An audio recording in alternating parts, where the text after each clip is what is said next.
Radio Mystery Theater presents...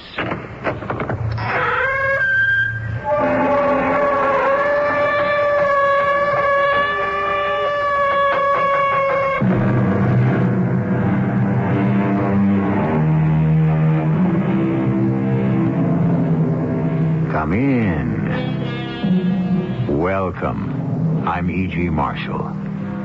Have you ever had the urge to peer through the windows of a strange house to see what transpires within? Have you ever wanted to open and read a letter not addressed to you? To intrude upon the confidences that do not concern you? Have you ever found yourself straining to catch the words that pass between two people you don't know and who don't know you? If you have, and I think there is no one who has not, then you have felt the itch of the eavesdropper, which is to learn secretly that which is private. I reached out my hand and touched him. He felt cold. I whispered the question softly. Softly. Then, without hesitation, I clapped my hands over my ears. I swung around, away from him. I looked straight ahead, and I rushed out.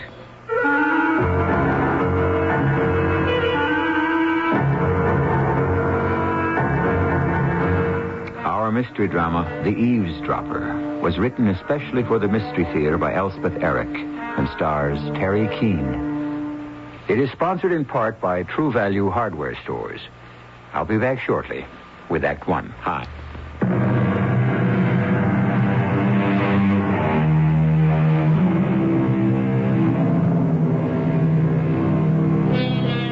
Those who eavesdrop never hear good of themselves. So goes the old adage. And like most old adages which have been handed down to us through the years, it contains its own kernel of truth. But what of another employment of eavesdropping? Employment to a specific purpose. One which predates the adage by many centuries. One which we propose to tell you about now. It's so hard to tell what's right from what's wrong. Don't you think so? Yeah. I've always found it very difficult. Maybe you don't have that trouble. Some people don't. Do you? Oh, I don't know. Yeah.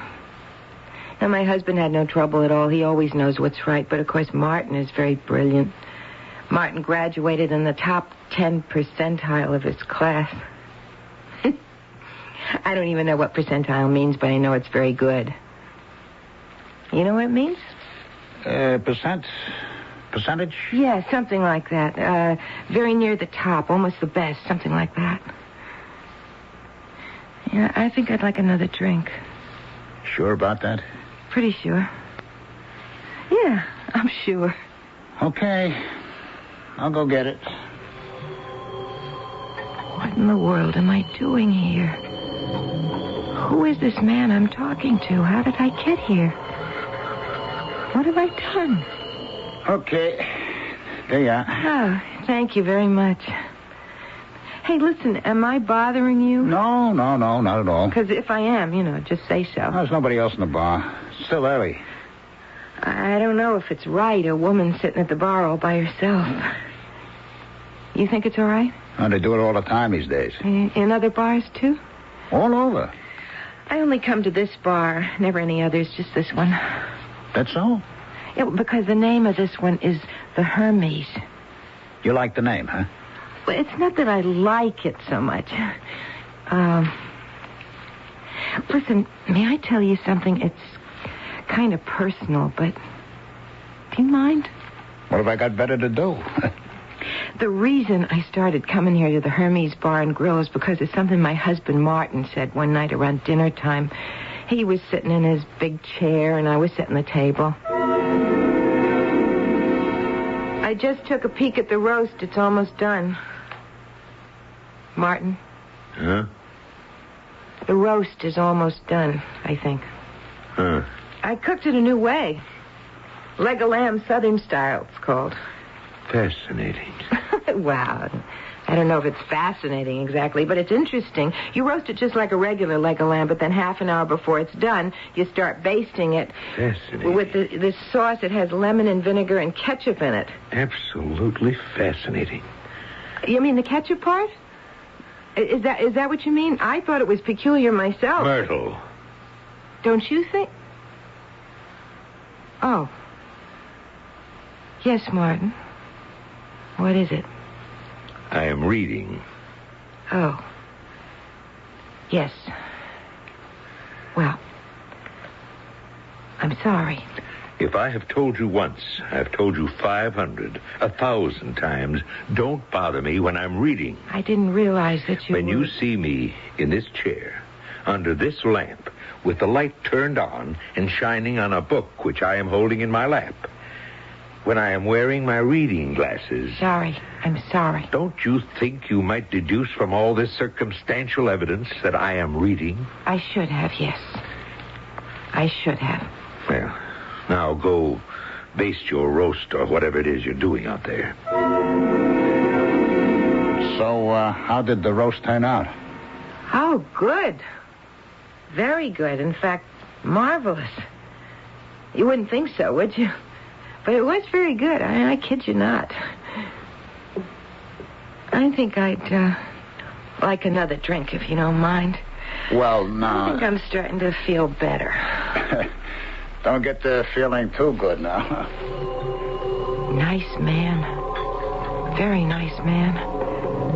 I like him. I really like him. I mean, I can talk to him. He listens. I mean, he really listens.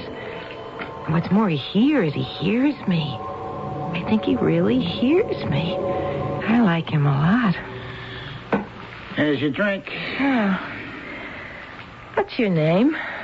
Me? My name's Myrtle Chapman. What's yours? Charlie. Charles. Everybody calls me Charlie. Even my wife. Everybody named Charles gets to be called Charlie sooner or later. It's in the cards. You married? 4 kids. 4? Yeah.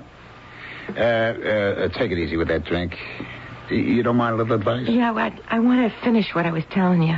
About the leg of lamb? Southern style. But it wasn't about that. It was about my husband, about my interrupting him when he was reading. Now, that was so dumb of me.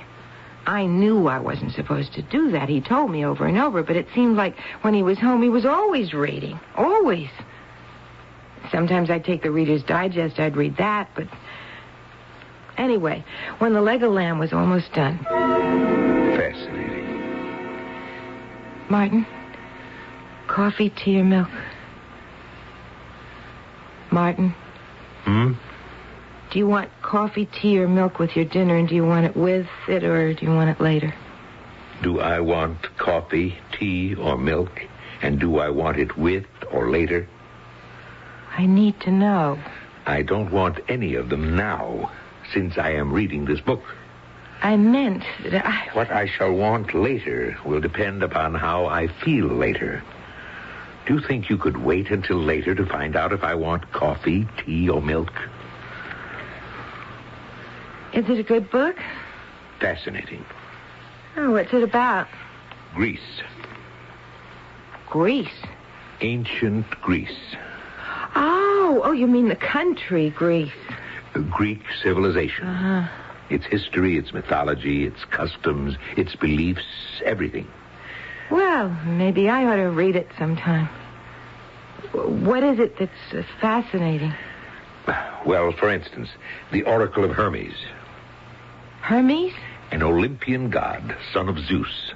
Like the bar. What? Down the block, the Hermes Bar and Grill. I've never been inside of it, but it looks like a nice place. This is not about the Hermes Bar and Grill. It is about the Oracle of Hermes in Greece. There was a shrine there to the god Hermes, and when someone was depressed or in doubt, he would go to the shrine where there was a statue of Hermes. Is that so? Hey. Well, I don't know if the Hermes Bar... Are you interested in what I'm trying to tell you, or are you completely immersed in the Hermes Bar and Grill? Well, both. I don't know. I just thought... Where are you going? I'm going to make a phone call. But dinner's almost ready. Oh, dinner. How long? till I'm off the phone. Could I have another drink, Charlie? I think you've had enough, Mrs. Chapman. You called me Myrtle. You're not used to drinking, Myrtle. I knew that the first time you came in here. Yeah, but I'm getting used to it. Ah, well, that's my point. And I like it. But that's just it. I don't like the taste of it, but I like what it does for me. That's what they all say. One more, please? Just one. And, that's all. It was wrong. Well, maybe not wrong exactly, but it was sneaky. Not nice at all. I was ashamed of it. I told myself I shouldn't be doing it, but I did it anyway. And I'm glad I did it. Because here I am in this nice bar and grill with this nice man, this Charlie. You really never know how things are going to turn out. Now, that's the last drink you're going to get out of me. Oh, thank you, Charlie. You're such a nice man. I don't know if I am or not. I'll bet your children are crazy about you. They're good kids. Oh, I was telling about how Martin went into the bedroom where the phone was. Oh, yeah. Well, now, I couldn't imagine who he'd be calling up at that hour with dinner practically on the table. Now, I never, since the day we got married, I never interfered with Martin in any way, shape, manner, or form. I mean, what he did was his business. It was my business to be his wife. Take care of his home, see he had clean clothes, sometimes, take care of... How many children did you say you have? 4. Yeah. What are their names? No, never mind. I was wanting to tell you the terrible, sneaky thing I did. Now, I hope you won't think that it's awful. Oh, I doubt if I will. I eavesdropped. You what? I eavesdropped. See, I listened in on his conversation. I listened to what he was saying on the telephone. Do you think that's awful? What was he saying? Well, I only heard part of it, but it was... Well, like he said, it was fascinating. Fascinating, Karen. Absolutely fascinating. You've read the satires of Juvenal, of course. Yes, I was sure you had. Remember the part about women's passion for having their fortunes told? How they'd run to an astrologer, anyone at all who'd interpret a dream. Of course you remember. I forget you're almost as well read as I am. Well, I have a new one for you. It seems that in Farai there was a shrine to Hermes, and anyone who wanted an answer to a question, something troubling, perplexing, went to this shrine. There was a statue of Hermes there, and the troubled person, after making a donation, of course, to the shrine... Yes, a donation, what else? After that, he was permitted to ask a question of the god. Whisper it into the ear of the statue. Wait, hold on a minute, I'm not through. Right after asking the question... the questioner would, quick like a rabbit, put his fingers in his ears. Yes, stop up his ears so as not to hear anything. He'd keep his fingers in his ears till he left the shrine. Then, well, hold on. I'm about to tell you, Karen. Then he'd go about his business. Go home, wherever. Wait, I haven't given you the zinger. This is what makes it all so fascinating. On his way home, or wherever he was going, the very first thing he heard anybody say... anybody, anything. That was the answer to his question. How about that? I had to tell it to somebody, Karen. I knew you'd love it. What inventiveness, what imagination. Well, thanks for listening to me. I have to hang up anyway. Dinner on the table and all that. So long, Karen. See you tomorrow. That's what I heard him say. Now, maybe I haven't got it all quite right, but that was the sense of it. And the part about the god Hermes and how to ask the question, then put your hands over your ears tight, and leave the bar. I mean the shrine. Then take your hands away and listen to the first thing you hear anybody say. No matter what they said, no matter who they were. That would be the answer to your question. I got that part right. I know I have. So, you see, Charlie, that's why I started coming here. It is? You do understand, don't you? I don't know if I do, Myrtle. Why don't you let me bring you something to eat, huh? Like a sandwich? No, I don't A want chicken sandwich, a cup of coffee? No, How does that sound, I don't want Come on, anything. you sit right there. You just sit right there. Next to the statue of Hermes, huh? All right, that's it. You just put your little hand on his foot and you sit right there while I tell the chef. Nice chicken sandwich, all white meat, okay? Okay. Just sit there. I'll be right back. Oh, Hermes. I hope I've done the right thing. It's so hard to tell sometimes. Have I done the right thing this time?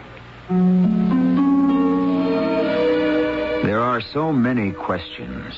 We spend our lives asking, and no sooner is one answered than another arises.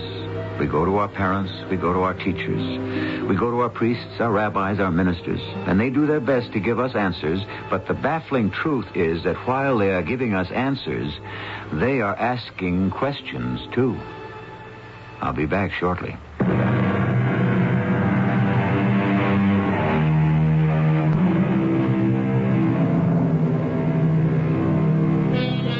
If our parents could not answer our questions, if our teachers could not, what really is wrong with going to a statue of Hermes, son of Zeus, and whispering in his ear, then stopping up our own ears with our hands and running away without waiting for an answer?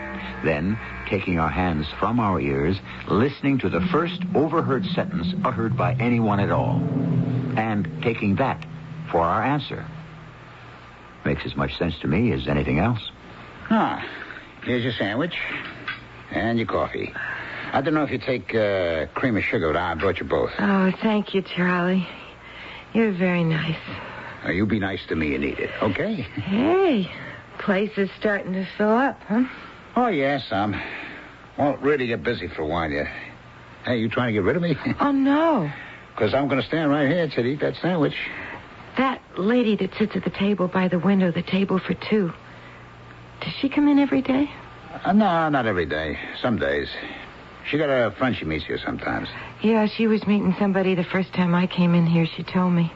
Eat your sandwich, wouldn't you? You see, after I heard Martin tell this Karen person over the phone about the shrine of Hermes, I thought to myself, why shouldn't it work here? What's so special about Greece? Don't you agree? At least drink the coffee, So huh? I came here. Well, when I walked in, the place was almost full. There was room at the bar, but there wasn't a single solitary table that didn't have people sitting at it. I didn't know what to do because I'd never been in this kind of a place before. I mean, no offense intended, Charlie. None taken, But Myrtle. I saw this woman sitting by herself at that table for two. And I walked over to her. Excuse me? Yes. I see you're sitting by yourself. Yes, but Would you mind if I... I'm expecting a friend. Oh. Well, But she's a little late. Or I'm a little early. If you want to sit down till she gets here. oh, thank you. I'm not used to bars. I hardly ever... Well, thank you. My friend shopping for furniture. She just got married. Oh, really? I'm married. I imagine she's staying in the stores till they all close. Oh, so hard picking out furniture. And my husband picked out ours. Really? You let him do that? Well, he's got wonderful taste, and I have trouble, making up my mind about things. I never know what's right. He always knows. Oh, I see my friend. She just turned the corner and she's coming down the street. Look, I don't like to drive you away, Oh, no, that's all right. Oh, why don't you sit at the bar? Could I do that? Why not? This is a very nice place. Nobody's going to think you're here to pick up a man. There's a stool empty down at the end, right next to the bronze statue. Take that, why don't you? Is that a statue of Hermes? The Greek god Hermes? As a matter of fact, it is. Hermes, son of Zeus? They named the place after him. You're not eating. I will. If you give me another drink. Not till you finish the sandwich. I wanted to finish telling you about that day I first came in here when I met that lady. She was the one that showed me the statue of Hermes, this one here. I don't know if you remember that day, Charlie. There I was sitting here, right here next to Hermes, and pretty soon I would ask him the question that was perplexing me. I remember you came over to me and asked me what I wanted to drink. That's what bartenders do, as a rule. Well, I didn't know what to order because I didn't know about things like that. And then you said, you remember what you said? You said, have a cream de menthe frap. And I said, all right. And you went off and you made it. Oh, I remember that. Yeah, I remember because when I came back, you weren't here. After I went to all that trouble. No, because while you were making the creme de menthe frap, do you know what I was doing, Charlie? Do you? What were you doing? I was standing up right here, like I am now, you see? You see how I can just reach Hermes' ear? Yeah? Well, I put my lips close to his ear, and I whispered into it. I whispered the question. Then I put my hands over my ears, and I ran out. But just as I got to the door, I took my hands away, and I heard that woman, I heard her say, just as plain, I can hear it now. She said, if you don't like it, send it back. Just like that. If you don't like it, send it back. And that was the answer to my question. You see? Myrtle, what was the question? Oh, the question was, does my husband love me? Hey, Charlie, I've eaten all the coleslaw. Now, could I have another drink? Yeah, I think I'll have one myself. Finish that sandwich. I'll try. So you whispered the question into the ear of Hermes here, his statue. Mm-hmm. You asked him, does my husband love me? Mm-hmm. Then you stopped up your ears and you hightailed it out of here, huh? Mm-hmm. But just as you got to the door, you heard the lady at the table by the window say, if you don't like it, send it back. That right? Mm-hmm. And, that was supposed to be your answer, right? That was my answer, Charlie. Run that past me again, huh, Myrtle? I don't get it. Charlie, the gods don't answer people just yes or no. They don't make it that easy. But the answer is there. You just have to find it. Well, did you find it, the answer? Not right away. The gods don't want you to find it right away. They want you to think about it. So after I left here, I went for a long walk to think. How could, if you don't like it, send it back? How could that be an answer to, does my husband love me? Yeah, how could it? Now, the first thing I thought was, this is silly. She's just talking to her friend about the furniture she was buying for her new home, her friend having just got married. Oh, that sounds reasonable. She was telling her if you don't like the furniture or some particular piece of furniture, why send it back to the department store where you bought it, right? Right. Then I thought, it popped into my mind what my mother told me. Your mother? When I was a little girl, I said to my mother, I said, Mother, where did I come from? How did I get here? You know how little girls ask these questions. Boys, too. Well, my mother got all red in the face and flustered, and she said, why, Myrtle, your father and I bought you at the department store. Well, of course, I know better now. I hope so. And I would never tell my little girl anything like that. If I had a little girl. I hope not. But that's what I was thinking when I was taking my walk. And I was remembering what happened a little while after I got married to Martin. What happened? I got pregnant. You're what? Pregnant. I'm pregnant. You're not. I'm going to have a baby, Martin.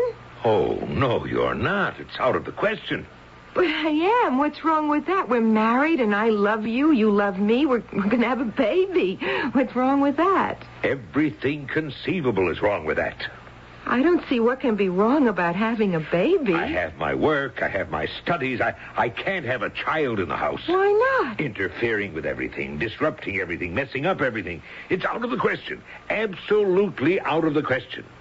Why didn't you consult me about this before you went ahead and got yourself pregnant? I didn't get myself, Martin. Yes, you did. deliberately. I'll get rid of it. Get rid of it? How can I get rid of it? It's here. Right here. Not yet. There's still time. You get rid of it. No, Martin, I couldn't do that. I couldn't possibly do that. All right, I'll arrange for it. There's someone I can call. I'll do it tomorrow. Someone you can call? A friend of mine. You sound like you were going to call up a department store or something. A good friend of mine. And have them come and pick up something you decided you didn't want, just like that. I don't want it. Take it back. But this is a baby, Martin. It's not a table or a chair. It's a baby. Well, after I'd walked around for a while, thinking about the answer, thinking about the question, really, thinking about both of them, I did the shopping for dinner, and then I went home. Martin was sitting in his big chair under the reading lamp. I was very quiet. I walked on my tiptoes to the kitchen. I peeled the potatoes and shelled the peas very quietly. I put salt and pepper on the chops. This was all very soothing, you know what I mean? I mean, fixing food, getting it ready, it's very good for my nerves. Always has been. So after everything was prepared for cooking, I went into the living room where Martin was. Martin? Huh? I want to have a baby now, Martin. What's that? We've been married 8 years, and I think it's time to have Out of the question. I don't think it's out of the question at all. Well, it is. Just because you say so? Yes. Just because I say so. Please don't start reading your book again. The subject is closed. Just because you say it is. Yes. I see. Good. Martin? Oh, for heaven's sake, what? I'm going to. Going to what? Have a baby. And I'm not going to send this one back like the last time. Are you trying to tell me you're pregnant? Right now? Not yet, but I'm planning to get pregnant, and this time... You'll do no such thing. Oh, yes, I will. I'm a woman, I'm your wife, and we can afford it, and I'm going to get pregnant and have it. You can have your work and your books, and I'll have my baby. No, you won't. Yes, I will. I've made up my mind. You won't. You won't because I won't give you the chance to. Do you understand? I won't come near you. I won't touch you. I won't have anything to do with you if that's what it takes to keep you from having a child. Do you understand that? Well, do you? I'm going to start dinner. What did you do? I went out to the kitchen and started dinner. You didn't say anything? That's when I began coming in here regularly. I thought Hermes could help me, and in a way, he did. He gave me the answer, in a way. I asked him if my husband loved me, and I found out he didn't. Son of a gun. But that just left me with another question. What was that? Do I love my husband?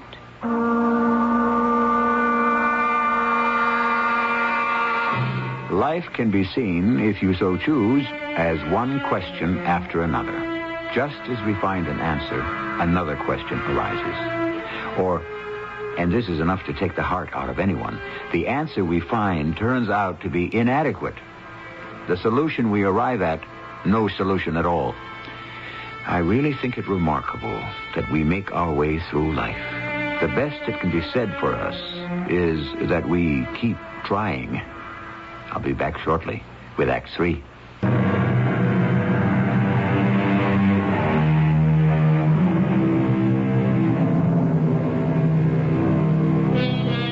The thing that interests me about the Oracle of Hermes is the stipulation that the questioner should not listen for the answer. Should, in fact, go to great pains to avoid hearing it. Makes you wonder, doesn't it? How many answers lie ready at hand if only we would take our fingers from our ears and listen. Oh, how could you love a man like that, Myrtle? You're entitled to have a kid. Every woman's entitled if she wants to. That's true, isn't it? Darn right. Charlie, give me another drink. No, you had enough. Please? You just finished telling me what happened, and maybe I'll get you another drink. Maybe. Well, as soon as I knew what the question was, I thought right away, I know what I'll do. I'll come here to the Hermes Bar and Grill and ask the statue the way I had before. And I started out the door to come here, but then I heard Martin on the telephone in the bedroom, and I eavesdropped the way I had before. And I heard him, and he was talking to her. To who? To Karen, the same woman he'd called the other time, to tell her about the Oracle of Hermes, because I was too stupid to understand. Oh, come on, you're not stupid. Wait. He was telling this Karen how he had to see her that night, the next day, as soon as possible. Well, I was so hurt. Oh, sure. I was jealous, is what I mean. I was really jealous. But then I thought, if I'm jealous, I must love him. I mean, why would I be jealous if I didn't love him? But I couldn't be sure. Oh, Charlie, can't I have another drink now? No. Finish what you're telling me, huh? So it was very important that I come here and ask Hermes. And I did. I just left the dinner stuff in the kitchen and I came over here. I remember that same woman was sitting at that table by the window. Oh, she's there now. Yeah, I came in a minute ago. Yeah. Guess she's waiting for a friend. I guess so. Go on with what you were saying, huh? I remember she spoke to me when I came in. Hello there. Oh, hello. You want to sit down for a minute? Oh, no, I have to sit at the bar. I have to sit at the end of the bar. Have to? I have to sit on the stool at the end of the bar next to the statue of Hermes. Really? Is it so important where you sit? Well, I have to ask Hermes a question. You mean that? It's something that's troubling me. And you think Hermes will give you the answer? Not right away. Well, when? Well, that's hard to say. You see, after I've asked the question, I won't listen for the answer. Why ever not? Well, that's the whole point. I don't listen for the answer. I put my hands over my ears and I leave. And then the first thing I hear after I've left, that's my answer. That's, very interesting. Yeah. Well, I'd better get on over to the bar before somebody takes the stool next to the statue. And that's what you did, huh? Yeah. I came over here and I sat on this very stool right here. Oh, well, I don't suppose you remember. Oh, I can't say that I do. Well, I sat here. I think I ordered a drink, but I don't really remember. Anyway, I stood up tall and I put my lips next to the ear of Hermes and I said, "Do I love my husband, Hermes?" And I stuck my fingers in my ears and I ran for the door. And just before the door closed behind me, I heard, "Don't be stupid. If you hate it, get rid of it." Don't be stupid. If you hate it, get rid of it. That's what I heard. That was the answer. Some answer. Well, that's how I felt at first, but I just let it sort of sink into my mind. I was positive that sooner or later I would know the real, true answer. Well, did you? Oh, yes. Yes, I did. It wasn't quite what I expected. What was it? Well, see, first I have to tell you what happened before the answer came to me. I was just fussing around the kitchen, getting dinner, making something fancy because, well, cooking is good for my nerves. I told you that. Yeah, go on. And Martin came into the kitchen. What are you cooking? What?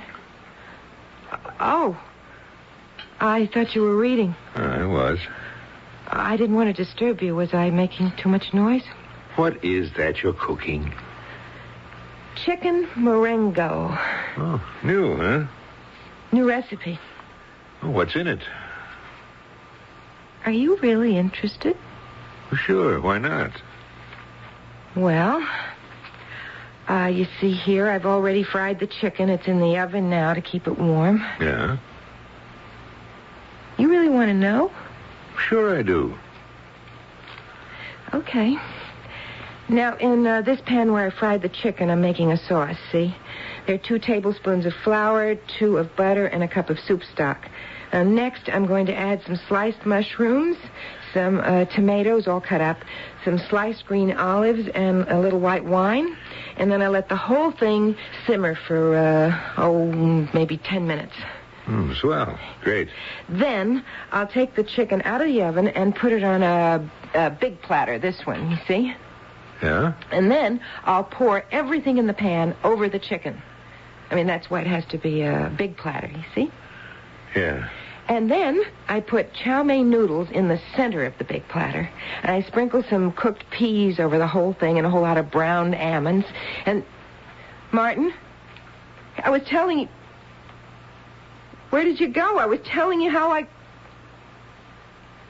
Martin? He'd split, huh? Walked right out on me, smack in the middle of me telling him about chicken Marengo. When I'd gone to all that trouble, he just walked out. Didn't say anything, just walked out of the kitchen and went back to the living room and picked up his book and started reading. What did you do? Why, I finished the chicken Marengo. The mushrooms and olives and the tomatoes and chow mein noodles and the peas and the almonds. I must say that platter looked something gorgeous when I got through with it. Oh, I'll bet. I was very proud of it. Oh, sure you were. I mean, all that trouble I went to. Sure? So I thought to myself, I'll show it to Martin. He'll be pleased. Yeah. Well, he wasn't pleased. No? I don't know why I thought he would be. Oh, any man... But I took it into the living room where he was reading to show it to him. Martin? Martin? Huh? Here's the chicken Marengo. You want to look at it? Don't interrupt me when I'm reading.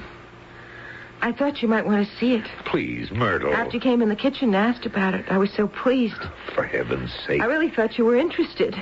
Interested in something I was doing. Interested in me. But you weren't, were you? You were bored stiff. You were trying to act nice because you won't let me have the baby I want.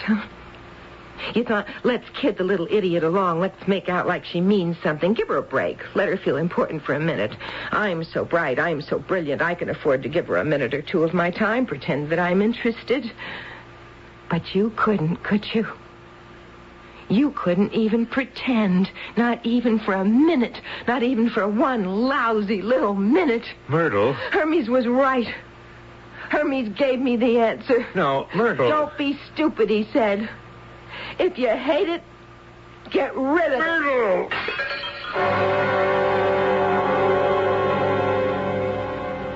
What happened? I killed him, Charlie. Oh, no, you didn't. I brought that great big platter down on his head, and it broke all over him. And he fell down on the floor, and there was blood all over. All over the floor and all over his head. And some got on me, look, you see. And he didn't move, and he wasn't breathing at all, and I didn't know what to do. Oh, no, wait, listen. So I came here. I wanted to ask Hermes what to do. I wanted to ask somebody. Somebody's got to tell me Wait. Now, hold it. Hey, Dr. Haywood. Because, see, I don't know what to do next. Dr. Haywood. Yes, Charlie. Could you come here for a minute, Dr. Haywood, please? It's got to be somebody to tell me, somebody who knows what's the right thing to do now. What's the matter, Charlie? This lady here, she's Mrs. Chapman. Chapman? Mrs. Myrtle Chapman. Oh, Mrs. Chapman, could you stop crying and tell me? I'm sorry. I'm so ashamed. I didn't mean for you to... She says she killed her husband. Mrs. Chapman, Myrtle. I killed him, and I don't know what to do. Bring another drink, Charlie. She's had a lot. Bring her another one. Okay. You're the doctor. I guess somebody ought to call the police. Not right away. He's dead. I killed him. I don't think so. I hit him over the head with a big platter, and he fell down, and there was blood all over. But you didn't kill him. I did. No. Yes, I remember. I wanted to kill him. I was standing there with the platter in my hand, and I wanted to kill him. But you didn't. You cut him up quite a lot, but I meant to kill him. That's a long ways from killing him. Here's a drink, Doctor. Fine. Now, drink this, Myrtle. Then I'm going to take you home. And when you get there, you'll see your husband's very much alive. How can you be so sure? I just am. Now drink up. Who are you? I'm Dr. Haywood. You're a doctor. I'm a therapist. As a matter of fact, I'm your husband's therapist. Well, I didn't even know Martin had a therapist. Oh, yes. He's been coming to me for quite a while now. Actually, he called me on the phone right after you walked out and came here.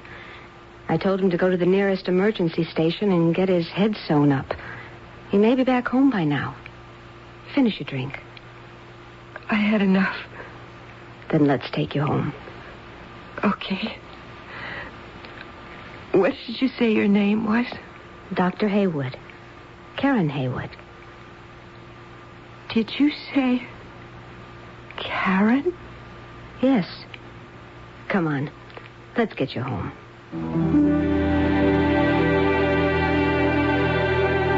If you're complaining about the long arm of coincidence in our story, stop and think how large a part coincidence has played in your life. Had you gone to another place than the one you went to for your vacation, would things be precisely as they are now?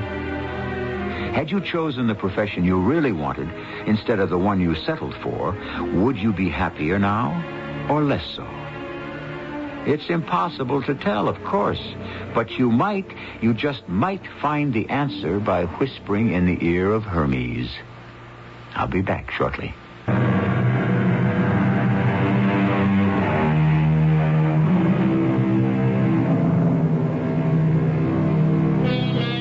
I hope you haven't found the Oracle of Hermes a foolish, frivolous thing, because it is not. It is very profound. What it says to us is that we do not need answers to our questions from the gods or anyone we think to be superior. That starting any place at all, we need only follow our own thoughts to arrive at the answer to our question. But the question must be serious, and we must have a serious reason for asking. Our cast included Terry Keane, Charles Irving, Ralph Bell, and Maureen Rouse. The entire production was under the direction of Hyman Brown.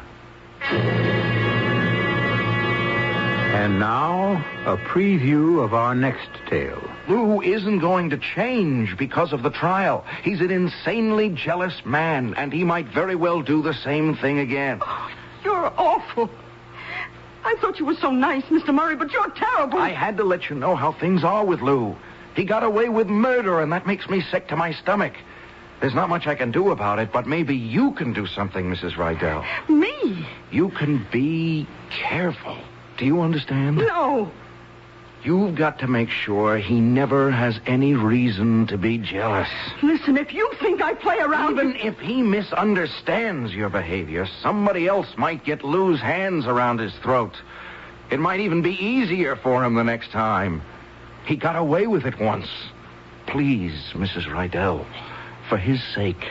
All right, for mine. Don't make your husband kill again. Mrs. E.G. Marshall inviting you to return to our Mystery Theater for another adventure in the macabre. Until next time, pleasant dreams. How aware are you of Denver's air pollution problem? Denver has the highest number of motor vehicles per person in the nation. Cars at high altitude emit twice as much carbon monoxide as at sea level. Carbon monoxide levels exceeded federal standards in the Denver area on more than 100 days in 1976. The Pollutant Standards Index rated Denver's air as good for only 8 mornings and no afternoons during June, July, and August of 1977. Do you contribute to making Denver the second most polluted city in the nation? You've probably heard it before. Stopping air pollution is up to you. One person can make a difference, a decisive difference, when that one person is joined by thousands of others. If you're part of the problem, be a part of the solution. Find out what you can do. Call the Clean Air Coalition at 320-4747. A message of this station and NEHA, the National Environmental Health Association. This is the voice of the Rocky Mountain West. Radio 85, KOA Denver.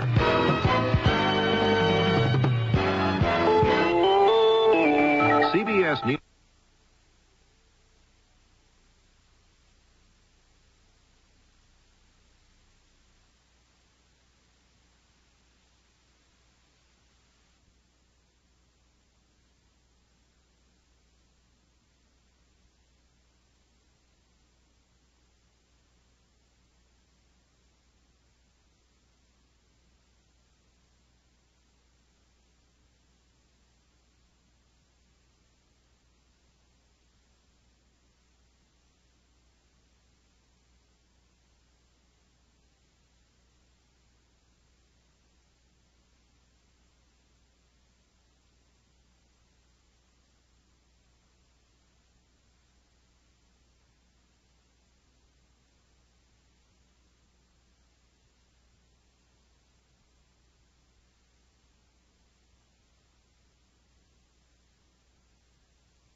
The CBS Radio Mystery Theater presents...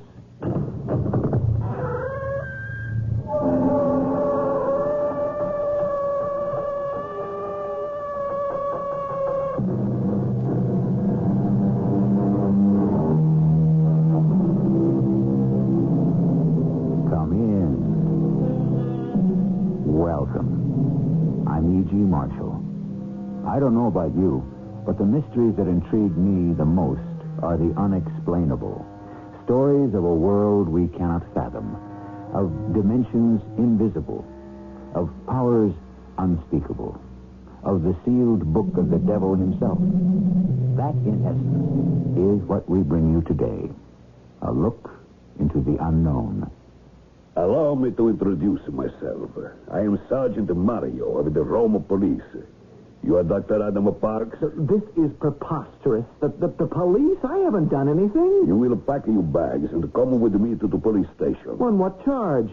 A most serious charge, Doctor. Especially for a visitor. Look, what are you going to hold me on? You will be booked, Doctor, as an undesirable alien.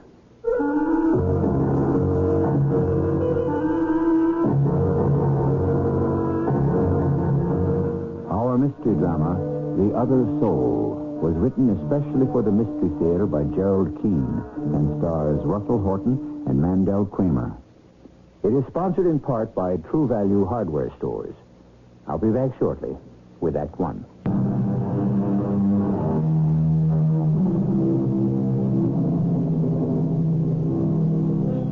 What most of us don't realize is that the past and the present are one. That time, as we know it, hours, days, weeks, years, are man-made divisions. And nowhere in the world is one more reminded of the long passage of man than in the Roman catacombs. 50 years after Christ, the first Christians were buried in those subterranean cemeteries. But even today... Well, I'm getting ahead of my story. Let Dr. Lawrence Kane tell it, for he knows it well. I'm generally called Larry, even by my patients. None of that Dr. King stuff for me. I have a partnership with Adam Parks, and when this year's medical conference was to be held in Rome, One of us had to stay behind and take care of the practice. So, Adam went. The last postcard I received from him said, "Today I'm going to visit the catacombs." Let us all please stay together in these catacombs. I don't want to lose anybody. Follow me a destra to the right. These steps are cut into the rock. We are now coming to a gallery. Watch your step. Hold on to the railing. Excuse me. Scusi?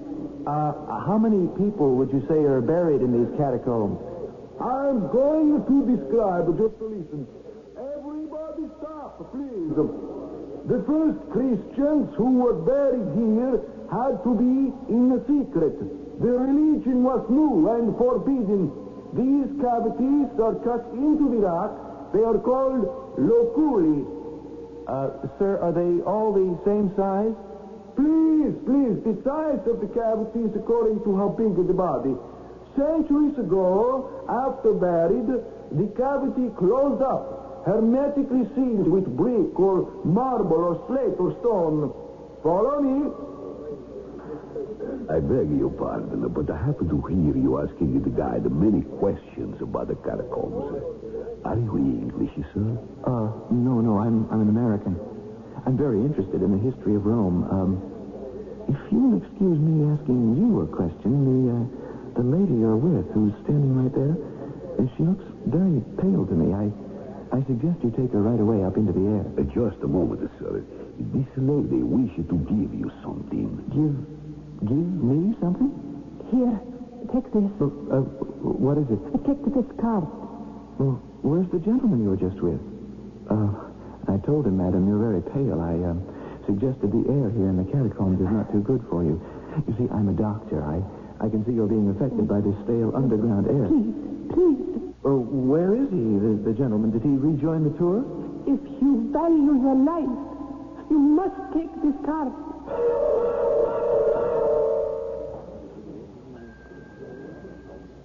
Oh, yes, sir. Can I help you? Yes, I'm Dr. Adam Parks. I'm with the Doctors Convention. Oh, yes, doctor. What can I do for you? Look, someone gave me this card, and I can't read what it says. You cannot read it? Well, I was in the catacombs this morning, and a lady gave me this card. You see, I don't speak Italian, so I thought if you wouldn't mind, perhaps you could just tell me. Oh, of course. Give it to me.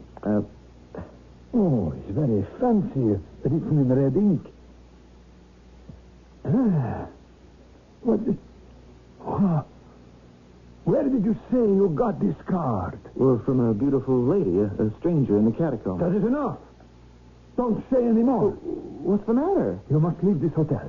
What are you talking about? Dr. Parks, I tell you as manager of the Continental Hotel, I order you to leave this hotel now. Do not. Well, I'm not going to. The convention starts this evening. Why should I move to another hotel? What's the matter with you? The matter is not with me. This is extremely serious. All right. You can go to your convention tonight. But tomorrow morning, at 7 o'clock, I shall send a boy to your room. You will check out of this hotel. If you are not out of here by 8 o'clock, I send for the police.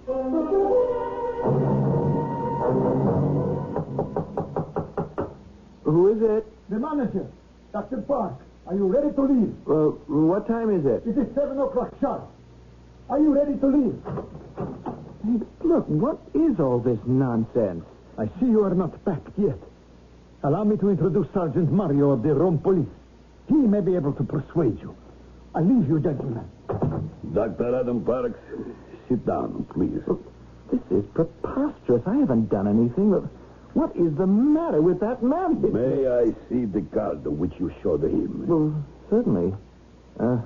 Here. Well? Sergeant Mario, would you mind telling me what is written on there? I am afraid I cannot. You cannot? You can't read it? I thought you were Italian. I was born in Rome, but this is written in Latin, and I don't speak Latin. You will get dressed, pack your bag, and I shall take you to the police station. The police? Oh, on what charge? Dr. Parks, you will be booked as an undesirable alien.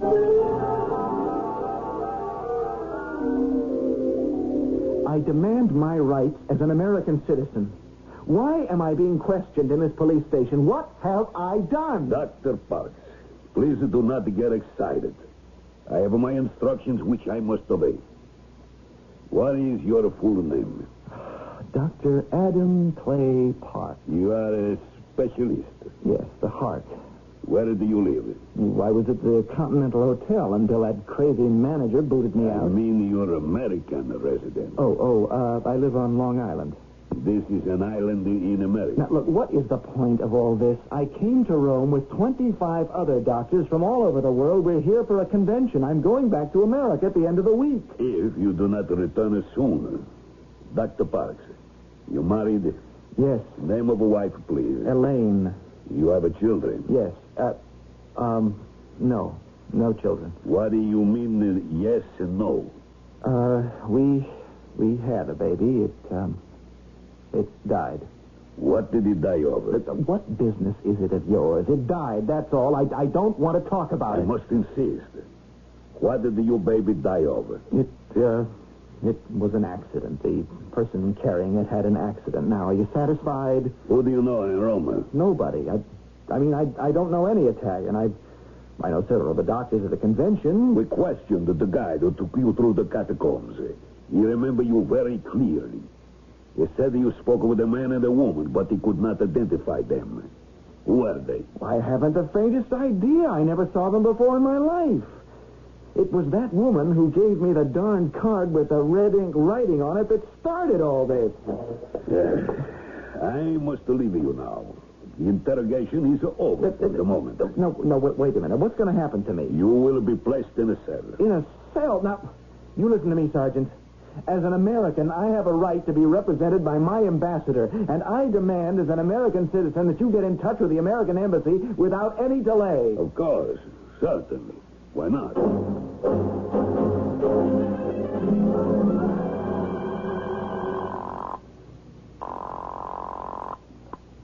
Hello? Elaine? Who is this? Adam? Where are you, honey? Oh, I'm at Kennedy Airport, Elaine, back in the good old USA. Our Kennedy Airport? Yep, back sooner than I thought. Oh, y'all hurry home now, do you hear? Yeah, I'll grab the first limo I can get. Oh, this is the most marvelous surprise in the whole world. I missed you so, honey. How come you only stayed in Rome 3 days? Well, I'll tell you all about it when I get home.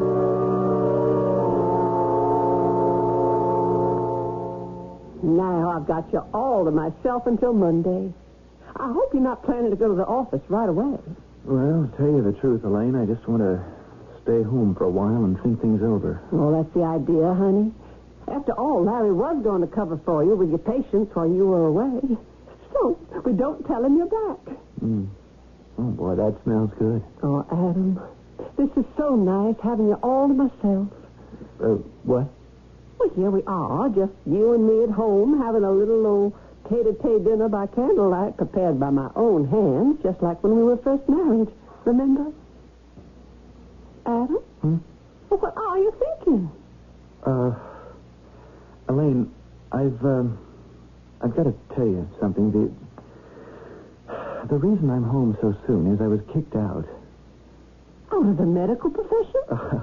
No, darling, out of the country, out of Italy. Oh, but why? What did you do? Well, it's a mystery to me. I don't know if I'll ever find out.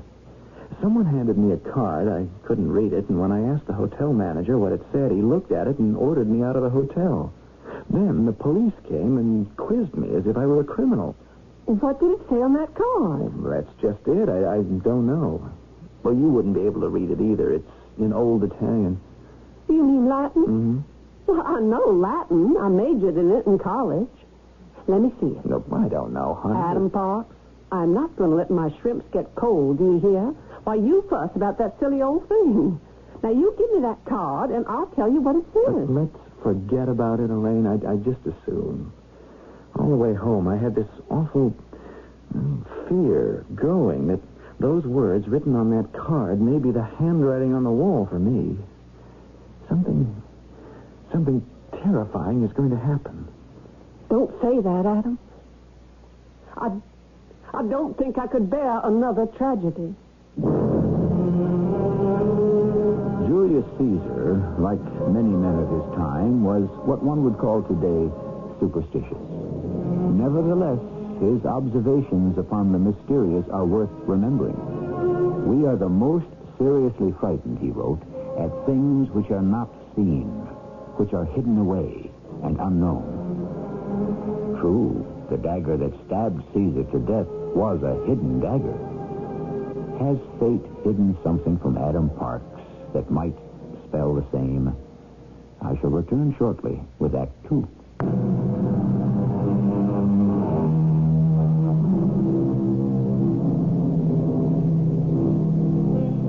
How is it possible for a man in a foreign land to be given a piece of paper with writing on it that already has begun to change his life?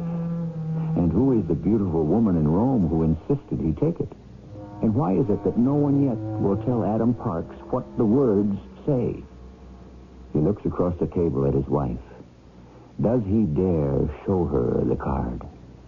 Elaine, can't we just forget the darn card for now? No, Adam. Now, if something's wrong, that wrong, I want to share it with you. But give it to me. All right. Here. Well.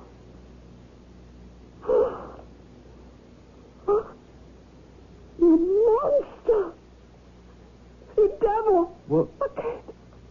I can't believe I've been married to a man for 5 years and never knew him. Elaine, what are you talking about? You think I'm going to sit here across the table from... after my eyes have been opened to what you really are? Elaine, for pity's sake, don't be like all the others who accuse me and don't tell me why. Elaine, where are you going? And then, Larry, Elaine said to me, our marriage is finished. Finished, she said, over. That's incredible, Adam. And either she gets out of the apartment or I do. You mean she told you to leave right then and there? Larry, what am I going to do? Well, for tonight, you can sleep here. Tomorrow, well, first thing, we'll go to the office and talk this over. The office? I couldn't see any patience. Now I'm all unnerved. This thing is giving me a real bad case of the shakes. Yes, Dr. Kane speaking. Is that you, Larry? Oh, hello, Elaine. Adam's here. You want to speak to him? I never want to speak to him again as long as I live. Elaine, isn't that a little bit harsh? He doesn't even know what he's done. The reason I called you, Larry, was to explain, so you will have heard it from me. I simply couldn't bear to live with that man one moment longer. I can't even speak his name. Elaine, I don't know what's come over you. I do know that whatever you think Adam has done, it's not his fault. Larry, you don't know what you're talking about. That man is a monster. Now listen to me, Elaine. How do you know what you read on that card is the truth? Think it over, Elaine. Elaine? She hung up. Something horrendous must have been written on that card.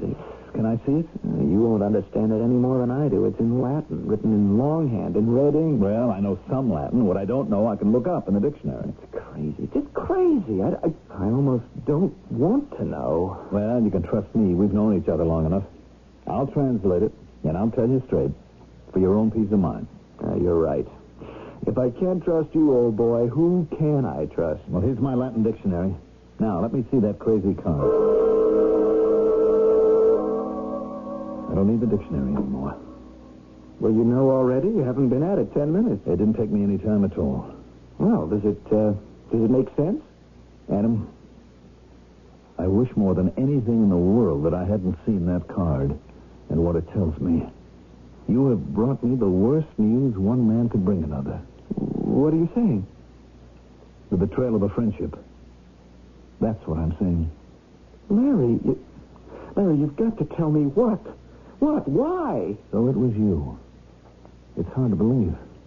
All these years since then, practicing medicine together, sharing an office. And all the time it was you. I said you could spend the night here, and I'll have to let you. But tomorrow, Adam, take yourself somewhere else. I am not sharing my practice with you. I am going out of my mind. This can't be happening to me. It can't be. Larry, tell me why. Not now. I couldn't find the words. It's too late. Too much water has passed under the bridge. All I know is I don't want to see you, Adam, ever again.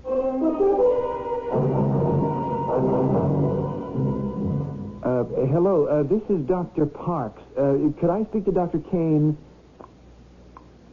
Yes, Adam, this is Larry. Listen, Larry, I found her. You found who? That woman I met in the catacombs in Rome. She's here, Larry. She's in America. I saw her on the street. Oh, are you sure? Well, sure, I'm sure, unless I've gone crazy. I followed her to a private house on Fifth Avenue, but I can't get in to see her. Well, I've been ringing that bell for 3 days now. No one answers. Adam, I'm very busy. What is it you want from me? Well, don't you see? She'll be able to tell me what it's all about. Don't you know? Well, I'm beginning to, I think. The mystery is no one sees the same thing in those words. A hotel manager, the Italian police, Elaine, you, all different people. What does that card make them believe?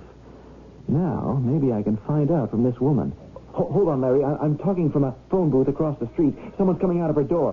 It's the man she was in the catacombs with. I've got to talk to him. I'll call you back. Excuse me. Do you remember me? Yes, I do. You do? Oh, that's fine. In the catacombs? Yes, I remember you very well. You remember the lady that you were with? She was very pale. I told you to take her out of the catacombs to get some air, and then you went away, and then she came up to me. Sister. Your sister? Oh, she gave me a card with writing in red ink on it.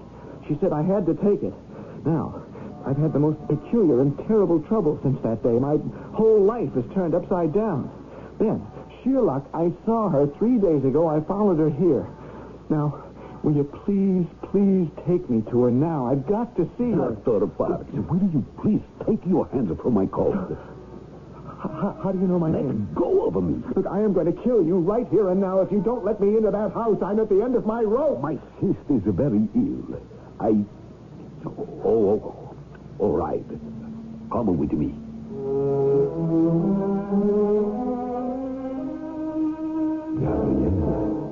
Gabrielle, I found him.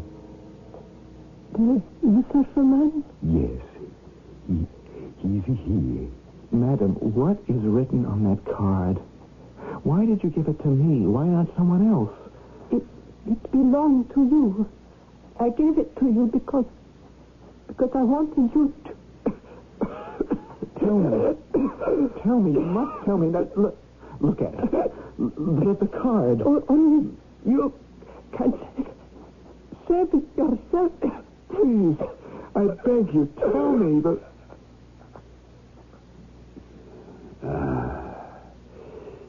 She is no more. The card. The words are gone. What was written is gone. What am I to do now?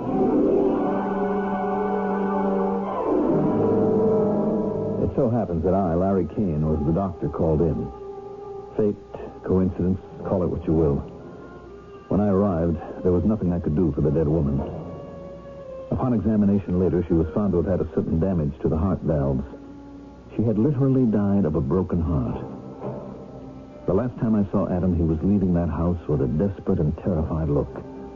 A week later, Carlo, her brother, came to see me. I came especially, Dr. Kane, to warn you about Dr. Adam Parks. I know you know him. I saw a look pass between you. That's the irony of it all. That Dr. Parks should be outside your door for 3 days. Dr. Parks is a heart specialist. Had he been admitted to your house even 1 day earlier, who knows but that your sister might be alive today. How well did you know him? Too well, and too briefly. Did you know about that extraordinary card he says was given to him by your sister in Rome? He showed it to me, and what I saw in it gave me the shock of my life. Dr. Kane, you would do well to forget you ever laid your eyes on that card. Yes, I never wish to see it again. More than warn you about the card and Dr. Parks, I cannot do. It is too dangerous. Good day, sir.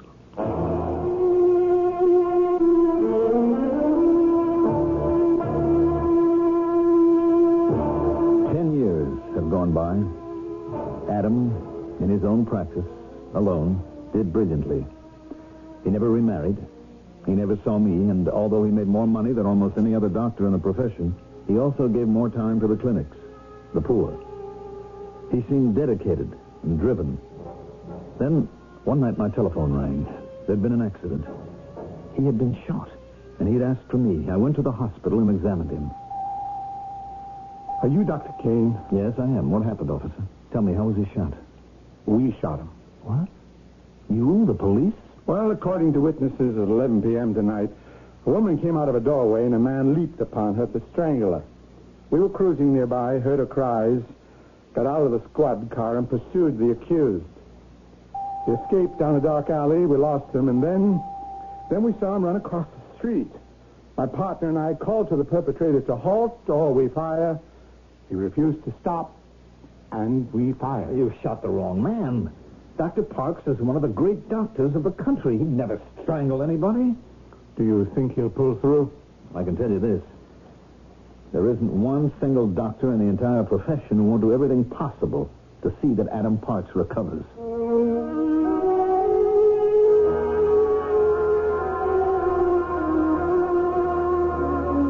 Good afternoon, Larry.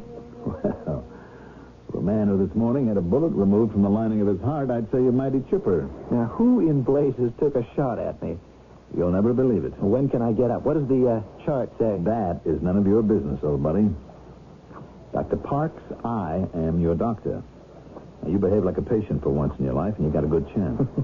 You son of a gun. 10 years it's been. It's good to see you again. Well, I've been following your career, believe it or not. You've done marvelously, Adam. Maybe I did the right thing by you after all, splitting up. I never wanted to, Larry. Well, at the time, I couldn't bear to see you. Today, it's all different. Come in. Dr. Parks, may I come in? How do you do, Dr. Kane? What's this all about, officer? The department asked me to come over and explain. Dr. Parks, do you speak Latin? Latin? The woman who was being assaulted last night happened to be a teacher. She said her assailant spoke to her in a stream of Latin words. Well, I can't read it, I can't write it, I can't speak it. What are you getting at, officer? My partner and I have retraced our steps where we followed the assailant last night, where we lost him and where we saw Dr. Parks running. The department is of the opinion the perpetrator must have been another man. Larry, I've been thinking. It all ties together. You heard what that cop said about Latin. Old Latin and evil. I thought I'd escaped it. I'd had 10 years of peace, but it hasn't let me go. I'm pulling the shades down, and you are closing your eyes. Why can't we turn back the clock? Those old days in medical school? Didn't we have a great time? Yes. I see on the board where the term paper's got to be handed in by Friday. Got yours ready, Larry? Me? No, I haven't seen it, but where did you leave it? Larry, who would take it? You don't hand it in. You don't graduate.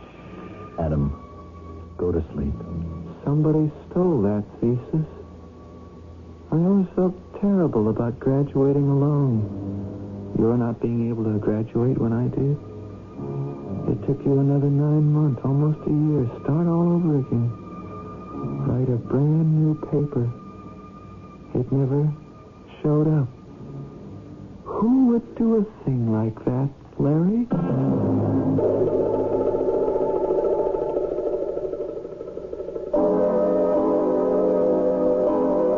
Who indeed would do a thing like that? I suspect Dr. Adam Clay Parks, in some way, is far more responsible than he remembers. It's most unlikely there's an enemy of his we haven't yet met. For by the end of Act 2 of Mystery Theater, we have met all the characters. The clues are in. Only the solution remains. For that, I'll be back shortly with Act 3. I think it is very evident there is some supermortal and unknown force at work here. Officially, the police may say they mistook the man who tried to strangle a woman on a dark street. But can we believe they were mistaken? If that man was Adam Parks, he has paid dearly. So much for my comments. Dr. Larry Kane picks up the story. The following day, I was at the hospital at 6. Adam had taken a turn for the worse. Possibility of pneumonia or a collapsed lung. We had him in intensive care, heavily sedated. Or so we thought. Gotta tell you something, Larry. Elaine's the only one who knows. Nobody else. We had a baby. Elaine's mother used to come around, play with the baby, take care of it. I was upstairs in my room, writing a paper for a medical journal. Elaine is out buying groceries. She just got back. Her mother is lying at the bottom of the stairs with our baby in her arms. Horrible. She must have fallen down the whole flight. They're dead, both of them. You didn't have to tell me. I want you to conserve your strength. Larry, listen. In case I don't pull out of this, you know that card that the woman gave me in the catacombs? It's in my house, in my library, inside my Bible. I couldn't destroy it. Something always stopped me. I figured I'd be safe if I put it in a Bible. Adam, please. Don't stop me now, please. You're the only one who understands this terrible influence on my life. You've got to find out. You've got to, Larry. I charge you with that when I'm gone. What are you talking about? Gone. I am not going to live out the day, Larry. And I know it.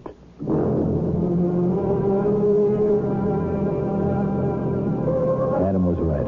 At 1 minute before midnight, Adam's spirit left him. I was very depressed as I let myself into his house, found the Bible and the card.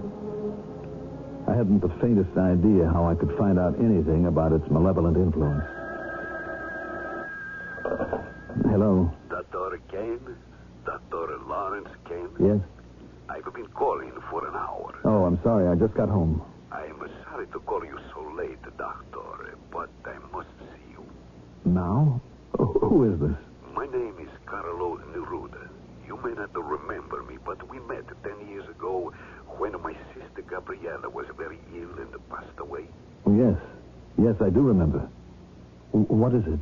Dr. Adam Parks is dead, isn't he? How do you know? Who told you? No one told me, but I know. Just before midnight. And I thank the Lord for it. What are you saying? That he is better off dead? Yes, I am. I must see you immediately, Doctor. It's quite urgent. All right. You know the address? I have always known it.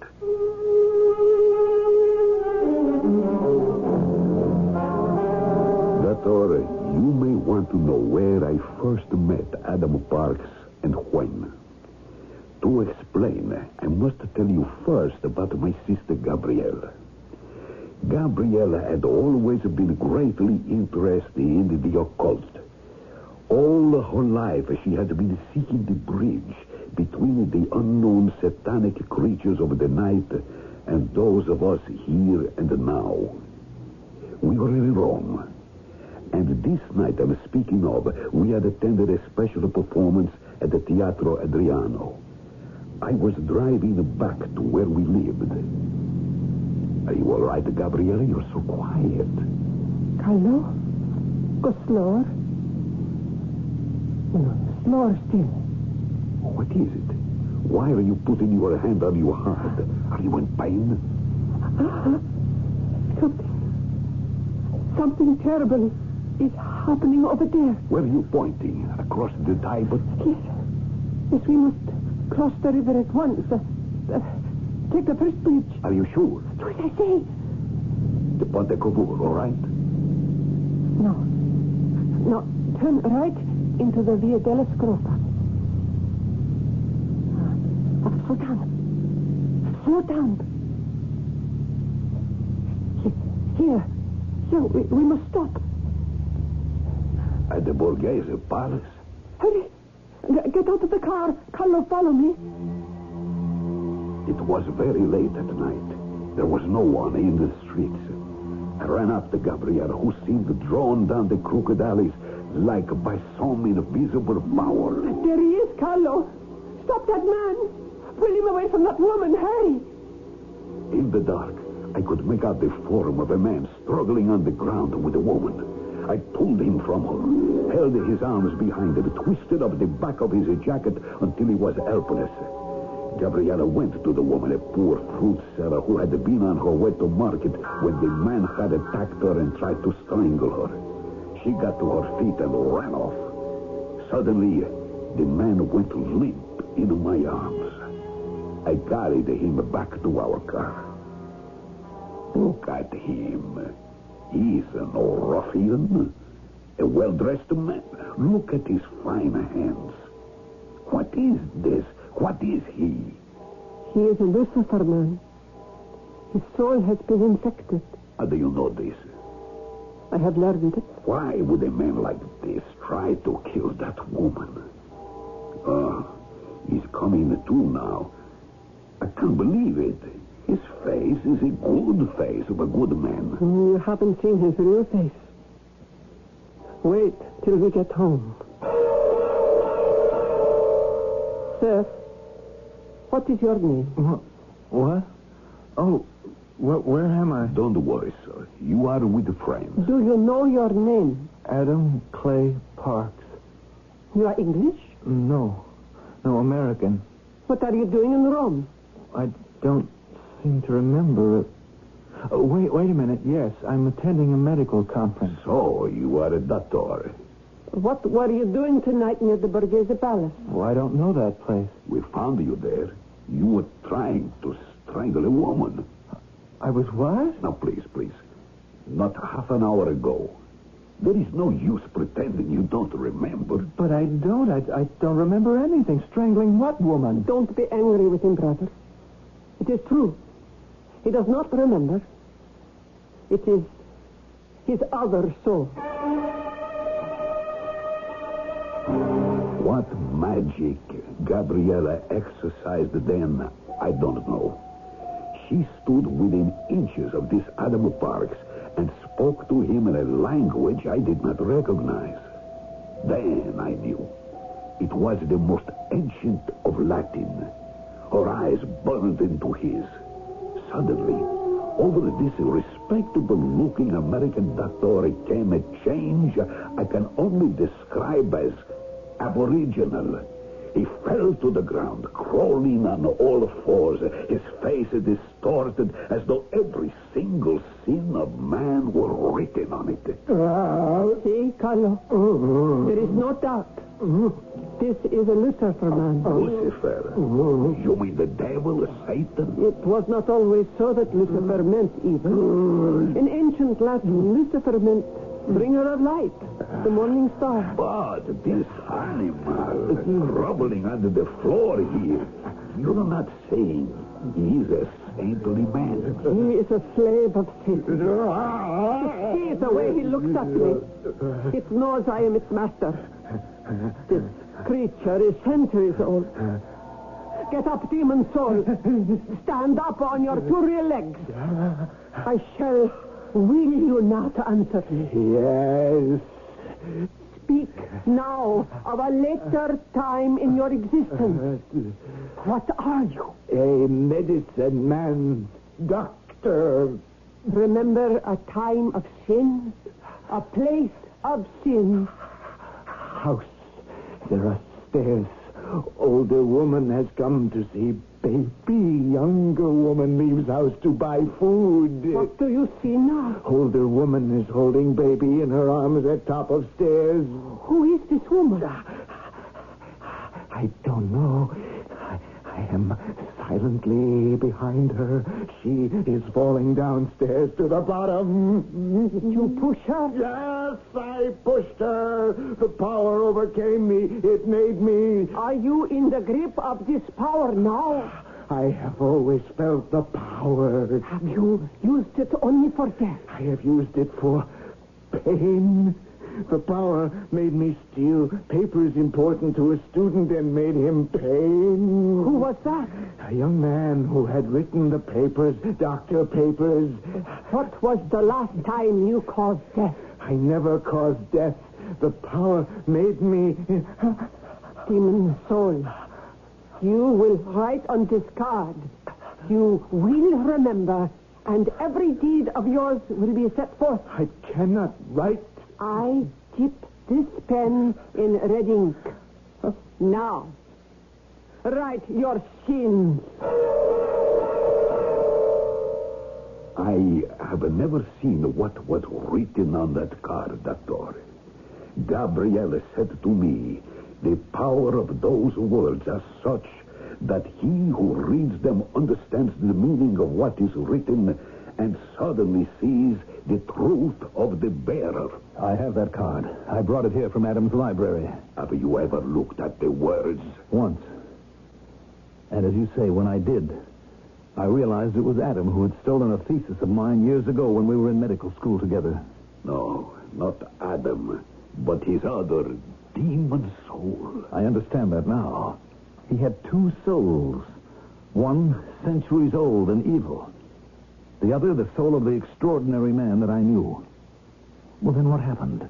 Gabriella took the card and restored Adam Parks to his normal state, and we brought him back to his hotel. He never remembered any of that night. No. The following day, Gabriella turned to me and said, the catacombs, we must go there. She knew Adam Parks would be there, and he was. It was in the catacombs Gabriella gave him back the card. And until her dying day, Gabriella never saw Adam Parks again. What was her idea in returning it to him? A Lucifer man has two souls. It was Gabriella's hope that Adam Parks might understand what he had written so that his pure soul could deal with its horrible twin. If Adam Parks could win over his Lucifer soul, it would give meaning to all my sister's studies of the occult. But her theory was only that, a theory. Alas, he could not read what he had written. Gabriella learned that too late. A demon soul cannot see what is plain to everyone else. He can never know his own degradation. Unbelievable. The card. What should I do with it? I shall look. Nothing is written on it. Nothing. The words disappeared when Gabriella died. Poor Adam. To carry such a burden through life. Gabriella once said, when that man dies, he may return to this world, and his other soul may be that of a great doctor. Reincarnation? No. Continuation. She may be right. Perhaps that's the secret of all the great people of today. They are two souls. But their other soul is as great as the soul they were born with. All is possible, and all will be understood when the unknown becomes known. As Dr. Larry Kane said, unbelievable. Yet, is it? Haven't we all at one time or another felt an urge or desire difficult to control? Acted in a way unlike ourselves? He wasn't himself, we say. Are some of us possibly also afflicted with another soul? I shall return shortly with a few less dangerous thoughts.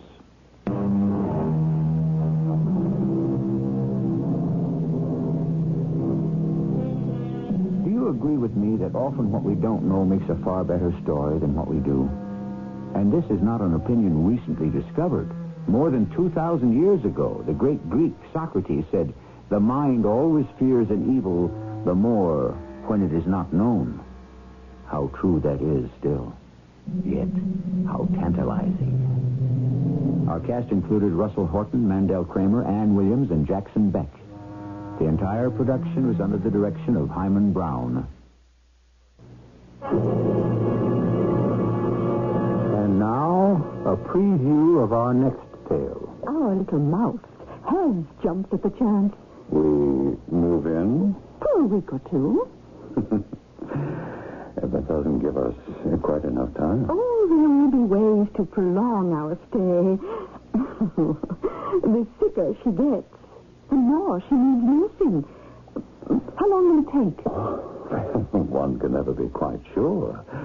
The young have more resistance, and we must take care.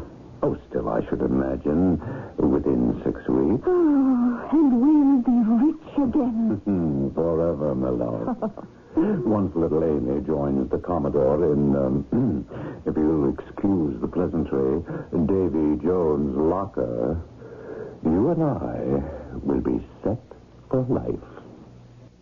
Mrs. E.G. Marshall inviting you to return to our Mystery Theater for another adventure in the macabre.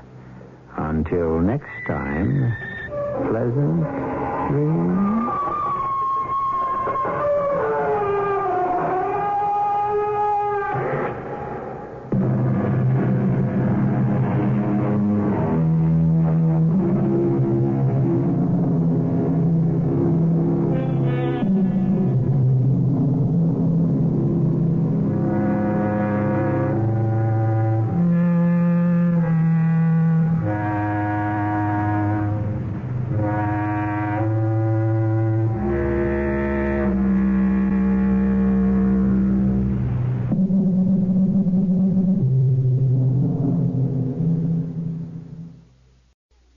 The CBS Radio Mystery Theater presents...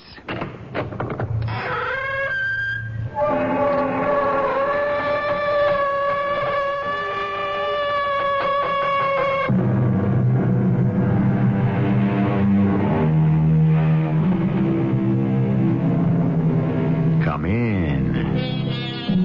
Welcome. I'm E.G. Marshall.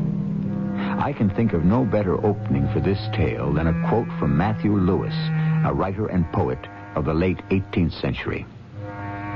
Pale terror, trembling, guards the fountain's head, and rouses fancy on her wakeful bed. From realms of viewless spirits tears the veil, and there reveals the unutterable tale. Strong medicine. But once again, that is the burden of our story. Our little mouse has jumped at the chance, Headley. We move in, Hester? For a week or two. The sicker she gets, the more nursing she needs. How long will it take? One can never be quite sure. We should manage to dispose of her within 6 weeks.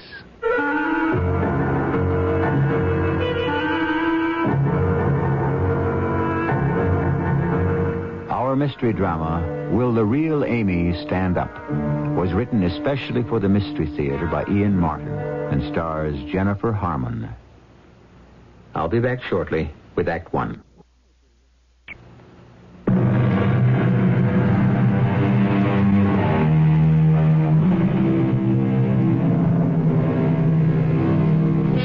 When the pain and stress of today's lifestyle whipsaws your nerves to a frazzle, do you sometimes long for a more sedate and structured life?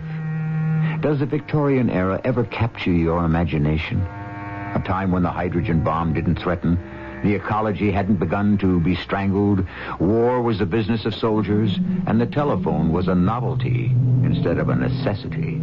Or, if you had been Amy Trowbridge of Lynn, Massachusetts, on the north shore of Boston Bay, wouldn't you have longed for more modern communications or an expert in psychiatry? I'll let you decide for yourselves. You can take the rig on down to the stable, Silas, but don't unhitch till I send word. I don't know how long I'll be.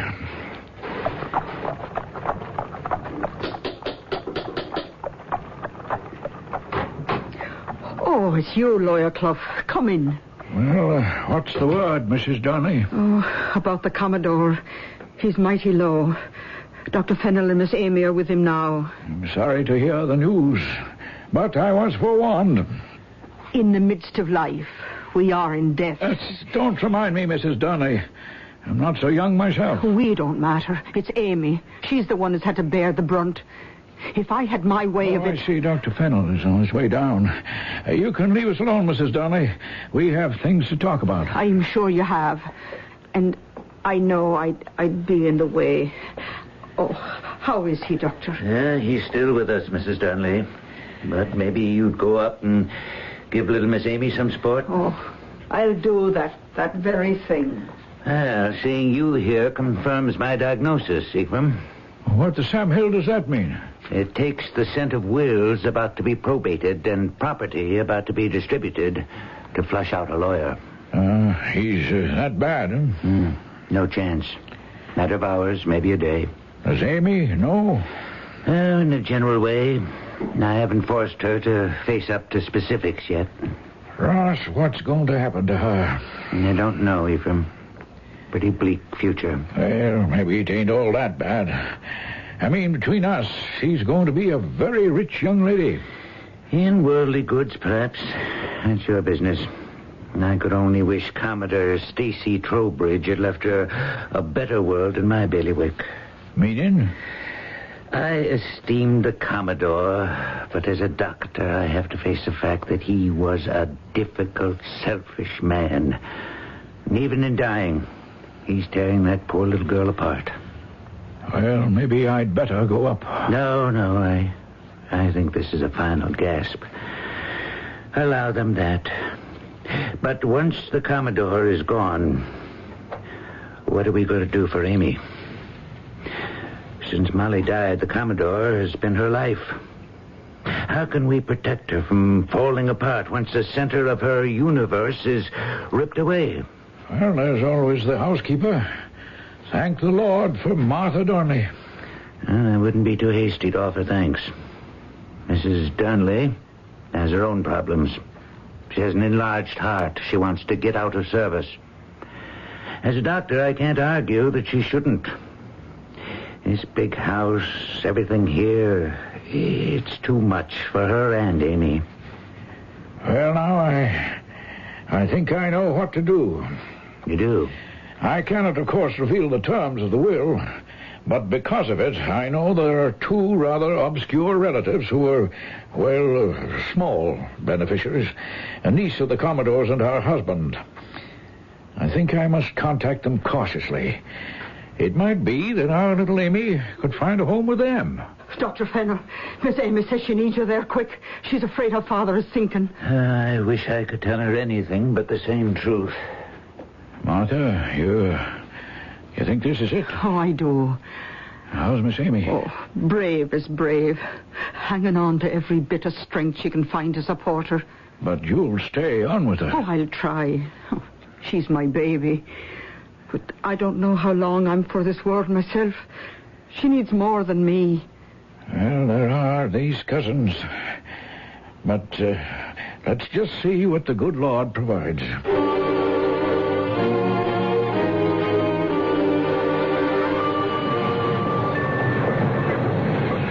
Well, here we are in Boston.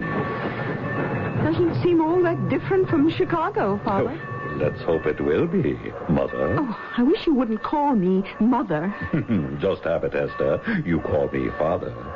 Allow me to get the bags down. Oh, I wonder if there will be anyone to meet us. No, I should think so. Our dear little cousin Amy. I rather doubt that. From Mr. Clough's letters, she's not feeling quite up to scratch since the Commodore sailed his last voyage. Oh, such a pity we had to be late for the funeral. Isn't it?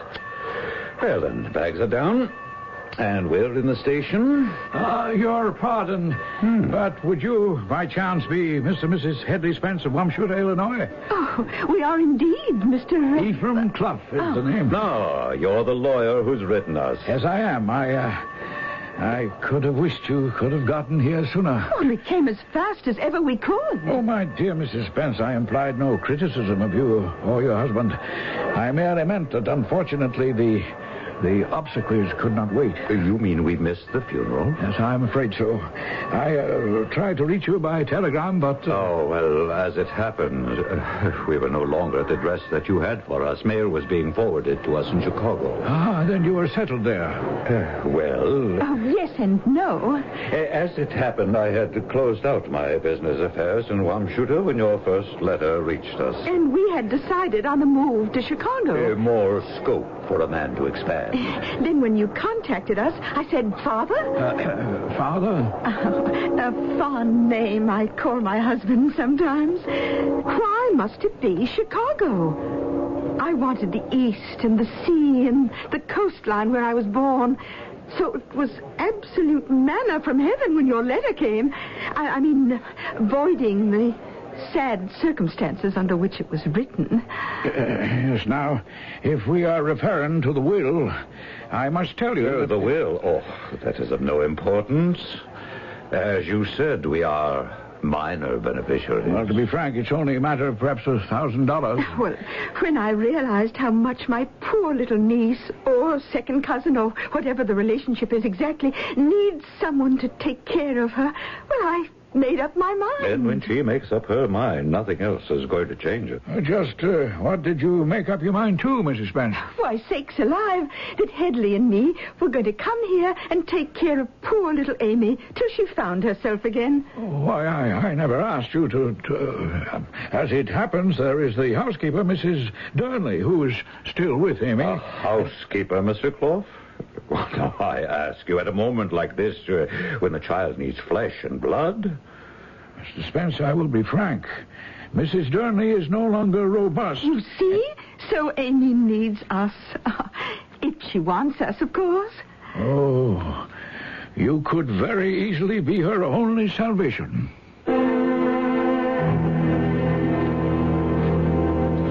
How do you do, Cousin Hester? Oh, my poor, dear little lost lamb.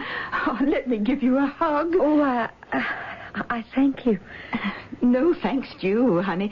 I just want to gather you up in my heart and hold you safe. Oh, that's very sweet of you.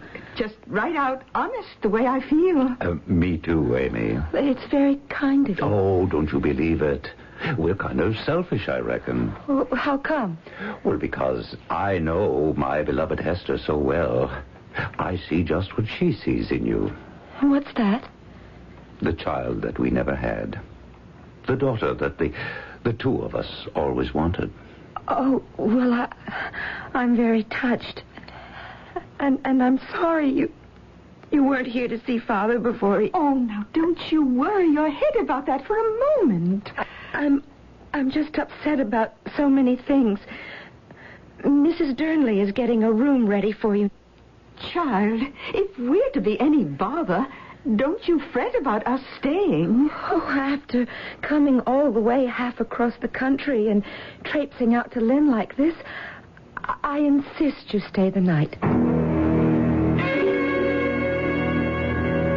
Now, I must warn you again of something, Mr. and Mrs. Spence. Oh, what's that, Mr. Clough? Even though I dragged you all the way here to Lynn for the reading of the will, there's very little recompense in it for you.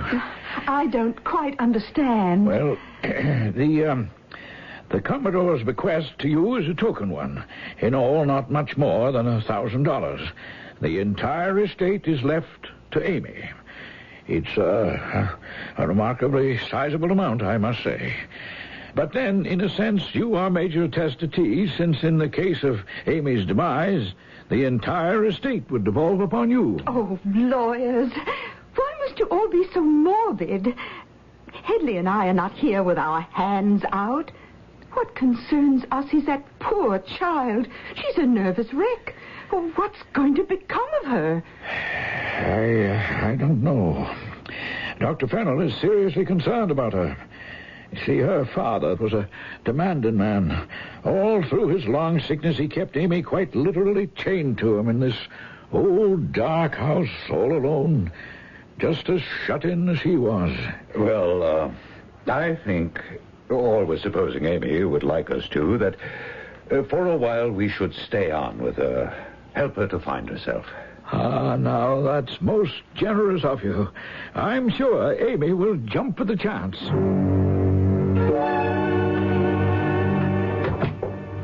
Well, Hester? Our little mouse has jumped at the chance. We move in? For a week or two. That doesn't give us quite enough time. Oh, there will be ways to prolong our stay. The sicker she gets, the more she needs nursing. How long will it take? One can never be quite sure. The young have more resistance. And we must take care. Oh, still, I should imagine within 6 weeks. Oh, and we'll be rich again. Forever, my love. Once little Amy joins the Commodore in, if you'll excuse the pleasantry, Davy Jones' locker, you and I will be set for life. Remember my quote at the top of this story, and there reveals the unutterable tale? Well, we've had our first revelation. This kindly, compassionate couple are not at all what they seem. Worse than that, they are not only capable of murder, but seem to have already accomplished more than one. I shall return shortly with Act 2. You ready? Ready. I'll say Goodyear. I'll say tires. Uh-oh. What? Well, whenever you say Goodyear, people think tires. Even though Goodyear does service on all kinds of cars. Somebody should tell people about that. Yeah, how? Carrier pigeons. Messy. We'll drop leaflets. Letters. Listen, why don't we just tell people to go to Goodyear for car service or repair? Goodyear for car service. Fortune cookies. Crummy. Get a front-end alignment and tire rotation for just $15.88 for most American cars except front-wheel drive. Price is slightly higher in California. Call your Goodyear service store today.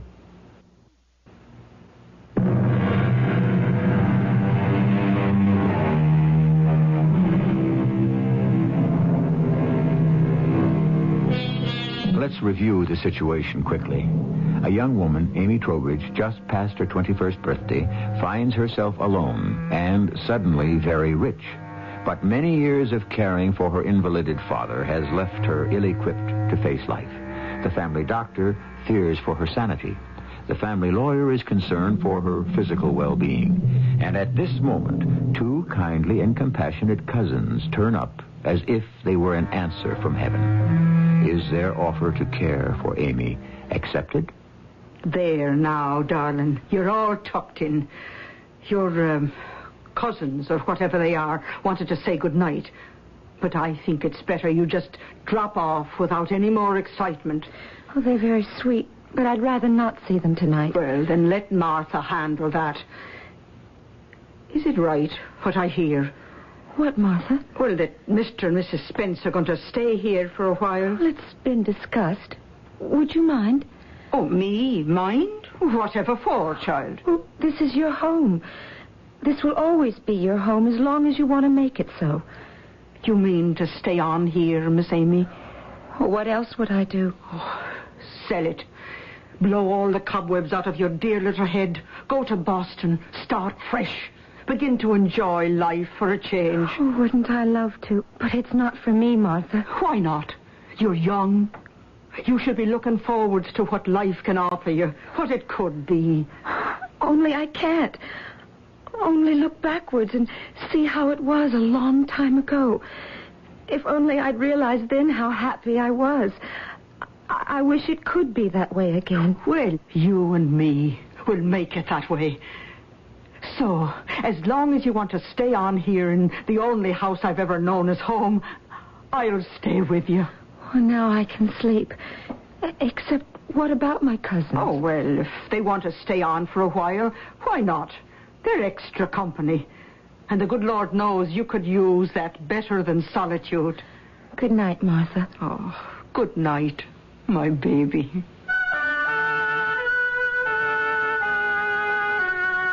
And still I'm afraid.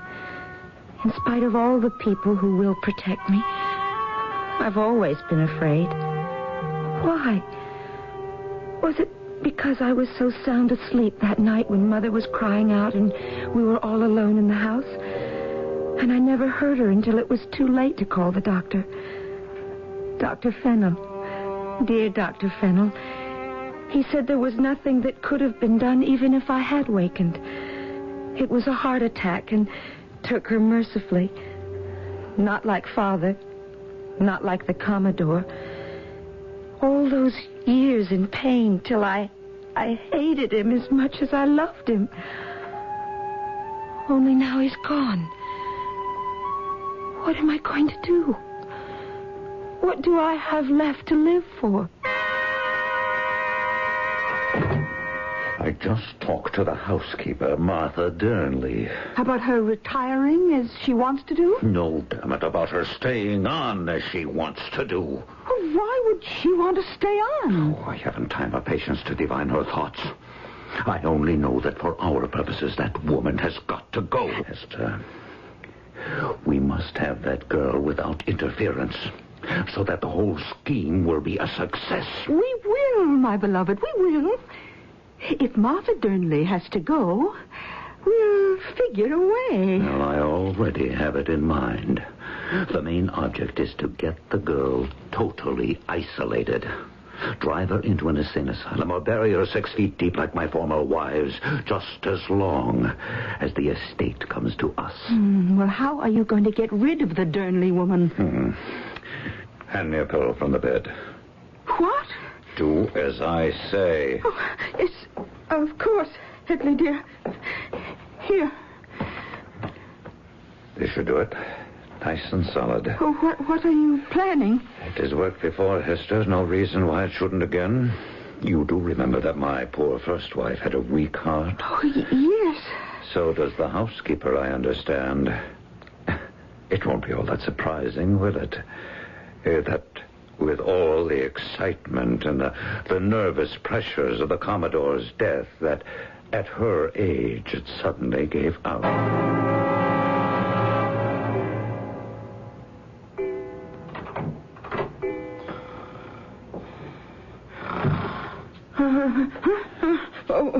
What was that? Who is it? Who's there?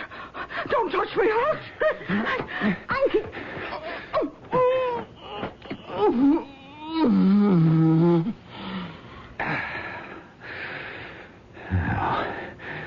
Good night, Mrs. Durnley. Sleep tight.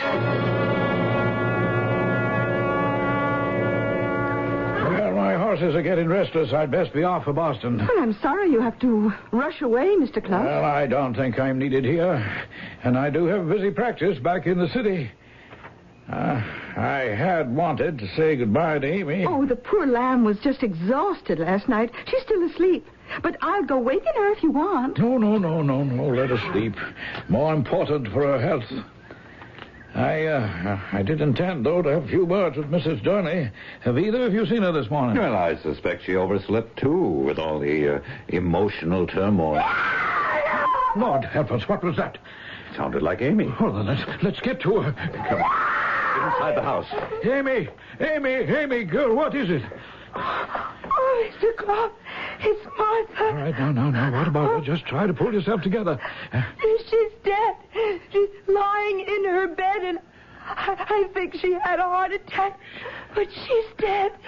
She's dead. Hush now, child, hush. Give her to me, Lawyer Clough. This is woman's business. Mr. Clough, why don't you do what you can for poor Mrs. Durnley while I go fetch the doctor?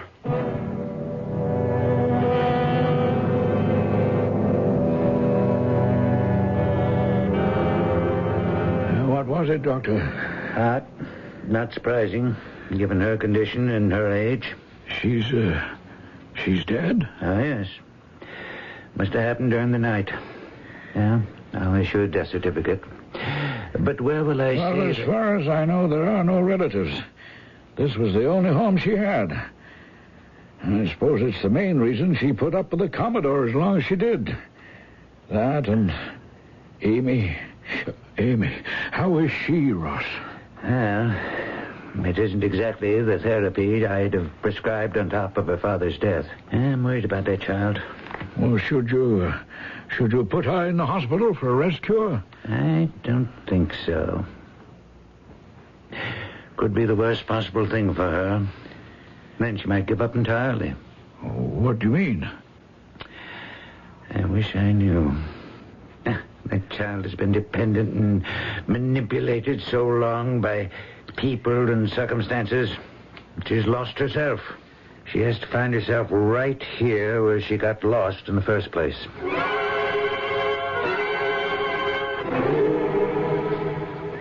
Don't forget, keep in touch. We will, Mr. Clough. Won't we, Amy? Oh, yes, yes. Amy promises she will.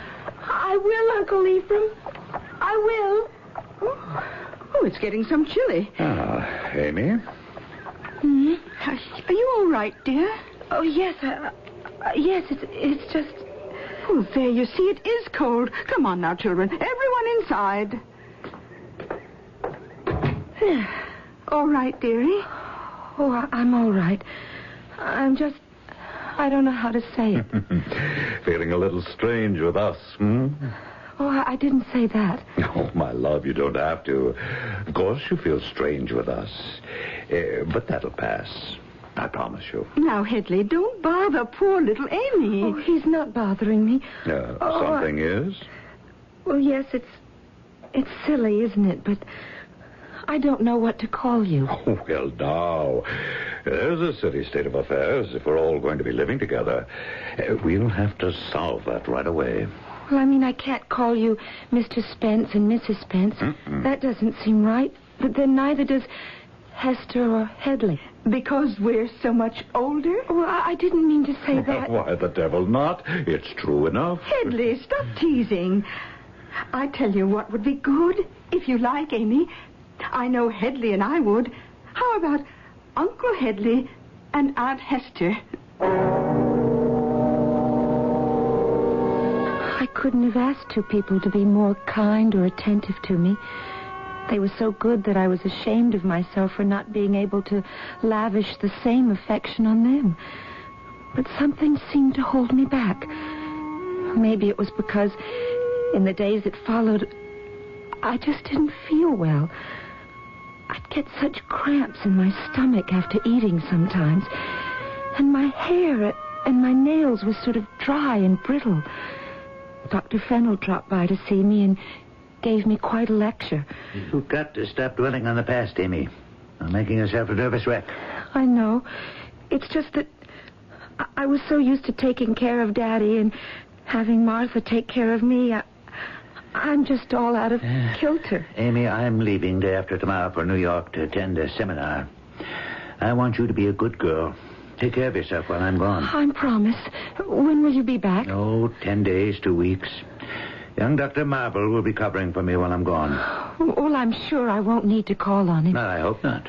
Try to eat, drink plenty of water, and most of all, try to find your real self, Amy Trowbridge. Once you do, you won't have a worry in the world. He was such a sweet man. I never had been able to explain to him the real problem. How alone I felt. Abandoned. Ever since Mom died. Just me, Amy, locked away in this seaside house with a father who didn't know how demanding he was, burying me day by day, week by week, year by year. I suppose everybody feels alone sometime, but I can't believe many people are like me, so alone all the time. Amy. Amy. What? Who's that? Don't you remember me? How could you have forgotten? It's Clara. Clara. Clara? That's right. I haven't thought of you in years. I know. Because you didn't need me again. Till now. What do you mean, need you? You're all alone. That's the way I happened in the first place. I was just a little girl then. I had to have a companion. Every little girl who's lonely makes up an imaginary companion, doesn't she? I don't know. I only know about me. That's why I came back. But I'm too old for childish fantasies now. Not too old for me, Amy. You need me. For what? What they're trying to do to you. Why were you so afraid to mention it to the doctor? I would have. Next time you see him, I'll make sure you do it. But what are you going to do in the meantime? What do you mean? You know what I mean. What you suspect. What you're afraid to recognize. Are you going to let them kill you? Lying on the bed, in the dark, on a night heavy with the threat of an impending storm, Amy is frozen in terror. Is there really someone else with her? Or is what she fears herself, and what Dr. Fennell fears, happening to her at last? Can she be losing her mind? I shall return shortly with Act 3. Grease stain, oil stain, mud stain, and chocolate. When you want a tough stain out, shout it out. Now you can prove Shout's a mom's best friend. Before washing, just spray it on a tough stain. Wait a few seconds. Turn over the fabric and see how Shout penetrates right through to the other side. That's right. Shout saturates, really penetrates. It's almost like spraying both sides of the stain at the same time. So when you want a tough stain out, shout it out.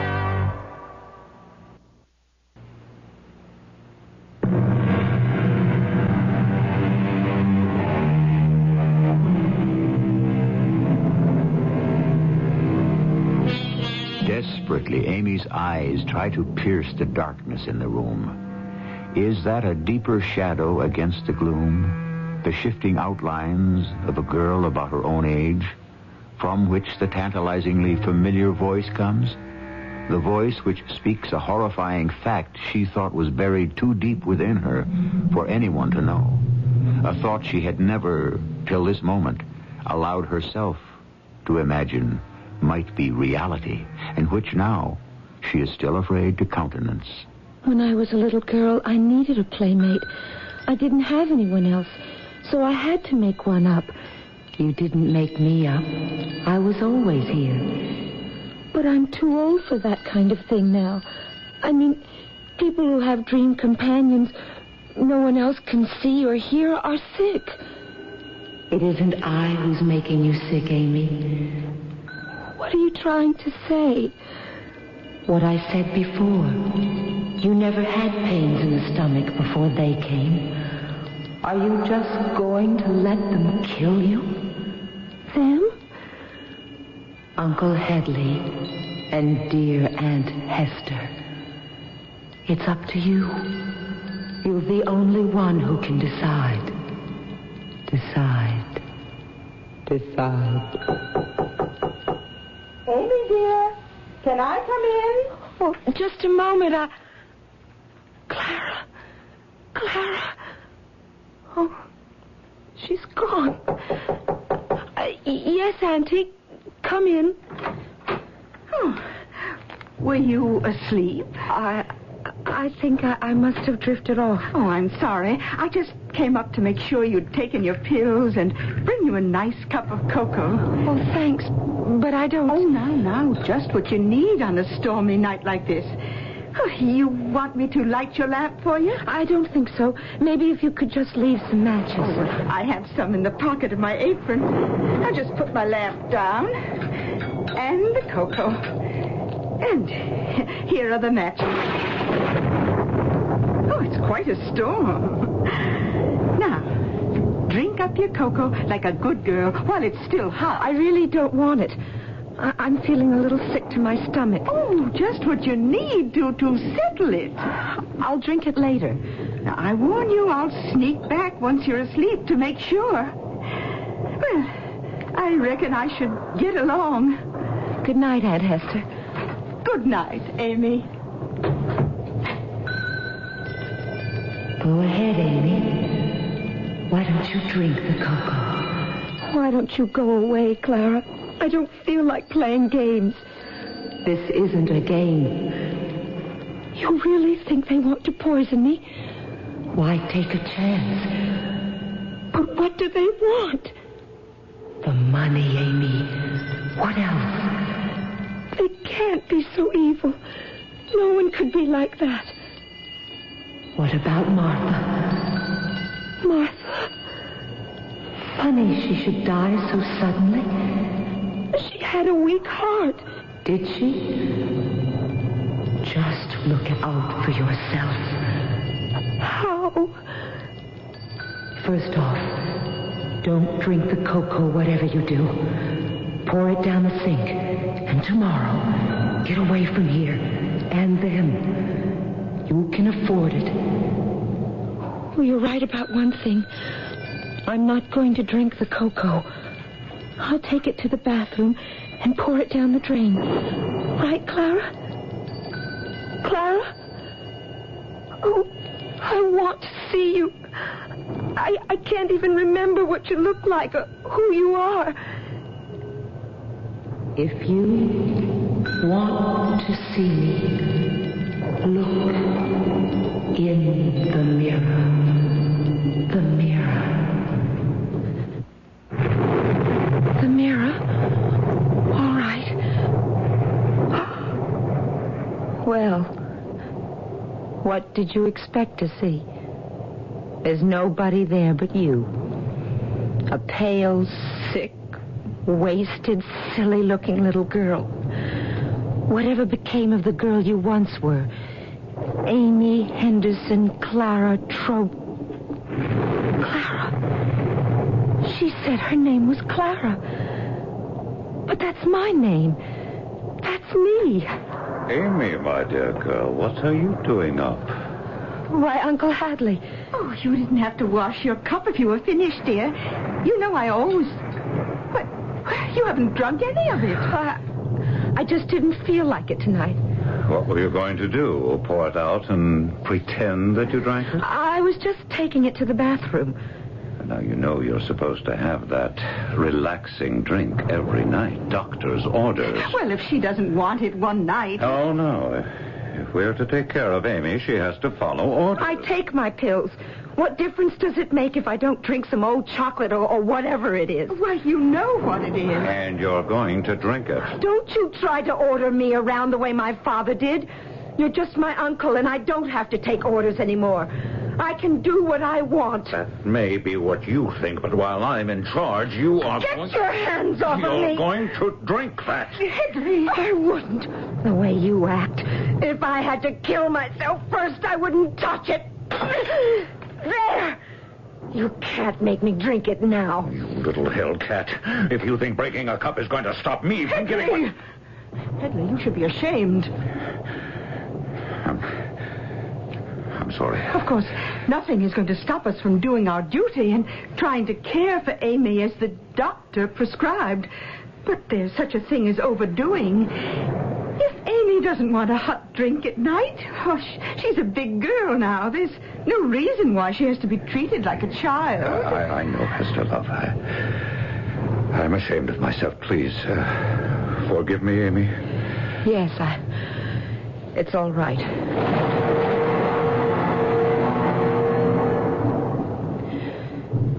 What am I going to do? I know now that they mean to kill me. But where can I go? Where can I run to on a night like this, even if they'd let me run? I'm all alone. Clara? Clara? Where are you now? I need you. Clara.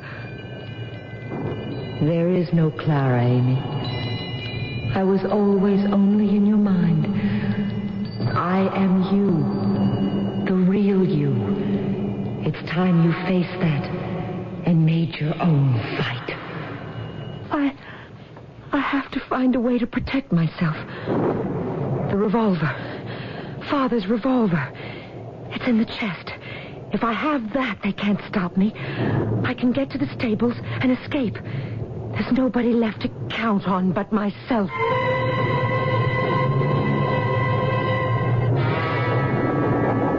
Hester. She knows. I don't know how, but she knows. Knows what? That we've been trying to kill her. What else? She has to go tonight. How? On a night like this, 1,000 ways. Perhaps with a pillow like the housekeeper. Oh, whatever way we can devise. Don't be so sure, just because you've gotten away with it so often before. When you lose your temper, you don't remember to think. We have to be very careful. Why? Nobody knows us in this part of the country. We've buried the past. The thing to do is to strike and get out fast as we can. And take care of this little girl. As long as we know she's alone and helpless. Who is it? Oh, shall I raise the lamp to let you know? It's Uncle Headley. And Aunt Hester. Stay where you are. Why, Amy, darling, what's come over you? I want you to get out of my room. Well, I'm afraid that's impossible. We have some things to settle. Not any closer, Uncle. This is a gun, and it is loaded. Have you lost your mind, Amy? We're your friends. Of course we are. I haven't any friends. I've just learned I have to depend on myself. You need a gun for that? To save my life. Would you have the nerve to shoot it?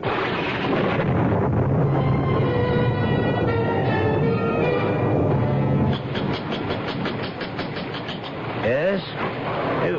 Who the devil... Dr. Fennell, I apologize for knocking so late. I'm from Illinois. My name is Lieutenant Detective Worth, Wamshutter Police. I need to talk to you, sir. If you'll let me in, I think you may find it as urgent as I think it is. Bless my soul. Yes, come in, young fellow. Come in, by all means, do.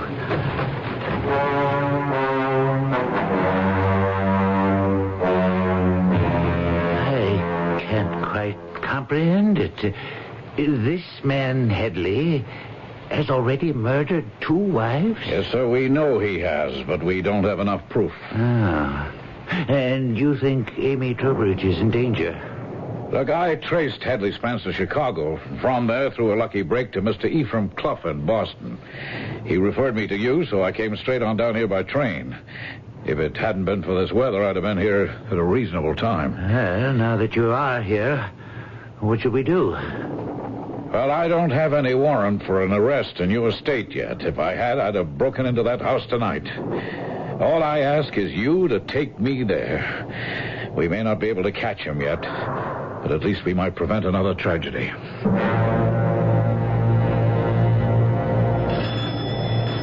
There's someone at the door. Oh, what shall I do? Headley! Nothing. Wait.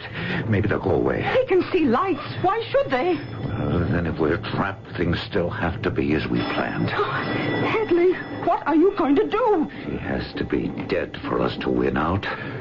Now, don't point that gun at me, Amy. You wouldn't dare shoot. To save my life? Give me the gun. Stay away. You wouldn't dare shoot. That's something I never planned on.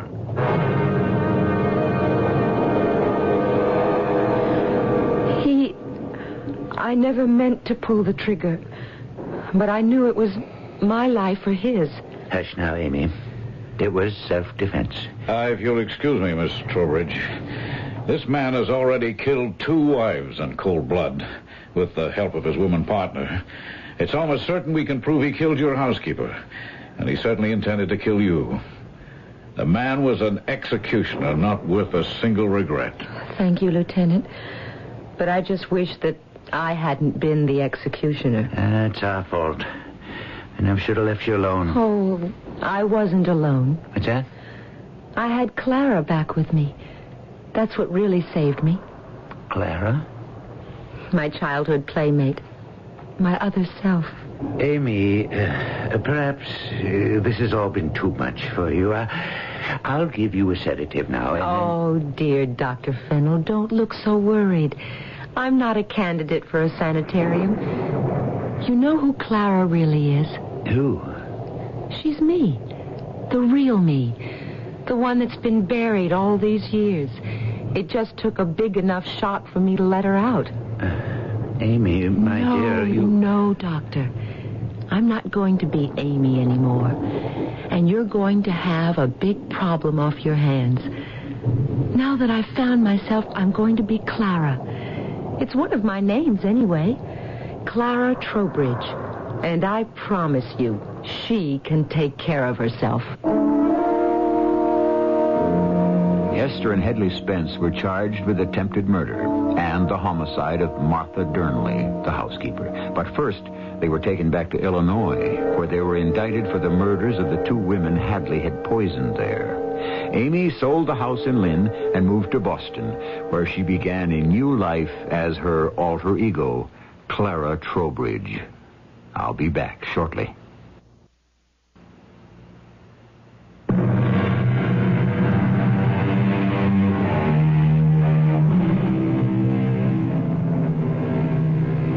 But like all truisms must have its exceptions. Amy Trowbridge wouldn't have agreed with Juliet, for with a new name, she found a new personality and a new life. So let's round this out with another quote. Who hath not owned, with rapture framed, the power of grace, the magic of a name? Our cast included Jennifer Harmon, Ian Martin, Ray Owens, and Bryna Rayburn. The entire production was under the direction of Hyman Brown. This is E.G. Marshall inviting you to return to our Mystery Theater for another adventure in the macabre.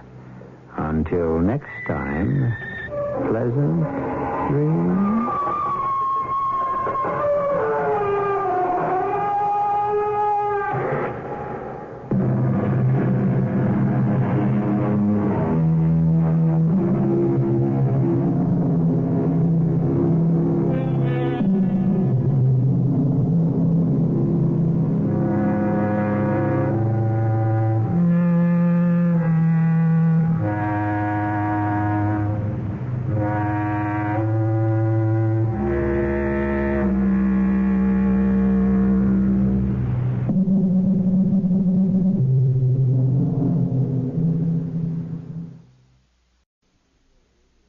CBS Radio Mystery Theater presents...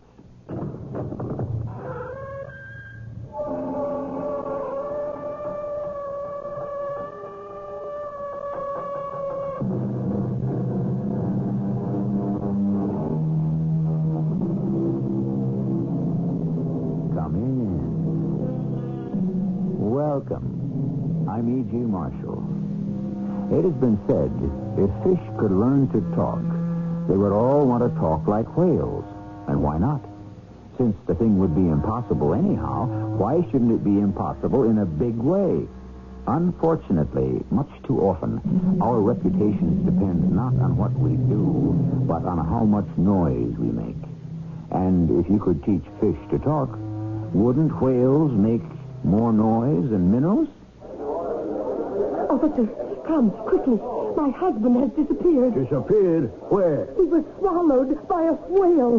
What do you mean, swallowed by a whale? He was swallowed by a whale. A whale? There are no whales around here. Do something. You can't just stand there. Let me look in my book to see what law, if any, has been violated.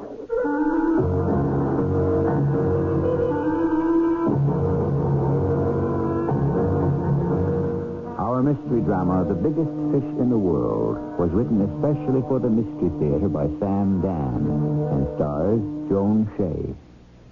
It is sponsored in part by True Value Hardware Stores. I'll be back shortly with Act One.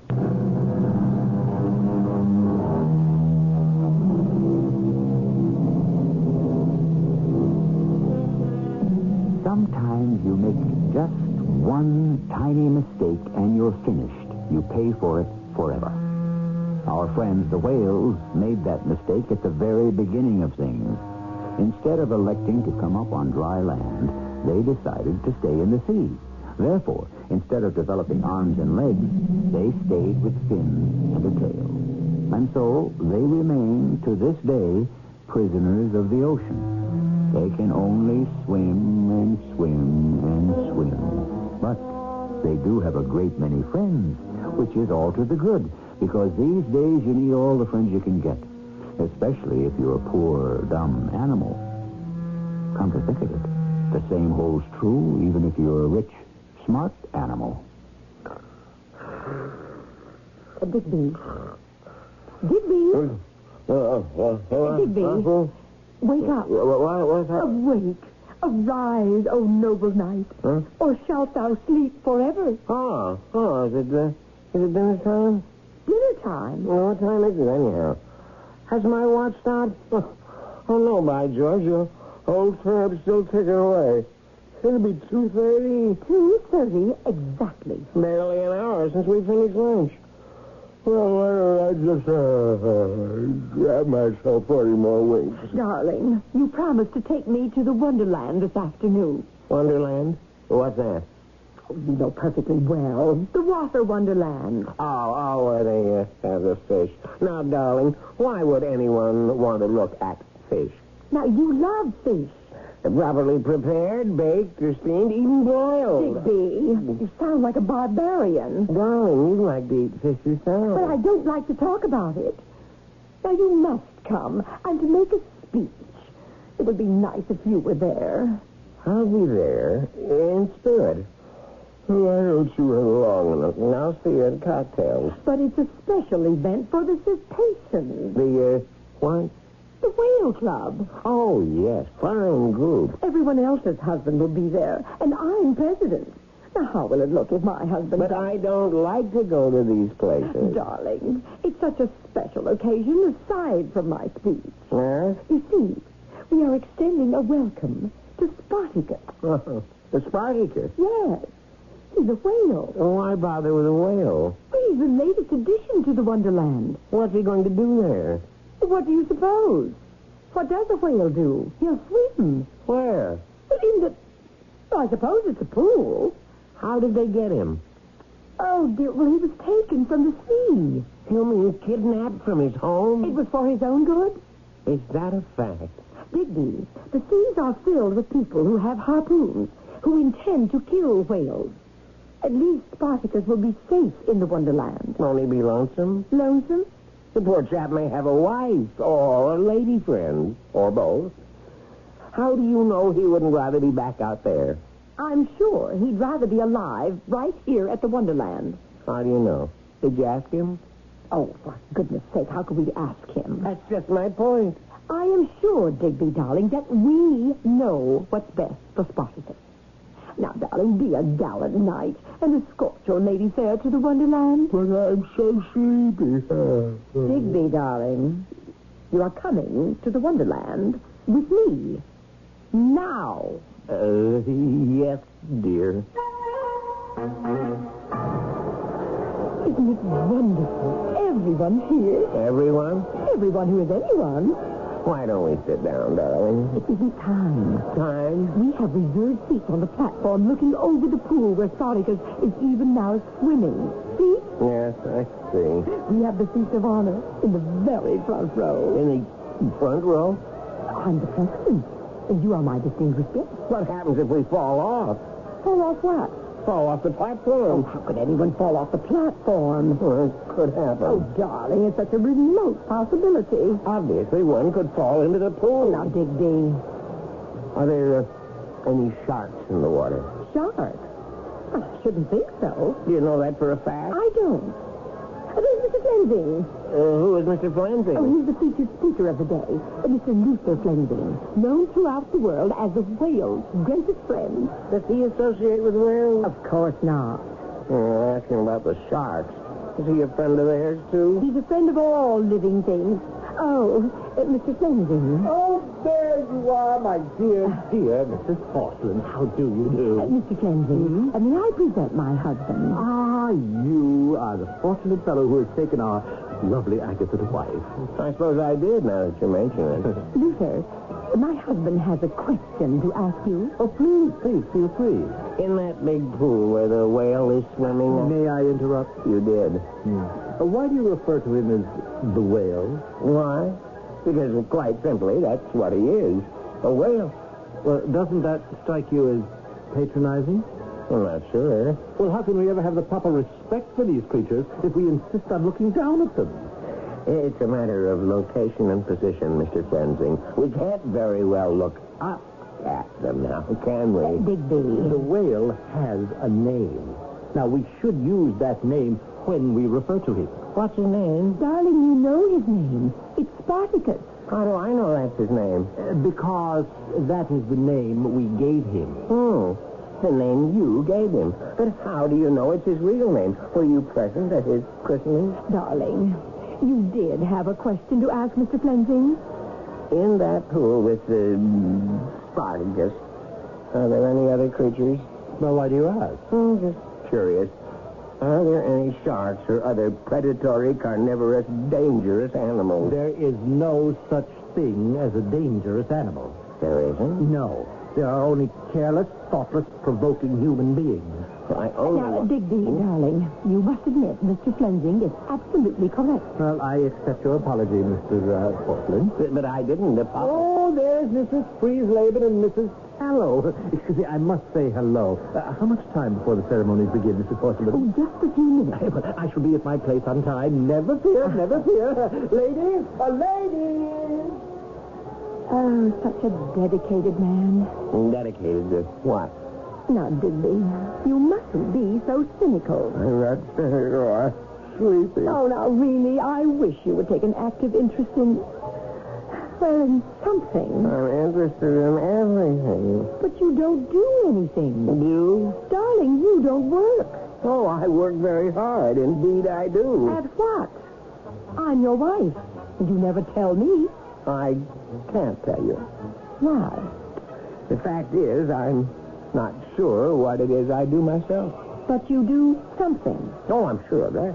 Yes, and we do have money, which means you get paid. Yes. Well, all I'm asking is by whom and for what? It's quite complicated. I speak with various people. On what subject? A multitude of subjects. And then what happens? Hopefully, I assist in the solving of a diversity of problems. What sort of problems? I'm not at liberty to divulge that information. But I'm your wife. I never doubted that. You shouldn't keep any of your secrets from me. I agree. Then why can't you tell? Well, these are not my secrets. They belong to other people. Oh. We never did find out if there are any sharks in the pool, did we? Well, I'm sure everything will be all right. I hope so. Listen. To what? Actually, to nothing. They stopped playing. I'm sorry. I rather like that thing. It's a sign that the meeting is about to begin. We must get to the platform. Rather rickety-looking affair, if you ask me. Now, stop worrying, Digby. Everything's going to be all right. Here's your seat, Digby. The first row. The first row. Just behind the rail. You can see everything. I'll be sitting here next to you after I introduce the speaker, Mr. Flensing. Bless us all, what was that? See? It's Spartacus. Spartacus? Look, directly below. See him? He's surfacing. Oh, isn't he magnificent? That's Spartacus. Digby, please do not lean over the rail. Spartacus? Of course. Oh, isn't he charming and graceful and beautiful? Have you ever seen such grace, such poetry in motion, have you? Well, not lately. It's time for me to start the festivities. Mr. Band Leader, may I have something?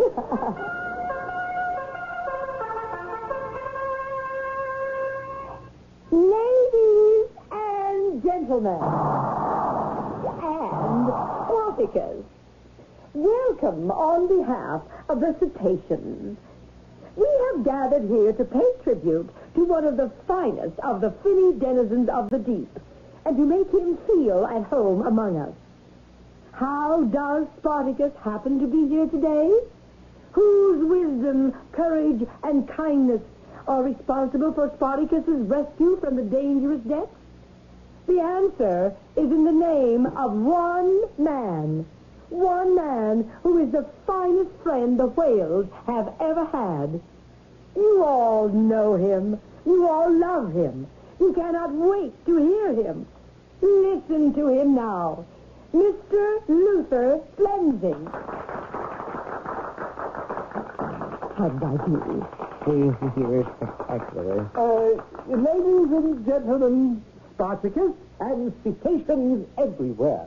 The kindest, the most noble of all living creatures is represented here today by Spartacus.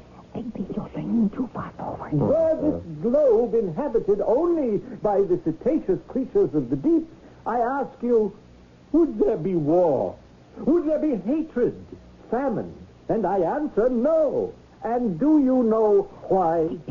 Because within the heart, inside the soul of this noble animal, there is not a single thought or desire that is malicious, What are you doing? spiteful, You're falling asleep. or vindictive. How unlike man. Here. And therefore, I say Hold on to the rail. it is only when man and animal... No, the rail is breaking. Catch him. Somebody catch him. Somebody save him. He can't swim. Please, everyone, do not panic. Everything will be all right. Stop him. Stop, Spartacus. Spartacus, don't do it. Don't you dare. Oh, no. He swallowed him. Spartacus swallowed Digby. That whale swallowed my husband. Yes, and with a mighty gulp, the huge whale swallows the unfortunate Digby. And now what? We don't really know. This is just the beginning of things. Well, it's happened before. Didn't the whale swallow Jonah? And didn't Jonah remain inside him for 3 whole days? Well, we won't make you wait 3 days for Act 2. Just a few minutes.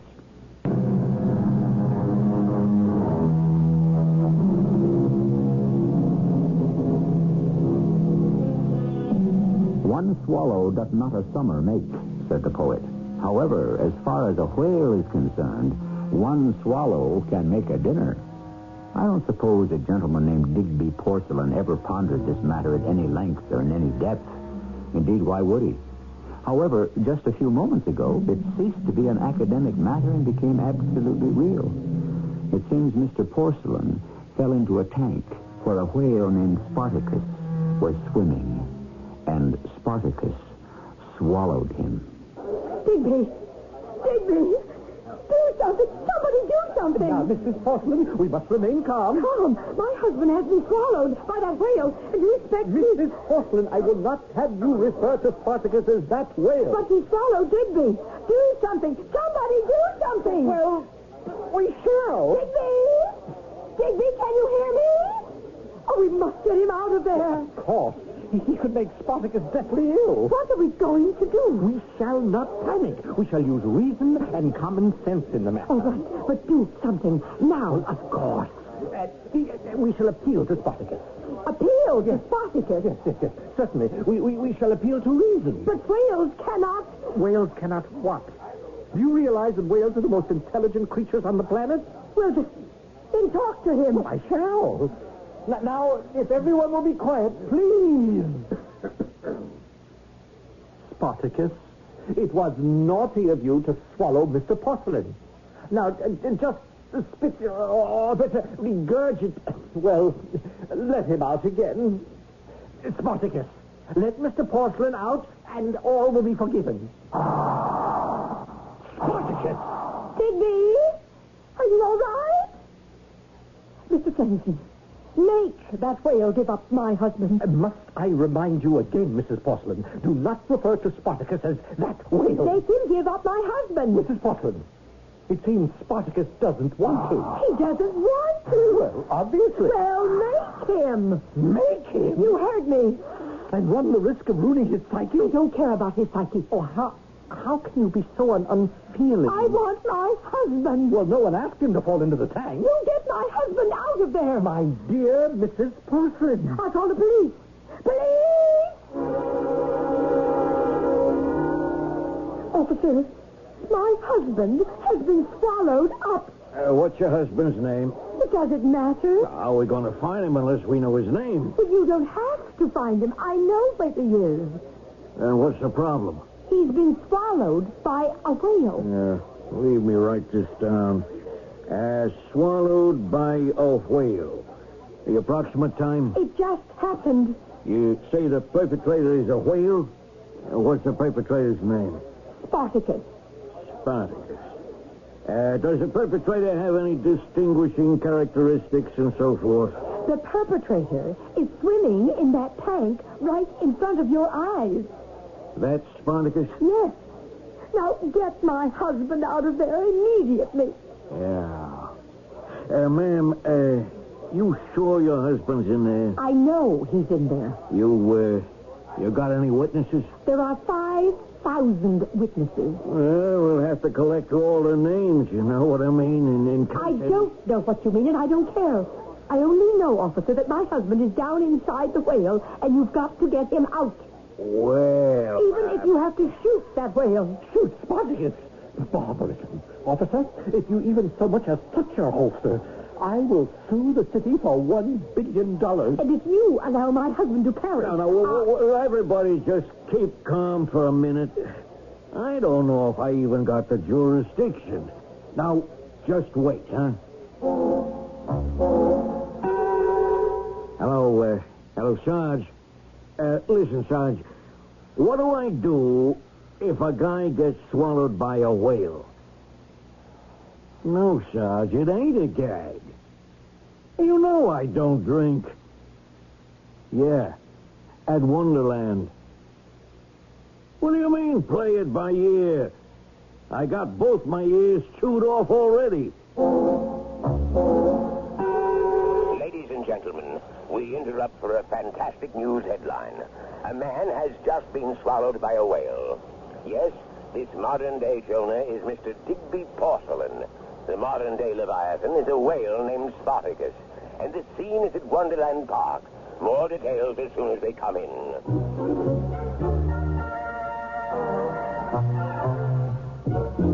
Now, Mrs. Porcelain, I assure you that everything is being taken care of. Except poor Digby. Mr. Pallinsby, as Digby's attorneys, what are you doing? We are exhausting every legal avenue. What do you mean by exhausting? As soon as we fail in one area, we immediately draw up a brief in another. But why should we fail in any area? Why can't we simply cut the silly thing open and rescue poor Digby? It isn't that simple. Why isn't it? Mr. Flensing, the owner of record, has taken out an injunction. Are you telling me that some silly whale is worth more than my husband? Evidently, a great many people think so. Oh, I refuse to believe it. I might suggest that you listen to the news broadcast that's coming on just now. Time for the latest news. And the headline story is about Spartacus and the man he swallowed. Notice, Thousands of not only does the whale get top billing, and most of them he is also identified by name. one of them put Whereas poor Digby has been reduced to the man he swallowed. 1,000 whales. So isn't it more important to save Spartacus? I have a special guest, the owner of Spartacus, Mr. Luther Flensing. May I correct you? Please, do not refer to me as the owner of Spartacus. Rather, I am his friend. Mr. Flensing, what is your position? Our unassailable position is that Mr. Porcelain was an alien presence in that tank. But still, you... Further, Spartacus was only doing what comes naturally. In what way? Well, Spartacus mistook Mr. Porcelain for the food with which his tank is filled, and therefore swallowed him down. But is it not a fact that whales do not eat large objects?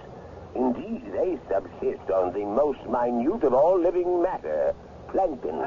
Yes. And that is why Mr. Porcelain presents such a serious danger to Spartacus.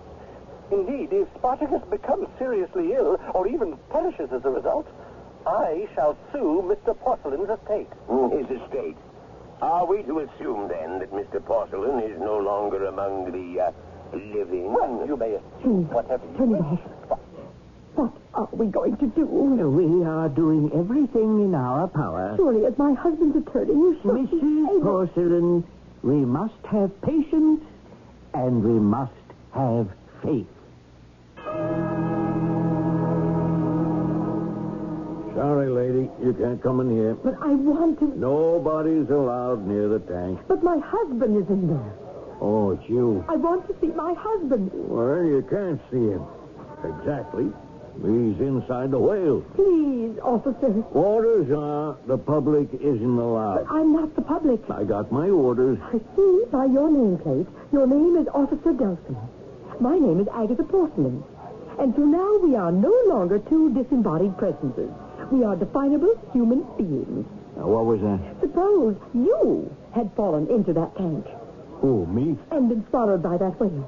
And your wife, tearful, grief-stricken, friendless, and alone, wanted to come here. You follow this? Yeah. And some police officer prevented her from entering. Wouldn't it be terrible for your wife? Couldn't be. I'm not married. Please, officer. Oh, what can I do? Just leave me see a pretty face and I fall apart. It's a possibility you're not married anymore either. May I go in? You will promise me you won't do anything. Mr. Fleming. Mrs. Porcelain, what are you doing here? Well, I will ask you the same thing. I am protecting my property. Mr. Fleming, there must be something we can do. Do? Well, I think you and your husband have done enough. Look at him. Look at Spartacus. He appears so ill, so wan, so listless. He looks all right to me. Oh, how weak he sounds. He sounds as strong as ever. Now, we must get Digby out of there. Well, I agree. He is not doing Spartacus any good. Nor is Spartacus doing him any good. Well, I will accept even that. Now, isn't there some way? None. I have spoken to Spartacus. Yes, but what? You think it doesn't mean anything? Whales are intelligent. They communicate. Listen, Spartacus, will you please unswallow Mr. Porcelain? Oh, Spartacus. You see, he refuses. And if you ask me why, I can only tell you it's for a reason that is rooted deep in his psyche. But a human life is at stake here. Would you agree? Yes. And so, therefore, weighing, measuring, considering it, surely be apparent that since Spartacus will not yield Mr. Porcelain, then Mr. Porcelain should be taken out of Spartacus, whether Spartacus acquiesces or not. You are saying that we should brutally, barbarously cut Spartacus open and remove Mr. Porcelain? It can be done gently, tenderly, painlessly. Oh, Mrs. Porcelain, I forgive you. You forgive me? For being human. For being all too human.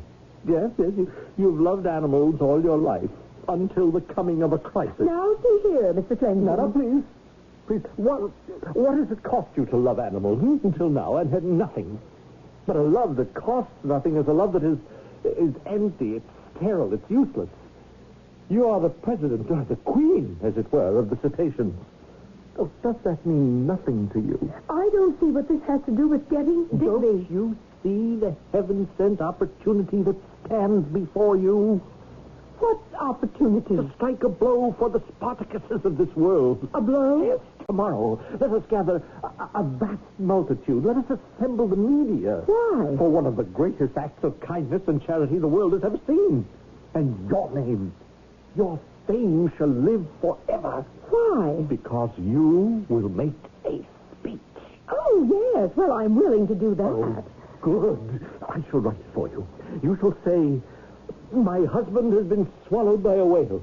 I do not join the arrogant, ignorant, barbaric clamor that says, destroy this most noble creature of the deep.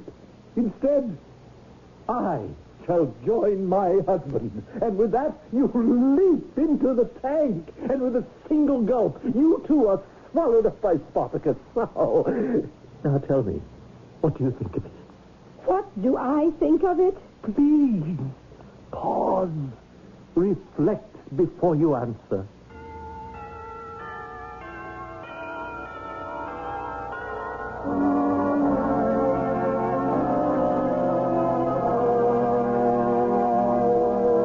What do you think of it? After all, Aren't there wives who long to join their husbands in every hazardous activity?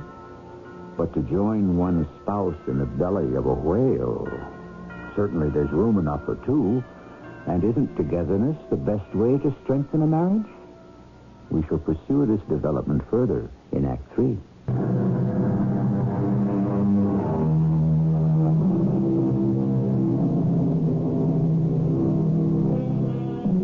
Didn't a wife once say, "Whither thou goest, I will go, and where thou lodgest, there I will lodge"? Actually, she didn't say that to her husband. She said it to his mother. But the basic idea is still there. And the fact is, when you marry, it's for better or worse. You have to live as one. But how can you live as one in two places?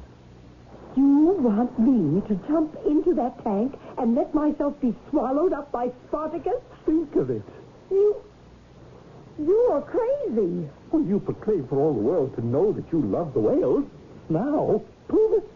By letting him swallow me? Well, I see. Oh, you are the typical dilettante liberal. Now, see here, Mr. Fleming. I want my husband. Well, I have just suggested a way for you to have him. I warn you. You are the typical summer soldier.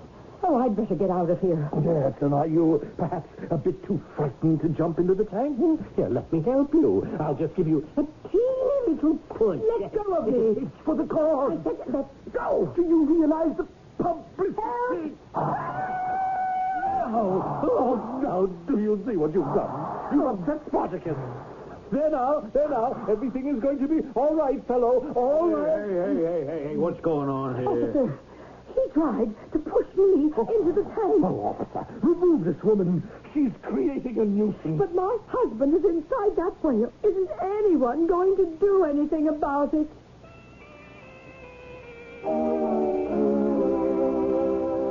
But, Mrs. Porcelain... No more but, Mr. Follenby.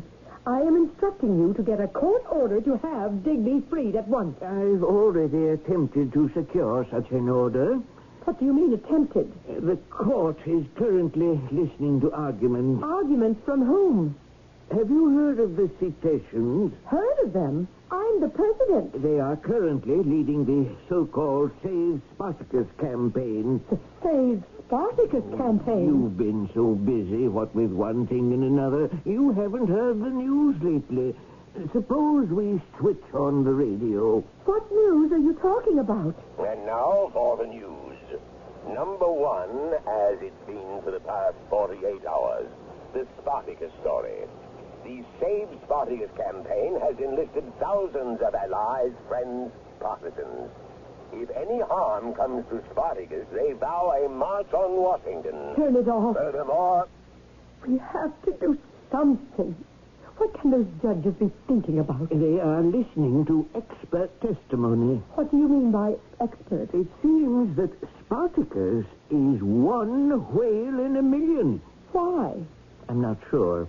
It has to do, I think, with his fins. What do they have to do? They have a reversible interstitial parazoid complex. What is that? And all these university professors and zoologists are having heated arguments about it. But what does this have to do with saving Digby? Well, it could be that Spartacus is the very whale in which an evolutionary move is being made. Evolutionary? Yes. Now, we think of evolution as a process that has taken place millions of years ago. It seems this isn't true. It isn't? No, it goes on all the time, all around us. Why, you and I, as we sit here talking, we are gradually evolving into something else. What? Well, your guess is as good as mine. It is entirely possible that Spartacus is starting a new evolutionary trend for whales. There are signs that he is actually developing hands. You realize what it would mean for a whale to grow hands. I only know my husband is inside the creature's stomach. Oh, no. We mustn't say stomach. Oh, my goodness. That would mean the whale is already in the process of digesting, Mr. Porcelain. No, let us hope things have not reached that point just yet. What are we going to do? We shall wait for the decision of the court and hope for the best.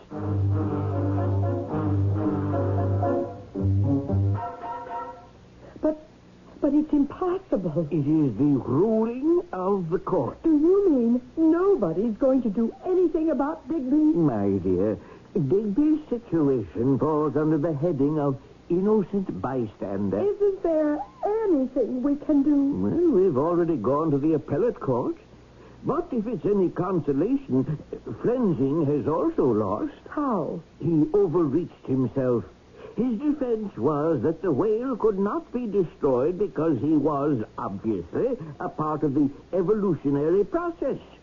And the court agreed. Then how did he lose? Because then the court said, if that were true, then the whale could not remain in captivity where there would be no environmental pressure on him to evolute. Therefore, the court decided that Spartacus must be returned to the seas. With Digby still inside? Well, yes. Mr. Farnsworth, how are we going to get Digby out of there? I don't know. If Spartacus is turned loose into the sea, how will we ever find him? Mrs. Porcelain, this is a problem.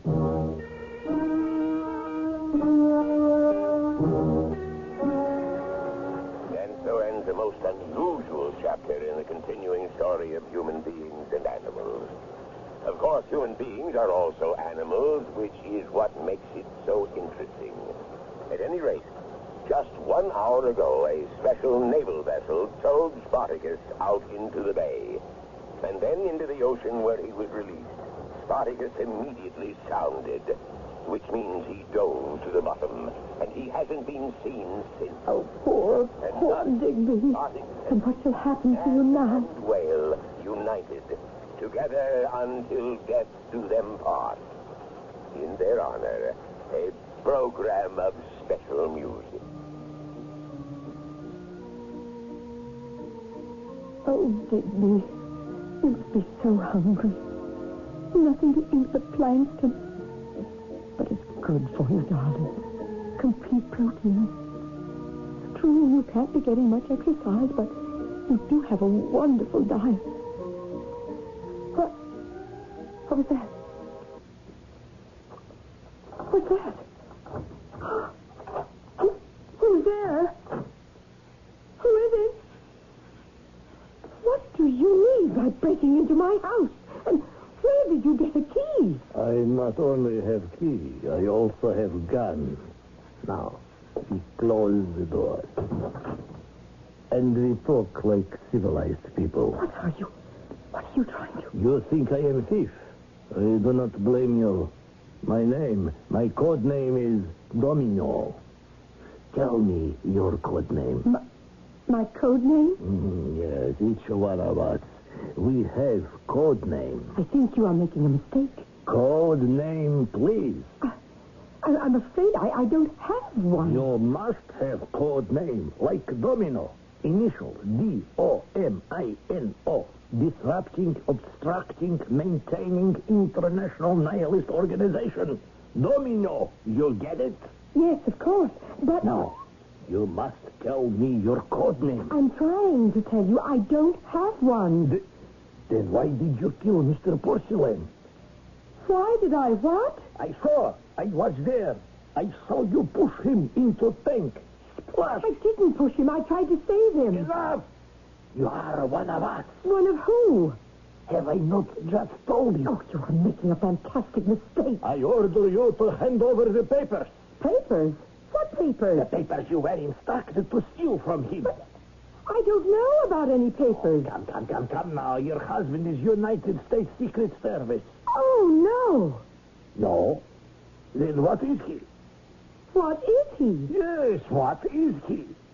A Well, now that you ask, I really don't know. Oh, come. We have no time for games. I was told one of our agents would assassinate him. Oh, no. I did not know who.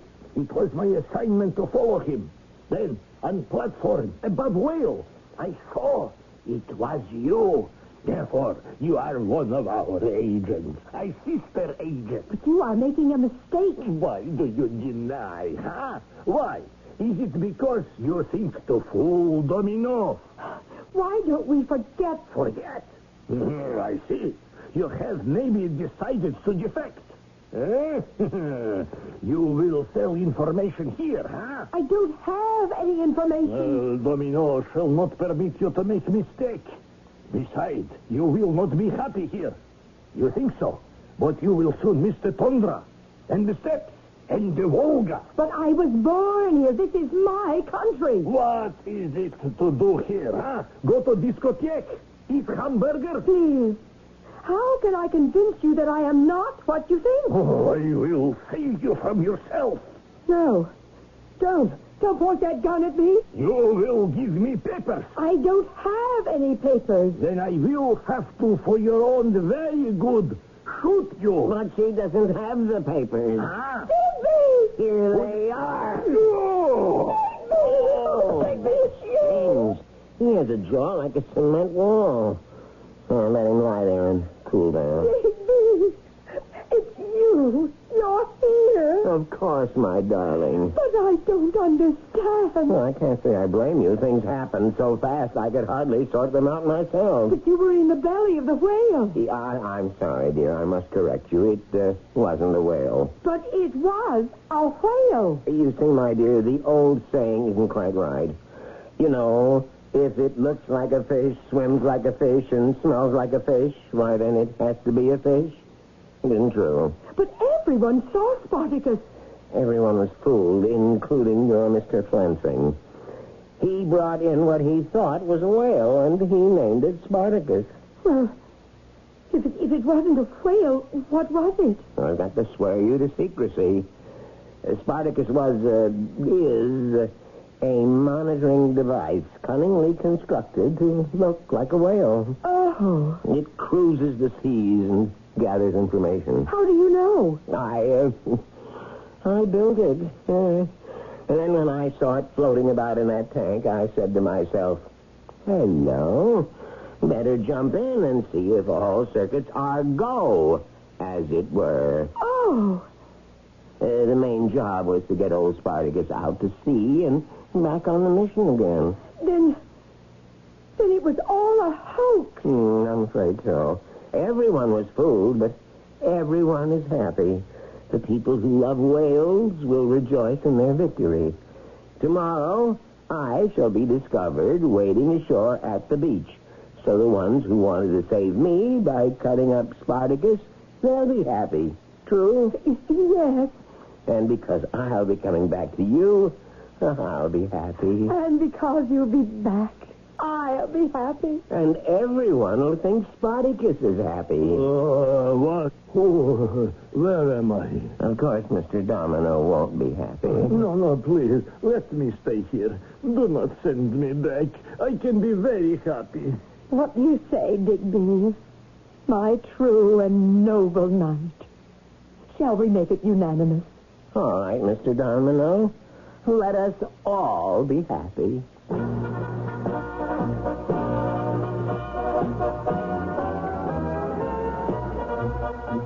And they were. Spartacus is cavorting in the deep. Agatha and Digby spend all their hours happily together. Dr. Luther Flensing is happy among his whales. Seldom do we celebrate a story where there is so much residual joy.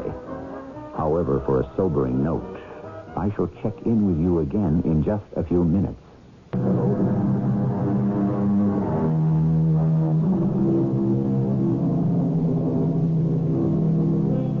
The hand, we are told, is quicker than the eye. Therefore, what we swear we see is not necessarily so. After all, mirages are not restricted to the hot, thirsty deserts where the brain has been seared by light and heat. Mirages can take place wherever people may gather. We see what we want to see, what we expect to see, what we are told we see, and then we solemnly nod and tell ourselves that seeing is believing. Our cast included Joan Shea, Leon Janney, Earl Hammond, and William Griffiths. The entire production was under the direction of Hyman Brown. This is E.G. Marshall inviting you to return to our Mystery Theater for another adventure in the macabre. Until next time, pleasant dreams.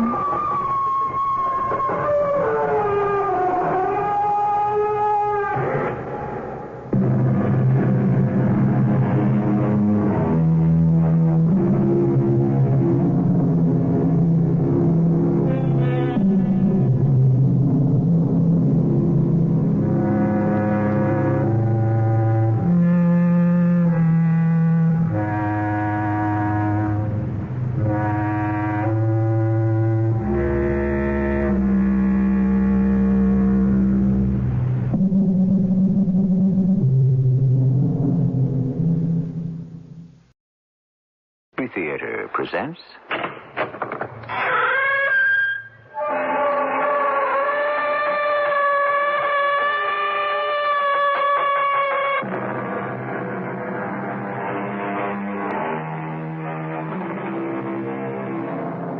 Come in.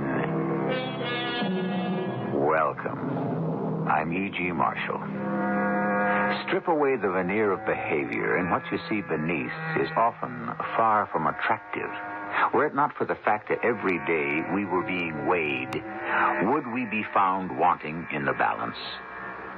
If so many were not looking and watching us, how would we behave?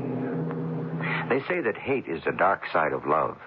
That may be, but in the tale we're about to unfold, no affection could be as intense as the black, malevolent, raw emotion called jealousy. I envy you, John. You're free. You can live as you wish. Would you like to travel, Sarah? No. I'm not a wanderer. That's not it. You just feel that you have to get out of this town, right? That life is passing you by? Yes. That's it. Passing me by. It doesn't have to. You mean run away? Leave my husband? Think about it.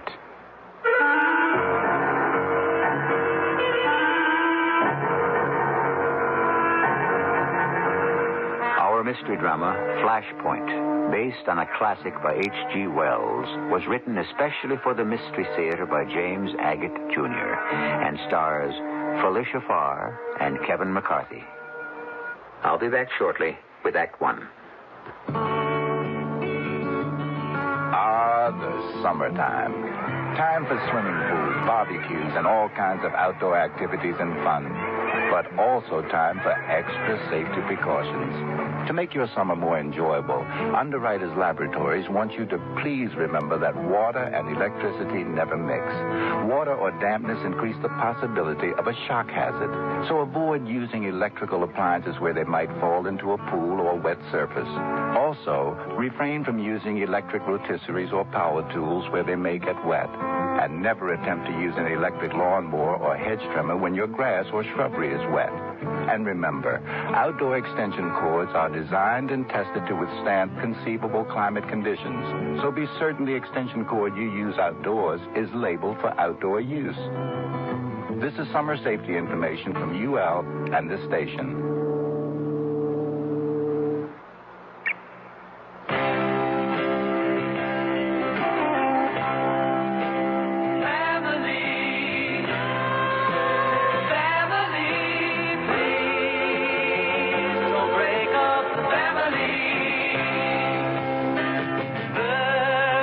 Family.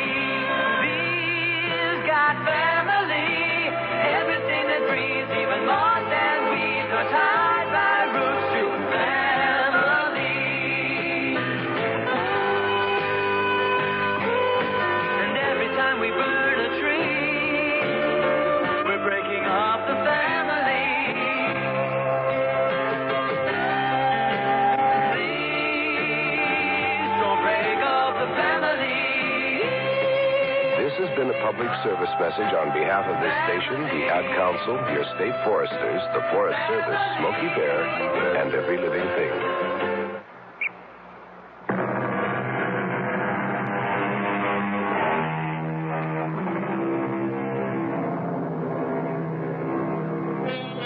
H.G. Wells was a writer of many worlds, indeed even of a war between worlds.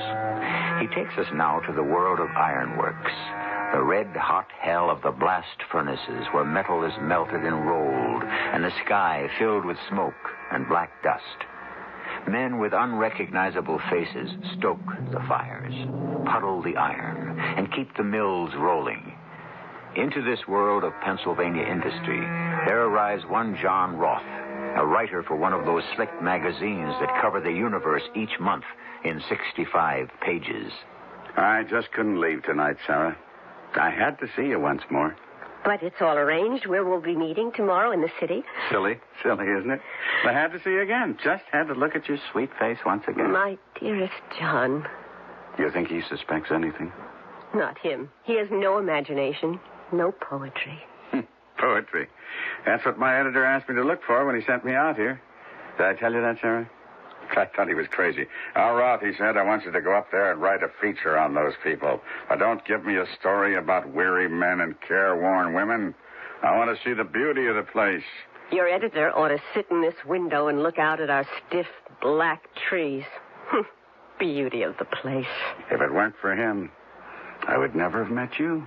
I can see your face. When was it? A week ago? When Horrocks walked in the door with you and I looked up and you looked at me.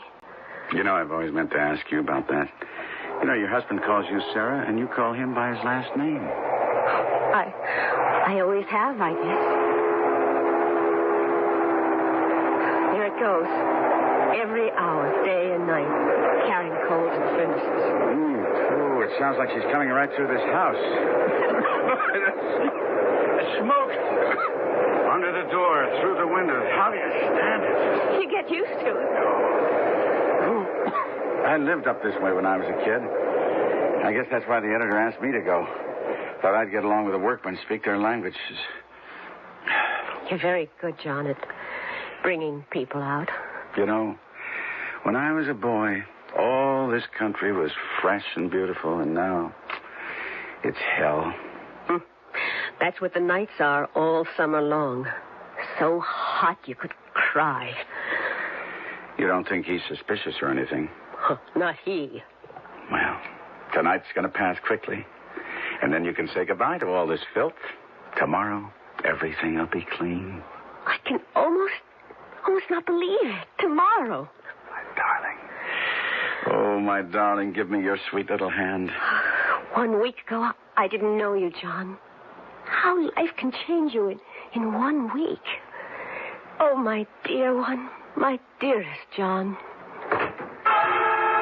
Unknown to us, a real door had opened. And when it shut, it was like a pistol going off. He stood in the corner of the room, the shadow making him look twice as big. When had he opened that door? What had he heard? What had he seen? Good evening. Good evening. Good evening. I was afraid I'd missed you, Mr. Horrocks. I've been down to the post office and sent off as much of the article as I'd finished, and I thought I ought to stay over one more night, and you promised to show me some fine effects of the moonlight and smoke. Did I? Promised to show you some fine effects of moonlight and smoke. Yeah, and I thought I might catch you tonight before you went down to the works and come with you. Of course. I promised to show you the works under their proper dramatic conditions. Well, if I'm troubling you... No, not in the least. I mean, I was planning after you showed me around the place one last time to take the midnight local back to city. There's a lot to see. Horrocks has a theory that machinery is beautiful and everything else in the world ugly. Well, I can't say as how I disagree with that. Well, it is one great theory. His one discovery in art. I'm slow to make discoveries. But when I discover... Oh, yes, Horrocks. Tell us. Nothing. I suppose you wouldn't want to eat before you go back to the works. No, I'm not hungry. I don't know how you keep up your strength. I manage. He is very strong, Mr. Roth. All the men say so. And I promise to show you the works. You ready to go? Yes, indeed. Very well. Let's be off, then. You'd better say goodbye to Mrs. Horrocks. Oh, yes. Good evening, Mrs. Horrocks. What did he mean? You'd better say goodbye. Why goodbye? Why not so long or au revoir? Oh, that's crazy. These iron men don't say things like au revoir. No. He doesn't know anything about... He couldn't guess anything. But where are we? He's leading me along the path beside the railroad. I can see the blast furnaces up ahead. So you almost finished what you were writing, Mr. Roth. Well, I talked to everybody I could find, thanks to you. Now all I need is a little descriptive poetry. All those fine effects you mentioned. Fine effects. Oh, yes. Everywhere. I'll show them to you. I'm not a poetic man, Mr. Roth, but I got eyes. These tracks along which we're walking, they're the veins and arteries of the furnaces. Tons of coal roll along here every hour. A bloodstream feeding the furnaces. That's good. A bloodstream. Very good. You see down there those big, fat, white sparks? Steam hammer makes those. Watch it. One misstep and you're down that embankment and we'd never find you. I couldn't tell whether Horrocks had pushed me or grabbed at me. He lifted me up as if I were a toy and set me down closer to the tracks. I looked up at him, and his face broke into a big smile. You stick close by me. I'll take care of you good, Mr. Roth. Come on. We've a ways to go. We get across the tracks before the next coal train comes. Every hour, you know. Not enough room for a man to stand on this side. Hey, easy. You know, you're pulling my arm off, Mr. Horrocks, dragging me along like this. Oh, am I? I'm only concerned with your safety. Come on, we gotta move. A step high here, over the tracks. Good. Take a deep breath. Smoke is good for the lungs. Yeah, here comes food for my furnaces. Black, heavy, rich coal. Mr. Horrocks, that sign up there, what does it say? Beware of trains. I wrote that on a piece of board 25 years ago. That was right after my father stood here, talking, 1 foot on the tracks. Didn't figure the train was coming so fast. Cowcatcher caught him, threw him 50 feet into the air, right back onto the tracks. Nothing left to recognize afterwards. He was the manager of the works before me. You've had a hard life, Mr. Horrocks. I fought for every inch. That's why I aim to keep what I've won. Here she comes. That big round eye of light can hypnotize you. Fine effect, wouldn't you say? Horrocks, let go! Horrocks! What are you doing? His hand held me like a vice, swinging me back onto the tracks. I pushed with all my strength against his iron arm, and suddenly I was hauled forward out of danger. What had happened? I was filled with doubt. If he meant to push me in front of the train, why had he rescued me? Didn't you see it coming, Roth? I guess I didn't. It came on faster than I thought. Well, it's the dark of the night, and then that big headlight. Hard to judge distance and speed. It's deceiving. I told you about my father. You know, Mr. Horrocks, I think I've seen about enough tonight, and I think I'll head me over to the railroad station. Oh, no, laddie, no. Much more. Huh? The cones. That's a rare sight. You'll be right above it, right over the furnaces. You gotta see it from there. It's like staring down into a volcano. You can't miss that. That coal train. I'm still shaking. You're safe with me, Mr. Roth. I wouldn't have had you run over then for the world. Still, Writer John Roth is not sure that James Horrocks means what he says, that he is safe with the Ironmaster. Nor is he certain that Horrocks is unaware his wife is going to leave him in the morning. Surely Horrocks wouldn't do anything dumb. Even if a wife was running out on a husband, would any man in his right mind push his rival under a train for that? That is, presuming James Horrocks is in his right mind. My bet is we'll know a great deal more when I return with Act Two. Hey there, home improver. You see the old paint on your house is wearing a little thin, and so's your bank account? Well, right now you can save a bundle, Bunky, at your Olympic dealer. Buy 4 gallons of any one Olympic product and get 1 more free. Olympic Overcoat, the house paint made to cover old paint. Olympic Stain in both oil and latex. Hurry, 1 free with 4 on all Olympic products till September 16th at your participating Olympic dealer. He's in the yellow pages. Wanna hear you grunt? Wanna see you grin? Until you experience jumping off of a mountain, driving a truck, learning how to ski, or learning how to survive by yourself, that is a learning process to overcome the unknown. In the Army, your mind and body are challenged every day because the most important thing you have to depend on is you. For more information, see your local Army representative. Hey, Dad, here's a letter from Maria. Maria? My friend down in Brazil. Oh. She says her little brother was very sick, but at the clinic, the people from Project Hope helped his doctor to make him well. That's great. What's Project Hope? Project Hope? Well, that's a group of doctors and nurses who share their medical skills with others in developing areas of the world. Let me show you something. You see this pebble? Uh-huh. Well, we drop it into the pond, and what happens? It makes ripples, and they're spreading out bigger and bigger. Okay. The Project Hope teams teach others who teach others and so on, so those medical skills spread out and multiply just like those ripples. Well, I can tell Maria is happy. She says, obrigado, Project Hope. Obrigado? That's how Brazilians say thank you, Project Hope. A generation of hope, helping save lives and make them better in 25 countries, including ours. Give to Project Hope, Room A, Washington, D.C., 20007. Help make waves.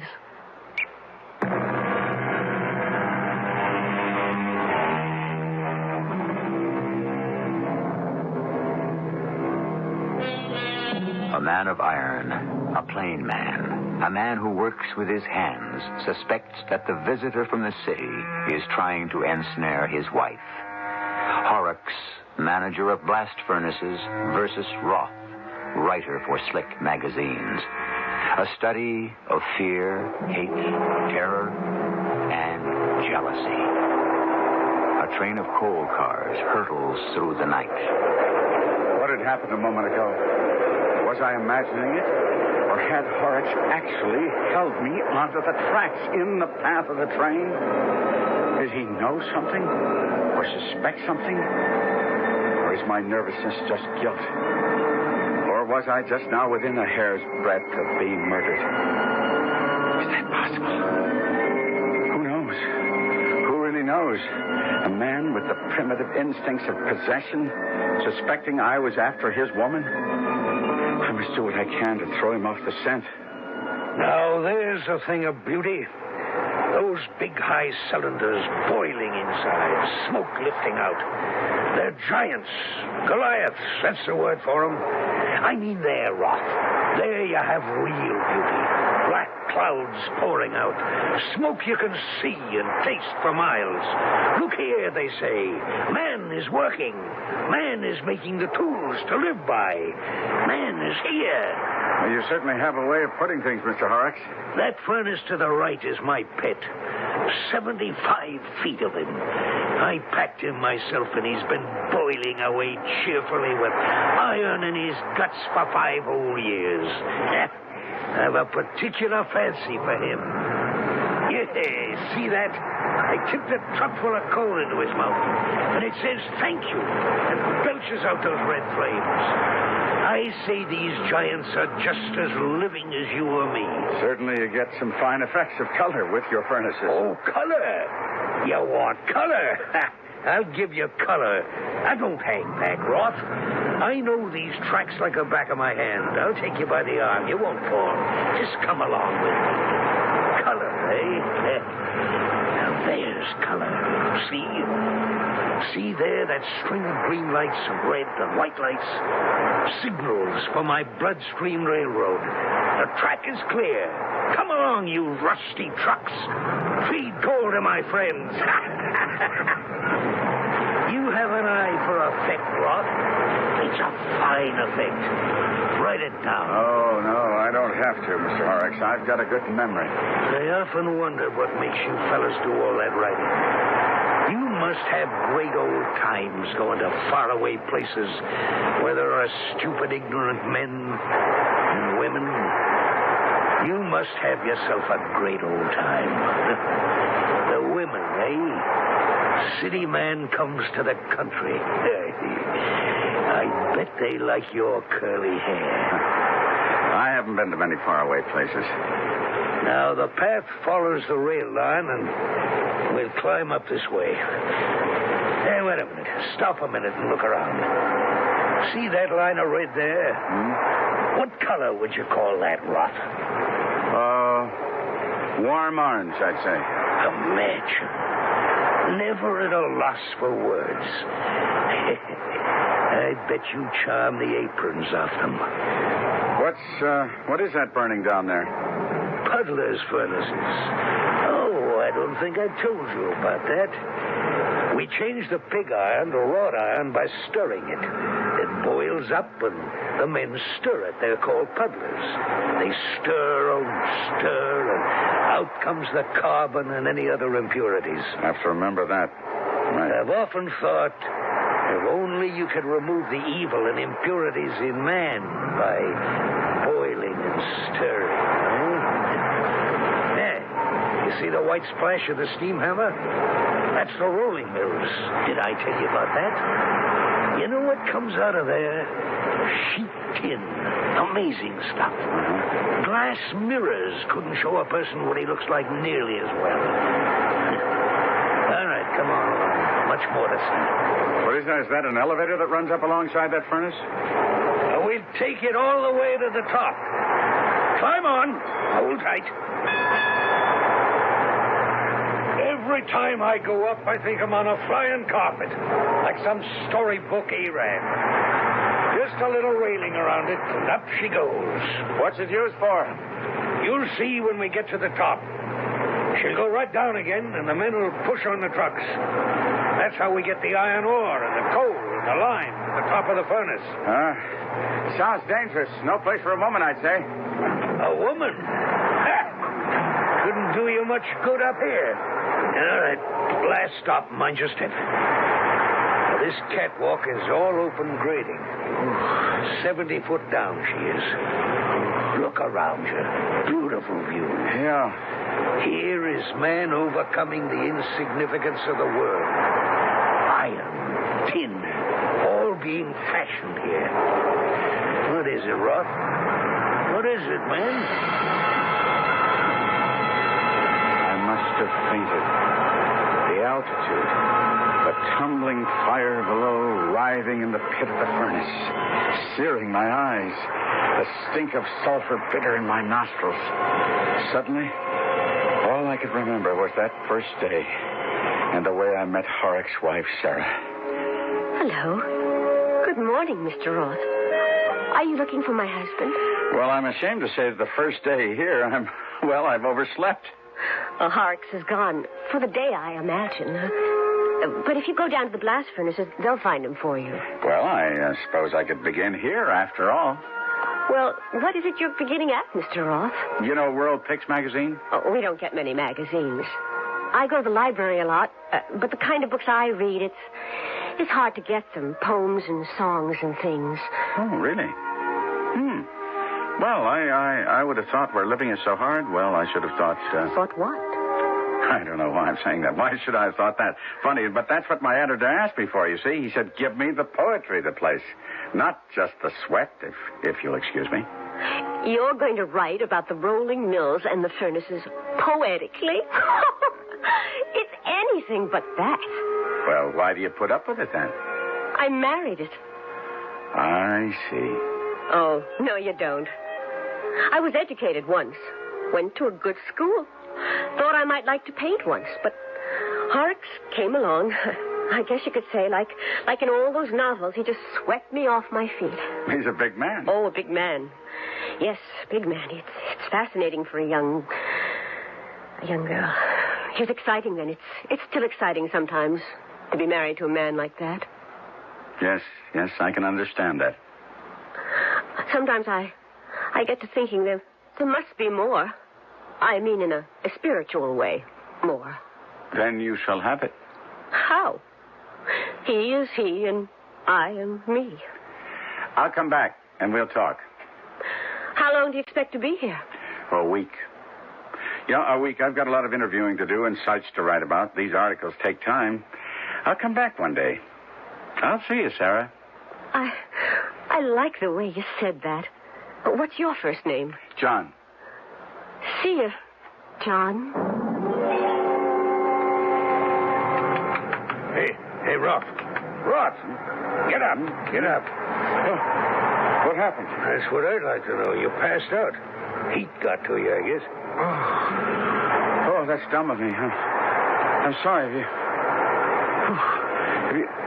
Have you seen my... Oh, darn it. My briefcase is gone. I didn't see you carrying no briefcase up in the elevator. Well, I must have dropped it down by the train. Yeah, nice leather one, I remember. Well, I'll take a look for it when I go down. No, I'll find it if it's there. Well, of course. That's what I meant. The both of us. We'll look for it together. I didn't like the way Horrocks said that. I don't know whether you caught the inflection. We writers, we have an ear for the way people say things. It points the finger at what they really mean. The way he said, of course. That's what I meant, the both of us. We'll look for your briefcase together. He didn't mean together. He meant alone. He does know about Sarah. Maybe she even told him. You can't completely trust a woman. I think he's going to kill me. Up here, 75 feet over the ground, give me a push and who would know? An accident, they'd say.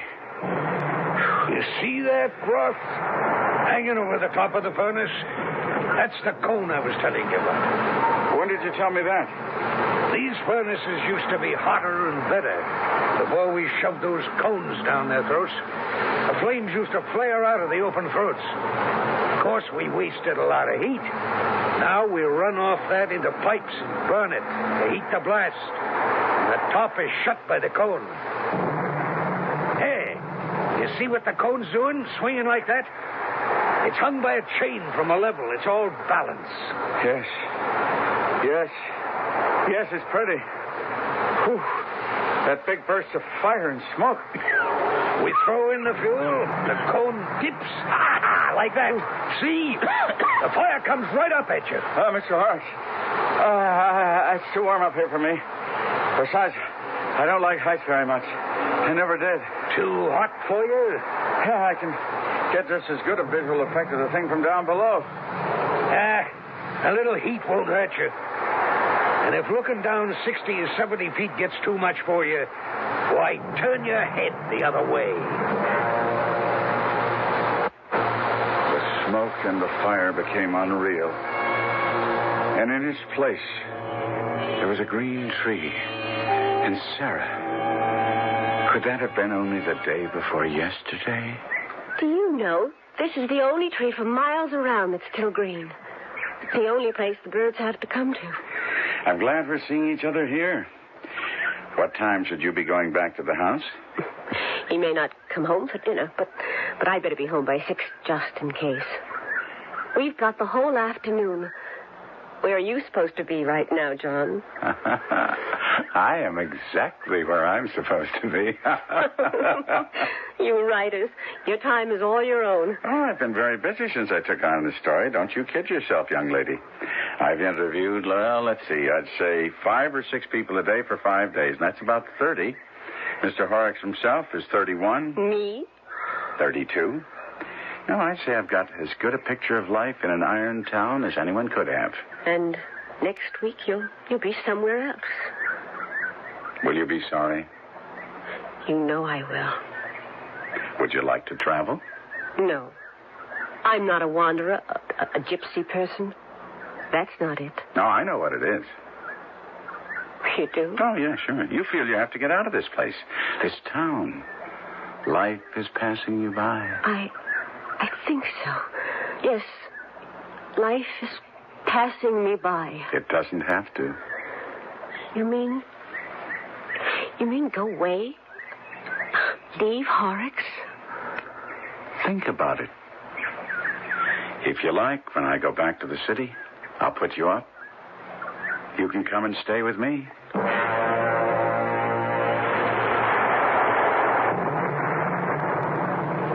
It gets you, doesn't it, Roth? Right down there in the middle of that cylinder, do you know it's near 1,000 degrees? If you were dropped into it, pal, you'd flash into flame like a pinch of gunpowder in a candle. I know. It's the poetic description you're looking for. All right. Did you ever see such reds? Even the vapor is blood red. Red and hot as sin. If you turn your head just a little to where the moonlight falls on the catwalk, why, it's dead white. White as death. How graphically H.G. Wells portrays his characters and their lives. The fascinating thing about his writing is that you can almost smell the smoke, sense the heat, and see the flames that are consuming iron ore and the souls of these people. Life and death sway on that catwalk 70 feet above the ground. I shall be back shortly with Act 3. Grease stain, oil stain, mud stain, and chocolate. When you want a tough stain out, shout it out. Now you can prove Shout's a mom's best friend. Before washing, just spray it on a tough stain. Wait a few seconds. Turn over the fabric and see how Shout penetrates right through to the other side.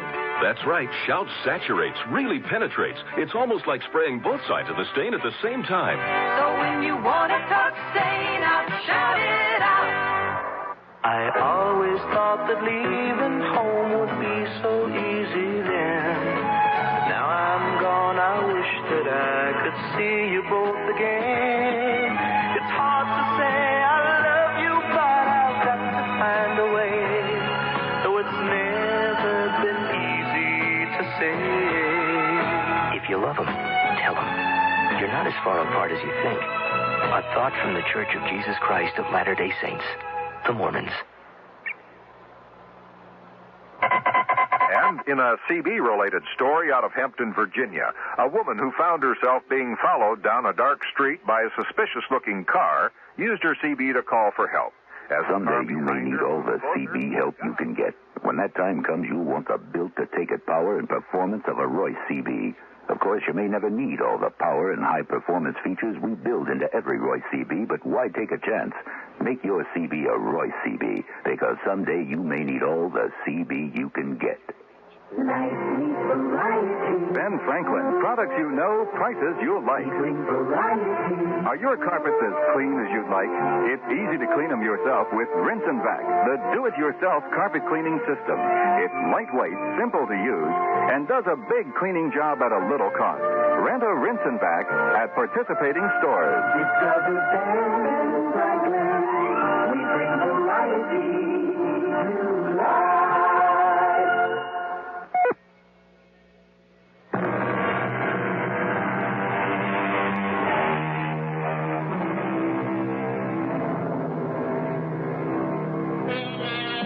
The line between danger and death gets narrower and shorter with every passing second. Horrocks is in his element, Roth out of his. But the question uppermost in my mind derives from this story's title. What will be the flashpoint? When will threats become deeds? When will this war of nerves explode? That moment, I felt as close to the gates of hell as I had ever in my life. An ordinary man wouldn't dream of revenging himself like this, but Horrocks was no ordinary man. Was all of this some wild and weird prank of his, a joke? Terrorizing me in his inimitable, friendly fashion? Dropped me over the side of the catwalk into that cauldron? Would a sane man do that for a woman? Especially Sarah. Beautiful, isn't it? I knew that you, as a writer of serious stuff, would appreciate it, Roth. Well, that's quite a metaphor you just gave me. Did I? Red and hot as sin, white as death. You have a lot of imagination, Mr. Horrocks. My wife would agree with you, but she says it's the wrong kind. Well, in fact, perhaps you have too much imagination. What do you mean by that? You might be imagining things that aren't so. Is that true, Mr. Roth?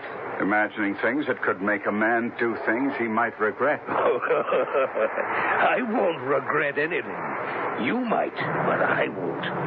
Well, now it's my turn to ask what you mean. You don't know, do you, Mr. Big City Writer with your big city ways? No. I haven't the slightest idea. Now, take your hands off me. Oh, now only a friendly gesture. You're not afraid of me, are you, Mr. Writer? But I'll tell you something. I'm not afraid of you either. All right, then, if you don't like my arm about your shoulder. Funny. Coming from you who likes to put his arm around people. Like my wife, Sarah. It's not true. I suppose to be a good writer, you have to be a terrible liar. And you're a terrible liar, Mr. Roth. And I'll tell you something else. I should be thankful to you. Take her with you. Take her far away from me. She's been no wife to me. One eye looking at me, one eye looking at someone else. You think you're the first? Mr. Horrocks, now, can't we treat this like grown men? She's nothing to you?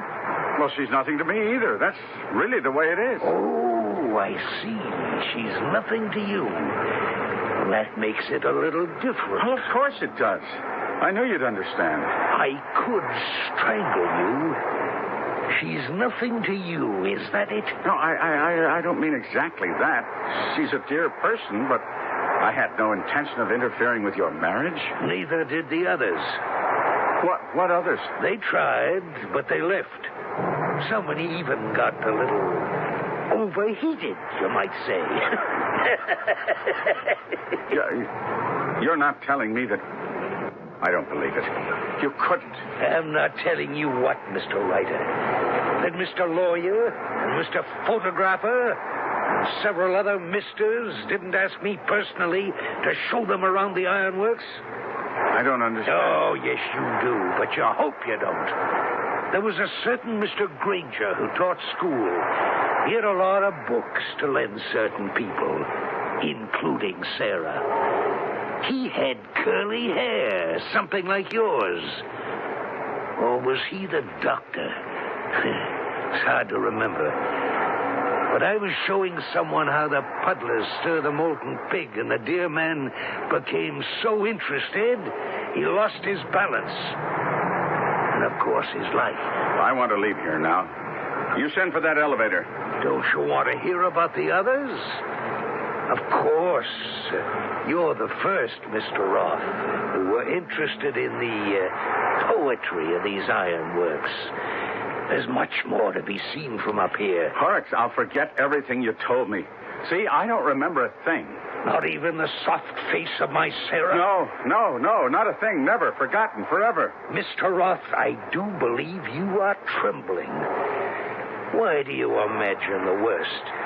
Because I'm 3 times stronger than you?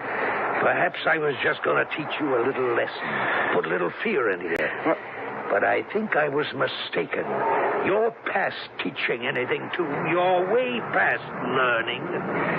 Hot, isn't it? All that fire and molten metal. Did I tell you the temperature down there in the heart of the furnace is 1,000 degrees? 1,000.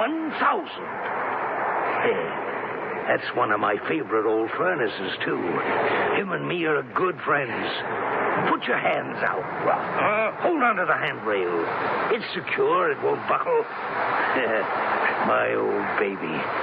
Lean out and feel the heat of his breath. Why, even way up here, I've seen the rainwater boiling off the trucks. Now take that coat. See, it's hanging out over the hot mouth by a chain. Oh, I wouldn't want anyone to happen to step off the catwalk onto that. Too hot even to roast cakes on. 300 degrees. That much? Centigrade, mind you. It'd boil the blood out of a human being in no time. Oh, let go of me. Let go of my arm. You stupid city fool. Woman hunter. Let go of that rail.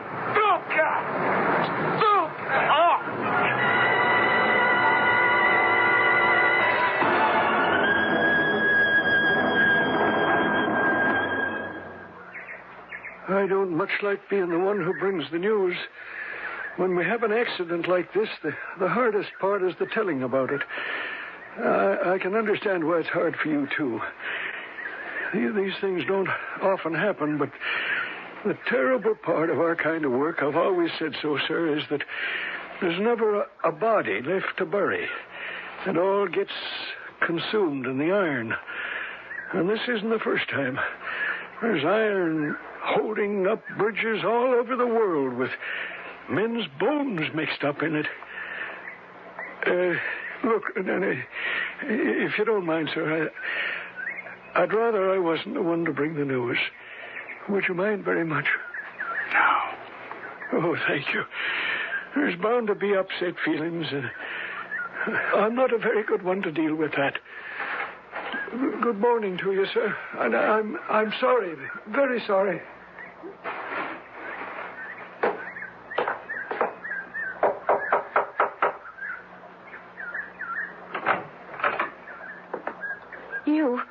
Where's...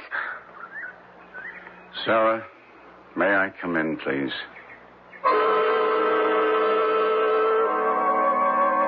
Now, Sarah, you have to stop shaking like that. Try to get a hold of yourself. I can't help it. It's taken hold of me as if I have no control over my body anymore. I'll make us some coffee. Now, you sit here. Just wrap that blanket around yourself. Keep warm. And I'm sure I can find everything in the kitchen. No, don't go, Mr. Roth. Would you mind? Just come back and sit where you were. Sit here with me in the living room. Please, don't leave. Don't leave me, please. All right. What a night it's been. Were you with Horrocks all the time, Mr. Roth? Sarah, can I ask you, what is it? I mean, suddenly you're so formal. This Mr. Roth business. What are you talking about? Well, we're not exactly strangers. Mr. Roth? I don't know what you're talking about. All right, forget it. I'm sorry I mentioned it. It's just suddenly we don't know each other? Well, we're not friends. I only met you a week ago, Mr. Roth. My husband introduced us. You were writing an article about blast furnace people for a magazine. I don't know what you expected me. Nothing, Mrs. Horrocks. Did you say you were with my husband the whole time? I was. He took me on a tour of the plant, along the railroad, to the furnaces, and then we took the elevator up to his favorite, or one of his favorites. Don't tell me any more. I don't want to know.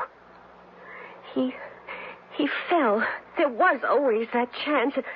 It gets so hot up on the catwalks it can melt your brain. He probably didn't even know, and then burning. Horrible. Oh, God in heaven. So painful. Oh, my darling Horrocks. No. Oh. Mrs. Horrocks, the foreman said that it was all over in a flash. Mr. Horrocks would never know anything, never suffer any pain. He burned to death. There's no doubt about that. Oh, heaven help me. Help him. Have mercy on his soul. It was an accident, truly. He just went over, right into the furnace. I reached and he was gone. But why? How could he? He's been up there 1,000,000 times. What was he doing? No. Don't tell me. I know. I don't want to know. Oh, John, why? Sarah, my dear. Sarah. Is it you, John? Yes. It is, isn't it? You're not Mr. Roth. You're John. No. Oh, I can't say it. Sarah, it was all terrible. You were going to take me out of all this, John. It's too late. Sarah, I have to tell you something, and if it comforts you, you must take it so. I really did have a deep feeling for you. I didn't before. It was a game at first. We play games with people sometimes. Sometimes they take it seriously, and sometimes they don't. But I can't bear it. I can't bear to see you so unhappy. And I'll try to do what I can for you, for both of us. James, do I know you? Really know you? How do I know that you didn't push him? You wanted me. How do I know? Well, you know, of all the things that didn't happen, that couldn't. I push him? Stumbling along there, stumbling about in the dark, pushing him? Oh, no. No. I think you had better go now. All right. As you wish, Sarah. But I promise you I'll try real hard to make all this up to you. There's nothing for you to make up. I'm never going to see you again. If there's going to be pain, it's mine alone. I know what happened up there over the furnaces. No, you don't. It just happened. He knew. Horrocks knew about you and me. And the crazy part about it all was it was the first time it was really true. He'd cried wolf so many times when there weren't any wolves. It's so strange and far away. Last night, I saw you go out the door, the both of you, and I was scared for you, not him. I was afraid he might do something to you. I never thought he'd jump. No, but he didn't. It was an accident. He slipped. You'll never make me believe that. He was too wise on that catwalk. He was either trying to get rid of you or himself. Don't you see? Well, whichever way it was, I was to blame. It had got to a point where I couldn't stand him, and he knew it. I hated his jealousies and the stories of people he'd make up and believe. Oh, he had imagination, all right, but the wrong kind. He knew I couldn't stand the way it was. Dirty and smoky and ordinary. But now he's gone. I wish he'd come back. I want him back. I loved him. She loved him. There you have it. All my searching for the poetic angle to the story, trying to paint what I saw with fancy words, the color of the sparks, the flames, the molten iron. Worthless. The real poetry lay in this woman who forgave me and her husband and would love his memory to the end of her days. I had my story.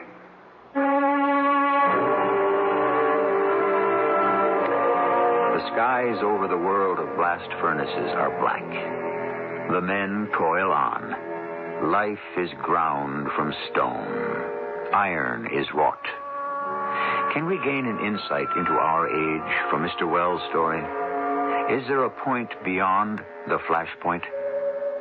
I'll see if I can add it all up when I return shortly. Do you know what happened in Boston in 1636, 140 years before there was a United States of America? America's first college was founded. Our forefathers knew that the new world would need the light of knowledge as well as the light of freedom. And they were right. Ever since, Ideas from our college-trained minds have helped America grow and prosper. But today, many of our colleges are in financial trouble, deep trouble.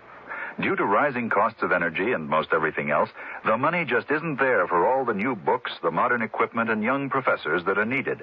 So programs are being blue-penciled. Faculties are being reduced. We can't let this continue because we can't afford to run out of ideas. We need them so badly to solve all the problems our country faces. So make America smarter. Give to the college of your choice. A public service announcement of this station, the Advertising Council, and the Council for Financial Aid to Education.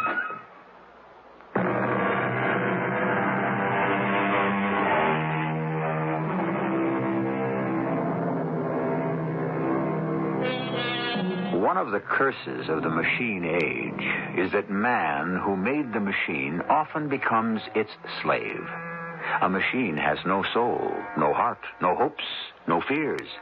To be the master of the turning wheels, the furnace, steam, electricity, sun, and atom power, man also needs no soul, nor love. At some point, does he become one with the machine? Let us be careful, then, how we use them, lest they misuse us. Our cast included Felicia Farr, Kevin McCarthy, and Court Benson. The entire production was under the direction of Hyman Brown. And now, a preview of our next tale. Is there any problem? No, not exactly. It's just something I had planned to do in town this morning. Oh, well, can it wait? It won't take very long. I could be back here and ready to go again in about an hour or so. Would that be satisfactory? Quite. Then, if you will excuse me, I'll just get into my car, and I'll return before you know it.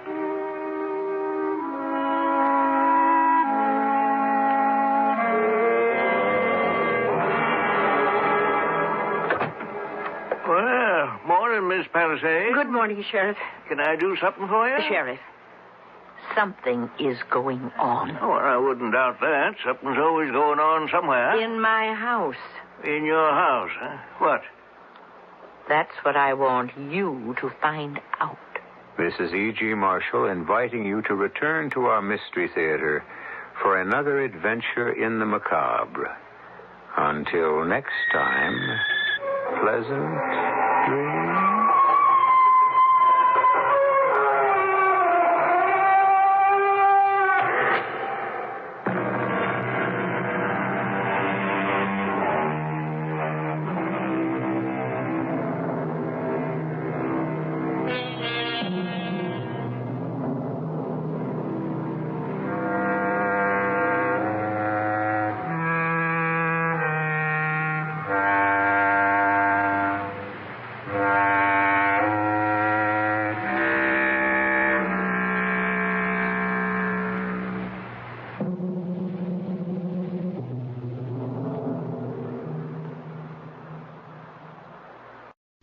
The CBS Radio Mystery Theater presents...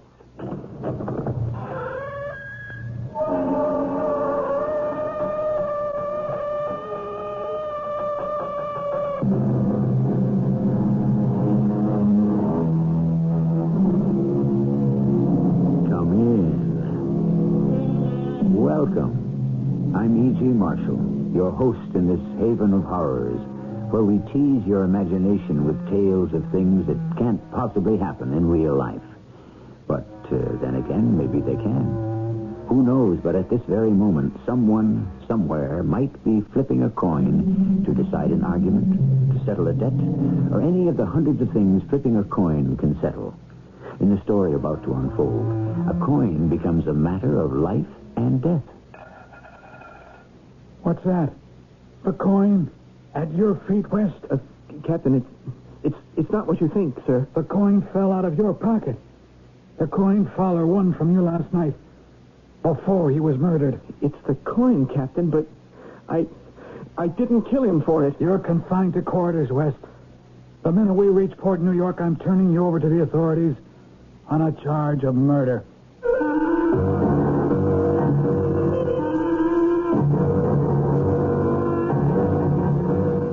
mystery drama Devil's Gold was written especially for the Radio Mystery Theater by Bob Jern and stars Russell Horton.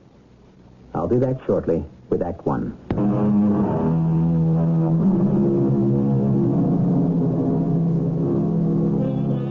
Coins have been used for currency for thousands of years. Coins have commemorated great events and great persons. Coins have played their part in history from pieces of silver to pieces of 8. And yet never has there been a coin quite like the one that turns up in our story. A story that begins in a New York City jail. Rusty, I'm Frank Barth. Oh, yeah, you're the lawyer the court appointed for me. That's right. I didn't kill that guy, Mr. Barth. Well, that's what the prosecution has to prove. The burden's on him. But the evidence against you... The only evidence was that gold coin. There weren't any witnesses. There rarely are to murder. Guy Fowler was my shipmate, a buddy.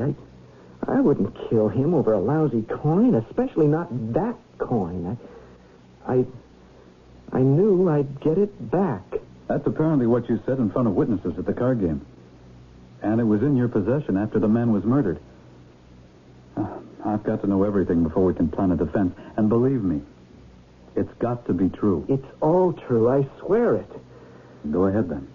I'm a merchant seaman, you know, and this thing started 2 months ago. We were in the Mediterranean heading for Derna. That's in Libya. We were pulling in at night, and the lights on the shore were sparkling. The air was warm. Guy Fowler, the guy who was killed, was on the deck with me. We were both looking forward to a couple of days' leave. Well, it'd be good to get off this tub for a while. I ain't been on a leaky peat like this in 40 years. Doesn't bother me. It's your first haul. You don't expect any better. Wait till you've been shipping for 20 years. What's this port like? You been here before? Yeah, once. Not bad. Oh, watch out for the shopkeepers, though. They'll steal your blind. Well, I don't have enough money left to steal. I lost most of it last night. Yeah, I know. You're dumb to try to beat these goons at poker. You're too green. I gotta learn all the ropes. Well, I wanted to get my girlfriend something, you know, a souvenir. I heard the guys talking about some store in this port that's supposed to be so great. Yeah. The Devil's Boutique, they call it. No, that ain't its real name. They just call it that because it's so hard to find. Never seems to be in the same place twice, you know. Some guys claim it don't exist at all. But it's probably because they never found it. Well, have you? No. I ain't got no one to buy anything for. Well, does anyone know what street it's on? In Derna? Street names? Nothing but alleyways except for a few blocks that they call downtown. But they say you recognize it because it's lighted only with candles. Well, maybe I can find something for Kim there. Sure you can. If you find the shop. We tied up in port, and the next day I took off alone and wandered around the town. It was a thrill to be in a foreign port for the first time. Narrow alleys, street vendors all over the place, the sun blinding bright. It was about noon when I first saw it. Off to the right was a little lane that seemed to wind around in back of a low building. It was completely deserted. I took a few steps down the rough cobblestone alley. It was dim, a place where the sun couldn't get to. There wasn't a sound. The bustle behind me seemed to have vanished. I walked slowly along the twisting alleyway. Well, there were a few shops, but they were all closed.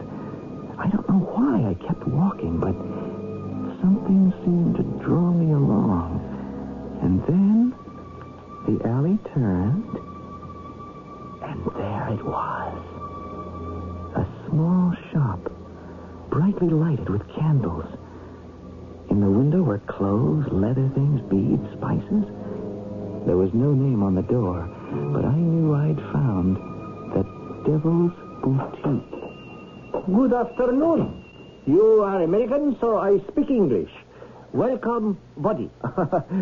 Thanks. You are looking for something particular, eh? Something for a girl in New York. Yes. Jewelry, perhaps. Or something less intimate. A scarf. Look around. Relax and take your time. My shop is at your service. Yeah, okay, thanks. I'll just look around. The place was fantastic. I don't know anything about jewels or clothes or that stuff, but what I was seeing in this shop was dazzling. I picked out a silver locket for Kim, and it was then I noticed a scruffy-looking guy handling everything on one of the small tables. Suddenly, he slipped a gold candlestick underneath the robe he was wearing. He looked around and then headed for the door. Hey, you! What is the trouble, sir? That guy leaving, he took a candlestick on that table over there. He's stealing it. I'll get him. No, wait. It is all right. Well, you going to let him get away with that? He is not getting away with anything. I am used to the thieves of Derna. Aren't you going to call the police? The police? Oh, I have my own way of dealing with these thieves and getting my merchandise back. How are you going to get it back? You know that guy? No, but it doesn't matter. The candlestick will be returned to me. Well, you know this place better than I do. I'm going to take this silver locket. How much? $20 American. Oh, fair enough. It is a lovely piece of work. Here you are, 10, 15, 20. Thank you.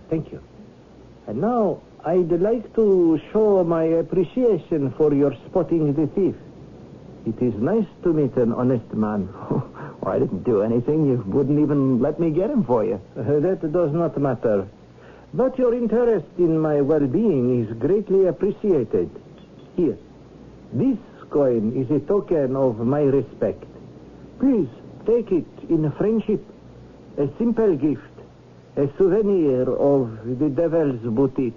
You mean that's what you call this place? No, not I, really. But I am well aware of my reputation and how my customers refer to my shop. Here, take it. Well, okay, but you don't have to. I realize that. But take it. It's yours. And this coin will always be yours. Forever. Oh, hey, it's heavy. Yes, solid gold. Oh, look, now you can't... Please, it's yours. And as I said, it always will be yours. No one else can ever own it. I couldn't believe it. This guy giving me something like that for doing nothing, really. I headed back into the streets of Derna, and 2 days later, we headed back for the States. You need a few bucks till we get paid off? Oh, thanks, guy. My girlfriend will lend me some. I'll be okay. Someday you'll learn not to let them punks take you. Yeah, someday. Well, we better get down. We'll be pulling into port in an hour. When I left the ship, I called Kim and told her I'd pick her up for dinner that night. I knew she'd spring for a loan, but I kind of hated to let her know I gambled away all my dough. Then I remembered the gold coin in my pocket. Maybe I could hawk it for a few days till I got paid. I headed for a pawn shop on 6th Avenue. I want to pawn this coin for a couple of days. What'll you give me for it? Where'd you get this? In Libya. Oh, looks solid to me. It's solid gold, all right. Strange design. I got it in a strange shop. $200. Oh, okay, I'll take it. I'll buy it back in a couple of days before I ship out again. Okay, fill out the card. I'll get your cash.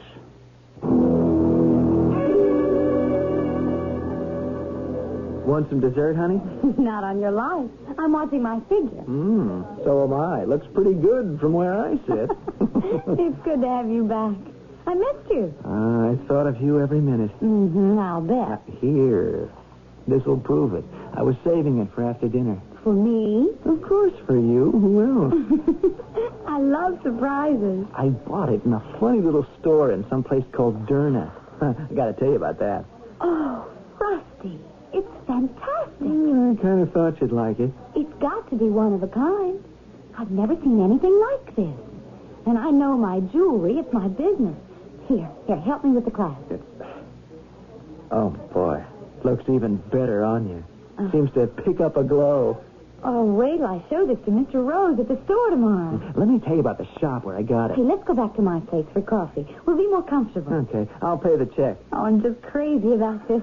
Hey, you're dropping your money. That's impossible. Rusty, what's the matter? This coin. Hey, where'd you get that? It couldn't have been in my pocket. I left it with a pawnbroker. It's a beautiful coin.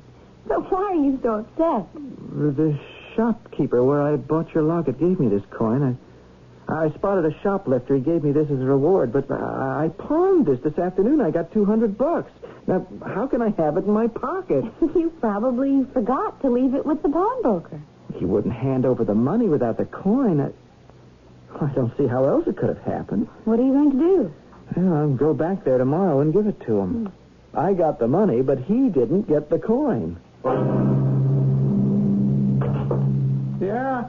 Oh, back for it already? I got an apology to make. I forgot to leave the coin with you. What? Well, you gave me $200 for a gold coin yesterday, but last night I found it in my pocket. Here. I don't get it. That's the coin. At least I think I did. You're sure? Wait a second. It should be in a brown envelope here on the top shelf. Well, it ain't. You got the coin, okay, but I'll be darned if I know how that happened. Well, here it is. It's yours till payday. I can't believe it. Just an oversight. No, I don't mean that. Oh? I can't believe anybody could be that honest. How long have you gone this time, Rusty? Well, we're heading for England, probably 4 weeks, maybe 5. But I'll write you. I have your locket to remind me of you. What time do you have to be on board? In an hour. You got to get going. Oh, I just thought of something. I don't have the money to get back my coin. Oh, I'll lend it to you. No, I don't mean it that way.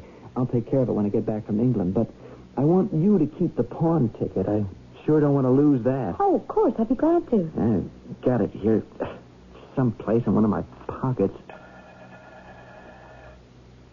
Well, that is curious. I thought I heard the clink of a coin. Could it be again? The last we heard, Rusty had taken his gold coin back to the pawnbroker for a second time. And here it is back. If you remember, at the start of our drama, Rusty was in jail for murder. How that comes about, we'll see when I return shortly with Act 2.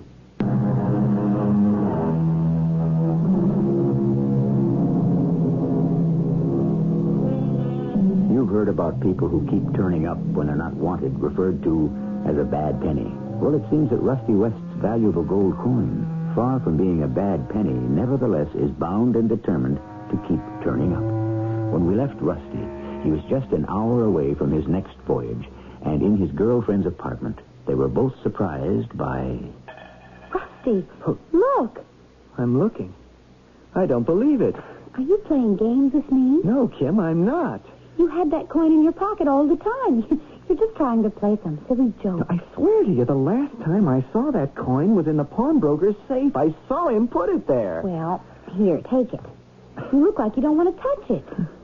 I still think you're pulling my leg. Rusty? Rusty, what's the matter? It's yours. As I said, it will always be yours. No one else can ever own it. Kim, the shopkeeper in Derna who gave it to me, he said it would always be mine. No one else could ever own it. I didn't think anything of it at the time. You are serious. I am, believe me. I don't know how or why or what kind of magic this is, but somehow that coin keeps coming back to me. I can't lose it. Rusty, that gives me the creeps. Stop it. I am not kidding. You really mean it? I want to make one more test to be sure. What do you mean, test? I want to leave the coin with you.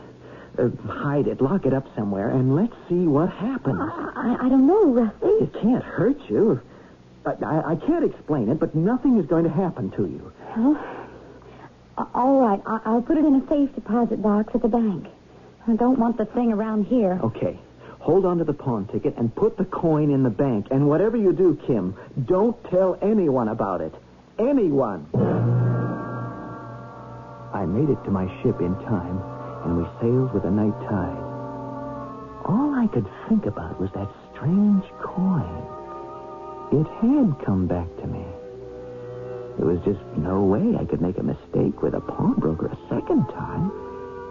And every minute of every day, I wondered when and where it would come back again. The trip to England was smooth. We put in at Liverpool on a Friday morning, and that night, Guy and I went out for a couple of beers. You really serious about making the sea your life, kid? Well, maybe not for life. Couple of years, though. Pay's good, and I got no plans to settle down yet. Well, what about that gal back in the Big Apple? Kim's just a good friend. Hey, what do you say we get out of here and scare up some excitement? Oh, sure. Oh, I'll take care of the tab. I owe you a couple anyway. Okay, kid. Hey, you dropped something. Yeah, it fell out of my pocket when I reached for my dough. Hey, this is some coin. Feels like solid gold. Yeah, it is. Good luck piece? Sort of. Must be worth plenty. You know, you ought to wear it around your neck or something. The way you carry it around, you're going to lose it for sure. So there it was. Again. Guy didn't notice how surprised and nervous I was. But I had to call Kim right away. I told Guy I was going to the men's room. I found a pay phone at the back of the pub and put in a correct call to Kim. Rusty, I knew you'd be calling. Kim, it's back. It just fell at my feet minutes ago. I knew it was going to.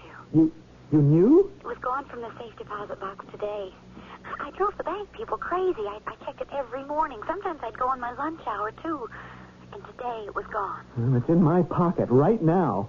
Oh, Rusty, I'm scared of that thing. Get rid of it, please. How can I? I didn't question it anymore. I just accepted the fact that I had a gold coin that would somehow come back to me no matter what I did with it, no matter where I was. After all, Kim had locked it up in a safe deposit box in New York, and it reached me in England. I began to realize how I could make some money with it. We were due to sail the following night back to New York. The next morning, I slipped ashore. I bought a newspaper and looked up a coin dealer. I found one in the West End. He was impressed. He paid me $500 for it, American cash.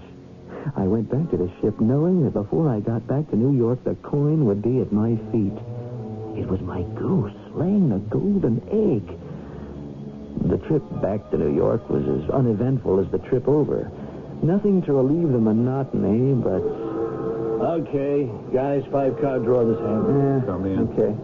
First card down. Come on, ante up. $1. I'm in.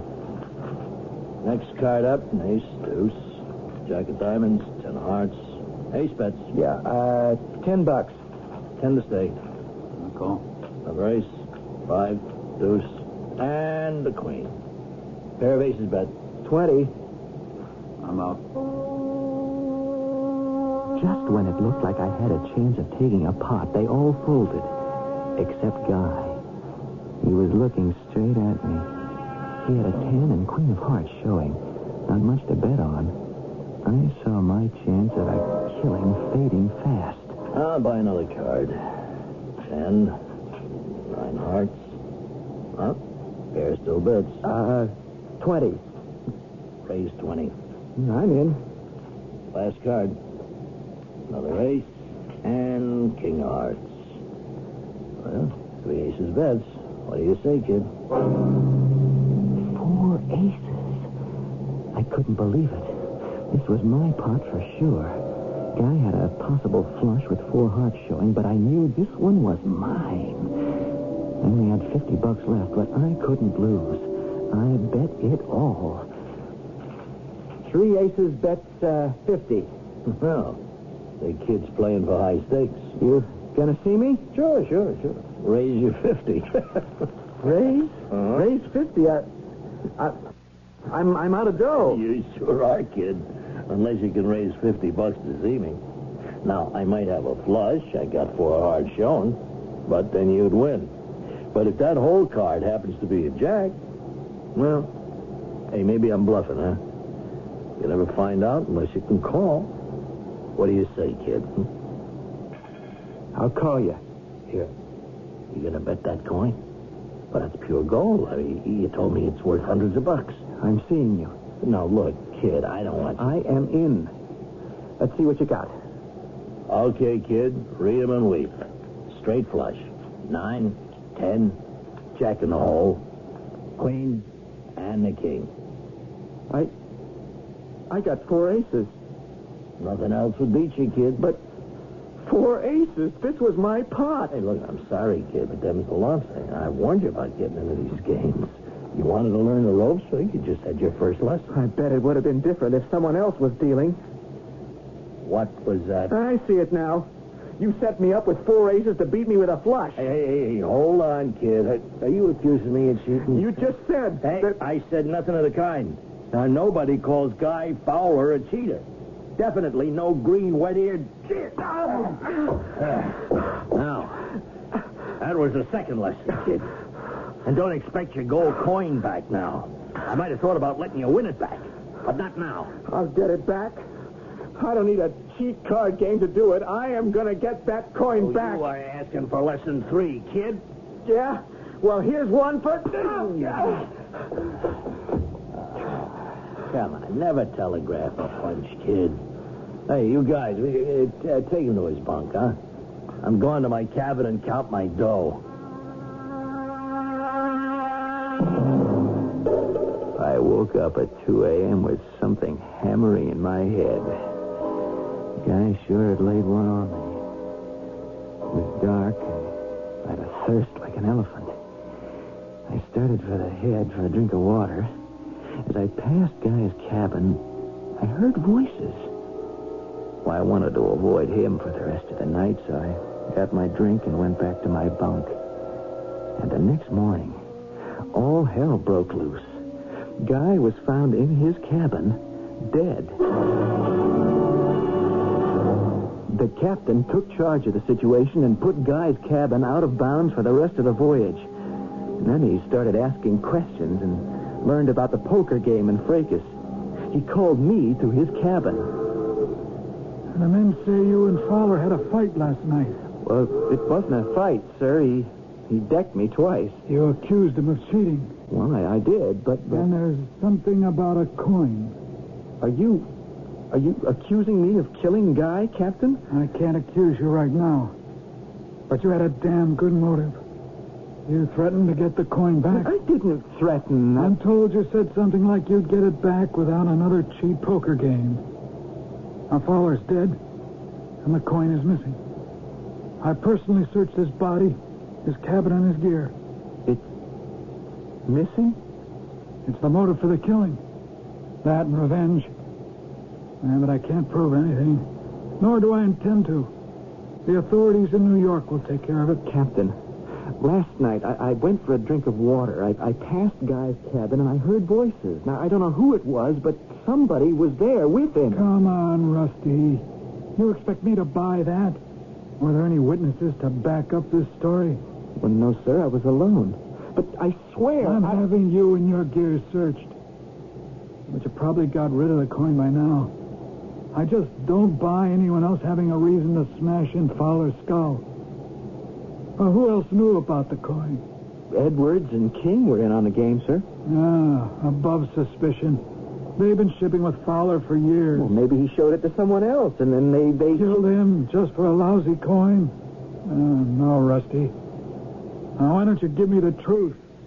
Make it easy on all of us. Captain, I didn't kill him. I went back to my quarters, shaking like a leaf. Who had killed Guy? Captain was right about Edwards and King. They were buddies, no grudge, no envy. Someone had seen the coin and tried to get it. I lay down on the bunk trying to sort things out when it happened. I leaped up like a shot. The evidence against me was lying right at my feet. The coin was back. I picked it up. A wave of panic rushed over me. The captain was going to search me. I had to get rid of it.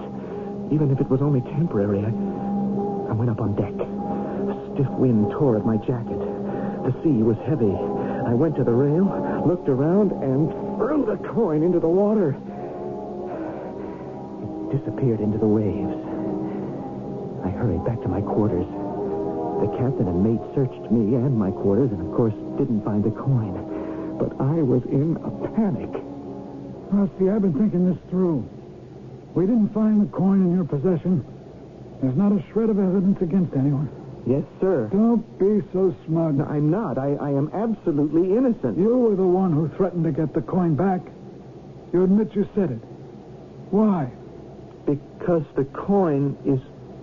Yes? What is it? You won't believe it. I believe you're guilty of killing Fowler, and I won't listen to any more tall tales of yours. Will you tell me the truth? Well?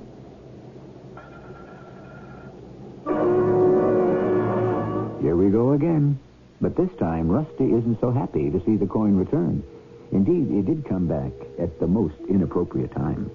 It seems that the goose that was to lay the golden egg is liable to cook Rusty's goose, if I may be permitted an appropriate cliche.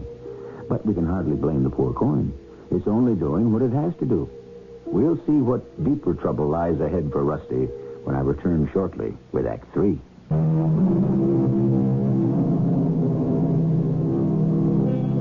It's curious how loyalty and devotion can sometimes innocently work to one's disadvantage. Rusty West's loyal gold coin has once again returned to its owner, only to incriminate Rusty in murder. Perhaps if the coin had picked a more auspicious time to make its appearance, Rusty might have kept it secret forever. But as we said before, one can't blame the coin. It only did what it had to do. The coin. The coin fell out of your pocket. The coin Fowler won from you last night before he was murdered. It is the coin, sir, but I didn't kill him for it. I knew I was going to get the coin back. You're confined to quarters for the rest of the voyage. When we reach the port in New York, I'm turning you over to the authorities on a charge of murder. So that's it, Mr. Barth. That's the whole story. The captain took the coin, the police were waiting for us at Pier 57, and here I am. That's some story. It's the truth. You swear that the coin, by some magic, just mysteriously came back to you. That's what I've been saying for the last half hour. How can I take that story into a courtroom? We might just as well plead insanity. You believe it's liable to turn up any minute? Well, I never know when. If it hadn't shown up in front of the captain, I might not be here now. The coin's being held as evidence. It's the one solid piece against you. Yeah, I know that, but I wouldn't have any reason to kill Guy for that coin. I knew it would come back to me automatically. That's what I meant when I said it. Did you tell the men or the captain what you meant? Oh, how could I? They'd think I was crazy. Well, the prosecutor has a job ahead of him. The possession of the coin doesn't prove you killed the man. And that's what he has to prove to the jury's satisfaction. So, what are we going to do? Well, I'm not sure yet. I have to think this through carefully. Because if we do what I'm thinking of now, this could be the case of the century.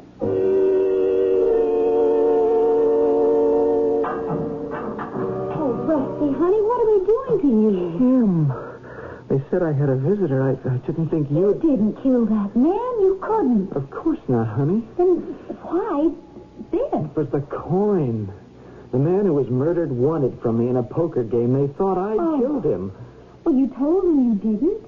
Why have they got you locked up? It's not as easy as that. To them, I'm guilty. They don't know what that coin does. Oh, I knew it meant trouble. You remember, I was afraid of it. I begged you to get rid of it. I can't get rid of it. That's the whole trouble. I'm scared, Kim. I didn't kill Guy. He was my friend. How can I make them believe it? Your lawyer will find a way, Rusty. That's what lawyers are for. And I'll stand by you. You know that. Yeah, I know, Kim.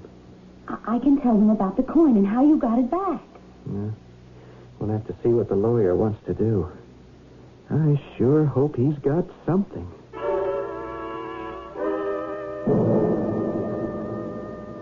Rusty, I've made up my mind. I'm going to put you on the stand to tell your story, just as you told it to me.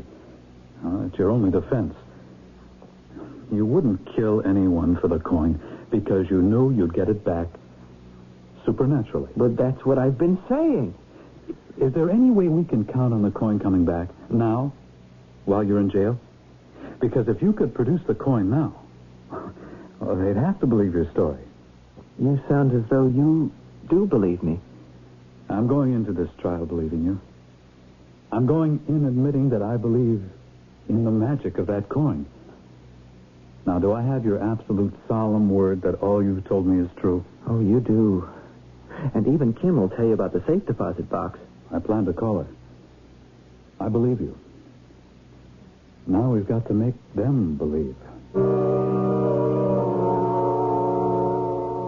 I'm satisfied with the jury, Rusty. We've got their interest. I've got the whole court intrigued. I want to keep up this atmosphere. I want to make them feel the spirit world breathing down their backs. You sure know what you're doing. I feel a lot better knowing I've got an experienced lawyer. Rusty, an experienced lawyer wouldn't dare plead the case I'm going to. You happen to be my first criminal case. Things sure look black for me, Mr. Barth.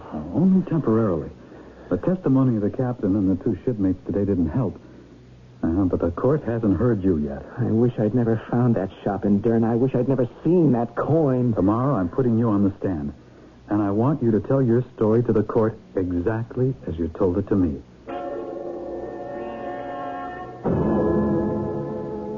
Now, Mr. West, will you tell the court in your own words what happened to you from the beginning? I'm a merchant seaman, and 2 months ago I had shore leave in a town called Derna in Libya. And then, right in front of the captain, the coin fell to my feet. So, the coin returned again of its own accord? Yes, sir. Now, I wouldn't have killed Guy for that coin. I wouldn't kill anyone, but I knew I'd get the coin back. That's why I said it, and that's the truth. I didn't kill him. Now, Miss Morgan, before he sailed for England, the defendant gave you the coin in question. Yes. And what did you do with it? I put it in a safe deposit box, just like Rusty told you, at National Bank on 41st Street. I checked it every day, sometimes twice. I drove the bank people crazy. And each time you inspected the safe deposit box, the coin was there. Until May 14th. And on May 14th? It was gone. The box was empty. And then? And that day, Rusty called me from Liverpool to say he had just gotten it back.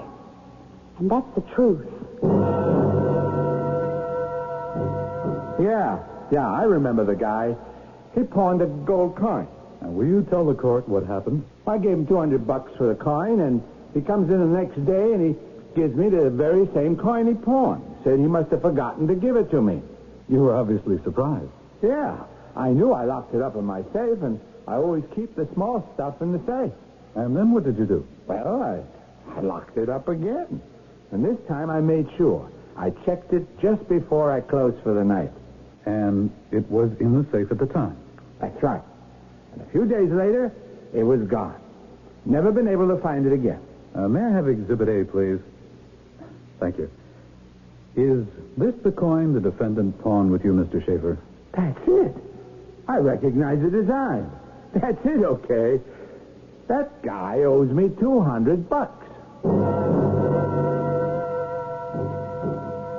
And in conclusion, we submit that the coin has or had the mystical property to act on its own. That the story of the defendant is true, as borne out by the testimony, under oath, of Miss Morgan and Mr. Schaefer. So I implore you, ladies and gentlemen, to keep foremost in your minds and deliberations that Rusty West did not murder to get his coin back. He knew he would get it back anyway. The defense rests. The testimony in this case seems to be without precedent. In fact, it seems also to be without credibility. I am instructing the bailiff to lock Exhibit A, the coin in question, in a double lock, tamper-proof container. And one of the keys will be given to me. We shall rule out sleight of hand in this preposterous case. Should the coin subsequently be found in the possession of the defendant, I shall have no choice but to declare a mistrial. We'll hear the prosecution summation tomorrow at 10 a.m. Court stands adjourned. Oh, nobody's going to believe it. Well, don't give up, Rusty. I've got one more. Mr. Barth. What's the matter? That man going out the door. The black coat and mustache. He's the man in the shop, the one who gave me the coin. What? Catch him, please. Stop him. Oh, I'll try.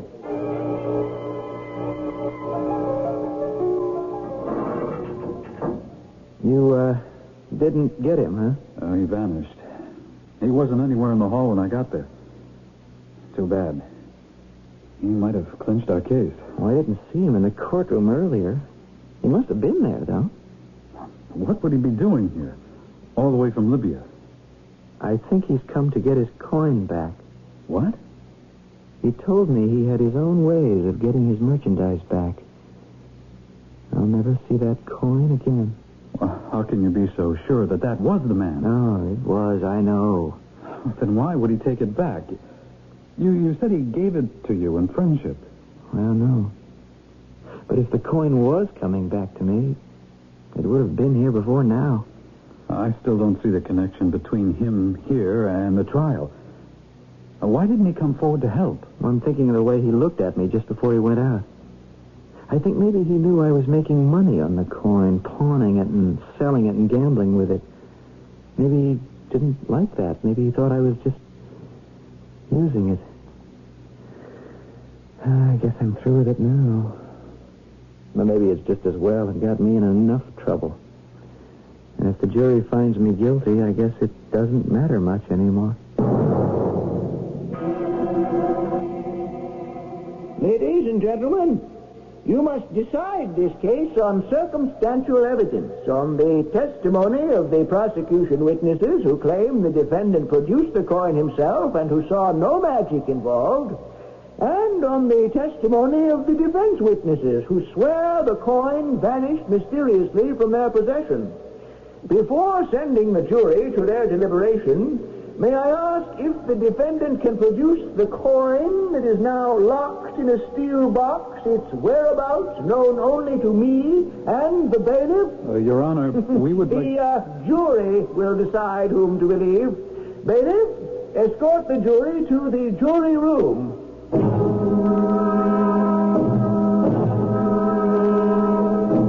I'm scared, Mr. Barth. Hang in, Rusty. We don't know what... Uh-oh. The jury's coming back. It's only been 40 minutes. Well, what does that mean? It didn't take them long to decide. It doesn't look good. But I'm innocent. I'm not guilty. The defendant will rise and face the jury. Madam Foreman, have you reached a verdict? We have, Your Honor. How say you? We find the defendant. Well? Rusty's gold coin has made an auspicious appearance after all. Reporters are crowding in now. Flashbulbs are popping. This case has attracted so much attention in the press, it will make the front pages again tomorrow after this dramatic turn of events. Kim is hugging Rusty and crying. He's holding the coin above his head. The judge is standing now, too shocked to even rap for order. The foreman never got a chance to deliver the verdict. We'll speculate on what it might have been when I return shortly.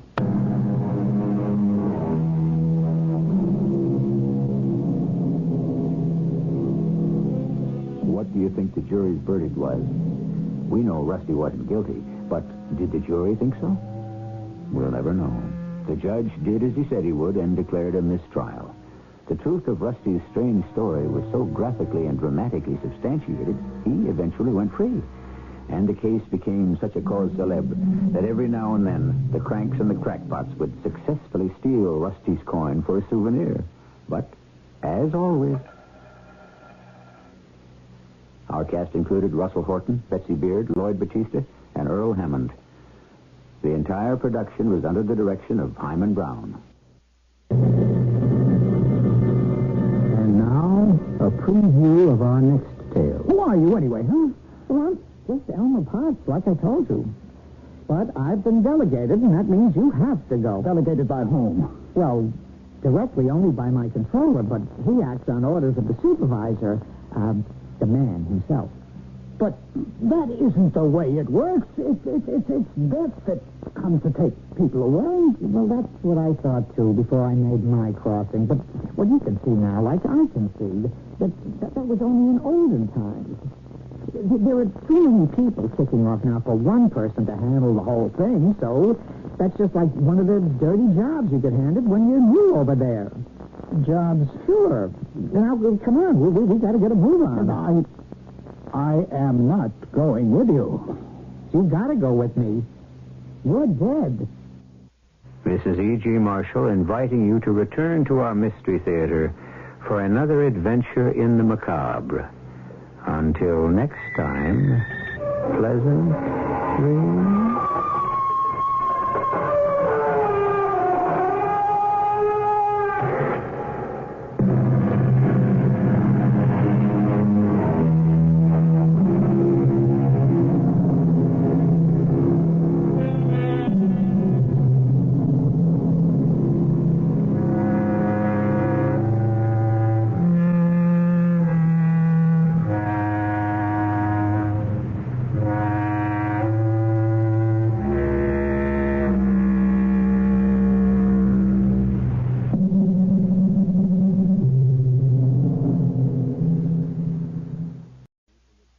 The CBS Radio Mystery Theater presents...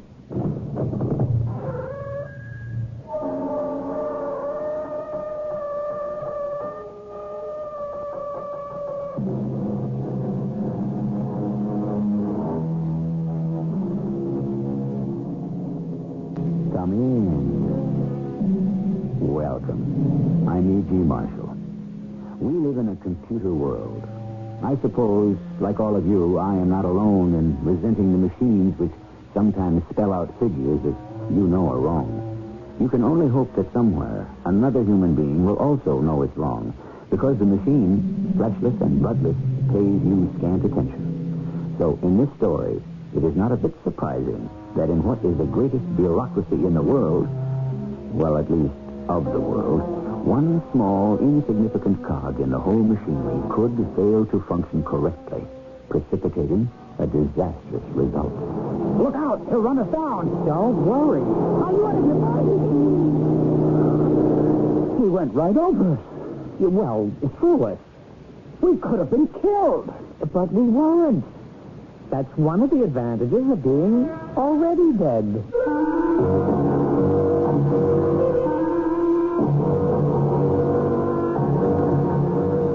Our mystery drama, Dead Wrong, was written especially for the Mystery Theater by Ian Martin and stars Ralph Bell and Jack Grimes.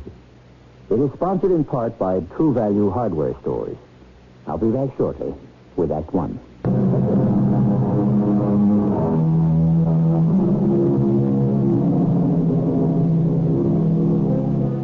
We've become a nation of health fiends. The bicycle is in the midst of a renaissance. Most of our population labors through each day on one diet system or another. People are out punishing themselves jogging. America has always been a land of excess, and when we make mistakes, there is never anything small about them. The temper of our time. Just look at what happened to Peter P. Bell. Oh, wow, Marge. I'm beat. That was a wild last set. It sure was, Kitty boy. But we won. So what? I don't know. Isn't that the whole idea of tennis? I suppose so. Any beer on ice? Yes. I'll get it. No, you won't. I don't want you fiddling about in my icebox. Oh, your icebox? All you did was pay for it. I maintain it. And me. What would I do without you? Well, I hope you never have to, lover. Now, the larger question is, what would I do without you? Oh, you don't have to worry about me. I may be pushing the half-century mark, but I'm as healthy as a horse. No, you do tend to overdo, though, honey. Here's a beer. Thank you. Overdo what? You played two pretty rough sets of singles before our doubles match. Oh, you played some singles, too. Ah, yes, but then I am a bit younger. Oh, hardy har. You can tell your age, lover girl, by the terms that you use. What does that mean? Icebox, indeed. That went out with 23 skidoo. The term of reference is refrigerator or fridge. What's the difference so long as it makes things cold? None. Unless it happened between us. No chance of that. I love you, husband. I love you, Marge. Mm-hmm. Oh, good Lord. 27 years. The best years of our lives. Correction. The best years are yet to come. Too right. Here is to the next 27. I'll drink to that. Look, why don't you just lie there and give your tired old muscles a rest? I have to run into town. Oh, what for? Well, sooner or later, your stomach will be clamoring for attention. We're going to have pork chops cooked outdoors tonight, and I forgot to get applesauce. And I have to drop off the big coffee maker at the Prior's. Okay. Want me to start the fire? No hurry. I'll be a good hour or so. I think we'll eat in here. Blowing up a storm out there. Yeah. It was pretty windy during the last part of the set. Well, if you fall asleep on me, I'll wake you up in time to get the chops on. Mm-hmm. Who's going to fall asleep? You. I would bet on it. And I think you should. You need the rest. Hey, will you stop putting my foot in the grave? Peter Bell, don't even suggest such a thing. My dear, it's only a pleasantry. Not to me. I want you around for a long, long time. Well, don't you worry. Your words will live to haunt you. I lay back after she went thinking, darn it, I feel so good. I have the best wife in the world. I'm at the productive peak of my life. I'm in the prime of health. Our children are out in the world, each successful in his own way. And Marge and I are living a second honeymoon with nothing missing from the first except inexperience. This one is total enjoyment. The whack of the screen door brought me awake, if indeed I had been asleep.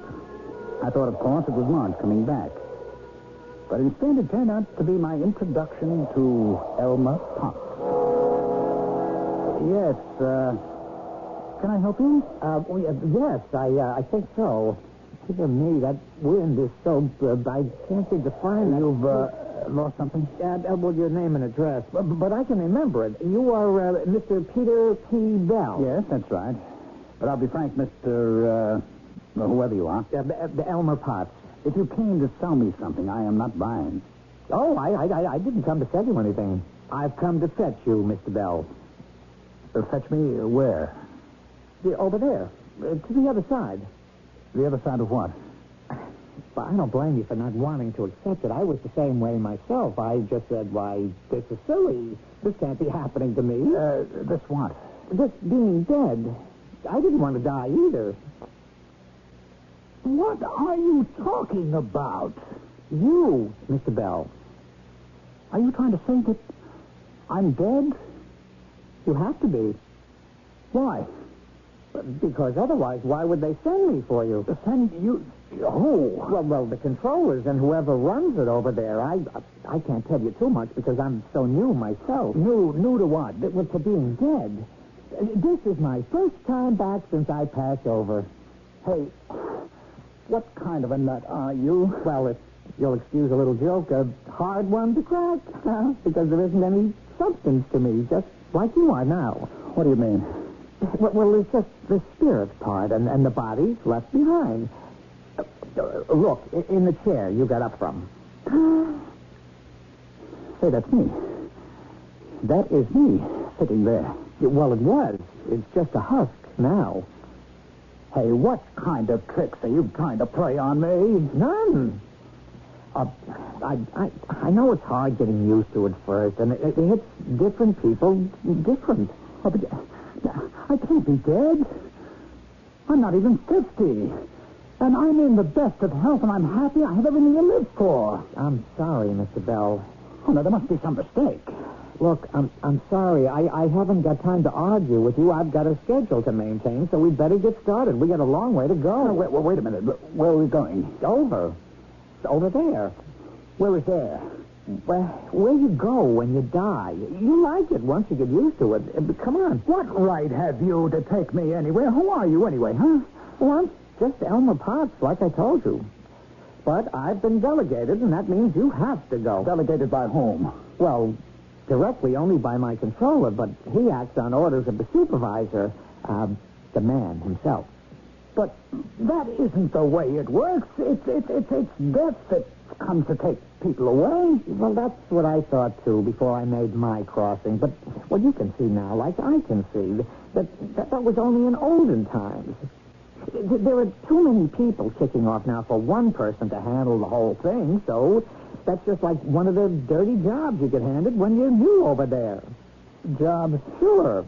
Now, come on, we got to get a move on. And I am not going with you. Mr. Bell, you haven't any choice. You've got to go with me. You're dead. I set every ounce of will and muscular strength I had to resist this pale, small lunatic, or magician, or whatever he was. But his hand under my elbow propelled me inexorably forward, right through the screen door of the porch and on towards the front of my house. The terror of it was clotting my throat.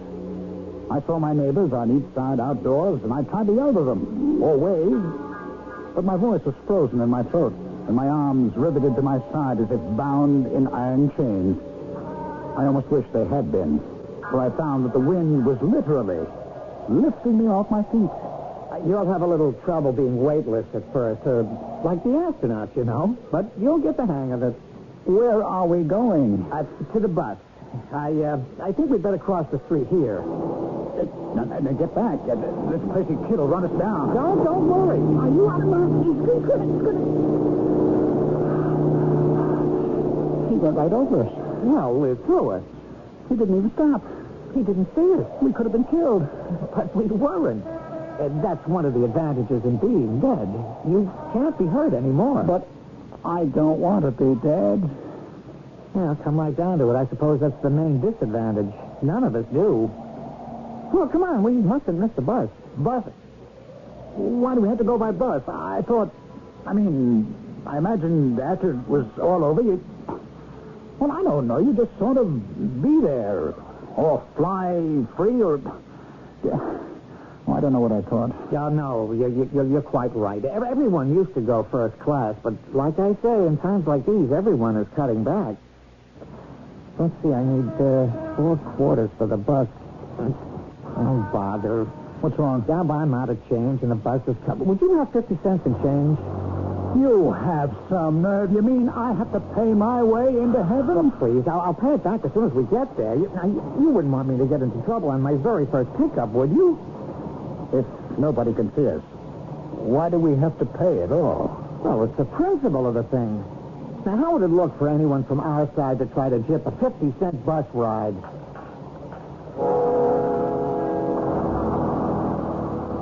The bus was crowded, and we had to stand. I wanted to laugh or cry with frustration. To die was bad enough. To die unexpectedly, even worse. But worst of all was this ludicrous end to it all. Swinging from a strap in an overcrowded bus, dressed in tennis shorts, beside a small, undistinguished angel in a faded rayon polo shirt and pair of worn, striped, unpressed slacks. The bus ride ended at the airport. All right. Now what, Elmer? Oh, I have to go and check on the charter. It's probably late. They're always late. Why don't you wait here for a moment while I check on the flight? All right. Oh, and please, don't try to run away or something. It wouldn't do you any good, you know. It'd just be a bother. I won't try to run away. Good. There isn't anywhere to run anyway, except the other place, and you wouldn't like it there at all. I'll stay put, don't worry.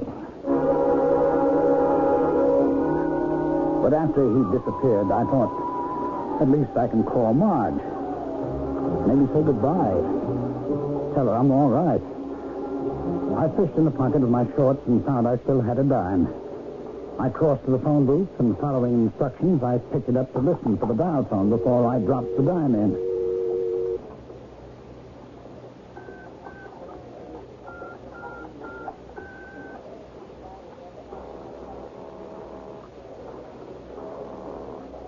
I am sorry. The number you have dialed is no longer in service. But it has to be in service. It's my number. I repeat, the number is no longer... You're not a record. Are you live? That is a question I prefer not to answer. All right. Never mind that. I want to get the number I dialed. What was the number? 555-6381. As I told you, that number is no longer in service. It has to be in service. It's my number, you stupid... I do not have to listen to abusive language. You will control yourself. I will complete my sentence. That number is no longer in service to you. I stood there, hanging on that phone, the empty dial tone whining, and I never in my life felt so unutterably alone. Now I knew absolutely and completely that I was dead. I didn't know how or why, but there was no escape. Is this what it's like beyond that final curtain? Is Peter P. Bell actually dead?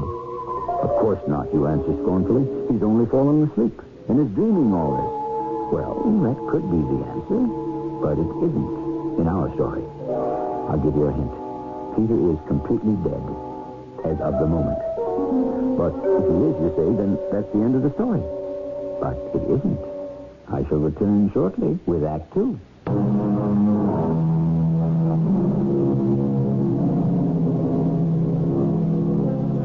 We left a bleak and despairing Peter P. Bell at the airport, bemoaning the fact that he was dead. He is invisible, and since he has tried to call to his neighbors for help and cannot reach his wife on the phone, he is truly incommunicado. It's what shall we say? It's a heaven of a situation. That's where he's bound. Only he is far from happy at the whole prospect, as his guide to the beyond returns from checking on their charter flight. I thought you'd never get back, Mr. Potts. Oh, I'm sorry, Peter. Everything is chaos. Yeah, of course, the flight is late. Yeah, it looks like a long trip. You might as well call me Elmer if you want. All right, Elmer. Well, what have you been doing since I was gone? I tried to phone my wife. Now, that was silly. You can't go trying to call your wife on the regular telephone when you're dead. Well, how can I reach her? In the course of time, through the regular channels, I suppose. What are the regular channels?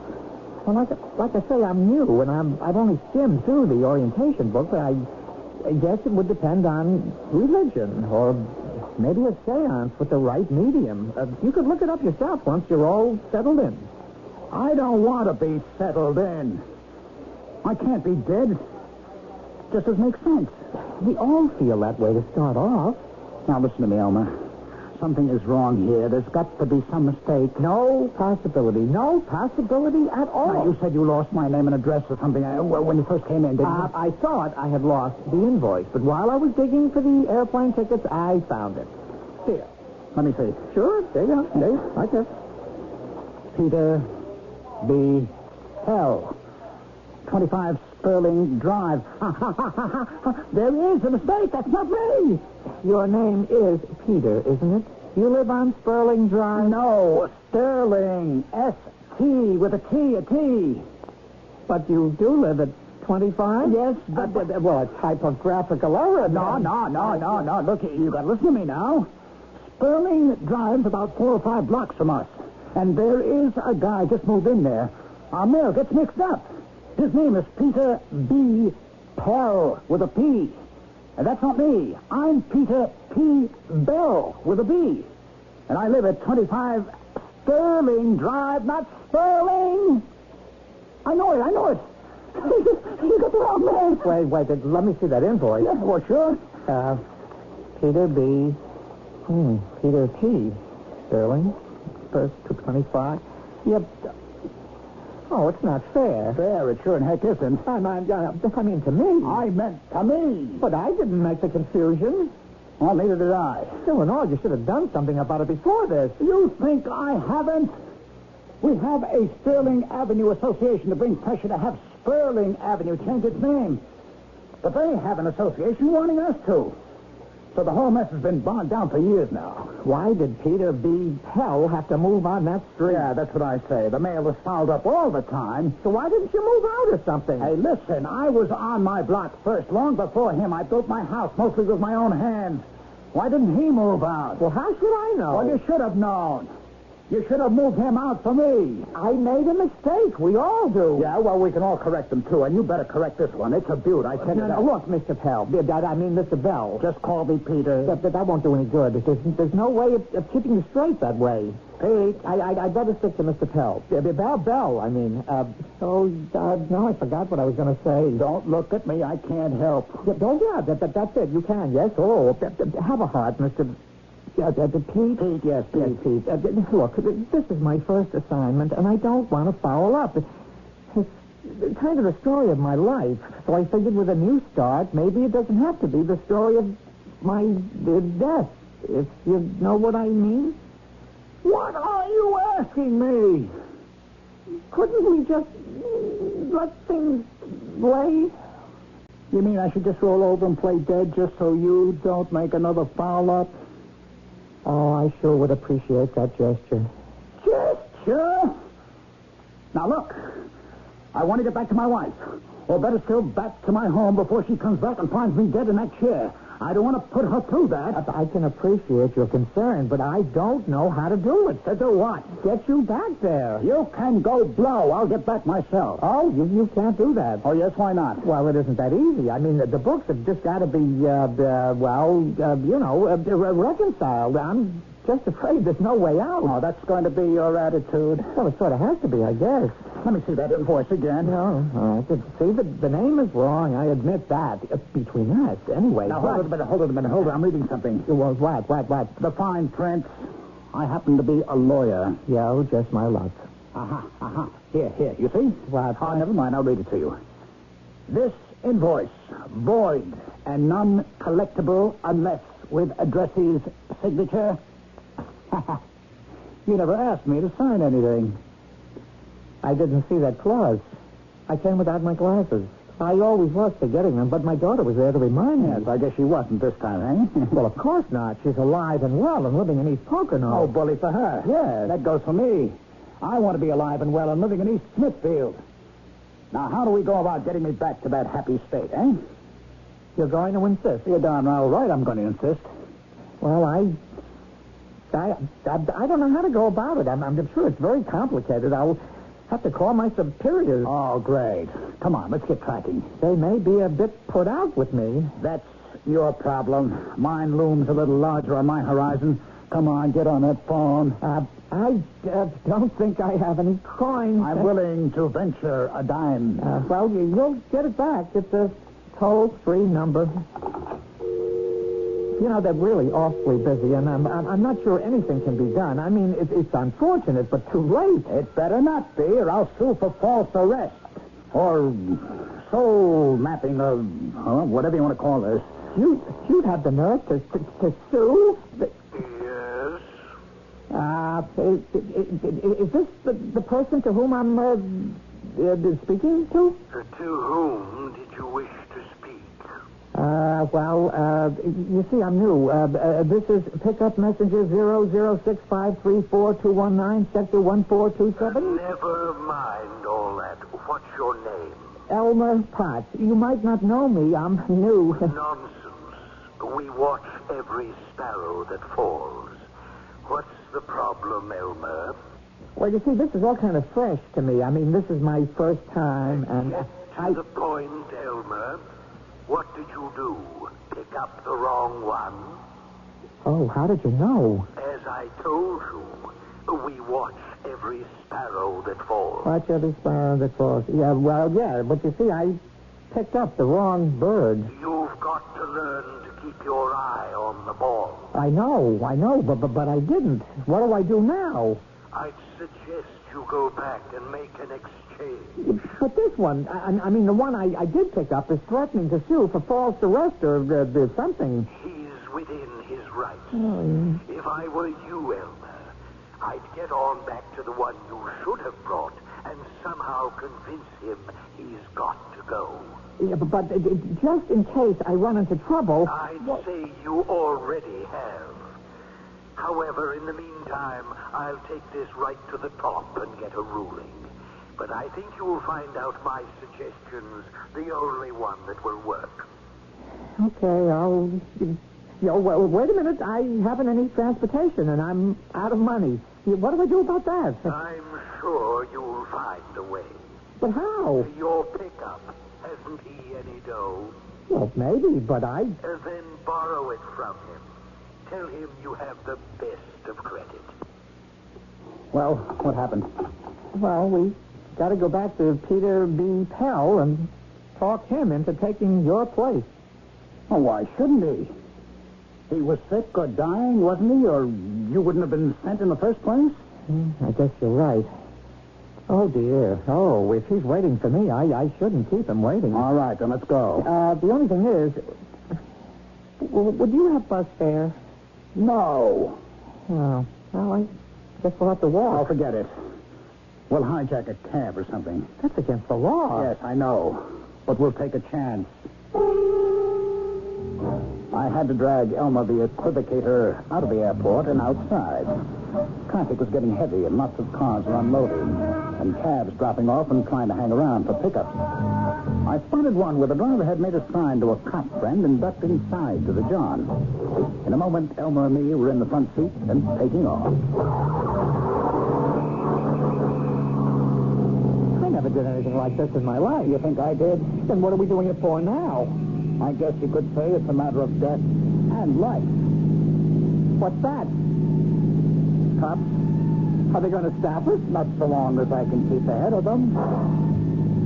It was a wild chase and a reckless one, but I really enjoyed it. I suppose it was kind of unfair, but what did I have to lose? There was nothing of me to get hurt if I did smash up, and at least for the moment, how dead is dead. We got most of the way home before they started to overtake us. So at the last moment, I pulled over to the side and screamed to a stop. All right, come on, Elma, out. Oh, I've had enough my legs, but I'm scared to death. Forget it. You're only deathly scared. But what do we do now? This is one we just walk away from. I'm sorry for those poor cops. They had us dead to rights. Only they didn't know we were so dead that they can't even see us. How do we get the rest of the way? We play ghost for real, Elma. And walk.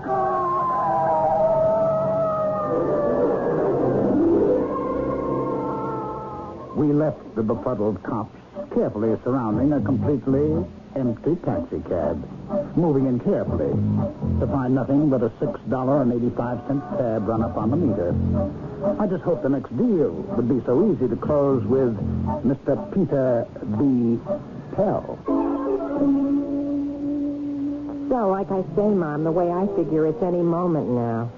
Huh? No, I was upstairs 45 minutes ago, and honest, I figured this was it. Well, you know how stubborn he is. He keeps on hanging in. Oh, no question. The doctor's everyone. He should have cashed in his chips a long time ago. Yeah, while I'm talking on the phone, who knows, maybe he crossed over. Oh, sure, we're going to be comfortably fixed for life, Mom. It's all I've been waiting for. Just as soon as he kicks... Wait a minute. Good Lord, Mom. It's him coming downstairs. I don't know what resurrected him. Yeah, don't worry. I'll call you back. Pete? That you? Yeah, Blanche. What are you doing out of bed? That's a good question. You know what? What? I'm out of bed because I feel like being out of bed. But the doctor said... The devil with the doctors and what they said. I was ready to cash it all in until about 45 minutes ago. And then something wonderful happened. Then the pain stopped. I want to tell you, Blanche, I never felt better in my life. And that's what I'm going to hang on to now from here on in. Nobody's ever going to take it away from me. Which bodes no good for Peter P. Bell, the protagonist of our story, who has found himself unfairly tapped for the grave. If his only chance of escaping an untimely death depends on his alter ego, it would seem that he has little chance of persuading him to change places. I'll return shortly with Act 3.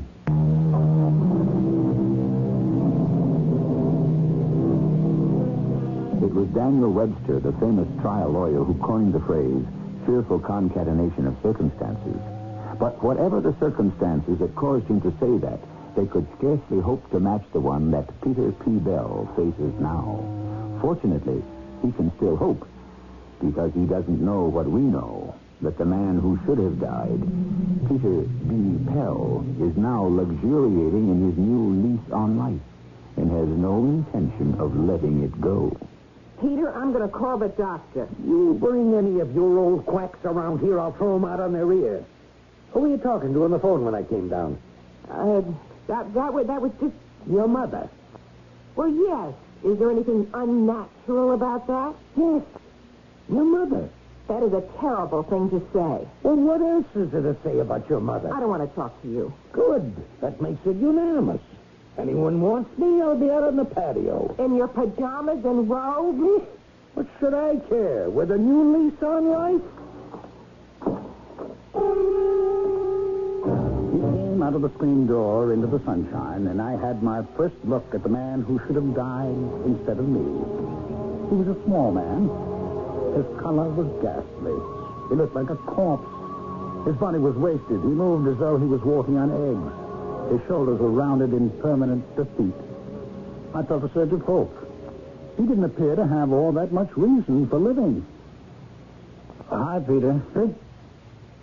Who are you? Sort of your namesake. My name is Peter P. Bell. Oh, so you're the guy. What guy? The one my mail gets crossed with. Oh, yes. I guess I am. And I have to tell you that another very important message kind of got crossed, too. Yeah? What's that? Well, first of all, I'd like you to meet Elmer Potts. How do you do? Hi. Say, where did you two suddenly appear from, anyway? I thought the front gate was locked. I built a fence for my privacy, and two guys just turned up out of the blue, paying no attention to signs or anything. Whatever you're selling, I'm not in the market. I wouldn't be too sure of that. What are you talking about? Tell him, Elmer.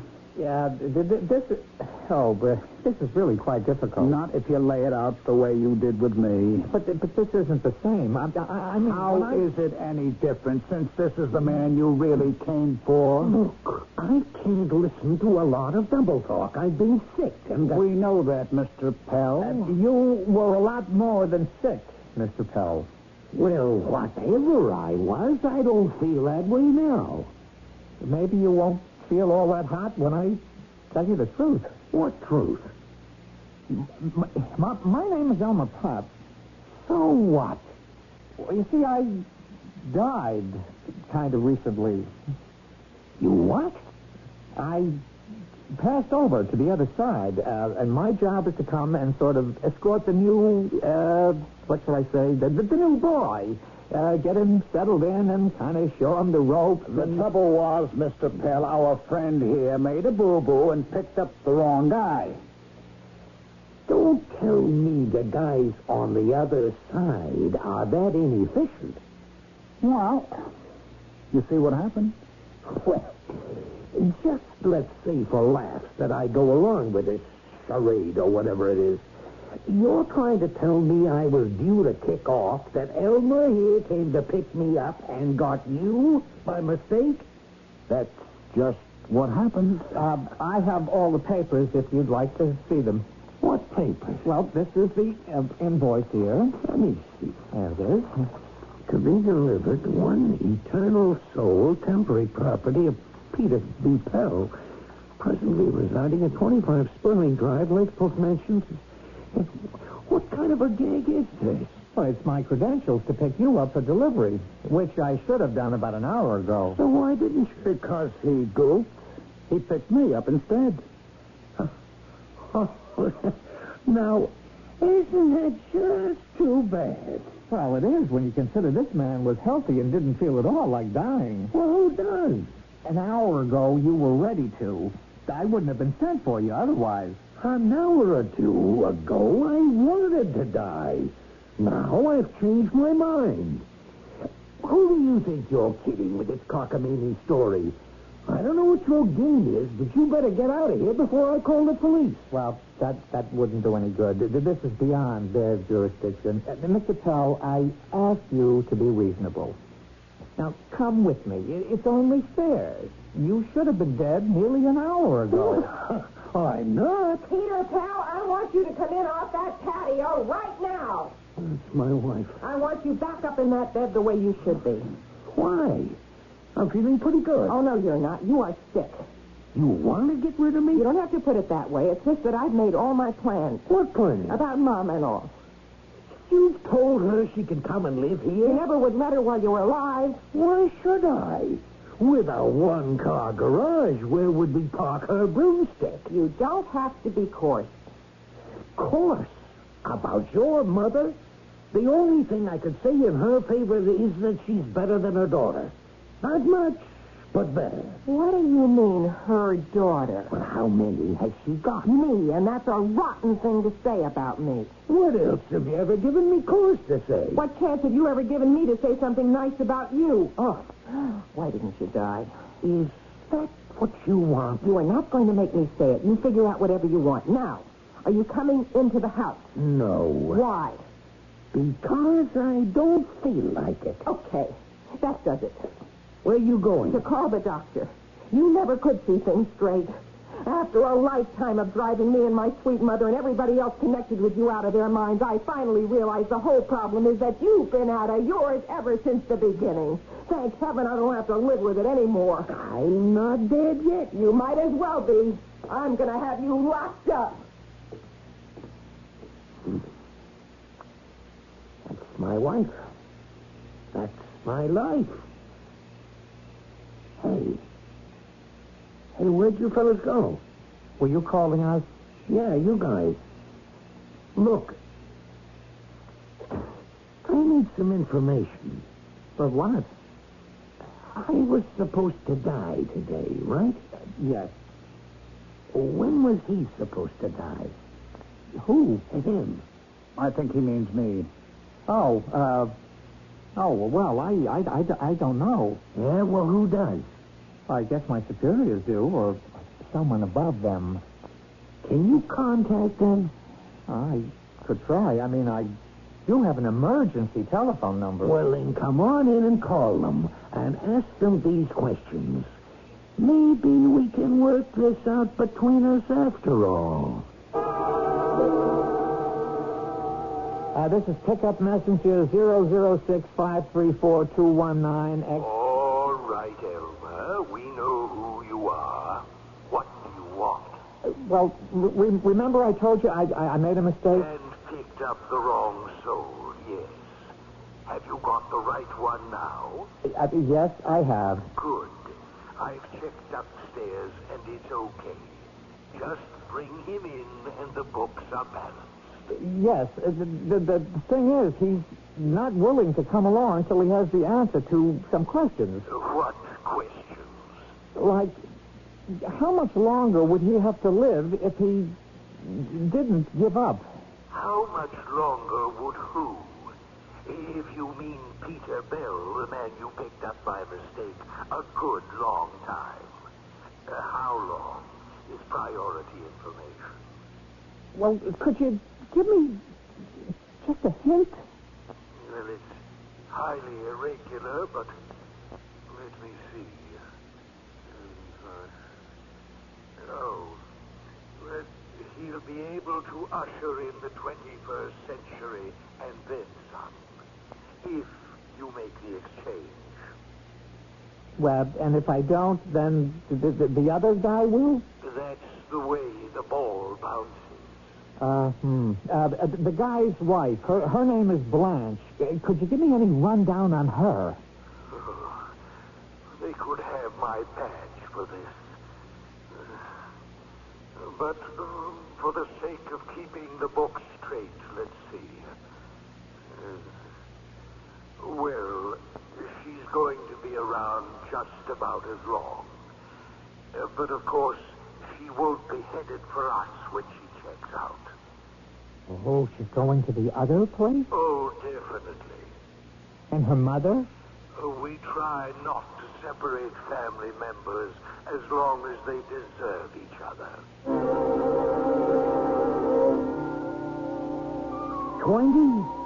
25 years? I'm going to be stuck still with Blanche if I hang around? It looks that way. And her mother? She's moving in. It's all set. What's the point in living? You say if I head now for the happy hunting grounds, they won't follow? I think reservations have been made for them elsewhere. Okay, Peter Bell. What would you do in my position? Well, I have to tell the truth. I'd want to stick around. But then Marge and me, well, you see, we've never been separated, and we never want to be. Straight goods? Straight goods. 25 more years with Blanche and her happy mother. Who's kidding who? Okay, Elmer. You're not making any boo-boos this time. Come on.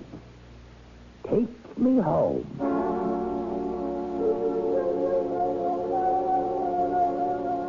There should have been a flash of light in the heavens or something, but it was all anticlimax.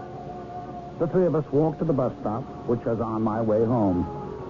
And the last I saw of Elmer was as he climbed aboard and called to me. Well, I'll see you in a quarter century or so. That is, if I'm still on the same job. Don't push it, Elmer. I'm not in any rush.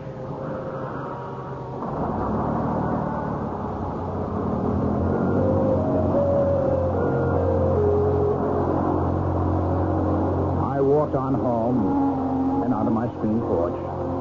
It was just as I'd left it a little over an hour ago. Except what was left of the beer was flat. I poured it out down the kitchen drain and took a fresh one out. I just returned to my seat when I heard the car pull up and Marge's cheery... Hello, darling. Marge. Oh, was that terribly long?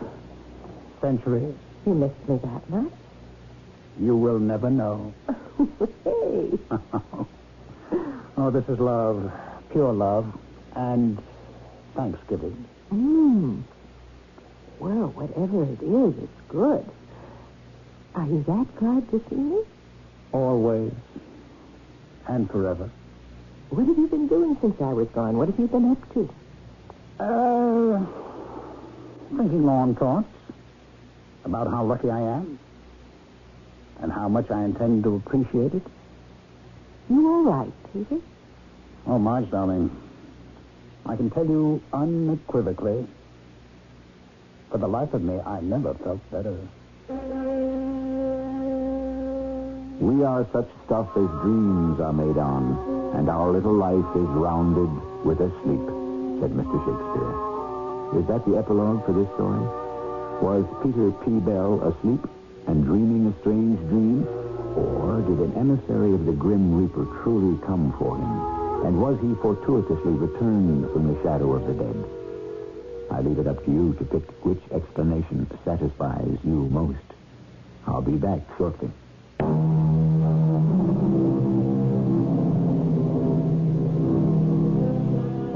Death, of course, is not a matter to be taken lightly. It is one of the two great events in the cycle of life.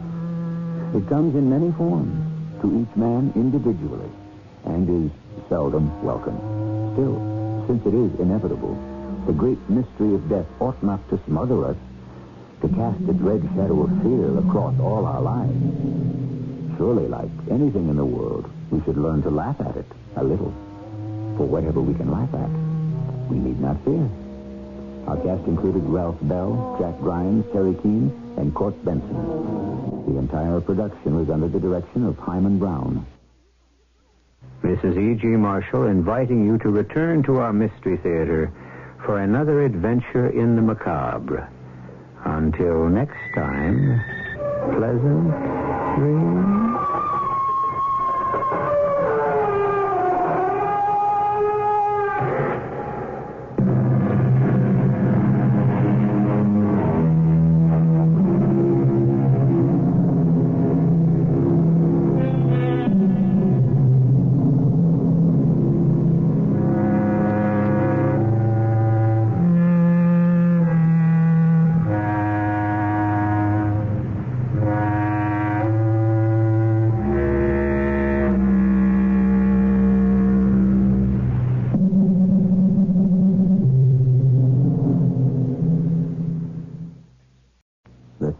Radio Mystery Theater presents...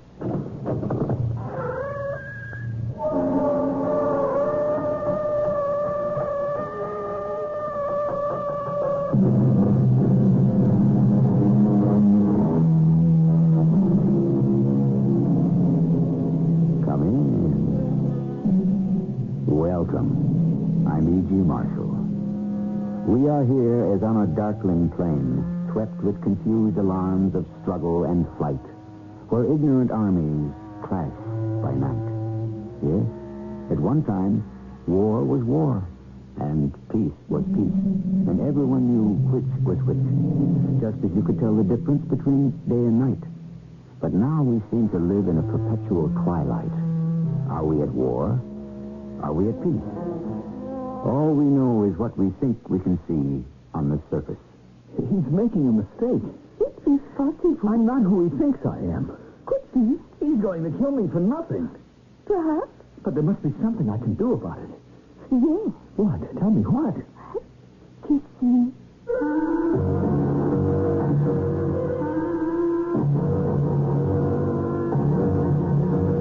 Our mystery drama, Ignorant Armies, was written especially for the Mystery Theater by Sam Dan and stars Mandel Creamer.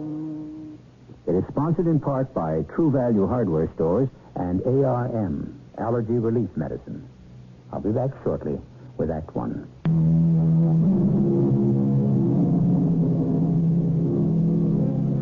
What is life? Asked the Spanish poet.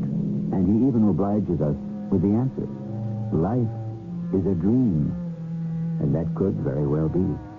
For there are those people who are convinced that they are living as prisoners in some desperate nightmare, and that every attempt to rouse themselves results in making that dream even more terrifying. Therefore, we shall say that this is the story, or is it the dream, of a man named Walter Patterson.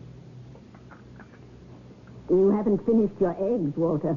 I'm not hungry. Waste not, want not. Really, Mother, I'm... Fidgety this morning, aren't you? Who, me? You look a bit peaked, too. No, I'm all right. You haven't been sleeping nights, either. No, Mother, please. I know when my boy's asleep and when he isn't. I can tell. Mother, I'm fine. You know what you really should do, Walter? Yes. Let me finish. Find a nice girl and marry her. Yes, Mother. Well, it's about time, wouldn't you say? After all, you're 35 now. I know. It's about time, wouldn't you say? Certainly is. Now, Walter, I really mean it. I know you do.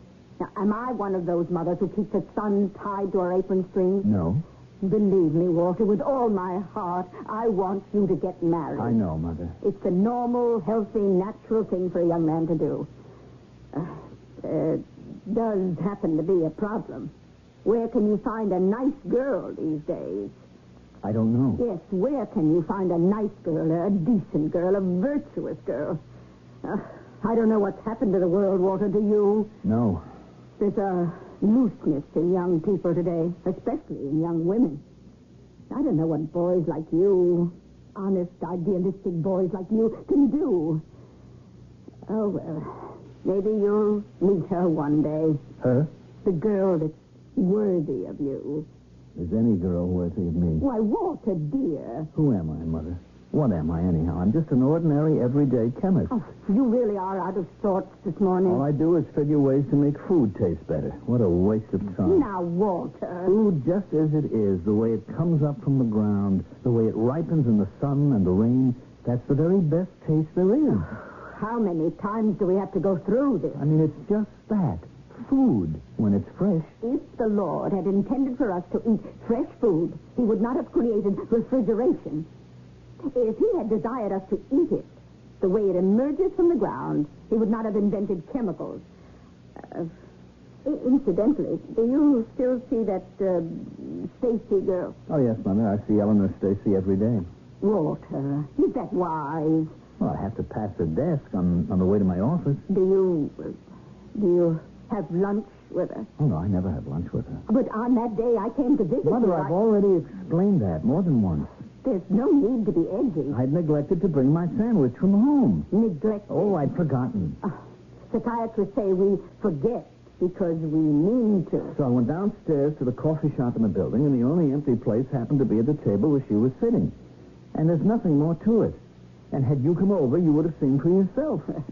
Obviously, you're Miss Eleanor Stacy. She's not my Miss Eleanor Stacy. Uses too much makeup, dyes her hair, and wears clothes that call, I would say, rather indecent attention to various parts of her person. Well, Mother, I'd best be going. And she's not all that young, either. I get the impression she's in her 30s. Up there. I wouldn't know. Why do you suppose she hasn't married till now? I never asked her. I'm sure she hasn't, how shall I put this, waited, if you know what I mean. Oh, Mother, I'm not Eleanor Stacy's type. Indeed. I mean, I've seen the kind of men who wait for Miss Stacy with their long hair and their mustaches and their leather jackets, and they all ride motorcycles. Oh, poor naive Walter. There's so much about women you simply don't know.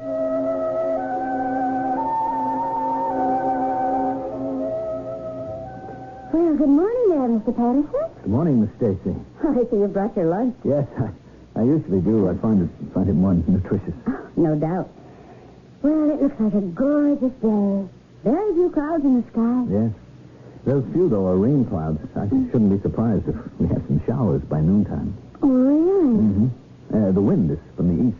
Oh, that's no good, huh? Oh, well, it means a heavy downpour. Maybe even flooding. Thanks a lot for the weather forecast. Oh, look, I'm sorry if I said anything that may have upset any of your plans. Forget it. But after all, Miss Stacy, I have no control over the weather. I could see by her face that I had just ruined her day. I just don't seem able to talk to girls. They say you should talk about things you know. Well, I know quite a bit about meteorology, but somehow it all ends badly. I wouldn't say badly, but I couldn't say goodly either. Patterson? Yes, Mr. Borstel. Where are those protein samples? Well, I'm still constructing them. You've been at it a week. Yes, I'm aware of that, Mr. Borstel. Do you intend to make a career of it? Yes, you pinch-faced, mean-spirited little bureaucrat. There are successful, well-known, respected scientists who have made a career out of less.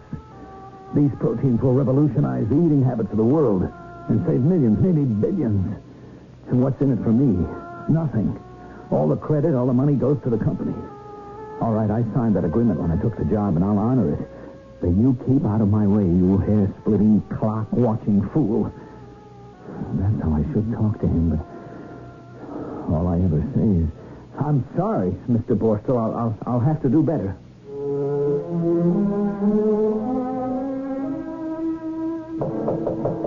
Yes, who is it? It's only me, Eleanor Stacy. Do you mind if I pop in for a second? Oh, Miss Stacy.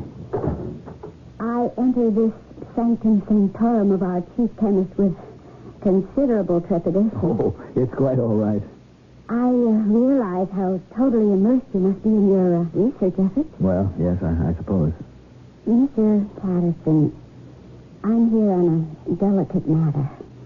Oh? However, I think I should ask, are you in any trouble? I beg your pardon? Now, I realize that sounds like a completely personal question. Would you agree? Well, perhaps. Well, it is, no doubt about that. However, since I'm in personnel, I have to look at things differently. You would agree? Oh, yes, probably. Mm-hmm. You see, we have to be aware of anything in our employees' personal lives that might affect the performance of their work. That's to be expected, isn't it? Well, yes. On the other hand, there's such a thing as prying and snooping, spying, wouldn't you say? I suppose so. It's a thin line, an uncertain border, a nebulous area. However, someone has been making inquiries about you. About me? Mm-hmm. All inquiries of this nature always arrive at my desk. Well, what sort of inquiries? Well, they're seeking to determine if the Walter Patterson who's with Protein Industries is the same Walter Patterson who was a member of the United States Army stationed in Germany some 10 years ago. Oh. What did you reply? Nothing. Our personnel files are supposed to be confidential. Why would anyone want such information? I would assume, Mr. Patterson, that you would know more about that than I do. Oh, I know nothing at all. Our experience proves that most inquiries are based on one of two things. Yes? Finance and romance. I'm not sure I understand. Well, people are usually asking you because, A, you owe them money. Oh, no. I'm sure I don't owe a penny in the world to anyone. I mean, I believe in paying cash or doing without. Well, then B. It must be love. Love? Amour, in one of its infinite variations. That's impossible. Are you saying there's not some intoxicating interlude with a beautiful Fraulein? Oh, me? Where caution and prudence may have been swept away by the overwhelming magic of the moment? Oh, no. Could there have been a young Walter with your wavy blonde hair, your deep blue eyes? Well, he'd be almost 10 years old. Oh, no. That's absolutely untrue. You must have been irresistibly handsome in your uniform. Oh, I haven't the slightest idea. There were no romantic episodes? No, none at all. Oh, I see. Then you're unable to think of any reason why anyone should wish to find you today because of some event that took place some 10 years ago during your military service abroad? No. Well, then, obviously, that must close the discussion.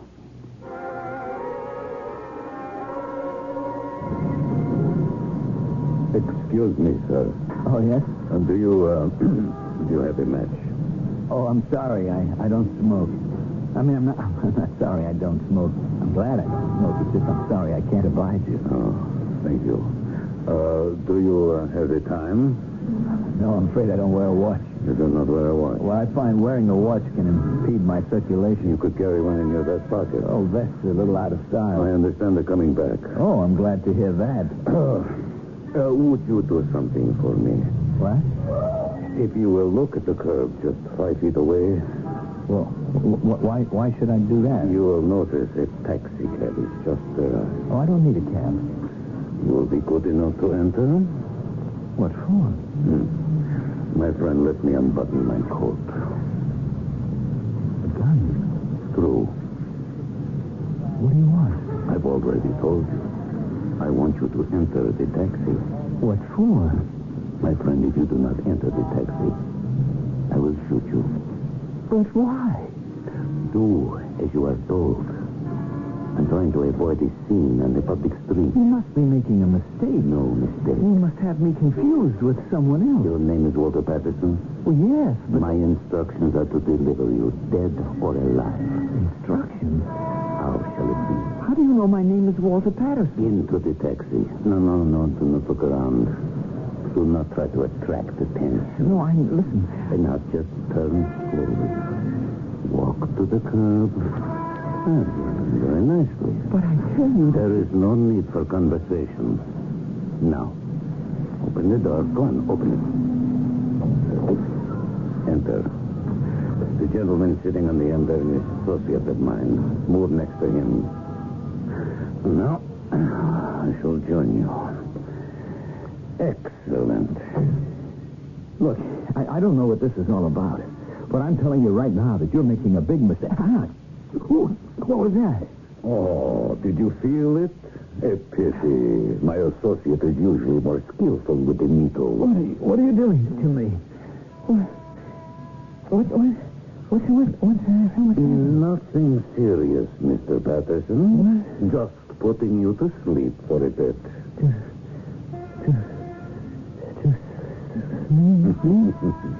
Pleasant dreams, Mr. Patterson. Well, Dmitri, here is our prize package at last. After all these years. Prize package? Our friend Walter is obviously a package of sorts, since he is being delivered somewhere. But who would want Walter? And why? We have had a rather revealing look at his present. It doesn't suggest he could have had very much of a past, but that shall be revealed in the future.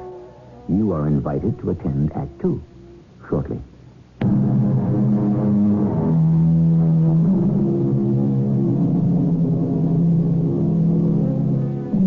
Still waters, they tell us, run deep. You might also say that deep waters run still. Yes, You know that quiet, shy, self-effacing, mousy type of whom it is said butter wouldn't melt in his mouth? Well, sometimes it turns out it's because he doesn't eat butter. He devours raw meat. Is our pussycat really a tiger? What happened? Where am I? Who are you? You have become awake. You kidnapped me. You took me off the street in broad daylight at the point of a gun. At any rate, you are here. What do you mean, here? Where's here? Oh, head. It is to be expected. The drug leaves lingering traces of discomfort. Forgive me. Forgive you? Marina, my dear, pour a glass of water for Mr. Patterson. Yes. Drink. So, we finally, as you say in your country, make connections. Connections? Sir, may I say something? You're expected to say a great deal. That is why you've been brought here. A mistake has been made. A mistake? Yes, a mistake of monumental proportions. Obviously, you have me confused with another person. Your name is Walter Patterson. Yes, but I am not the You old... were a soldier 10 years ago in Germany. Yes, but I'm sure that... You would visit the town of Glassenheim. Yes, but so did thousands. Besides, my name is not very unusual. Mr. Patterson, it would be best to put all the cards, as they say, on the table. You have me confused with someone else. Now, please, before things reach a point where it would be awkward for everybody, why don't you just let me leave here? Leave? But you have just arrived. And we have not yet reached an understanding. That's what I'm trying to explain. It's a mistake. No, Mr. Patterson. I will explain. No, please, don't. Right now, I couldn't understand anything. I don't know who you are or what you're doing or what you're after. So if I were to just walk out of here now, nobody would be any the wiser. You'd have nothing to fear from me. I give you my word I won't go to the police. What an interesting idea. What do you say now? You went to some trouble, I admit, but I'm the one who got a headache out of all this, so why don't we just call it quits? Dmitri, have you anything to say to Mr. Patterson? Wait a minute. Now, you deny that you're Walter Patterson? I'm not the same Walter Patterson. A girl named Gunhilde Bismarck. You never knew this girl? Well, You deny that you know her? No, I tell you. Dmitri? No. I knew her. So, we shall all be sensible now, and friendly. Marina, pour a glass of wine for Mr. Patterson. Now, you would visit Fraulein Bismarck at her home, of an evening? I may have. Mm-hmm. And you would speak with her of many things. Well, you know, I mean, there was talk. And you told her many things. I don't know exactly what I told her. I mean, you know how it is. You talk to a girl. Did you not tell Fraulein Bismarck that you were a member of the American Secret Intelligence? Oh, me? Why should I tell her a thing like that? You deny that you told her that? Oh, I never said. Dmitri? Now, stop him. All right, I did say something like that, but you see what it was. Yeah? It was a lie. A lie? Absolutely. Why did you tell her a lie? Because I was trying to impress her. Oh. Continue. You see, I'd never gone out with girls before. I mean, not very much. Practically not at all. So then there was the draft, and, I mean, you had to go into service. So I was sent to Germany, and I decided then that I would actually go on some dates. Why did you not go on dates, as you call them, here? Well, you see, my mother, she doesn't think that any girl is good enough for me. Continue. But now that she was, 4,000 miles away, I decided what she didn't know couldn't hurt her. You were a sly one. Is that not so, Marina? Yes. So I went into this cafe in Glassenheim, and I met this girl, Gunhilde. And I discovered that I really didn't know what to do. Oh, my good Mr. Patterson, one merely follows the dictates of nature. Well, I suppose so, but you have to get a conversation going, and I wanted to impress this very beautiful girl. so? I mean, there were other fellows in the room, and they were all giving her the eye, and I was afraid that I would lose her, so I just started telling her what an important guy I was. You should have told her how beautiful she was instead. Yes, you can do that if you have experience and confidence. I mean, after a while, you develop a free and easy manner, but I'd never been with a girl before. So you told her that you were with intelligence? Yes. I mean, it was stupid. Nevertheless. But it wasn't true. It wasn't? No, it was just something I made up on the spur of the moment. Really? Look, if I were a member of secret intelligence, would I tell anybody about it? Yes. Yes.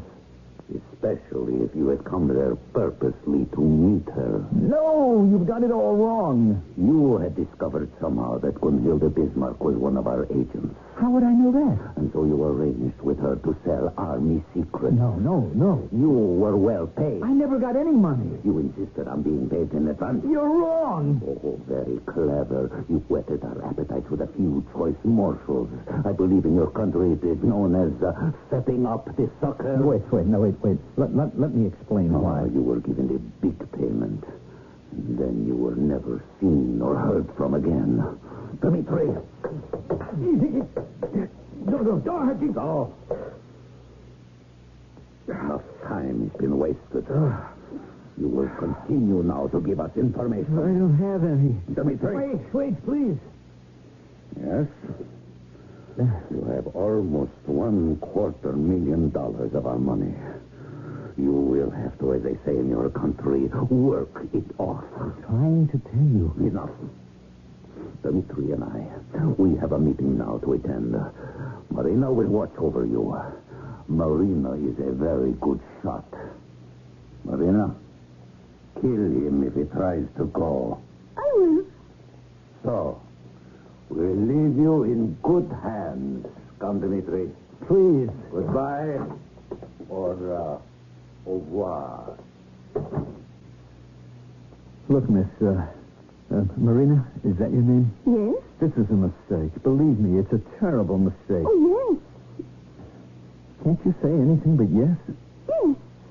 That girl, that Gunhilde, I was just giving her what's called a line. Yes. And I'm really not very good at that kind of thing, so I just completely fouled it up. Oh, yes. Should have listened to my mother. She said that women would get me into trouble, and she was right. What am I going to do now? These people, they're going to kill me. They are, aren't they? Yes. Oh, you're a great help. Yes. Can't you say anything but yes? Yes. Well, then say it. Kiss me. Kiss you? Yes. Well, I Come here. Oh, please, don't point the gun at me. Oh, the gun is empty. Well, even so. Come here. Now. Kiss me. Well, if you insist. Oh, good. Oh, what happens now? Again. Kiss. But Talk later. Oh, better. Now, talk. I don't know what to say. I talk, not you. I love you. You love me? Yes, I love you. But you just met me a few minutes ago. Yes. How could you just fall in love like that? Oh, you have blue eyes, blonde hair. Is that enough? Yes. You're a very attractive young lady, but I don't think truthfully that I could say I'm in love with you. Oh, it is not important. It isn't? No, today I love you. Tomorrow? Who knows? Look, this is all very well, but what's going to happen? Do not fight. Do not contradict Orlov. Orlov? Is he the boss? Orlov says you are with secret intelligence. Yes, but that's not true. Agreed. It is not true. It is not important. What are you saying? Orlov thinks you are American secret agent. And I'm trying to tell you that he's wrong. Why make Orlov unhappy? Well, it isn't a question of making Orlov unhappy. It is very much a question. If Orlov is unhappy, Orlov will kill you. Are you telling me to lie to Orlov? Why not? Truth is no help. Now, just hold on. You mean I should say to Orlov that he's right? That I was a secret agent and that I sold information to Gunhilde? Yes. But not a word of that is true. I am telling you that it is not important. You keep saying that. Oh, why are you so serious? Because if I say to Orlov that he's right, he'll expect me to supply him with secret military information. So? What do you mean, so? Where would I get such information? Listen to what I'm saying. Here I am discussing the possibility of betraying my country. Oh, you are so serious. It's a serious situation. Give him information. Don't you understand? Even if I were willing to do it, which I am not, I wouldn't know where to get it. It is no problem. You keep saying it's no problem. Where would I get military information? Where? From me. From you? What are you saying? Oh, kiss me. You must admit that girl has turned out to be a perfect little treasure so far. Have you ever seen a problem solved so quickly and so neatly and so pleasantly? But who is our new friend Marina? Who is she working for? Well, that's the central concern of Act 3, which shall be along shortly. Who was it, which philosopher said that we shall not be punished for those little lies that we men tell to women? Well, it's permissible, I suppose, to bend or even stretch the truth a bit when you whisper sweet nothings into a lady's ear.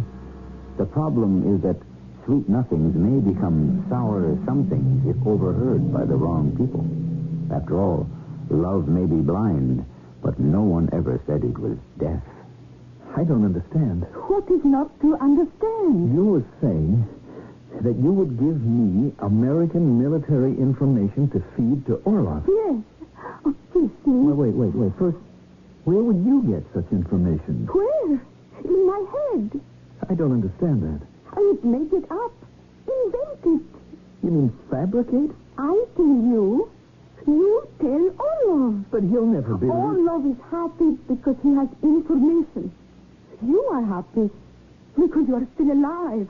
I don't follow you. I am happy because you can kiss me. Now, look, about this information. Information? How you say, give him standard information. Standard? Some information everybody make up. How many troops, how many planes, how many bombs, rockets, guns. But why should you want to do it? Oh, because I love you. Because you think you love me. Now, when Orlov returns, here is what you say.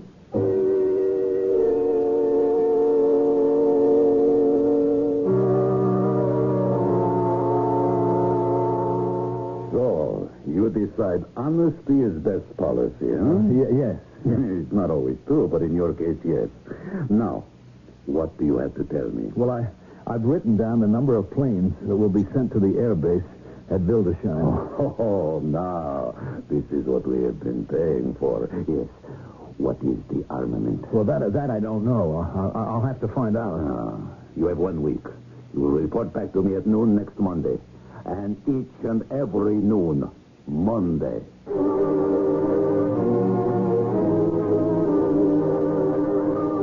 Now, Miss Patterson, let me see if I have it all. You claim these alleged foreign agents. Mr. Larkin, why do you say alleged? We have laws in this country. A person is innocent until proven guilty and so forth. At any rate, they abducted you and expected you to furnish them with military information? Yes. Mm-hmm. And one of them, a woman, promised to help you deceive the others. That's correct. I see. And why is this woman doing it? Because she fell in love with me. It must have been at first sight. All right.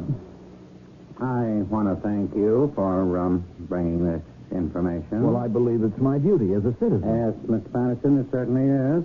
And now, if you'll be good enough to excuse me. Oh, I understand. You probably want to get to work on this right away. Oh, yes, Mr. Patterson, we certainly do. Well, I won't hold you back another minute. Goodbye, Mr. Patterson. Good day to you, Mr. Larkin. Oh, boy. Mrs. Larkin, it's for the nut file. Yeah, but you have to run it down anyhow. Man's name is Patterson, Walter. And he claims that...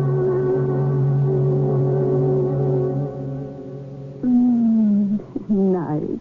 Walter, you are a sensational lover. Now, look, Marina, Orlov will be here any minute, and I don't know what to tell him. Oh, tell him standard. Again? Standard? Tell him 10... No, better make dozens. 12 missiles in base at... Where to put 12 missiles? All right, in base near Wildesheim. But how long can this go on? How long? Good question. I mean, how long before Orloff becomes suspicious? Olaf never will go on until Colonel Planoff becomes suspicious. Who is Colonel Planoff? Oh, he is what you call boss, big boss. He puts everything you tell Orloff in computers. Oh, yes? And then one day, he sends Orloff friendly message. Come home for a visit, Comrade Orloff. Oh? Orloff thinks he is coming home for a medal. Oh, no. No? No. Orloff is coming home so that he can be... Oh, poor Orloff. You mean they would shoot him? Oh, yes. But suppose Orloff becomes suspicious of me first. Oh, then Orloff shoot you. But You listen. must not to worry. Oh, better kiss me.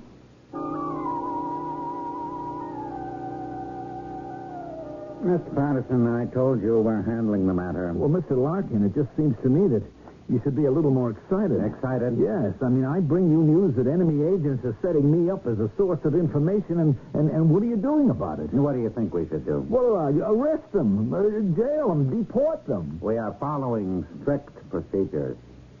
Mr. Larkin, I have an idea that you're laughing at me, that you're not taking me seriously. Oh, but we are. I don't believe it. Mr. Patterson, we've investigated you thoroughly.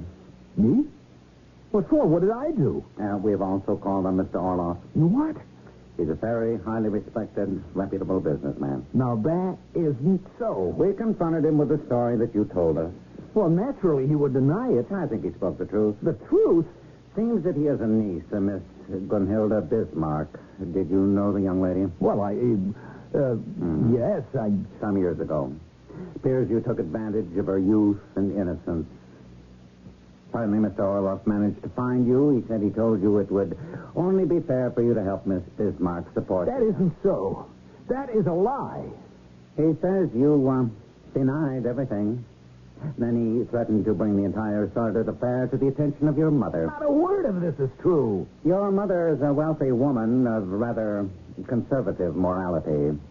She would therefore cut you off without a cent. I tell you, he's lying. And so you concocted this fantasy and brought it to us in hopes that we would remove Mr. Orloff from the scene. You realize how wrong you are? Please, Mr. Patterson, we have been patient. Don't you understand? I was just bragging to this girl the way you do in a bar. I never do. I made up this whole crazy yarn. I mean, maybe she just happened to be an enemy agent, or maybe she saw a way to get rich. I don't know. Mr. Patterson. Anyhow, she fed them all kinds of nonsense, and they gave her the money to give to me, but she never did. She made a killing. Espionage, spying, intelligence in general, these things are all far too important to be trifled with. What was your need to impress this girl? Well, you see, my mother... No, don't tell me. Tell it to a psychiatrist. Doctor, why do the police and the Secret Service people refuse to believe me? What makes you think I know? Well, you're a psychiatrist, aren't you? Well, that is what the sign says on my door. That's what the diploma reads on my wall. Well, I accept that as evidence. You do? Yes. Well, why should you? Can you be certain that this is not some elaborately staged hoax? Oh, I'm not certain of anything, Doctor. That's why I'm here. That's why I'm willing to pay you. You speak to my certainty. That's what you're selling, isn't it? I am not selling anything. Then why will you take my money? You do expect to be paid, don't you? I shall help you find adjustment. To what? To the world. Doctor, I am kidnapped off the street by foreign agents. I report that fact to the police, and I'm told to see a psychiatrist. Who's crazy? All of us are. You are ridden with guilt.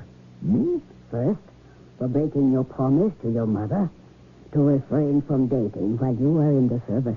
Well, she had no right to make me promise that. But that you should have told her so. Second, the seduction of the German girl. Believe me, Doctor, it was the other way around. The existence of a child. I don't even know that there is a child. But you also don't know that there isn't. Now, your very real feelings for Miss Eleanor Stacy. I never said I felt anything from... This affair you claim you're having with Marina? That's just an arrangement in order to save my life. No doubt. But you feel that you are being untrue to Miss Stacy. In addition, the matter of your work. You are about to complete a discovery that will bring fame and fortune to your company. And there will not be a single penny or ounce of credit for you. Why do you insist on taking a simple situation and complicating it beyond all recognition? My dear Mr. Patterson, I have merely stated the facts. The facts? There is no Orlov. What? There is no Marina. There is no Dmitri. But I tell you... There is a Gunhilda. There is a Miss Eleanor Stacy. And there is Mother. Also, there is a Mr. Borstal. How can you say that there is no Orlov? For 10 years, you have had guilt feelings over Gunhilda. I never even thought about Gunhilda. And then one day, Miss Stacy said she had received an inquiry. Were you the same Walter Patterson who had been stationed in Germany? There, you see? If I'm making it all up, how could I make up that phone call to Miss Stacy?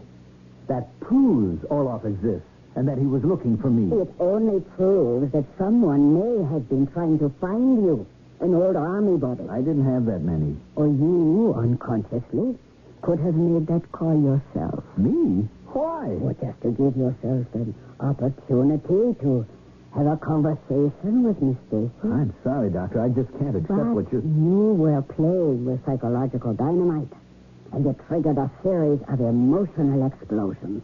What you're saying is that I am imagining everything. Yes. That's impossible. Do you know how you can make Orlov, Marina, and Dmitri disappear? Now, you must do 3 things. First, tell your mother you intend to marry Miss Eleanor Stacy. What? Second, tell Mr. Borstal.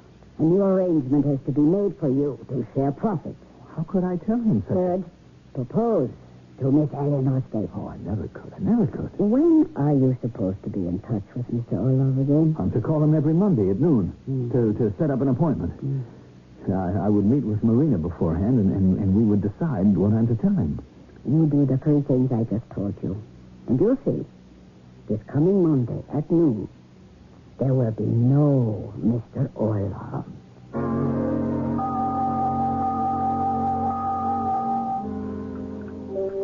Oh, you haven't finished your eggs, Walter. Yes, I know, Mother. Waste not, want not. You know what I'm going to do this morning, Mother? Oh, you sound bright and alert. Well, I've made up my mind. Oh, Monday morning is always a good time to start a fresh project. Well, I have a good one in mind. What project is this? Marriage. Marriage? Yes. I've decided to marry Miss Eleanor Stacy. Oh. And if you say anything else but congratulations, I will not let you come to the wedding. But Walter... Mother? Congratulations. Good morning, Miss Stacy. Good morning. Are you... Oh, it can't be. Oh, but it is. Walter Patterson. Now, what are you doing in that leather jacket and those denims? Well, I'm having a little trouble with the mustache. It's still a little bit scraggly. You know it's not too bad. But I have my bike downstairs. I thought we'd take a little ride. Well, who to? I thought we'd stop off at City Hall and get a license. A license? Mr. Patterson. Mr. Patterson, is this the proper costume to wear to work? I'm not working today, Mr. Borstal. Well, we'll see about that. And I'm not working tomorrow either. You have a contract. I also have a headache. I got it from reading the small print in the contract, and it won't go away until I get a new contract. Mr. Patterson, we need those protein samples. Correction. You need them.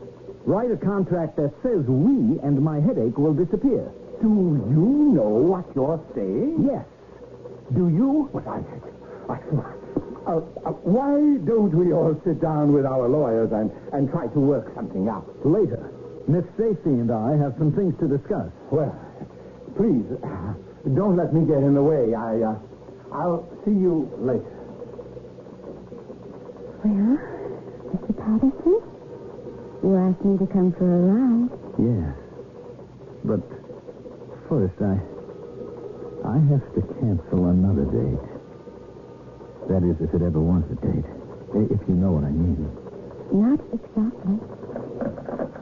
Well, here goes. I'll find out in a very few moments. I am sorry, but the number you have dialed is no longer a working number. Oh.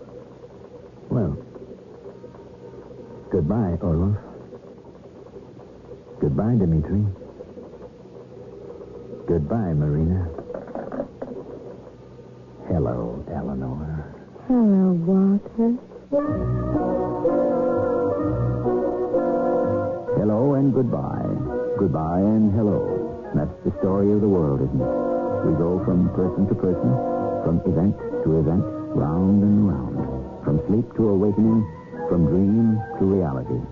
And after a while, how do we really tell one from the other?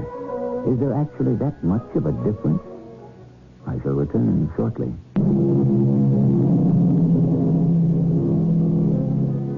Once again, we've brought you a tale that can adapt itself to anyone and everyone's attitude, taste, and beliefs. How do you want it? Was it a fantasy, an acting out, as the psychiatrists say, of a man's deep-seated guilt and inadequacies? Or was it a meeting at a point in time of a series of actual incidents? What do I think? I know only as much as you do. Our cast included Mandel Kramer, E.G. Juster, Bryna Rayburn, and Ray Owens. The entire production was under the direction of Hyman Brown. This is E.G. Marshall inviting you to return to our Mystery Theater for another adventure in the macabre. Until next time, pleasant dreams.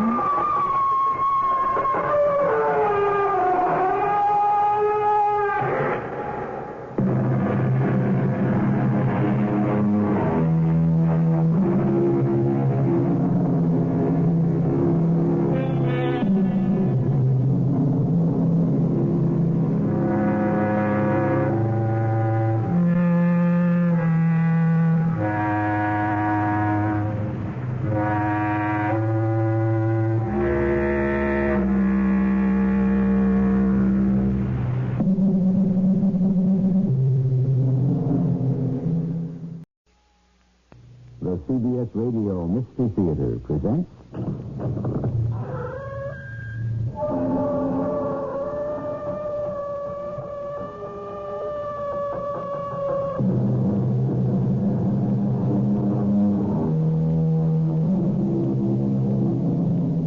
Coming in.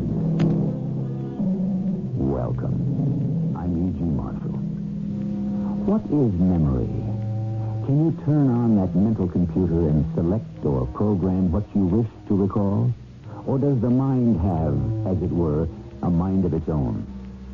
If it can withhold events you wish to forget, can it make you remember events that never happened? Must all my yesterdays be a plague, said Edgar Allan Poe, forever to haunt me?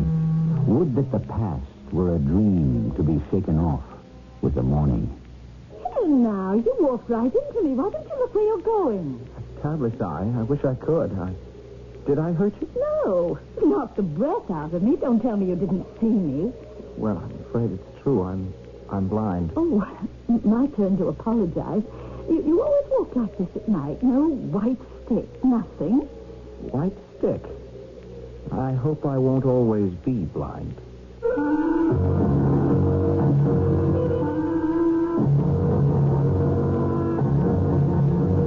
Our mystery drama, End of a Memory, adapted from a story by Frederick Fergus, was dramatized especially for the Mystery Theater by Gerald Keane and stars Tony Roberts. It is sponsored in part by ARM, Allergy Relief Medicine. I'll be back shortly with Act One.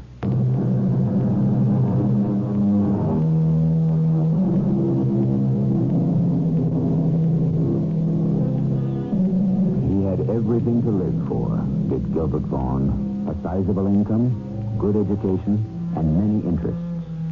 True, his mother and father had died in the epidemic that had taken the lives of many in England, but that happened when he was 14.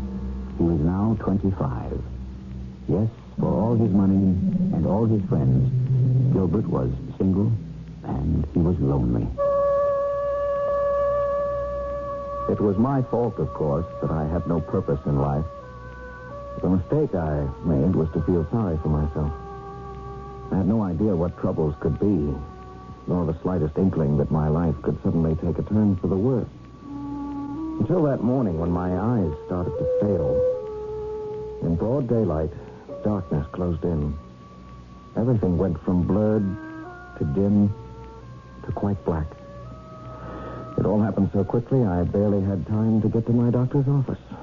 And you had no warning of any kind, Gilbert? I mean, last night, for instance, when you went to bed, no pains in your head, nothing? No, I tell you, no. What's the point of going over the past, Dr. Baker? It's the present I'm concerned with.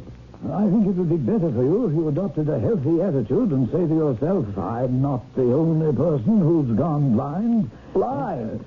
I'm blind. Why me? What have I done? But if you ask me, it's going to be a great deal easier to cure you of blindness than self-pity. I didn't ask you.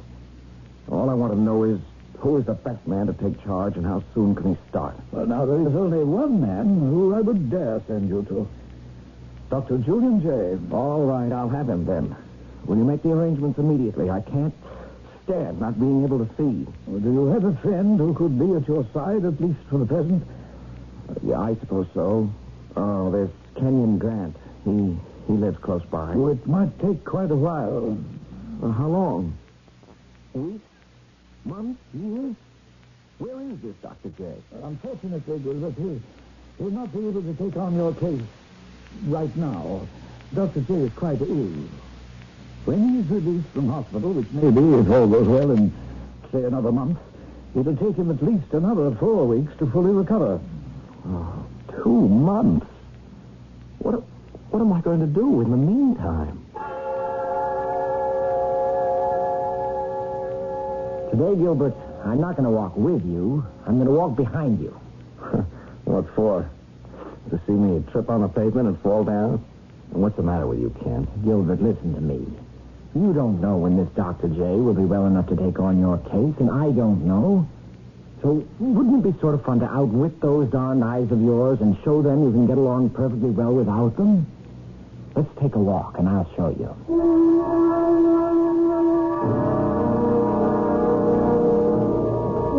All right. 63, 64, 65. Stop. We're exactly back in front of your front door. Now turn right. Good. Up 4 steps. Fine. Now, open the door with your key.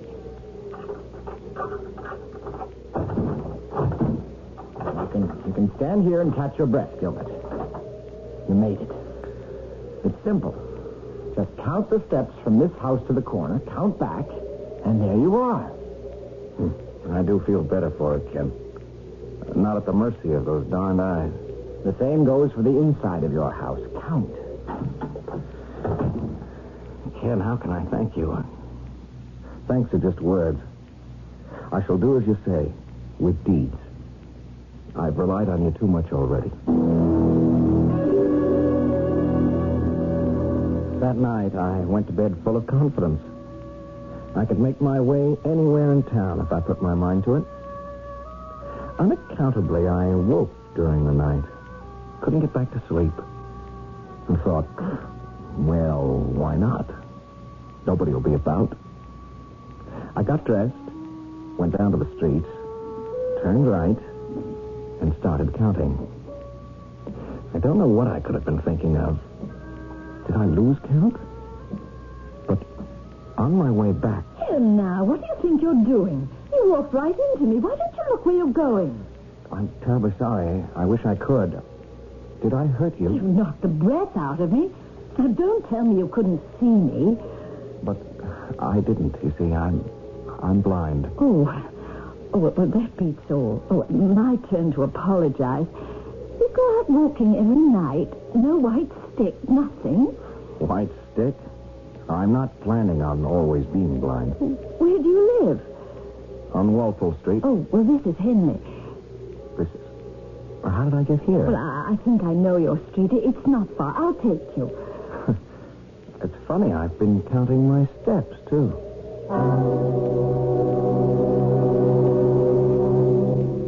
Here you are now, Walpole Street. Now, which house is yours? I'll take you right there. Oh, I can make it all right from the corner by myself. Sure now. Oh, yeah. Is the railing on my left side or my right side? On your right. Now, sure you don't want me to see you to your door? Absolutely not. You see, I mustn't allow myself to become too dependent upon others. I just have to count 62 steps from this corner, and I'll be right in front of my house. Well, as you wish. Good night, young man. And I hope your eyes get better soon. 62 steps later, I turned right, up 5 steps. Oh, only 4. Must have counted wrong. Well, if it's the wrong house, my key won't fit. Home safe at last.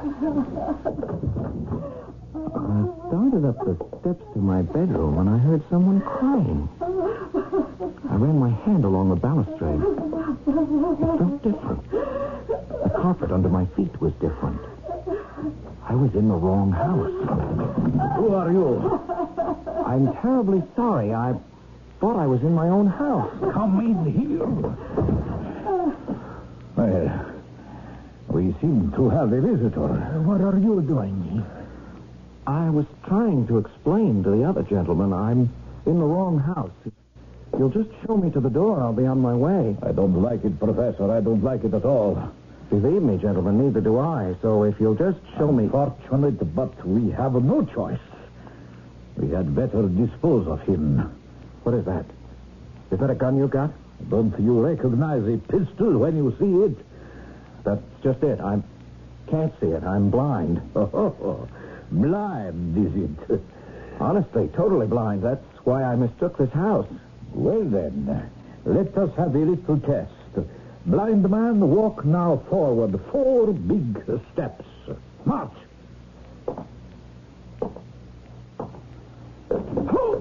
Oh, I fell across something here on the floor. What is that? A body? It's wet. It's sticky. Is this blood? Help me. Get up, somebody. I've twisted my ankle. Help me up. What do you think, my friend? Is he lying, or can he really see nothing in this room? I think he's telling the truth. Don't you understand? I can't get up. Is someone going to help me? Don't excite yourself, young fellow. We will take care of you. He did. He took care of me with something heavy and hard, and I blacked out. What seemed like an eternity later, I woke up. I was in my own bed. Standing there watching was Dr. Baker and Kenyon. Hey, how do you feel, Gilbert? I don't know. Is it my head that's hurting or my foot? Or both? Ken, hey, why aren't you up in the North Country? Well, I was until I got word from Dr. Baker here you'd had an accident. Hey, trying to remember. The police found you this morning lying on the docks down by the river. Yes, of course. They must have taken me there. The last thing I remember, tripping over a body. And it was bleeding. Then they must have knocked me out. That's just what you said before. Said before? When? You've been a little delirious, Gilbert, and you were talking about getting into the wrong house. A woman crying, 2 men. Yes. One man did most of the talking. There was a body all wet with blood. And I tripped over it. I fell on it. Yes, of course, a body. Didn't you find some blood on me? No, not a drop. Uh-huh. How could that be? My hands were on the chest that was bleeding. When you were found, Gilbert, the sleeves of your jacket had been cut away and the entire front of your shirt torn off.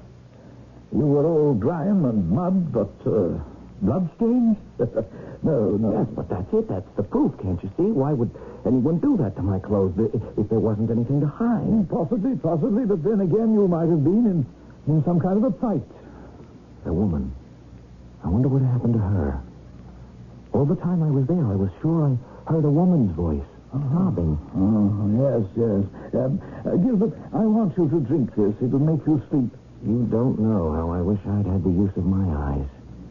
Then I could have seen everything. The two men, the body. Yes, Gilbert, I'd say you don't know how fortunate you were.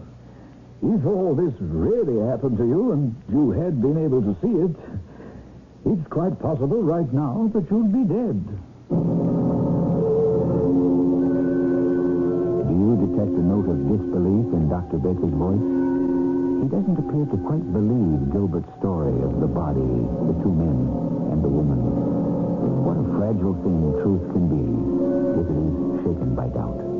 However, it is rare indeed that Mystery Theater brings you a hero who cannot ultimately prove his word. Besides, you and I heard the strange goings-on with our own ears.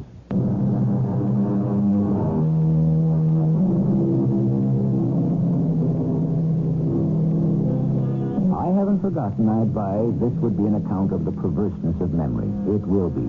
Don't worry. Remembrance of the past has been a theme for writers, poets, and painters alike. Who hasn't seen and been intrigued by Salvador Dali's extraordinary painting of the soft watch, of time bent out of shape, of what Dali calls the persistence of memory? The mystery of the body and the sobbing woman was not solved. Kenyon Grant told me a house-to-house police search on Walpole Street turned up nothing. Dr. Julian Jay performed the operation. My eyes were as good as new, and he sent me to a warm climate to recuperate. Kenyon and I decided on Turin, Italy. Kenyon, where are we? On the Via di Po. What, again? I don't think being able to see gives you any better sense of direction. Well, then why don't you lead the way? We'll never get to know Turin if we keep walking around in a circle. It's darn uncanny. Always we end up right back at the Church of San Giovanni. Anyway, we've kept to our promise not to go inside picture galleries, monuments, shrines, churches, or any of the other tourist traps. You might just have to break that vow. Never. What if I told you I had just seen the most incredibly beautiful girl go into the Church of San Giovanni? I'd say, what are we waiting for? The girl was quite a beauty. But her most mesmerizing quality was a strange and faraway look in her eyes. Kenyon and I stood silently and stared as she knelt and prayed, and then was joined by an elderly lady. Together they left the church.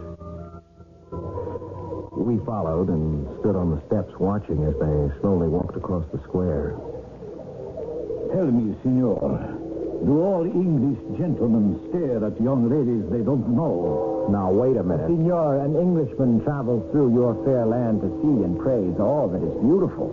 If we've done wrong, will the Signor convey our regrets to the lady? Your wife, sir? Or should I say, your daughter? She is neither. Ah, then, a friend. Let me congratulate you, Signor, and also congratulate you on your proficiency in our language. I have spent many years in England. Many years?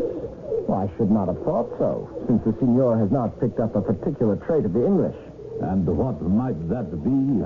To mind your own business. Englishmen. I have never trusted them. What an extraordinary fellow. Very arrogant, wasn't he? Hey, look, Ken, there she is. Walking back now with the old lady. Oh, there goes some crusty old gent over to them. He's tipping his hat. See? By the fountain? Yeah, I guess everyone knows everyone else in a small Italian city. Well, the drama is not over. There goes our friend, Mr. Nosy Parker, to join the group. Oh, so he did know the girl after all. Kenyon, I have got to meet her. I wish you luck. No matter how many times I went back to the Church of San Giovanni, I never saw that girl again. My heart ached, but she and her elderly companion passed out of my life. Kenyon went back to Scotland, where he and his mother had a shooting lodge, and I returned to London. Then, call it coincidence, I prefer to call it fate. One day I was strolling down Regent Street, and there she was. That girl. She was alone. I followed her to Hobart Gardens, to a very respectable-looking boarding house. Determined to meet her, I took rooms in the same house, and every day sat in the park opposite, watching. One morning, she came out alone, and without thinking, walked across the road, right into the path of a carriage. Look out! Driver, rein in your horses! I was at the girl's side in an instant, scooped her up and carried her back to the park and sat her down on the bench. That was close. Yes, it was. Allow me to introduce myself. Gilbert Vaughan. How do you do? What is your name? Pauline March. I have taken rooms in the same house across the way where you live, Miss March. I was just going to the chemist's to get a prescription for Teresa. Oh, yes, Teresa. Is that your companion? A servant. She's ill. Oh, I'm very sorry to hear that. Nothing serious, I hope? Well, I think I've lost the paper with the prescription on it.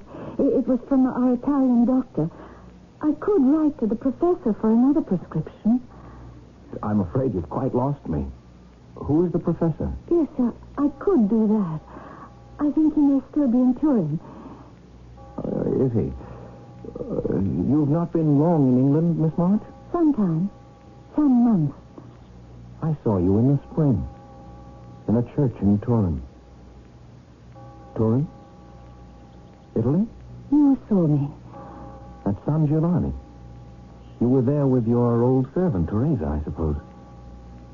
One morning? Yes. We often went there. You're English? Your name is not Italian. Yes.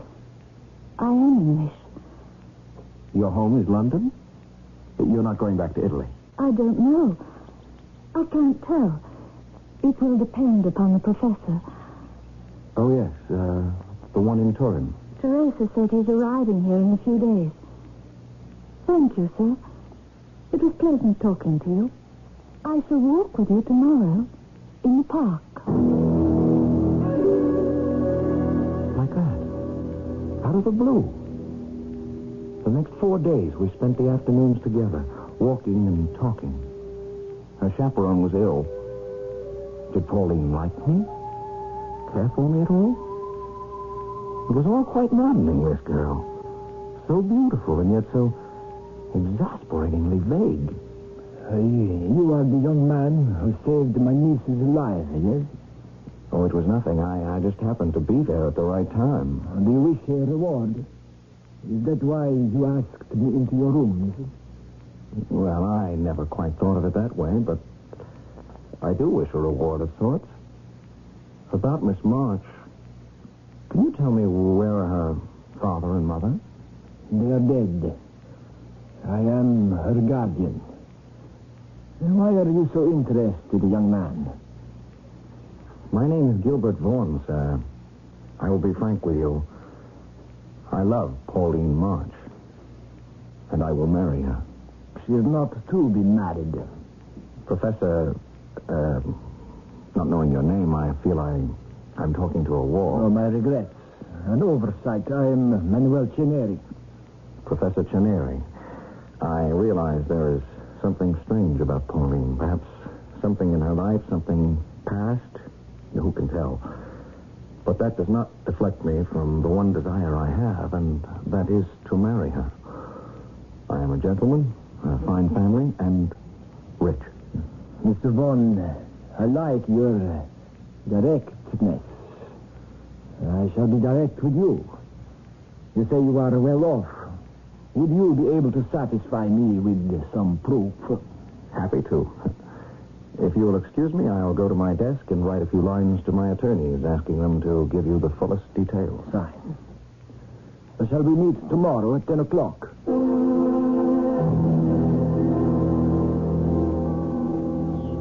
Is the fact that you are here in the park to meet me an encouraging sign, Professor Ceneri?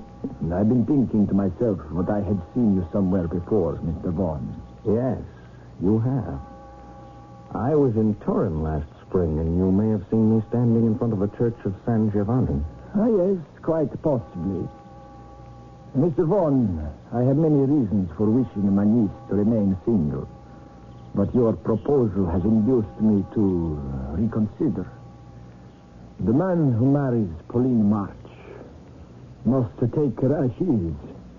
He must ask no questions, seek to know nothing of her birth, her family, nothing of her early days. He must be content only with the fact that she is a lady, that she is very beautiful, and that he loves her. Is that enough for you?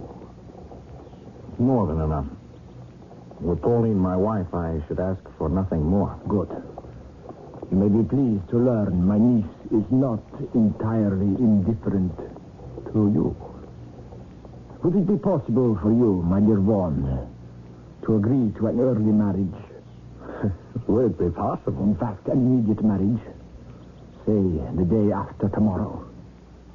But I don't know if she loves me. Would she consent? Pauline is obedient and will do as I wish. It was a mad thing to do. My only excuse was that I was so desperately in love and so convinced that after we were married I could make her love me that I didn't insist on some kind of a courtship. Nor did I ask myself why her guardian seemed so anxious to marry her off. It was only after the ceremony, we were in the train on our way to Scotland for our honeymoon, that I was alone with her. Well, here we are. Mr. and Mrs. Gilbert Vaughan. Are you pleased, Pauline? Pauline? Do you hear me? I said, are you pleased? Yes. Oh, my darling wife. If I could only make you feel as I do. Yes. Will you say, just once, Gilbert, my husband? Gilbert, my husband. I won't pretend to you that marriages are usually arranged this way. Now, this is just as new for me, also. Yes. Darling, when we went walking in the park, you remember? You talked so much more than this. I don't know what to say. I like being with you. Gilbert, my husband. Professor Chenari said it was best for me, so I accept that. He said to me, the man who married you must be content to take you as you are and not try to know anything of your past. I agreed to that. I have no past. Everything is a today. I suppose that's a blessing, darling. That way you can't remember ever having been hurt. I was hurt, Gilbert. Yes, I was hurt. But what happened? It's all gone now. Well, I can't tell you how happy it makes me to hear you say my name. Gilbert? It's a nice name. When you say it, my darling. What a strange way for a man and a woman to begin their honeymoon. But since it means you sitting here beside me, I wouldn't change it for the world. This is WBBM in Chicago. It's midnight. A situation, to say the least. A young man married a girl who is, in fact, only half a girl. Her past is shrouded in mystery. Is it at all possible for them to build a lifetime only in the present? Why not, one could argue? Why are our yesterdays so essential to our todays? The answer may be startling when I return with it shortly in Act 3.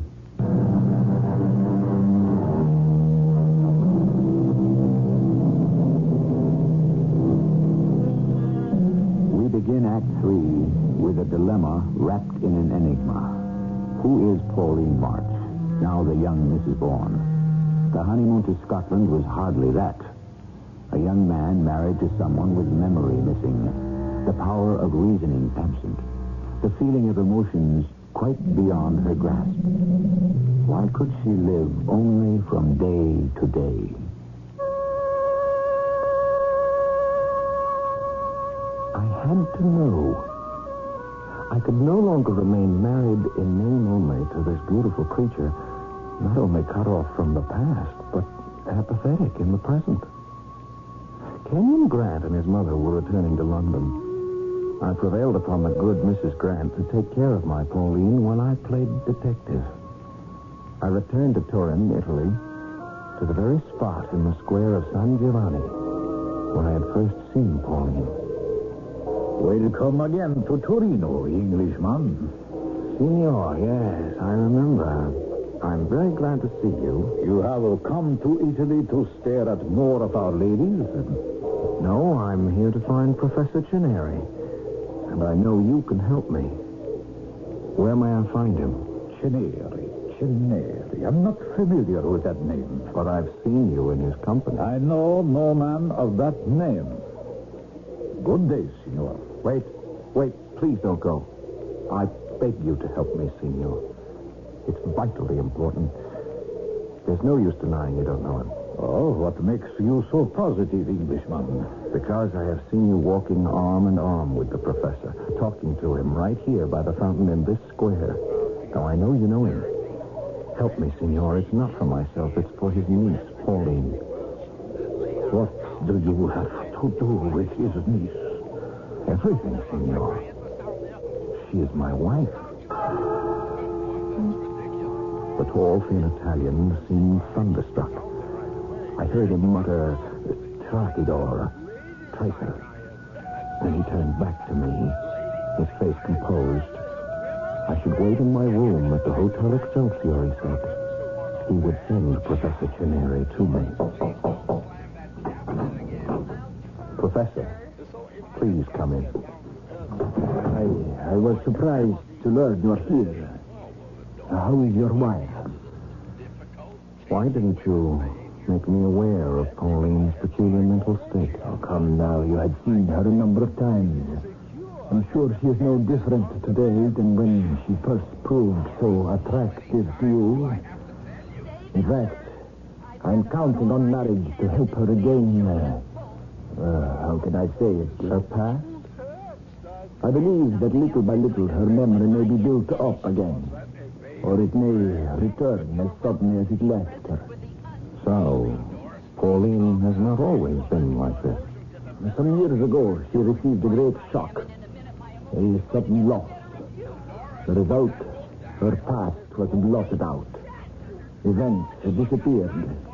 Friends became strangers. She was, as you better, born again. What was the shock that did this to her? That is one of the questions I cannot answer. But I'm her husband. I have a right to know. You have a right to ask. And I have a right to refuse. Can you answer me this question? Who is the gentleman who arranged this meeting? Well, that I can tell you. His name is Macari. What does he do? His profession? He is a financier. Senor Macari was greatly disturbed to learn that Pauline is my wife. Why so? He knew her years ago and wanted to marry her himself. She refused him. More than that, my dear one, you would not wish to know. I returned to London. Time passed.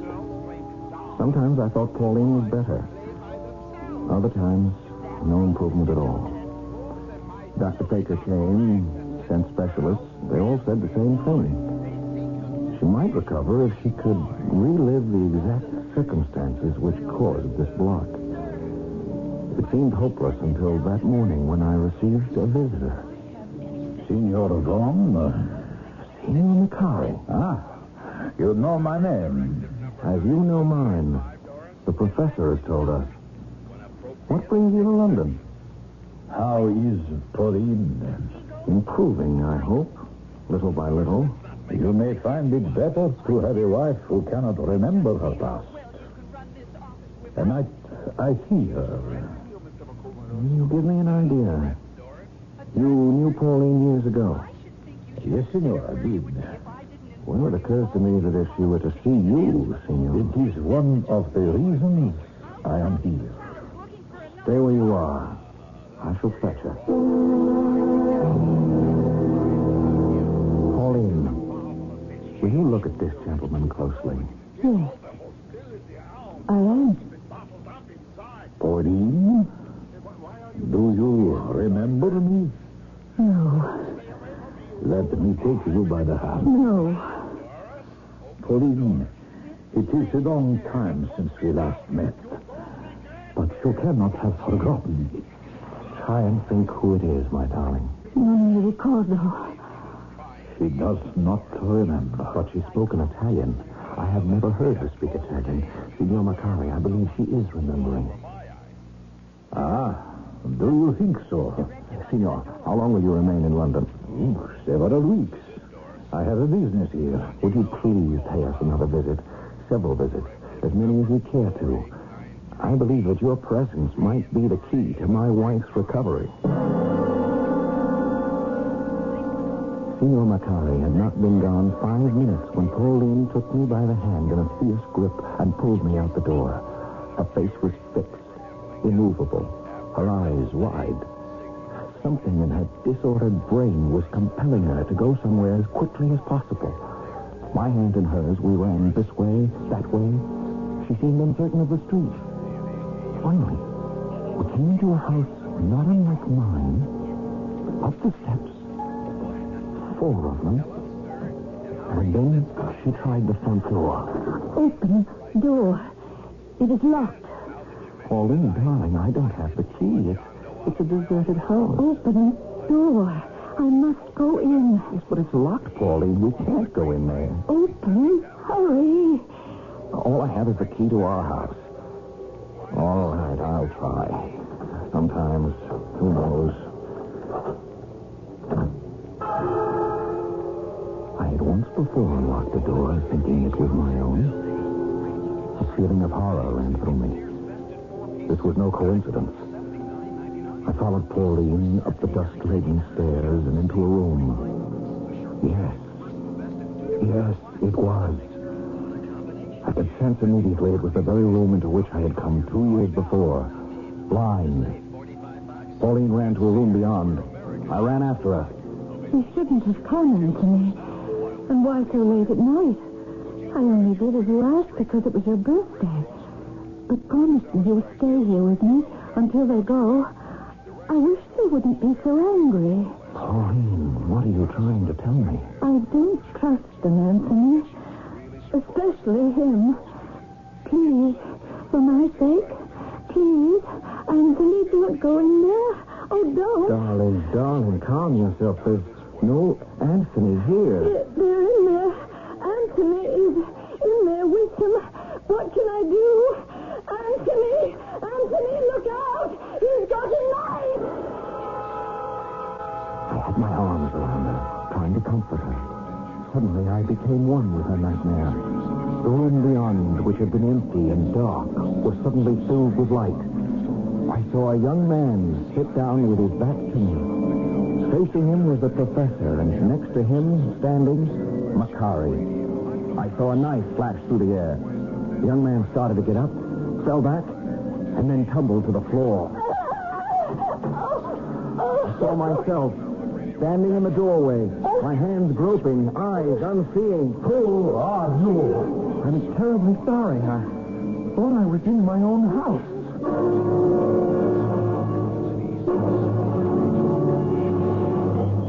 Very good. I've given your wife a sedative. I'm glad you called me. What happened? Dr. Baker, if I were to tell you what Pauline and I have been through, you wouldn't believe it. Whatever it was, I tell you right now, I've noticed quite a change in her. She seems much more at peace. It just may be that tonight was a turning point. The next morning, Signor Macari appeared. Good day, Mr. Juan. I am back just as you requested. I do so wish to help you. Why did you murder a man 2 years ago in a house not many steps from here? Are you mad, Mr. Juan? On the 20th of August, you stabbed to the heart a young man. The witness to your murder was Professor Chenari. It was you, a blind young man. You. Why did I let him talk me out of finishing you off? You don't even deny it. That man, I want to tell you his name, was Pauline's lover. Hers is a noble family. The only punishment for such betrayal is death. Yes, I say it again, Mr. Vaughn. He was your wife, Pauline's lover. He had no wish to marry her, and so Cherry and I killed him, even in her presence. I don't believe you. Please leave this house immediately. As you wish. But think, Englishman, for what other reason would I willingly admit to you such an act? Willingly or not, you have admitted to murder, a fact in which the police would be very interested. And where would you tell them to look for the body? What proof do you have that all this happened? You forget. I was there. Were you indeed? Did you see all this with your own eyes? Who would believe the word of a witness who was blind?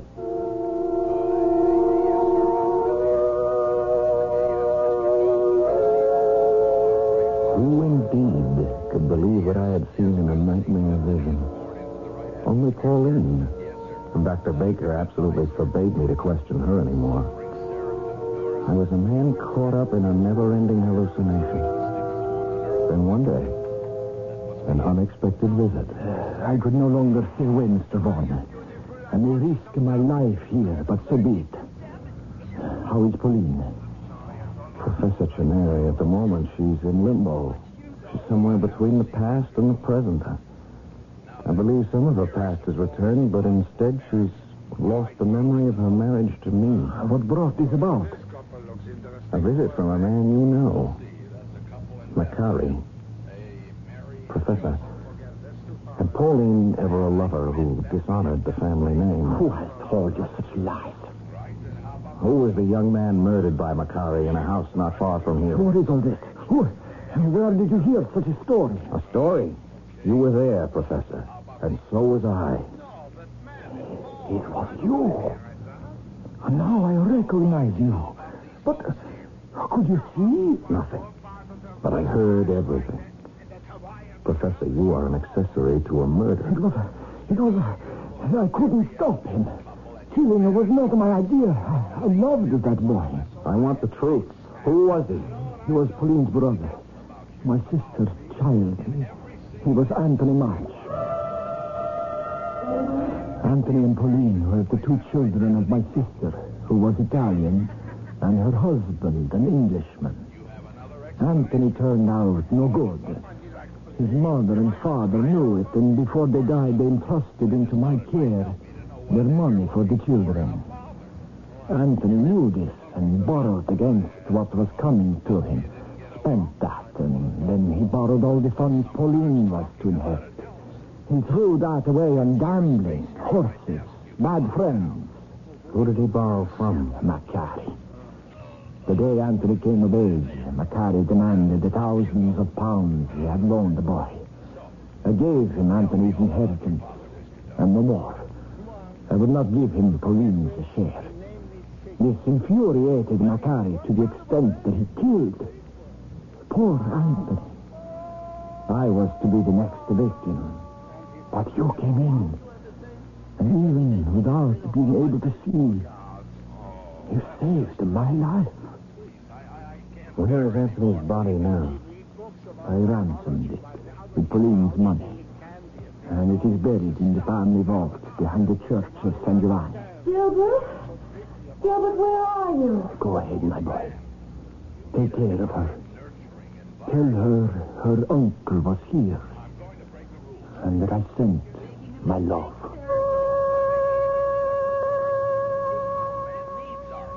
The pieces of the puzzle had finally all come together, as had my dear wife's memories and mind. I shall always bless the blindness that brought me into her life, and strive for the day her eyes are wide open to my love.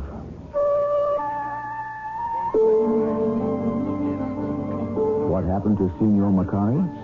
He was caught. But most important, what of Gilbert Vaughn and Pauline? A trick of fate, you might call it. A young man who once was self-centered, selfish, and spoiled now had to devote himself to healing and courting the girl he was married to. I'll tell you more when I return shortly.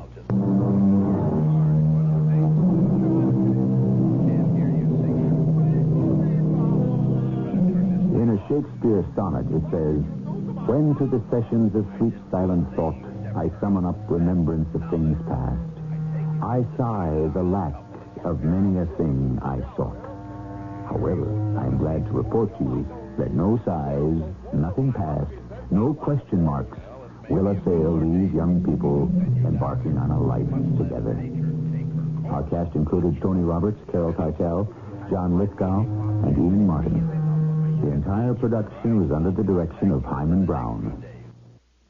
Mrs. E.G. Marshall inviting you to return to our Mystery Theater for another adventure in the macabre.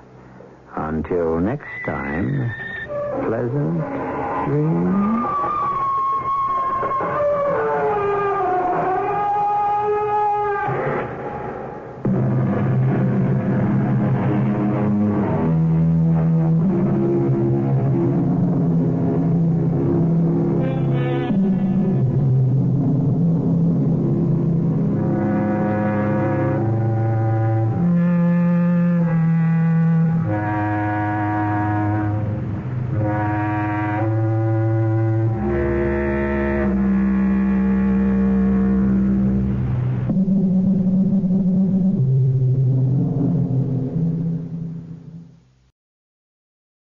The CBS Radio Mystery Theater presents...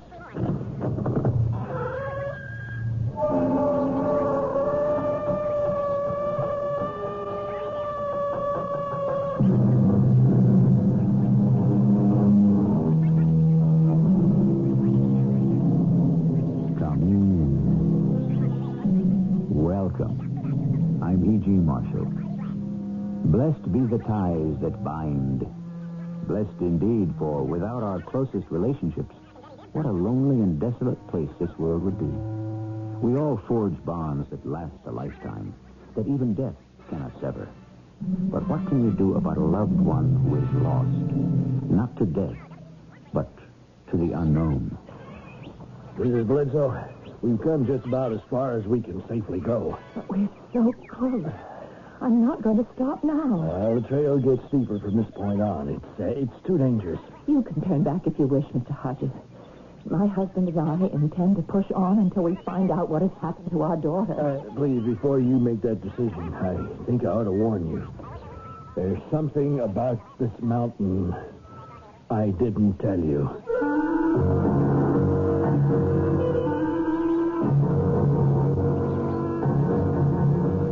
Our mystery drama, High Kaketa, was written especially for the Mystery Theater by Percy Granger and stars Marion Seldes and John Beale.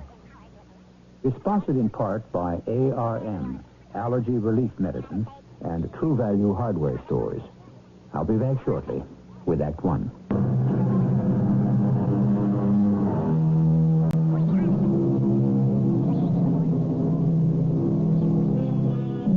Missing.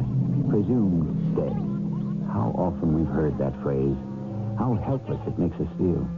When even the certainty of death is denied us, what is left? To live in hope? But after a while, hope can become its own kind of prison. And then what? Either we must accept a fatalistic point of view or take the only initiative open to us. Morning, Miss Bledsoe. Anything for us today, Andy? Yeah, list of the month again. Bills. And Mr. Bledsoe's book club selection. Is that all? I'm afraid so. But maybe you missed something. Airgrams are so thin. Or maybe she just wrote a postcard. Are you sure there isn't anything at all? Miss Bledsoe, may I ask you a favor? What? I've walked this route a long time. Known you folks a lot of years. Ever since Jill was a baby. I know that, Andy. It's just that, well, I'd appreciate it if you wouldn't be down here anymore by your mailbox when I come along. It just ruins my day to have to give you the same news. But we haven't heard a word from Jill in 6 months. I'm sure that as soon as the State Department finds out anything, they'll let you know. They don't care. They're not interested. You don't know that. After all, where was it she disappeared? In South America someplace, wasn't it? The Andes Mountains. in Ecuador. Oh, yeah. That's pretty isolated terrain, isn't it? Even worse than the backwoods in New Hampshire here. And wild, too. Oh, I'm sure if the government had really wanted to, they could have found her by now.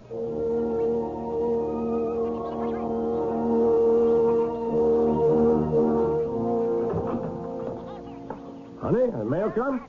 Yes. And? Nothing. Not a word from her, not a word from anyone. Silence. Oh, my book club selection came. My old colleague, Professor Morrison's latest work. Latin American Perspective. John, I want to talk to you. But I'm already late for work. Have you stopped caring that Jill has disappeared? I don't see what more we can do, Margaret. We've written the State Department, our congressman, our senator. They've assured us they're doing all they can to find her. But I don't think they are. Something's wrong somewhere. The first time I wrote the State Department, they answered me within 2 weeks, remember? And they'd been able to trace Jill's movements to that city in Ecuador, Arabella. Checked in there with the American consulate, just like they ask all Americans traveling in remote places to do. And so that if something happens to them, they know where to start making inquiries. Now, that was 4 months ago. And since then, we've heard nothing. Not a word. We've written them over and over. All our letters have been answered. Answers? You call these answers? They're form letters. It's a meaningless sincerity. Because they haven't anything to tell us. Why not? I don't know. Well, I think there's something very deliberate going on. Jill was a strong, healthy 23-year-old girl. She'd lived in South America for 3 years. She traveled there. She knows how to take care of herself. A girl like that just doesn't vanish. I think we're facing a conspiracy. Oh, Margaret, that's unfair. Conspiracy of indifference or incompetence. I don't know which is worse. We're just the little people who have to pay attention to us. Now, you're not at a town meeting, Meg. You don't Why are people always away from their desks when I call? Why do my calls go unreturned? Either something is going on or nothing is going on, and I'm just at the end of my patience. What else can we do? We can go down to Washington ourselves. You mean in person? What's the name of that man we've been writing to? Here, Carl Cobb, Special Assistant in Latin American Affairs. Why, look at this. Even in the replies he's deigned to make us, even his signature is rubber stuff. You know, I sometimes wonder if people like this even exist. Of course they do. What more can he possibly tell us in person than he's told us already? Well, that's what I want to go to Washington to find out.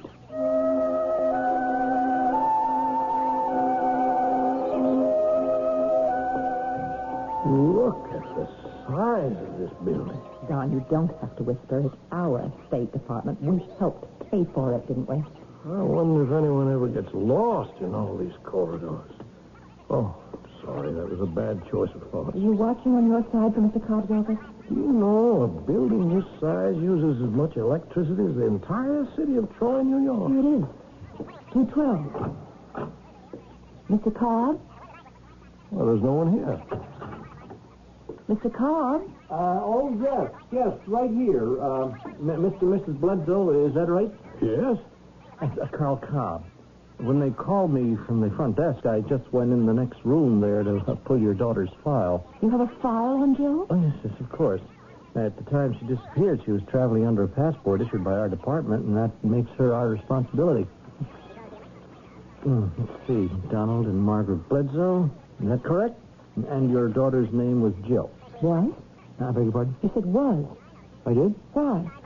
Oh, I'm really terribly sorry. It's just a figure of speech. Without thinking. Mr. Cobb, my husband and I have driven down here all the way from Peterborough, New Hampshire. Oh, well, you're New England, is that? And we want to know what is being done to find our daughter. The disappearance of U.S. citizens traveling abroad is a regrettable occurrence. Our last communication from her was from Arabella, Ecuador. Well, in most cases, there's a... Did you say Arabella? Yes, I looked it up on the map. It's at the foot of Mount Caqueta in the Andes. Yes, of course, yes, that's what it says right here in the file, Arabella. I remember now. Anyway, in most cases, there is little we can do beyond passing on what information we have to the local authorities. We sent you photographs and even some samples of her handwriting. Well, these would have been forwarded to our consular representative there, Mr. Raymond Hodges. Yes, here's that information. They were sent down on October 2nd of last year. And you've heard nothing from him? Well, apparently not. Tell me, was your daughter with a group? No, she was traveling alone. Alone? Jill's lived in Latin America for 3 years. She teaches school. She speaks Spanish and Portuguese fluently. She's quite able to take care of herself. She traveled alone every summer. Well, still, it's hardly advisable. People don't just vanish. But unfortunately, sometimes they do, Mrs. Bledsoe. Not my daughter. What's the matter with Arabella? I beg your pardon? If I'm not mistaken, you did something of a double take a moment ago when I mentioned it. Well, it's nothing in particular. We didn't drive this distance to get more of a runaround, Mr. Cobb. If it's necessary, we will go to your superior. Well, I didn't want to alarm you unduly. Well, please do. It's better than nothing.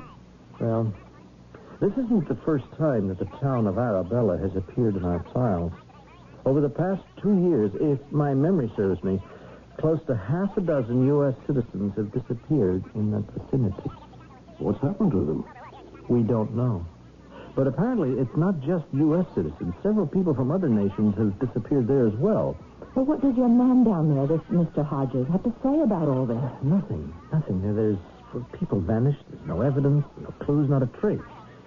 The only thing they seem to have in common is that they've all set out to climb Mount Caqueta. That's what Jill said she was planning to do in her last letter. But then why aren't people warned away from this mountain? Well, I'm sure they are, Mrs. Bledsoe, but for some people, a warning is an invitation. I am sorry I can't tell you anything more encouraging. If we receive any word at all, I'll let you know immediately. That won't be necessary, Mr. Cobb. Why not? I'm not at all satisfied by this conversation, nor is my husband. It sounds to me as if your man down there, this Mr. Hodges, isn't very much on the ball.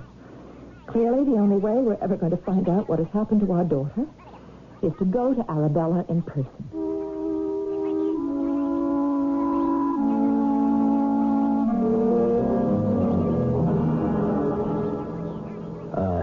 Mr. and Mrs. Bledsoe, I am terribly sorry. Have you been waiting long? Are you Mr. Hodges? Yes. My secretary says you've been here since early this morning. Then why did you ask us how long we've been waiting? Oh, well, I'm sorry. You see, I'm something of a camera buff, and I have been working in my dark room most of the night. Oh, well, forgive us for disturbing you, I'm sure. That's all that. What can I do for you? We're the parents of Jill Bledsoe. Oh, yes, of course. One of the persons who has been reported missing. We'd be interested to know what steps have been taken to find her.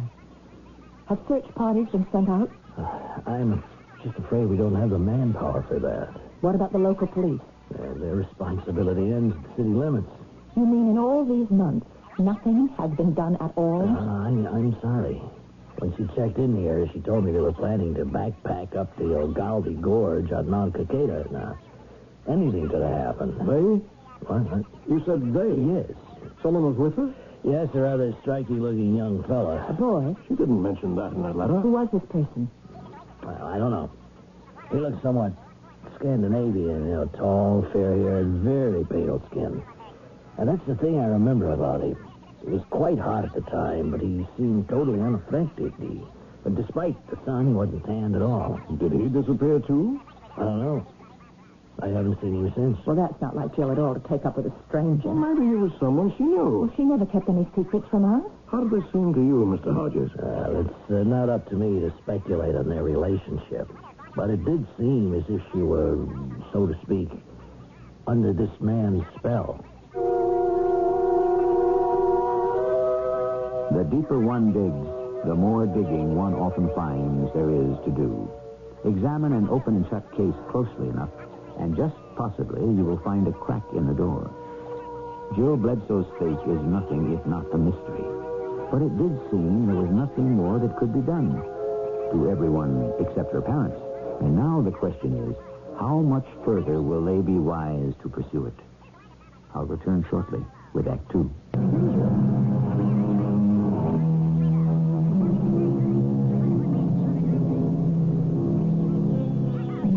He wandered the fabulous byways of the world and asked only that its wonders be to him unfurled. So sang the medieval troubadour. And so have many souls with wanderlust in their hearts sung since. But When traveling, one does well to choose companions wisely. Just who was this young man who was with Jill Bledsoe when she vanished? Was he also a victim? Or was he perhaps the cause of her disappearance? Mr. Hodges, you permitted our daughter to go up that mountain with a strange man. Now, I run a consulate here, Mrs. Bledsoe, not a beating service. But you said there was something suspicious about him. I said he was a foreigner of some sort, yes, but there was nothing menacing about him. Excuse me, what do you mean by some sort of foreigner? Nothing, only that I couldn't specifically locate his accent, and that's a hobby with me. I pride myself in usually being able to tell where people are from by the way they talk. But Jill wasn't the first person to disappear on that mountain. Couldn't you have warned them? I did tell them I thought it was ill-advised, yes. And you're sure that you'd never seen this man before? No. At least I didn't think so at the time. So you had? No. But he did seem familiar to me in some way. I mean, I began to think, well, maybe I had, but I'm sure I haven't. You're not making a great deal of sense, Mr. Hodges. Copies of Jill's photograph are in the hands of the local authorities. You can speak to them if you like, but they'll tell you the same thing. People who have gone up Mount Cicada have vanished without a trace. I am sorry you made your trek here for nothing. Well, we certainly don't intend to go home now, Mr. Hodges. What do you mean? You say that she and this man went up the Algaldi Gorge? You want to climb Mount Cicada yourselves? We're New Englanders. We're quite used to climbing mountains. In fact, we're prepared for that eventuality by bringing our own camping equipment with us. Well, the Andes are not the Green Mountains, Mr. Bledsoe. We are not going home until we find out what happened. Now, there are Indians, the Andu, who live in the jungles and the upper slopes, so they are completely uncivilized and they're very dangerous. Forgive me again, Mr. Hodges, but I read a very interesting book on the plane trip down, Latin American Perspectives. I'm sure you're familiar with the book. Yes. Then you know it describes the Antu as a small and quite peaceful tribe. Now, perhaps you'd be so kind as to direct us to a store where we can buy some supplies. I'll come with you. Thank you, but that's not necessary. I mean with you up Mount Cicada. Oh? Why? Well, I've never been up there, and I think that under the circumstances, it is time that I went. We're quite capable of taking care of ourselves. In that case, I must insist that I accompany you.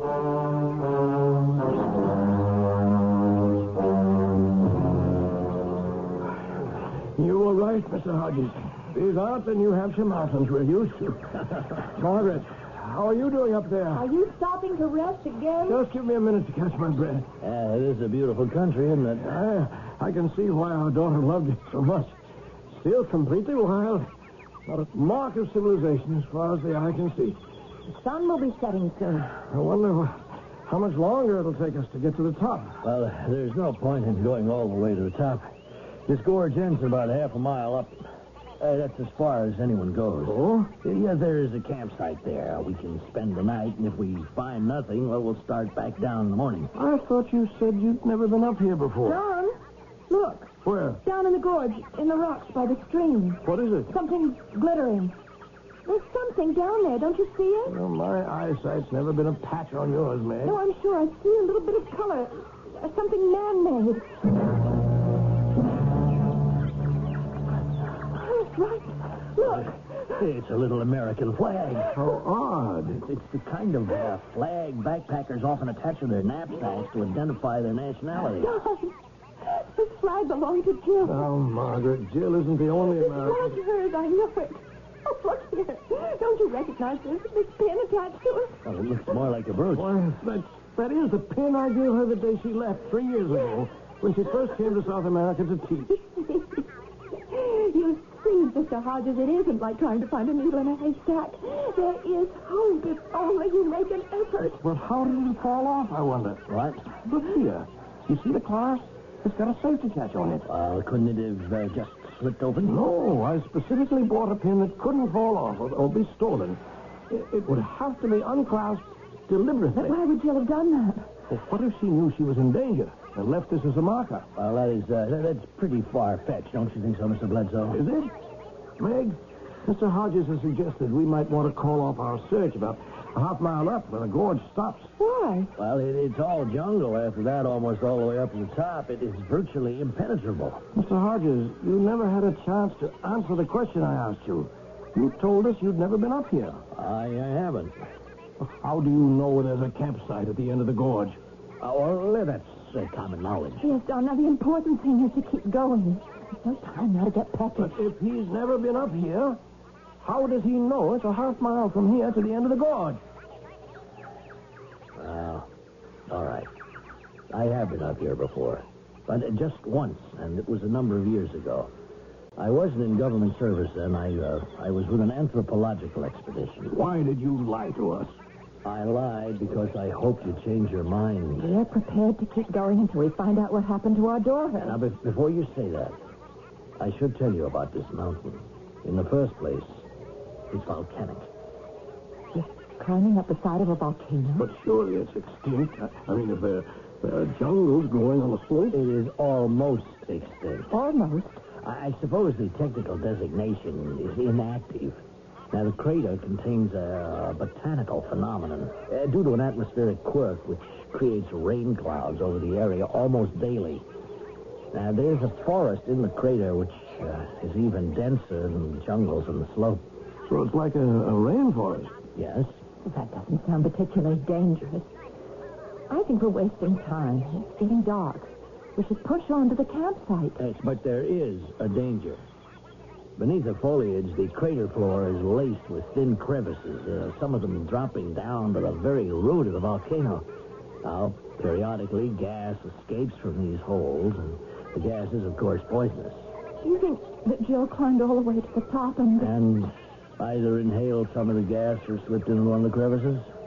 Well, yes, that is a possibility. Only a possibility? Well, I don't see that it's going to do us any good to just stand around here speculating. Just a moment, mate. I don't think Mr. Hodges has told us everything. He said he was up here with an anthropological expedition. Yes. Well, anthropologists aren't interested in rainforests and volcanoes. Their province is the living creature. Specifically, living creatures like us, humans. The science of man. That's right, Mr. Bledsoe. The science of man. Well, just what was it that drew your expedition to Mount Kaketa? What were they looking for? There was evidence of human life in the crater, presumably of a tribe of Indians living deep in the thickets of the rainforest. A tribe that we have never seen. But the poisonous gas. How could a group of humans survive unless... Oh, I see.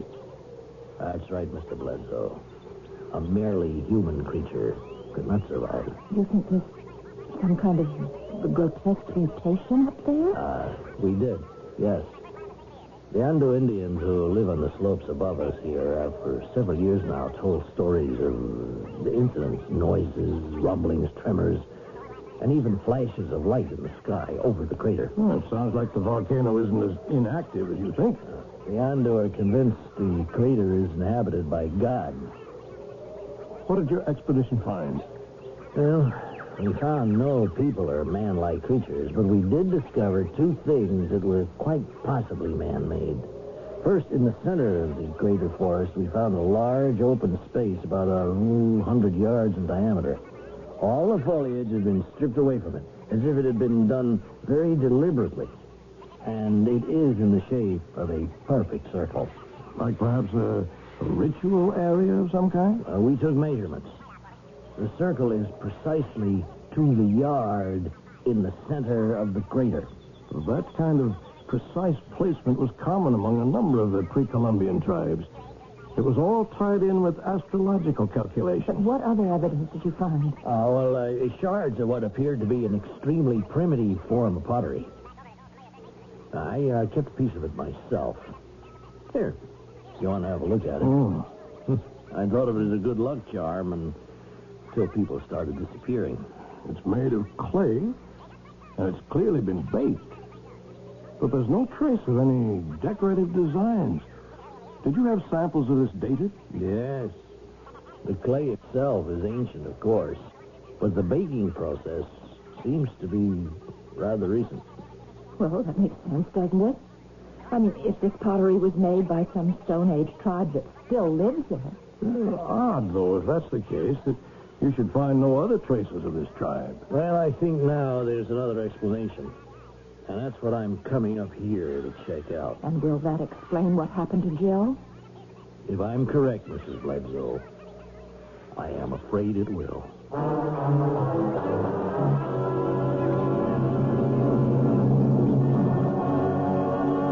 Oh, good night, sleep. Dawn, did you... Mrs. Bledsoe!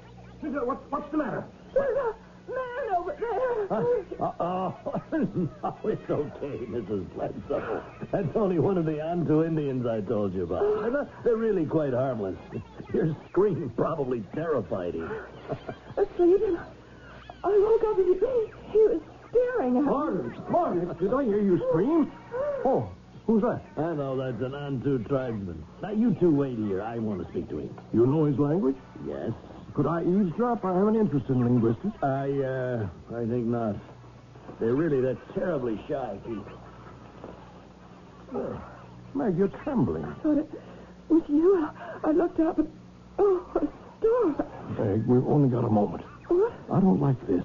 There's something very wrong here. I don't think we should go on. Oh, we know we're on the right track. Why not? Jill isn't the only person who's disappeared up here. But with Mr. Hodges to guide us, if he's been up here before... Yes, well, that's just who I don't trust. He suspects something, or he knows something that he doesn't want to tell us. And why not? What are we getting ourselves into? Well, let's find out. We'll get the man to know. Come back. That Indian remembers seeing a girl who fits your daughter's description. They, too, spent the night here. So that man was still with her? Yes. When I told him you were her parents, he asked me to convey his regrets to you. Why? He's convinced the blonde-haired man was a servant of the gods who live in the crater, and that your daughter, like the others who disappeared, was taken up there as sacrifices. But has he seen this? No. The Antu refused to go anywhere near the crater's rim. Well, then how can he think our daughter was sacrificed? The flashes of light and the ground shaking I mentioned, he says they always occur just before and after people are seen being escorted up the mountain. Something terrible has happened to Jill, hasn't it? Oh, Meg, it's preposterous to think some person escorted her up here to her death. Don't you agree, Mr. Hodges? No, I am not sure I can. Why not? I realize now why I thought I'd seen your daughter's companion before. Because in every party that's disappeared, there's been a person just like him. Someone with an undefinable foreign accent. Pale eyes that are strangely inexpressive and pale. Pale skin that doesn't seem to react to the hot rays of the sun at all. There are still corners of this world so remote that a million years of history stand virtually undisturbed and unaffected by modern civilization. Is the crater at the top of Mount Cicada such a place?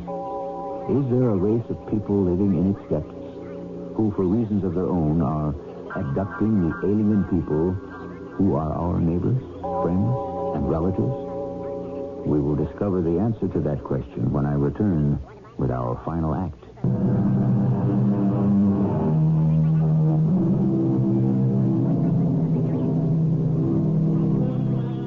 What began as two parents' angry inquiry into an apparent case of bureaucratic indifference is rapidly becoming a cautious and somber confrontation with the unknown. The question Don and Meg Bledsoe must now face is whether they will be able to discover what happened to their daughter without her fate becoming their own. As we rejoin the small expedition, we find them almost within reach of the rim of the crater at the top of the mysterious mountain called Cicada. Give me your hand, Margaret. We're almost there. I'll be all right. It's air. It's so thin, it's just difficult to breathe. Well, here it is. We've reached the rim. And there it is. Through the rainforest. Clouds look like they're just a few feet above our heads. Oh, look how the mist rolls down right into the trees. You can't even see across to the other side. How wide is the crater? It's about 5 miles. I think this must be the most beautiful sight I've ever seen. Like Shangri-La. I think Jill must have stood where we are now and looked down there. Shall we push on? There's a lot of jungle to cut through before we come to the clearing at the center. Before we descend into the crater, Mr. Hodges, you know what we're going to find down there, don't you? No, not for certain. But you suspect. If I'm correct, I expect to discover that the shard of pottery I showed you isn't pottery at all. Well, then what is it? Just a piece of earth. Now, why would that be so significant? Please bear with me, Mr. Bledsoe. I don't want to say anything more until I'm more certain. But what are we going to find? A race of men who live beneath the ground, away from the sun? Oh, what does it matter? The only important question is whether or not Mr. Hodges thinks we can discover what happened to Jill. Yes, I think I can. And if what you suspect is true, will she be alive or dead? Well, that, Mrs. Bledsoe, I'm afraid I won't be able to tell you.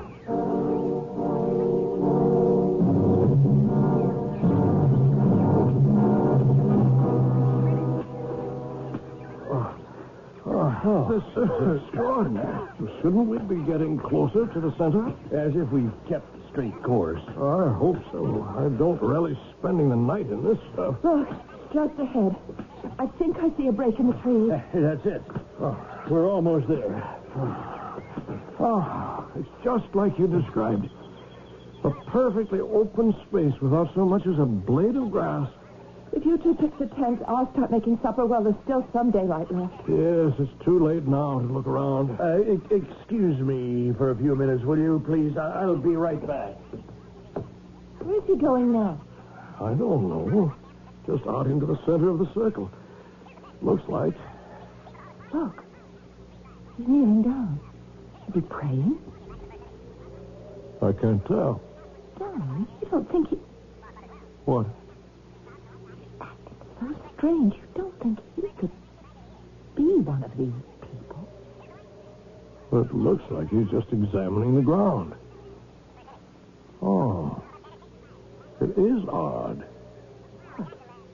The earth in this open area. Hodges said the area gets 200 inches of rain a year. Now, how come this ground is so solid? What's it made out of? It looks like clay, but it's hard as a rock, as if it had been baked. Like pottery? Yes. So that's what he's checking. And what they discovered on their expedition wasn't pottery at all, just pieces of baked earth. Strange. You know, we are practically on the equator. Yes, but we're too high above sea level for the sun's heat to have that kind of power. Yet if the sun didn't do this, what else could? Could the heat have come from below? You mean from inside the mountain? Oh, it's a volcano, isn't it? Meg, I know we want to find out what happened to Jill, but I don't think it's safe to stay here. I'm not leaving until I know the answer. She's gone. She's lost to us, Meg. We have to accept that. We know that she came up this mountain, and we know she didn't go back down. Now, she has to be here somewhere, Doc. She has to be.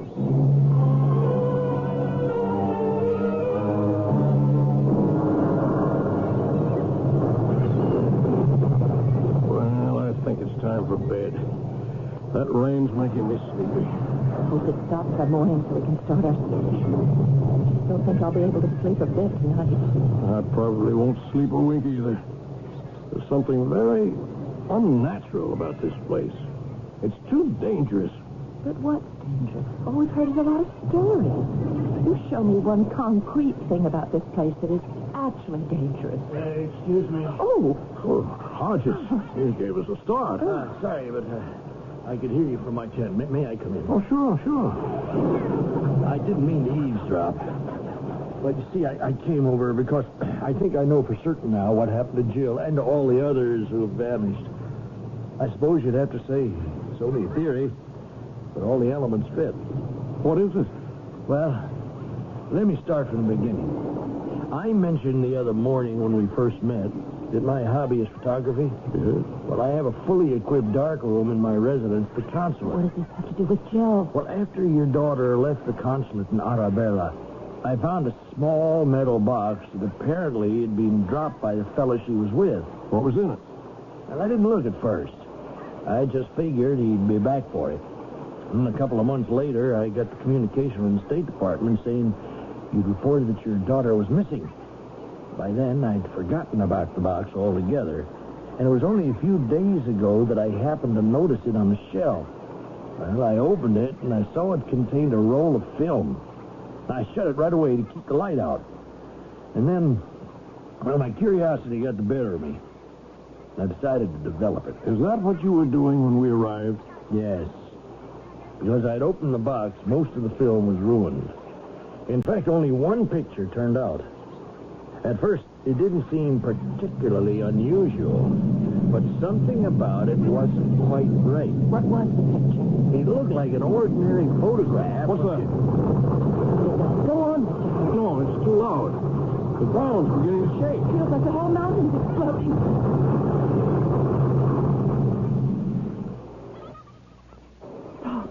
You all right, Meg? What was it? I thought the earth was going to swallow us up. No, I don't think that's it. We've got to get out of here. Mr. Hodges. Don, look at him. Mr. Hodges. Are you all right? I wonder if it's really true then. You know what that noise was? I think I do. I wonder if they know I know. I wonder if they've come for me. Who? Who's come for you? Mr. Hodges, where are you going? I have to go out and see. The two of you stay here. Mr. Hodges, wait. Oh, Don. You ought to go out and see that he's all right. How do we know it isn't some kind of a trap? What do you mean? A trap to lure us outside. Do you think he had something to do with Joe's disappearance? I'm not going out there. Well, I'm going to have a look then. He could be in trouble. No, Meg, don't go out there. Oh, it's better than just sitting here blind in a flimsy tent and waiting. Meg!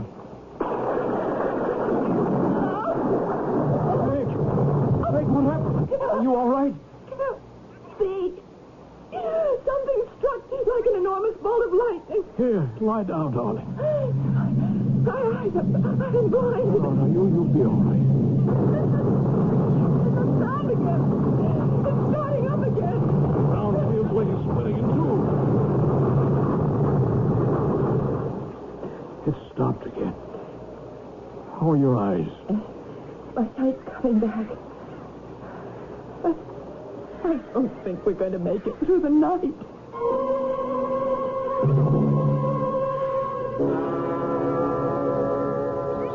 Oh. Meg? Don, are we still alive? I don't know. But we're both in the same place if we're not. Oh, look. It's daylight out. And the rain stopped. We must have fallen asleep. I hope that's all that happened. I don't know what to think anymore. Mr. Hodges, we should see if he's all right. Hodges? Mr. Hodges? Well, it's a lovely morning anyway. Mr. Hodges? Look, his tent is open. Well, he's gone. Mr. Hodges! He's vanished. Like the earth had swallowed him up.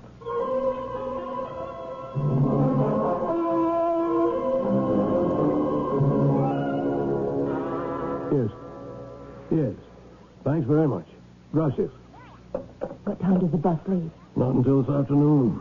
You'll be able to catch a flight out of Quito tomorrow morning back to the States. How did you sleep? Oh, much better, knowing we'd made it safely back to Arabella. Do you mind terribly that we'll never know for sure what happened to Jill? We know that whatever it was must have been awful. That hurt. But if it's not meant for us to know, it just isn't. I'm going to pay a last visit to the consulate to see if by any chance Mr. Hodges has turned up. That poor man.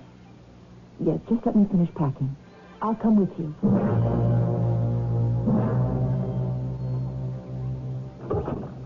Well? His secretary says there's been no sign of him. She reported his disappearance to the police and cabled the State Department. Don, That roll of film he was telling us about. He talked as if that might explain what happened. Do you suppose we could find it? How? His quarters are attached to the consulate. Remember, he told us that. This morning we met him. He came out of this door over here. Open. Meg, this is his private house. We shouldn't go in here. But if it will give us the answer we're looking for... Which room would be his dark room? Don, here it is. Is there a light switch? Yes, here. Oh, look at all these pictures, Meg. It's hopeless. We'll never find the one he developed for the role that man dropped. But if he just developed it that morning, it would be right on top, don't you think? Well, most of these are photographs of the town and the mountains. No, look. Now, this one's different. It looks like a photograph of the Milky Way. Yes, it does, doesn't it? But what's so special about it? I don't know, but do you remember he said that it had looked normal to him at first, and it was only after he studied it that he saw what was so astounding about it? Yes. Do you suppose there's some kind of secret installation up there? Something no one is supposed to know about? Good Lord. What? You see? Yes. I see what happened to Jill. That man she was with, the one who escorted her to the top of the mountain, he seemed strange because he was. He was from beyond our world. From outer space? Well, these creatures must visit Earth periodically to take specimens of us. Oh, Don, that's utter nonsense. No, it isn't. That open circle in the middle of the jungle, it doesn't belong to some primitive tribe. It's a landing pad. But you mean that noise we heard last night, and the rumbling we felt, that was a flying saucer landing and taking off? Yes, some kind of space vehicle anyway. And it's the heat from its engines that baked that clay. That's why there's no vegetation there. It's all been burned off. But even if it was some kind of machine that landed and carried off Jill and the rest, how do you know it's from outer space? How does this picture tell you that? You see this star here? That's our sun. And there's Saturn with its rings, and Mars. Yes, it's a photograph of the heavens taken from an observatory. So? But that's just it, Margaret. It wasn't taken from an observatory. At least not from an observatory here on Earth. You see that small dot there? That's us, Meg. That's the planet Earth. This picture was taken from someplace 100 million light years in space.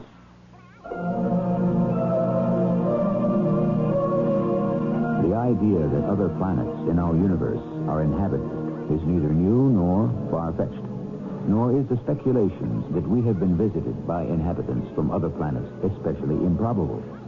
So, is it so bizarre to think that such a visit may be happening at this very moment? Or that some of the hundreds of people who disappear each year may literally have vanished from the face of the Earth? I'll return with a final word in a moment.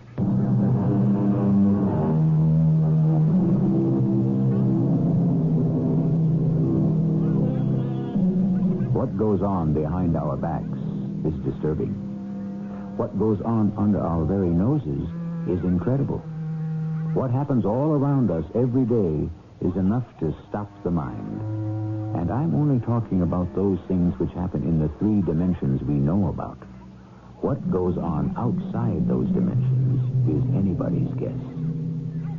Do you know where your children are right now? Our cast included Marion Seldes, John Beale, and Earl Hammond. The entire production was under the direction of Hyman Brown. This is E.G. Marshall inviting you to return to our Mystery Theater for another adventure in the macabre. Until next time, pleasant dreams.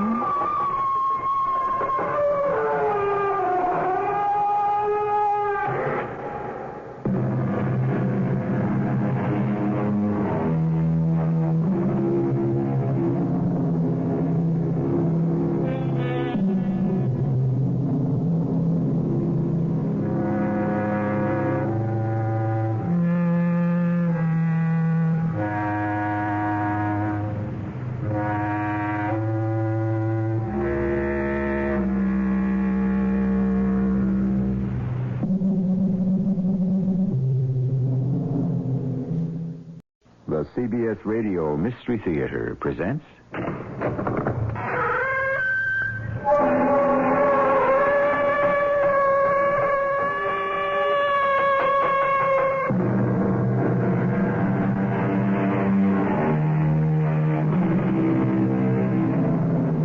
Come in. Welcome. I'm E.G. Marshall. There are parts of California that haven't changed in centuries. Along the coastline, the waves of the Pacific beat on the shores just as they did during the gold rush. Mansions built in the 1800s stand ghost-like and untenanted. One of them, with 10 rooms, 40 windows, has been empty for most of 30 years. Until today. They found Mr. Slade Brown in front of the fireplace, dead. And Mr. James Burns holding a gun. So he was arrested and found guilty of murder. But James Burns said he didn't remember anything about the shooting. That's what he said. But the jury didn't believe him. Suppose he didn't do it after all. That would be a terrible shame. He would have gone to prison for 30 years. For nothing.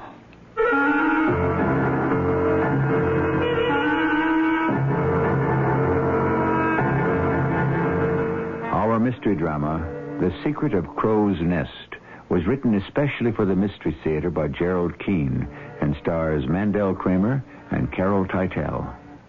I'll be back shortly with Act One.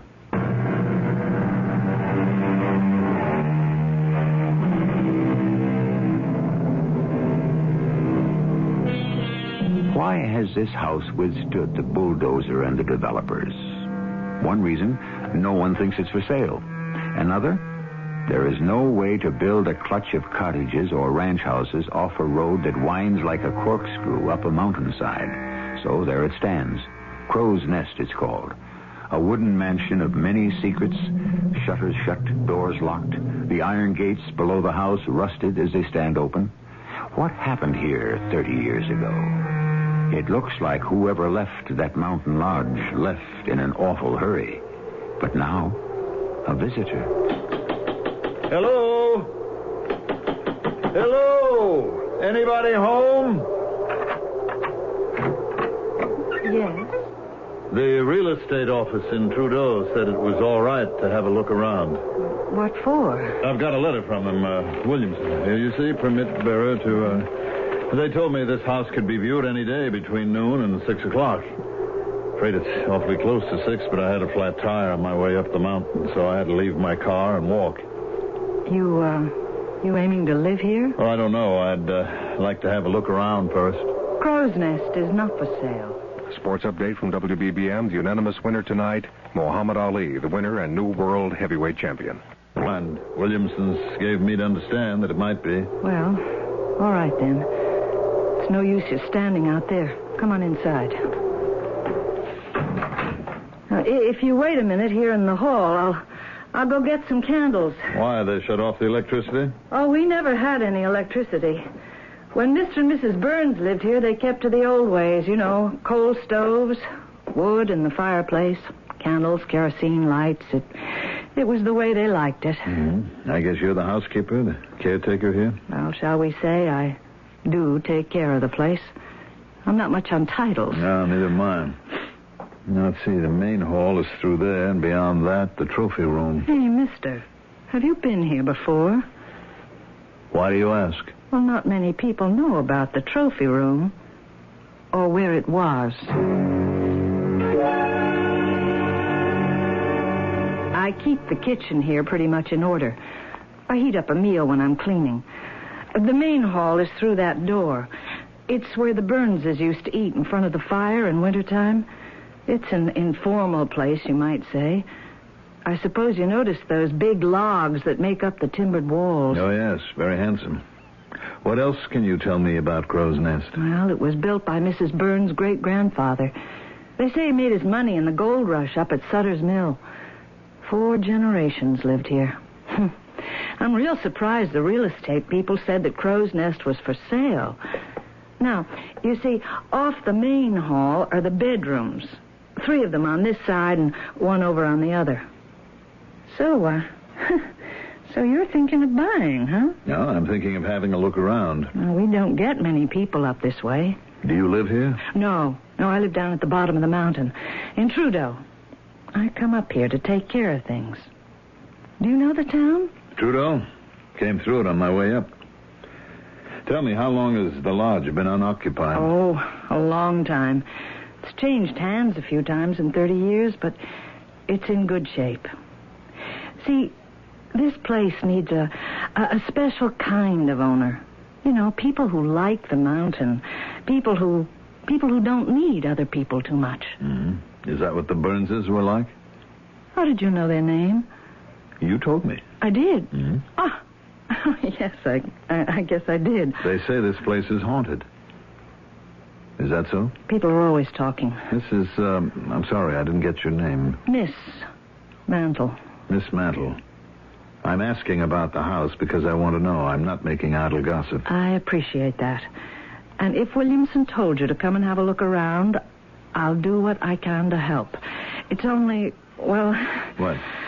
Well, if I say what I think, perhaps no one will want the place. Let me be the judge of that, Miss Mantle. Unless your idea is to scare people away. I don't have to. There are funny noises, but old houses always make noises. Well, depends what they are. People moving around, voices. Oh, it's most probably in people's imaginations. Yours too? What do you hear? Well, when the wind blows down that main chimney, it makes quite a draft. Sometimes I'm cleaning in one of the rooms and it makes real loud noises. Do you hear words? Well, if I were a nervous person, I guess I could think so. Who pays you, Miss Mantle? Look, I'm not here to talk about me. Oh, sounds like one of our mountain storms coming up. Well, I'd better make sure everything's shut tight. That wind down the chimney. I'd be upstairs and...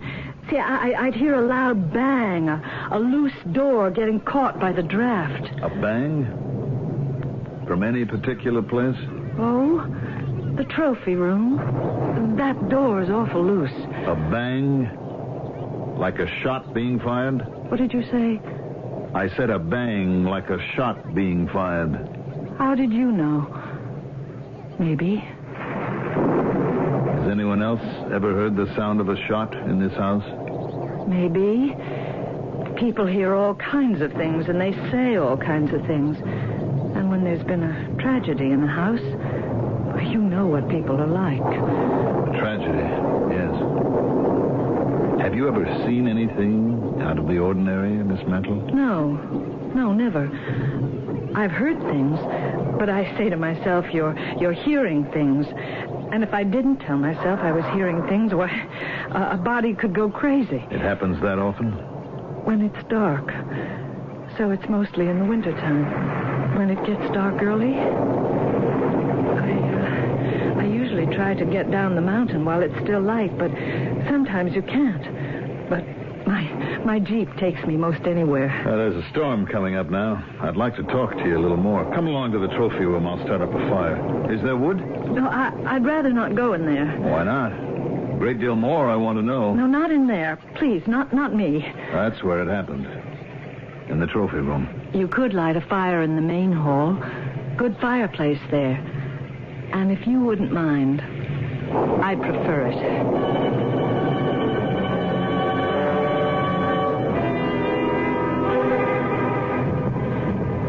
It's burning nicely. You did that like an expert. These old fireplaces. They knew how to build them in those days. Sit a little closer, Miss Mantle. Oh, thank you. No, I'm all right where I am. I did as you asked. I lit a fire in the main hall. So tell me what you know about Crow's Nest. Well, 30 years ago, Mr. and Mrs. Burns, that's Hayward James Burns, and his wife lived here. He'd inherited the lodge from his father. Oh, goes back generations. They loved this place. They'd go camping, backpacking, hunting. What about Slade Brown? How did you know that name? Tell me what you know about him. He was a guest here.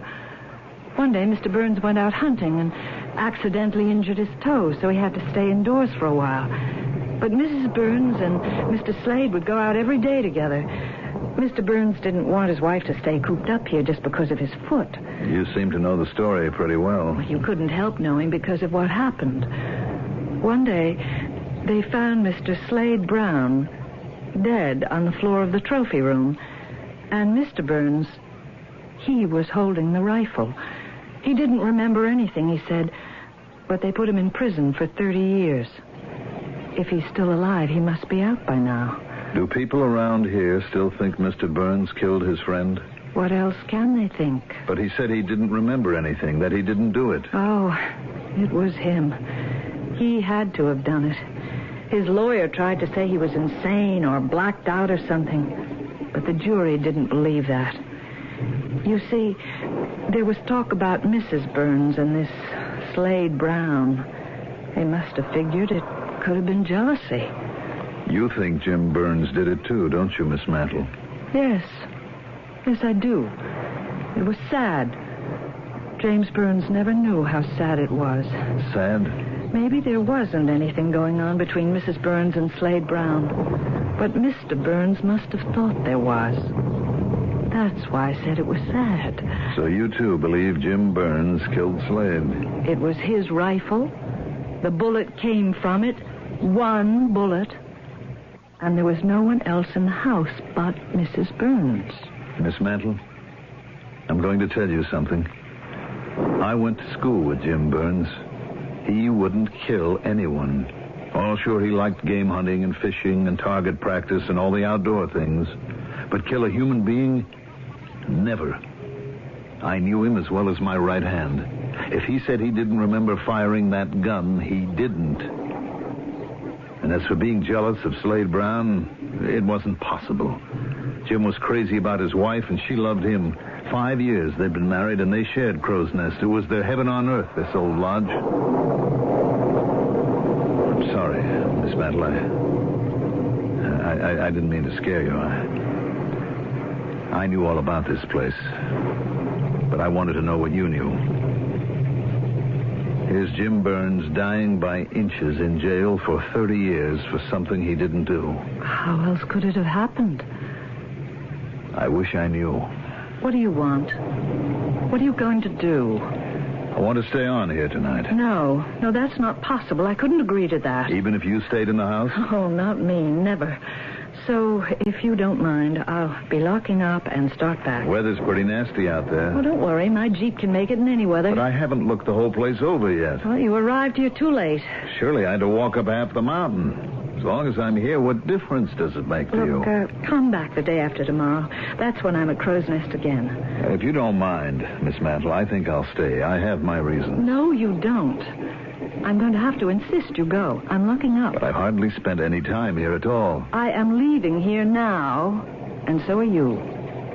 All right. Hadn't I better put out the fire? Oh, yes. You're a strange man. Why do you say that? The way you suddenly gave up. All right, you said. I'll go. I can wait. I've waited this long. I can give you a ride down the mountain back to Trudeau. Tell me, Miss Mantle, what would you have done if I had absolutely refused to leave? I would have told the police in the morning. What, that I spent the night here, that I was trespassing? No. Because you are James Burns. And I think the police would like to know where you are. How did you know? I guessed. Are you James Burns? Yes.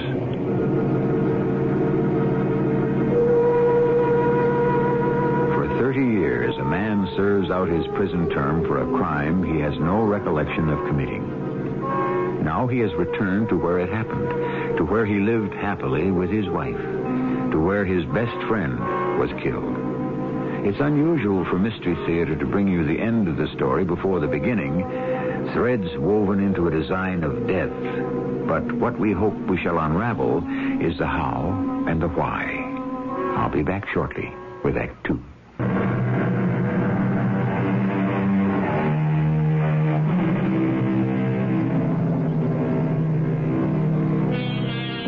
Finer voices than mine have told a similar tale. It's 300 years old, and the plot is almost identical.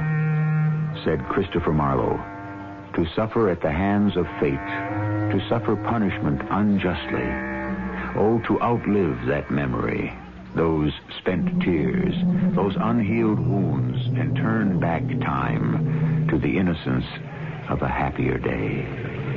Now, to the present, from Marlowe to Mystery Theater, to a woman who guards a haunted house, and a man who has served his time.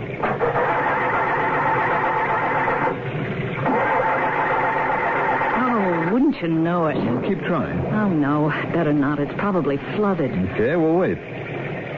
Weren't coming down so hard we could walk. Huh. Would you? It's 5 miles. Oh, I often have. And come back. Should we go back inside? I don't think we have any choice.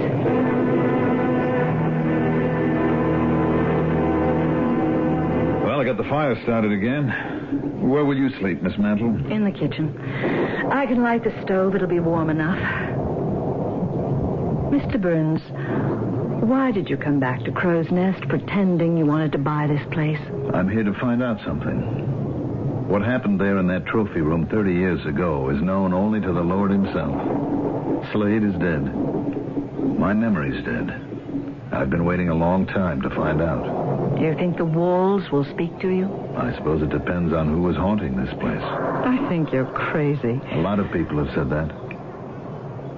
Did you know me 30 years ago? I didn't recognize you today, if that's what you mean. No, because of this beard. This big, white, bushy beard I grew in jail. No, not only that. Your eyes are different. Even your voice isn't the same. A man of 55 is not much like a boy of 25. Yeah, when you've lived longer in a cell than in a house, you change a great deal. But there's always something, though, some little thing. Back then, you did know me. Yes. Did I know you? I don't think you did. Not very well. Incredible. I guess you saw me around here in Trudeau, maybe? I did. There and other places. I'm sorry to say that I don't recall you. White hair changes a woman, too. All right. Good night, then. I'll take this candle. You take the other one. I'm going into the trophy room. No, please don't. Why? Why do you care? I wish you wouldn't go in there. I must. Don't you understand? No, there's wickedness in there. This was my house. And that room is my only way to find out. Not at night. Can't you wait till it's daylight? Miss Mantle, why do you care what room I go to? Good night. Let me go in with you for a moment to see if there's a proper place for you to sleep. Most of the furniture was taken away years ago. Look at that. It hasn't changed much. Just as I remember it. Can't believe that no one's been in here in all these years. It's so clean. Miss Mantle, you never came in here? I used to. Sometimes. In the middle of the day. But not in the last few years. I'm not as strong as I was. I tell you, it's a miracle. Look here, the glass on the gun case is just as it was. Not a crack in it. A lot of beautiful historic rifles used to stand in there. Are you going to stay in here the whole night? I don't know for how long, Miss Mantle. Well, where will you sleep? There's not a stick of furniture. I'll start this fire. Lie down on the hearth. The mantelpiece, how smooth it is. And the paneling. Where is it now? Where is that? Well, there's nothing on the mantelpiece, I'm afraid, but dust. Oh, yes, there is. It's still there. What is? And this wood panel over the center of the fireplace. What did you find? A bullet hole. It's still here. That bullet hole. Was that made by the shot that killed Slade? I believe it was. Good night, Miss Mantle. You are absolutely certain you wish to remain in this room? The answer is definitely yes. Now, good night. I'll see you in the morning. Oh, and Miss Mantle, should you hear any sounds or voices in the night, it will only be me. You're going to talk to yourself? And to whatever spirits these four walls contain. You should be able to get a good night's rest. The storm is passing over. So remember, if you hear anyone talking, it's most likely me. Good night. I have come back, Slade. Slade, do you hear me? I, Hayward James Burns. I'm standing in exactly the same spot where I stood 30 years ago. Why did you die, Slade? Who shot you? You must have the answer. Do you remember Jeff Conroy? He was at school with us. Jeff was my lawyer. The day I was found guilty of killing you, Jeff came to my cell. I asked him the same question. Jimmy, I feel awful. I'm terribly sorry, but we didn't have a chance. There was nothing I could do. Who killed him, Jeff? Who was it? Why was he killed? You don't remember anything still? About that night? I've told you over and over, Jeff. I told it all on the witness stand. We tried. We said you blacked out. Don't you remember? They didn't believe us. You did your best. But there's a reason for all this. There's got to be. If I did shoot Slade, why don't I remember? I think the jury suspected you were jealous of Slade. All that talk about Martha and Slade, it wasn't true. Not Slade. He would never have come between Martha and me. Never. It would have helped if we could have gotten her to the stand. Couldn't those 12 good men and true get it through their heads that she's still in shock? In a hospital? The doctor said she might endanger her life if we had her testify. Couldn't they understand that? Well, sure, Jimmy. They believe she was ill from the shock. But what brought that shock about is what turned the verdict against you. Stupid fools. Only you could remember, Jimmy. Jeff, I swear to you, as I did the first day you undertook to defend me, I do not remember. Sure, I believe that. Well, I'm getting up an appeal. That'll help gain us time. And by the time the case is heard again, Martha will have recovered enough to testify. Poor girl, what I've brought on her head. She's our only hope. If Martha tells what she knows, she might save you. You mean save my life? Oh, no. The death penalty doesn't exist in this state. But the judge could hang 20 to 30 years around your neck. Good Lord, Jeff, I'll be an old man by then. All right, Jimmy, I'm going now. And as soon as Martha's well enough, I'll go see her. Pray every day, too. Everything helps.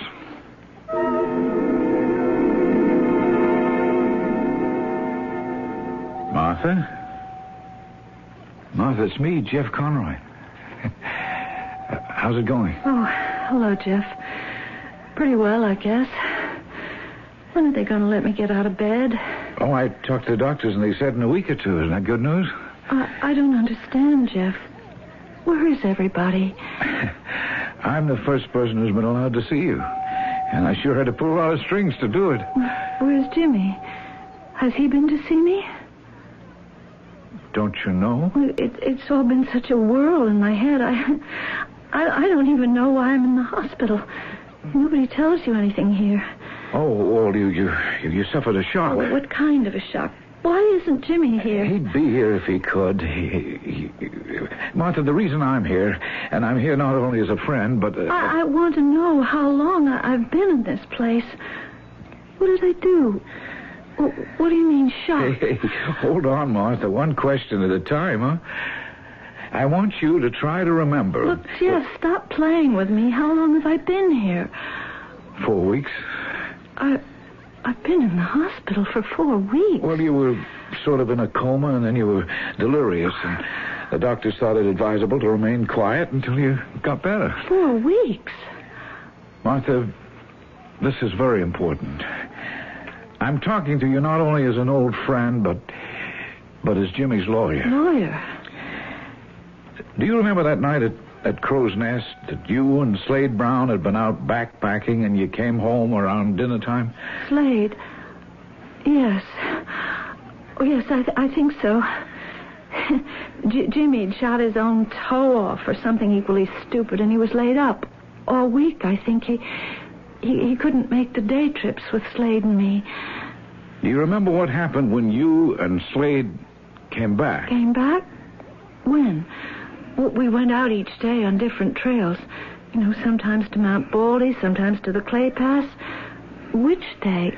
Why? Well, on this day, Slade and Jimmy had a fight about something. They did? Well, Jimmy was cleaning one of his guns in the trophy room. Do you remember now? It was a quarrel. Oh, why don't you ask Slade? Maybe he remembers. You don't recall having been in the trophy room with Slade Brown and your husband and a gun going off. What? What happened, Martha? What happened? A gun? Whose gun? Oh, why don't you ask Slade? I don't know what you're talking about. I can't ask Slade. He's dead. Oh, no. Martha, try to remember, please. Yes. Yes, that time we'd... Yes. Slade and Jimmy. I brought them drinks. They were angry. They were both very angry. Jimmy, he said things. And then? I don't know. You mean you don't remember anymore? Slade is dead? Oh, for heaven's sake, Martha, Jimmy's been found guilty of killing him. I have an appeal in the works, but I need a witness. You're the only one who can save him. I wish I were dreaming all this. Won't you please try to tell me? I can't tell you anything, Jeff. I wasn't there. You left the room? I walked out of the trophy room, and they stayed in there. What they said and what they did, I don't know. And after that, I remember absolutely nothing. You're sure now? You're sure? You don't remember the police arriving or anything? What police? No, I don't remember any of that. Just waking up and being here. So you were not in the room, you saw nothing, and you heard nothing. All I know is I wasn't in that room. Okay. I guess that's what I'll have to tell Jimmy.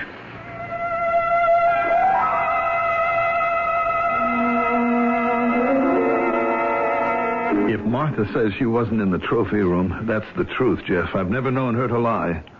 Yes? Who knows? Why do you say who knows? Look, Jimmy, I'll tell you why. After years of practicing law, you develop an instinct when a person is telling the truth and when he isn't. In your case, I'll be honest with you, I do believe your mind went blank. I do believe you don't remember what happened that night. Unfortunately, all the evidence of fingerprints in your rifle where Slade's body fell, the bullet they dug out of the wall, all of this is irrefutable. But you still, and I honestly believe this, are telling me the truth. But in the hospital yesterday when I talked to Martha, Jimmy, I didn't believe her. I sensed she knew something she wasn't about to tell me. Does she know now that I've been sentenced for murder? That I'm here in prison? She didn't know, but I told her. Does she know Slade is dead? Yes. And Jimmy, believe me, the way she took that, it was strange. Very strange. I can't say any more. No, say it. Go ahead, say it. Jimmy, I know you love Martha, but what came across to me was that of the two men who were in your trophy room together... I know what you're going to say, Jeff. That she was heartbroken. Slade was killed. Well, why shouldn't she be? Oh, no, it was more than that, Jimmy. I had the strong impression that her sorrow was because the wrong man had died.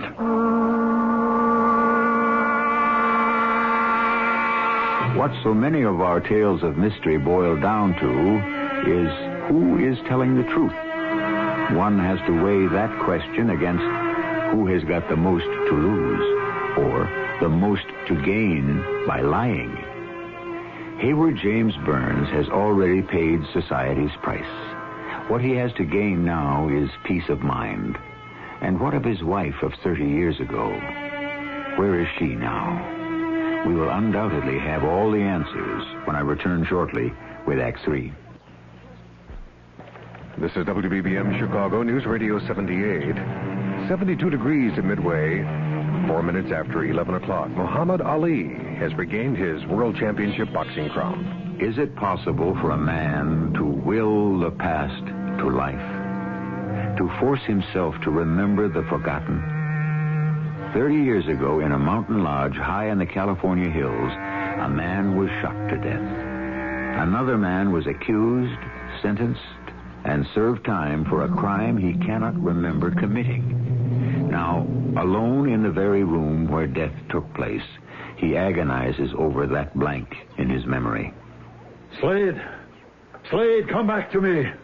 Make me remember what happened. Mr. Burns! Mr. Burns! Mr. Burns, are you all right? Go away! Go away! I'm fine. I'm all right. It's 3 o'clock in the morning, Mr. Burns. Who can sleep with such goings-on? What are you saying? It's 3 o'clock in the morning. I permitted you to remain in that room on condition you'd be quiet and not make a fuss. All this shouting and screaming, it's too much. Do you understand, Mr. Burns? It's too much. I'm sorry, Miss Mantle. I'll do my best to keep my voice down. Such a night.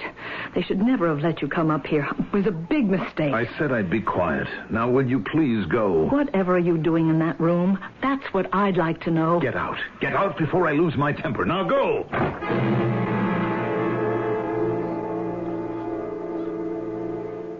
Slade, I'm standing on the exact spot where I was.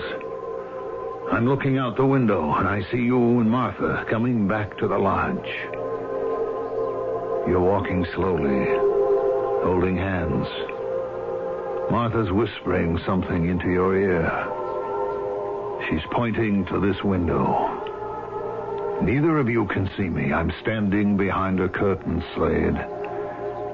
I want you to come up here to the trophy room. Do you hear me, Slade? Hi, Jim, old buddy. How's the foot? Huh. See you standing up, putting some weight on it. You and Martha have a good time? Found a new trail and deer. Too bad it's not the hunting season. Oh, which way'd you go? Oh, we took the North Fork up by Old Baldy. You know, this morning when we left at 5, you was still snoozing away. Martha and I want to try the same trail tomorrow if the weather holds out and just keep going a little further. Say, where is that wife of yours? I told her to fix me a drink. Come on in. I hate to be laid up like this. Miss all those hikes. Oh, that toe ought to heal soon.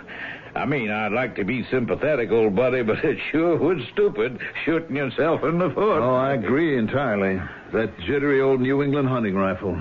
You know, when I'm loading her, I always point her down at the ground. Well, my foot must have slipped on a rock, and away she went. Lucky it was only a toe. Hey, Martha, hurry it up with that drink, huh? You know, Jimmy, old buddy, you sure got a lot of beauties in this gun case. Oh, you like them? Most of these are black powder guns. Now, here's one. Heft that. That's called the Connecticut Valley. Actually, it's a spitting image of a Kentucky rifle. And here's one that was used by my great-grandfather when he came over from Kentucky Territory. You know, since I have so much time in my hands, I've been pulling them down and giving them all a cleaning. Hey, maybe I'll come back here for the deer season. I wish you would. You could use this gun. You know, this is so accurate that in the old days, a frontiersman could bring down a squirrel from the top of a tree or drop a deer at 100 yards with it. Look at the lock plate. Just look at that workmanship. Go on, heft it. Go ahead. Yeah. Oh, hello, Martha. Oh, what a perfect day it's been. Oh, sorry you couldn't be with us, Jimmy. Here you are, Slade. Here's your glass. Thank you. Oh, look, I almost spilled it. I don't know what I have to be nervous about. And one for you, too, Jimmy. Where's yours, honey? Oh, I didn't feel much like a drink. You don't look like you need to pick me up. Your cheeks are all flushed. You look great. I'm still picking leaves and twigs out of my hair. Slade and I found this little valley on the other side of Old Baldy, completely protected. I don't think a human being's been there since the beginning of time. Well, cheers, Martha. Cheers, Jimmy. Cheers. Well, now that I've brought you boys your drinks, I'm going down to do something about dinner. Slade said he'd like a big fat steak. Would that suit you, Jimmy? Anything Slade wants is all right with me. Oh, and I made a chestnut pie for dessert. Hey, no kidding. That's my favorite. See, old pal, you come up here for a week of backpacking and you get the royal treatment. I'll call you both as soon as it's on the table. Slade, can I ask you something? Why, anything at all, old buddy. How come you never got married? Oh, you know why? Must have been other girls. I kid you not. When Martha chose you, I knew I'd never find anybody I cared for as much, so I just stopped looking. Did you ever tell Martha that? No, never did. Until this week. The day after you were laid up, remember? She was so disappointed to have to take to the trails alone. I said, well, I'll go along. Mm-hmm. You didn't take much convincing. Well, I came up here to get some outdoor air in my lungs. I didn't know you couldn't shoot straight. Well, anyway, that first day on the trail, we sort of got talking. And I said, what was it like being married to you for 5 years? And she said, why? And I said, well, just that I'd never gotten her out of my mind. Slade, I've been doing a lot of thinking this past week. You two going off every day alone? Oh, now come on, old buddy. Wondering if I were you, and you were in my shoes, stuck here, what would I have done? About what? Staking a claim. Oh, now, Jimmy, old buddy, you got me all wrong. Don't old buddy me, old pal. I know just what you two have been up to. Well, you must be crazy. Martha, the way she looks at you. Now, you letting your imagination get the best of you. If it makes any difference to you, I'll pack up and go back home to San Francisco tonight. I don't want to make any enemies. I'll run for it, And it isn't really very nice what you're saying about your own wife, either. You ever think of that? Look, I know her.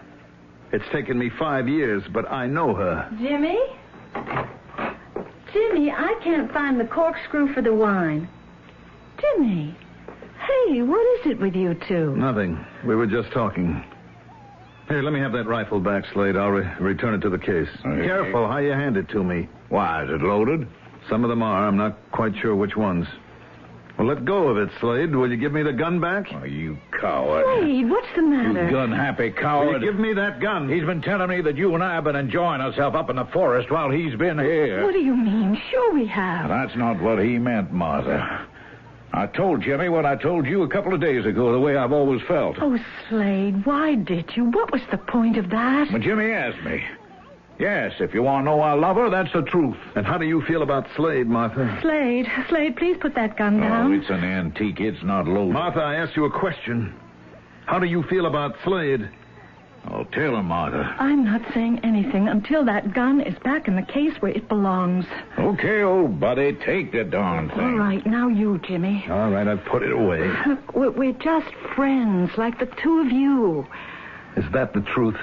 Did I ever lie to you? Ever? No, but maybe it isn't all the truth. Oh, Jimmy. Jimmy, what's the use? You and I know we aren't getting along. We live together, but who are we kidding? Ourselves?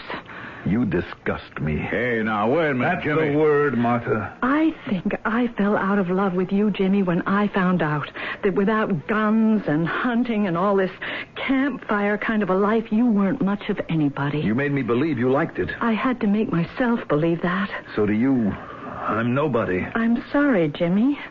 I didn't realize it myself until I saw Slade again. I knew it. I don't want to hurt you, and I don't really think it'll take you very long to get over losing me. You've got too much pride. Anyway, look, let's behave ourselves. We're up here, the three of us, alone. I'm sure we can all act in a civilized way. Now, I'll have dinner ready in half an hour. I'll get that bottle of wine open somehow. Well, she's a sensible girl. Jimmy? Jimmy, old buddy. Jimmy, what are you doing?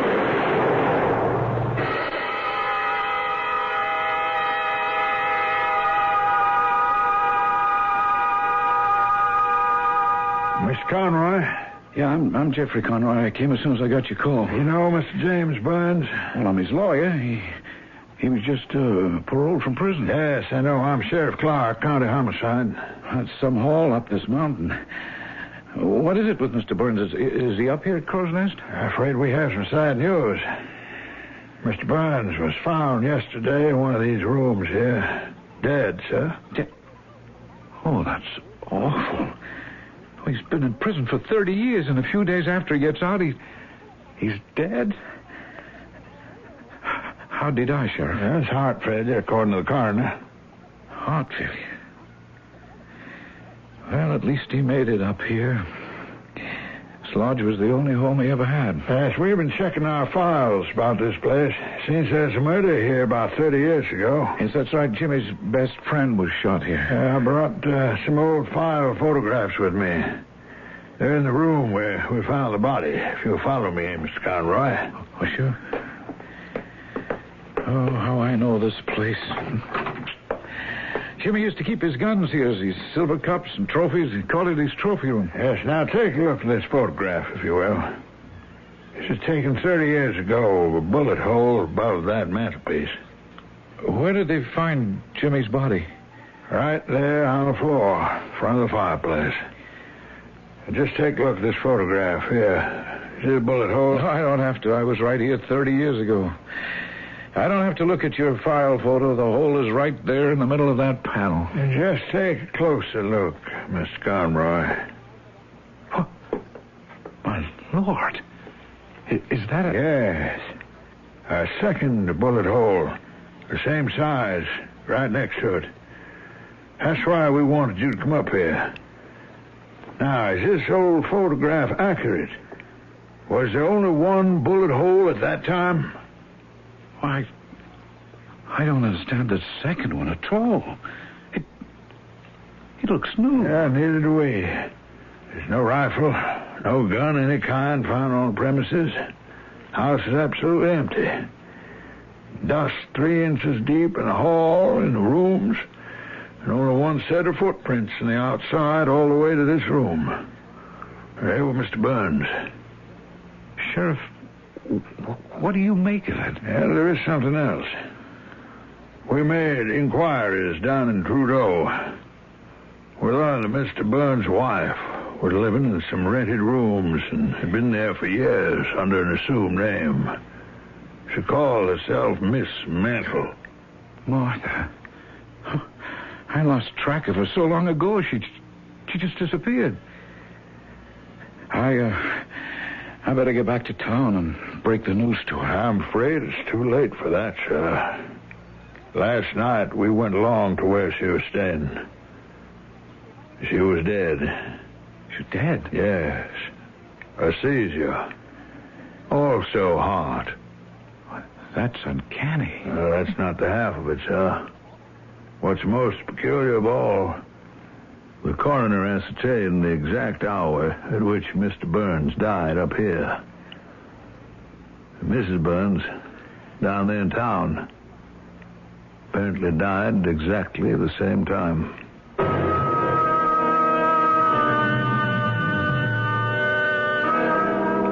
Crow's Nest still stands on a mountaintop on the California coast. The lodge is still empty, except for the secret it contains. We have come as close to discovering it as anyone, but even we don't know the whole story. How many of the old mansions and deserted dwellings in your neighborhood have hidden lives? More than you'd think. I'll be back shortly.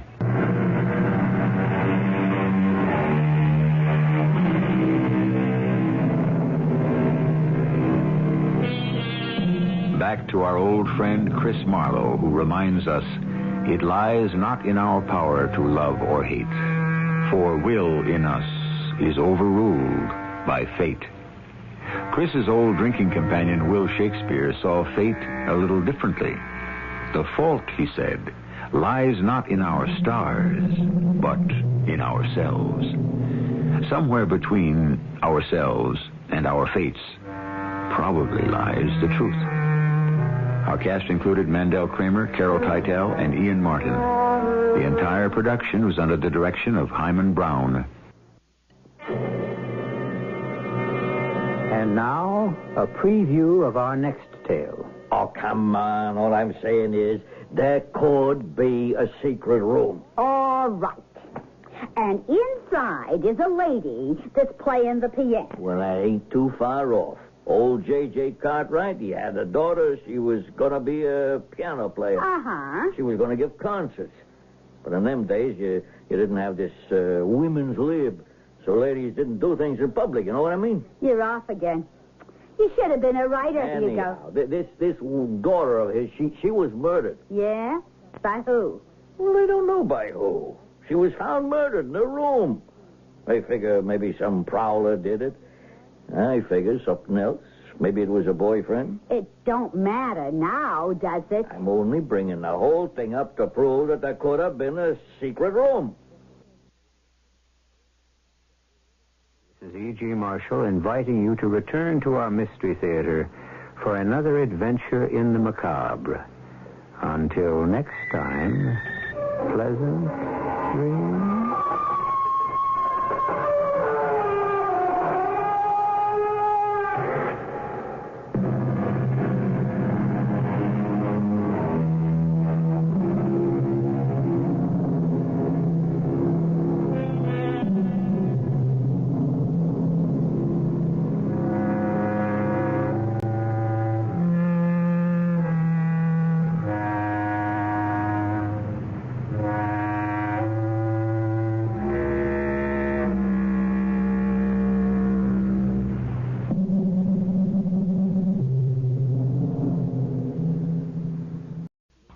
The CBS Radio Mystery Theater presents...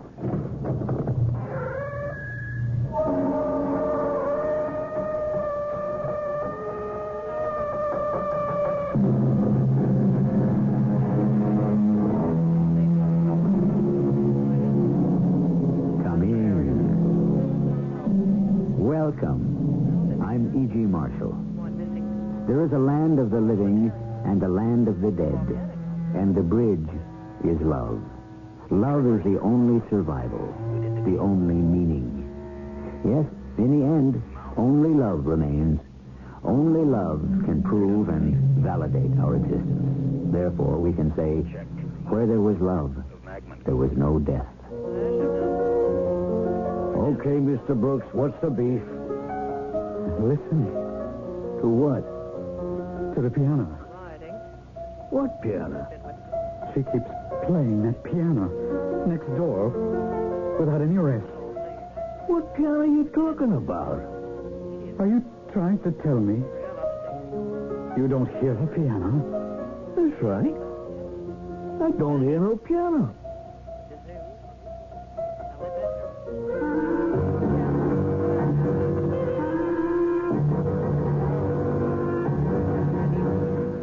Our mystery drama, It's Hard to Be Rich, was written especially for the Mystery Theater by Sam Dan and stars Lloyd Batista. It is sponsored in part by ARM, Allergy Relief Medicine. I'll be back shortly with Act One.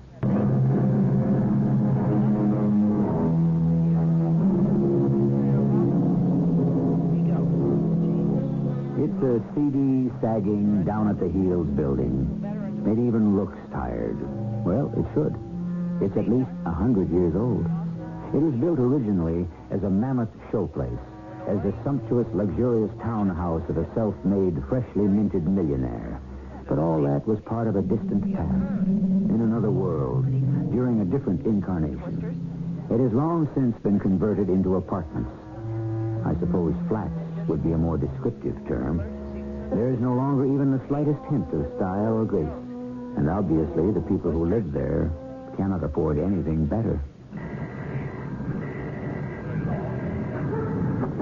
I heard you the first time. Are you the superintendent? A joint like this don't have no superintendent. I'm the janitor. Oh, the rental office sent me. Oh, that's for 2G, huh? The vacant apartment. Yeah. It's one flight of stairs in the back. It's all right. Up the stairs. We don't have no elevator. That's all right. Okay, let's go. You want to watch your step in the dark. There's a light bulb halfway up, but it burned out. I forgot to put in a new one. It's all right. With you, everything's all right, huh? What do you do? I'm a writer. Here she is, 2G. Step into the parlor, said the spider to the fly. Yeah, this is it. You got your bedroom in there, the kitchen's over there, and that way's the bathroom. You don't like the furniture, you can buy your own. I'll take it. You ain't even looked at it. It's all right. So, you're a writer, huh? What do you write? Should I ever heard of you? What's your name? Brooks. Stephen Brooks. Don't ring a bell. What do you write? Books, movies, TV? No. Well, you got to write something if you're a writer. I beg your pardon. No, we just asking, what do you write? Essays. Oh, yeah? You know, I always wanted to be a writer. Oh, some of the stories I could tell you. Why'd you want to live in a hole like this? It's really quite nice. Yeah, well, to each their own. When do you want to move in? When? Oh, today, I suppose, if it's ready. Pal, she's as ready as she'll ever be.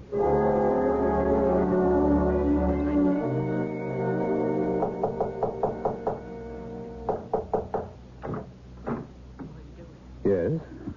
Hello. I'm Hilda. Yes. Hilda. Hugo's wife. Hugo? Hugo, the superintendent. Oh, You must be Mr. Brooks, the new tenant. yes. Would you want me to come in a couple or 3 times a week and clean the place up? You know, vacuum the rug in here, mop the floors in the kitchen and bathroom, the windows, and so forth. If you're thinking maybe you can get somebody cheaper someplace else, good luck. But I'm in the same building. You don't have to pay me car fare. Well, yes, I suppose it might be a good idea. Let me start right now. The place is all messed up. Why don't you stop by tomorrow?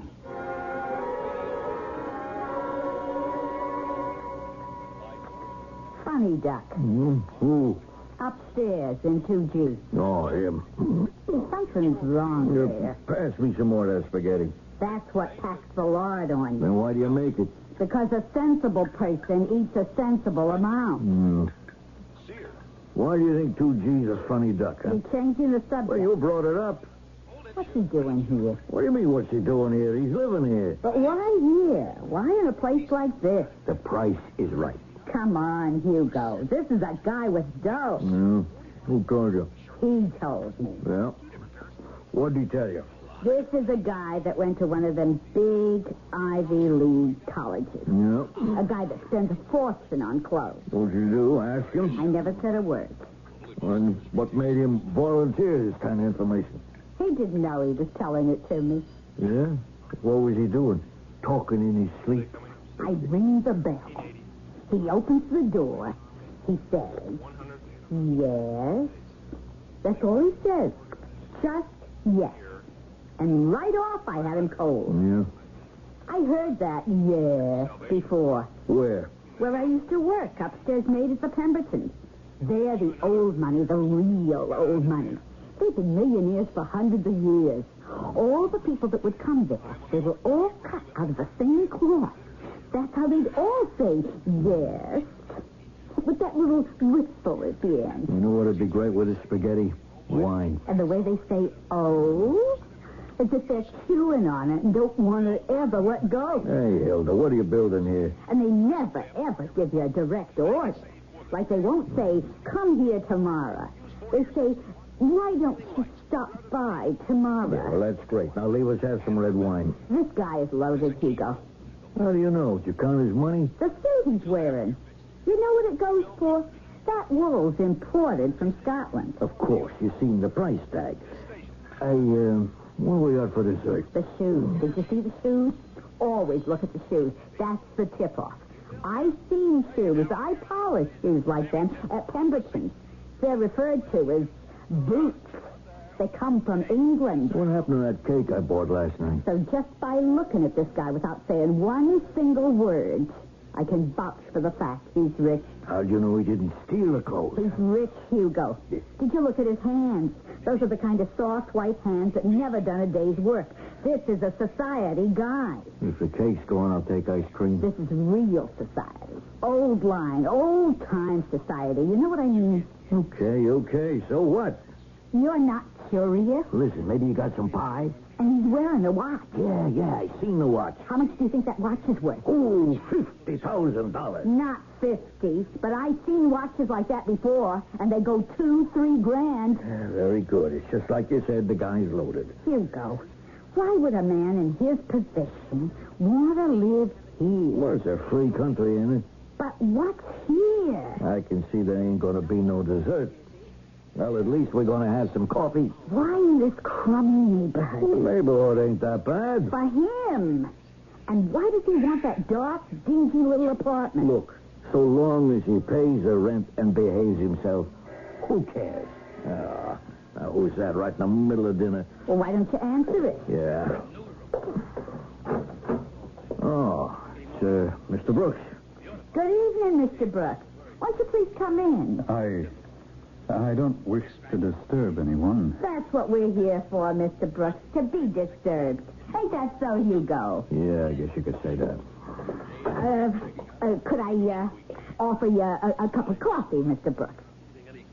Mr. Brooks? Who is playing the piano? The piano? Well, there ain't nobody playing the piano in this place. Nobody in any of the apartments has a piano. But someone is playing. I don't mind. It's just I don't particularly care for the melody. Mr. Brooks, I don't see how it's possible. It's a dinky little melody at best. I suppose she has the right to practice it. She? Well, the touch is surely that of a woman. But I do find it very loud from time to time. Oh, somebody's playing the TV or radio too loud. This is not the radio or the TV. Someone is practicing. I don't know who that could be. Perhaps you might be kind enough to come upstairs and listen for yourself.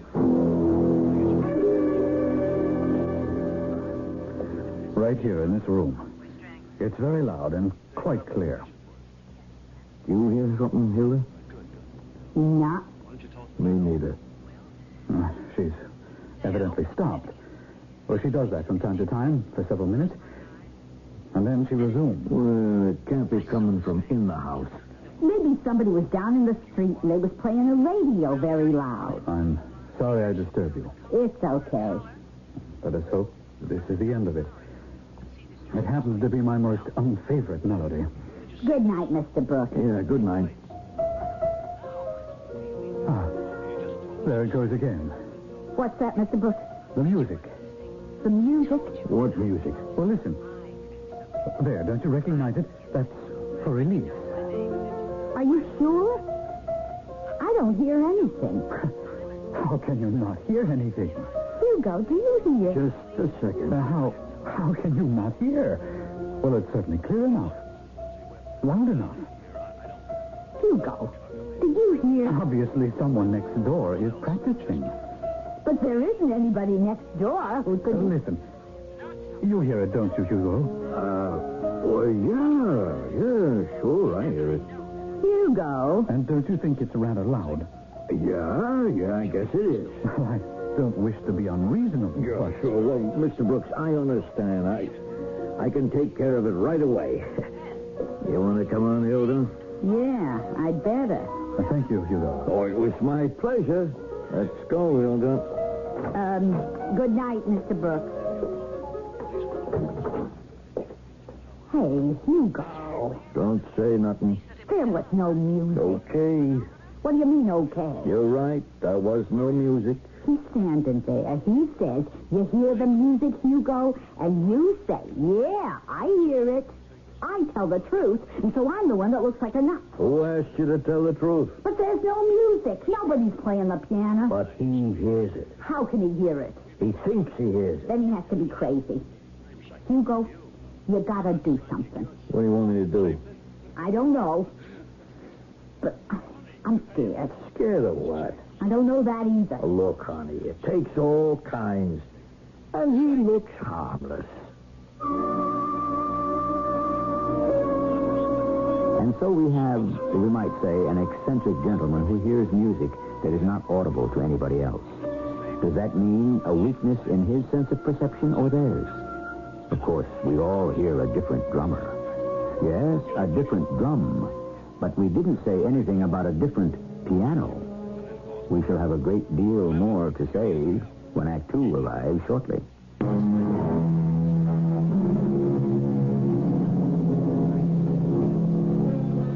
It is not given to all of us to hear all the sounds of music, says the philosopher.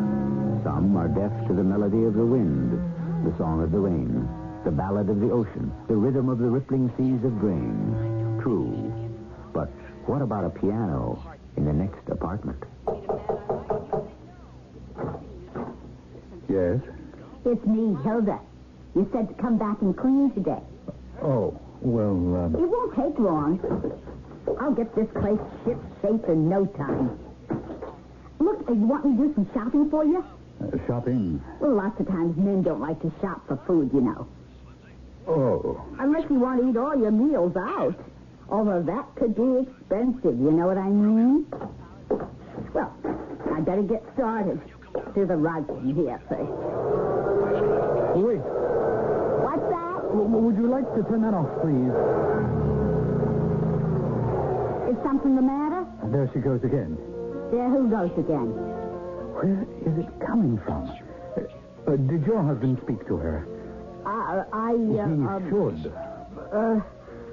Mr. Brooks, you say you hear someone playing a piano. I certainly do. It's coming from the next apartment. There is no next apartment. Mr. Brooks, that wall over there that you're looking at, there's no apartment on the other side of it. It's just the stairway and the hall. I don't wish to make a nuisance of myself, Hilda, but surely we may reach some accommodation. I've been unable to work. I cannot concentrate. Well, I'm sorry. I came here to get away from everything. Do you understand? What I'm trying to tell you, Mr. Brooks, is that there is no... I must do this vitally important work. It was necessary for me to isolate from all distractions, and so I found this place where no one knows me, where no one who does know me would ever look. Do you understand? Yeah, sure. It's difficult work.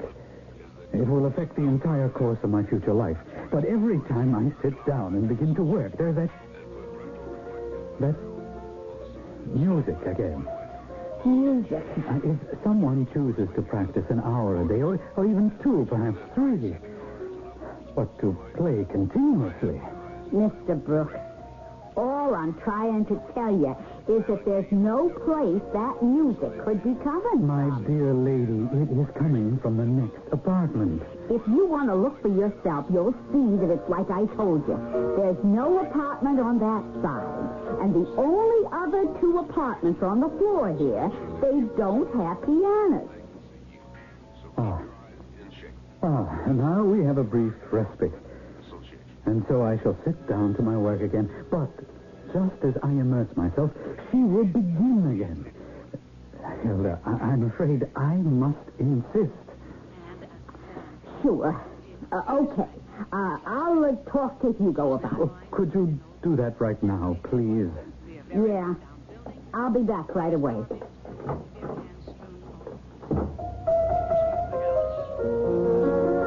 This is absolutely impossible. She must be made to stop. Really, it's gone too far. Would you please allow people to know just a little bit of peace now and then?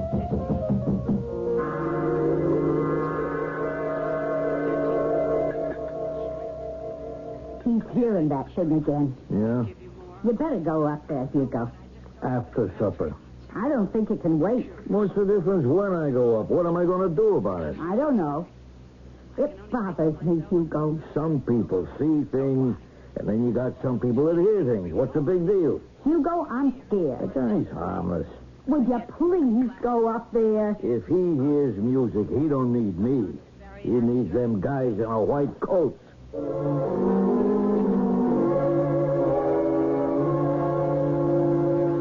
Please come in, Hugo. Now then, who has been in my apartment? Oh, I don't know what you mean, Mr. Brooks. Well, I should think it's obvious. Not to me. Well, late this afternoon, I went out for a walk. I wandered about for an hour or 2, and when I came back, I knew someone had been in here. Well, I don't see how anybody could have been in here. Lady, there was a definite odor of Berceuse. Yeah? It's a very distinctive French perfume. I know it quite well. Who has been in here? Nobody. I know I didn't give the key to nobody. And yet, what can you say about the perfume? How did it get in here? How?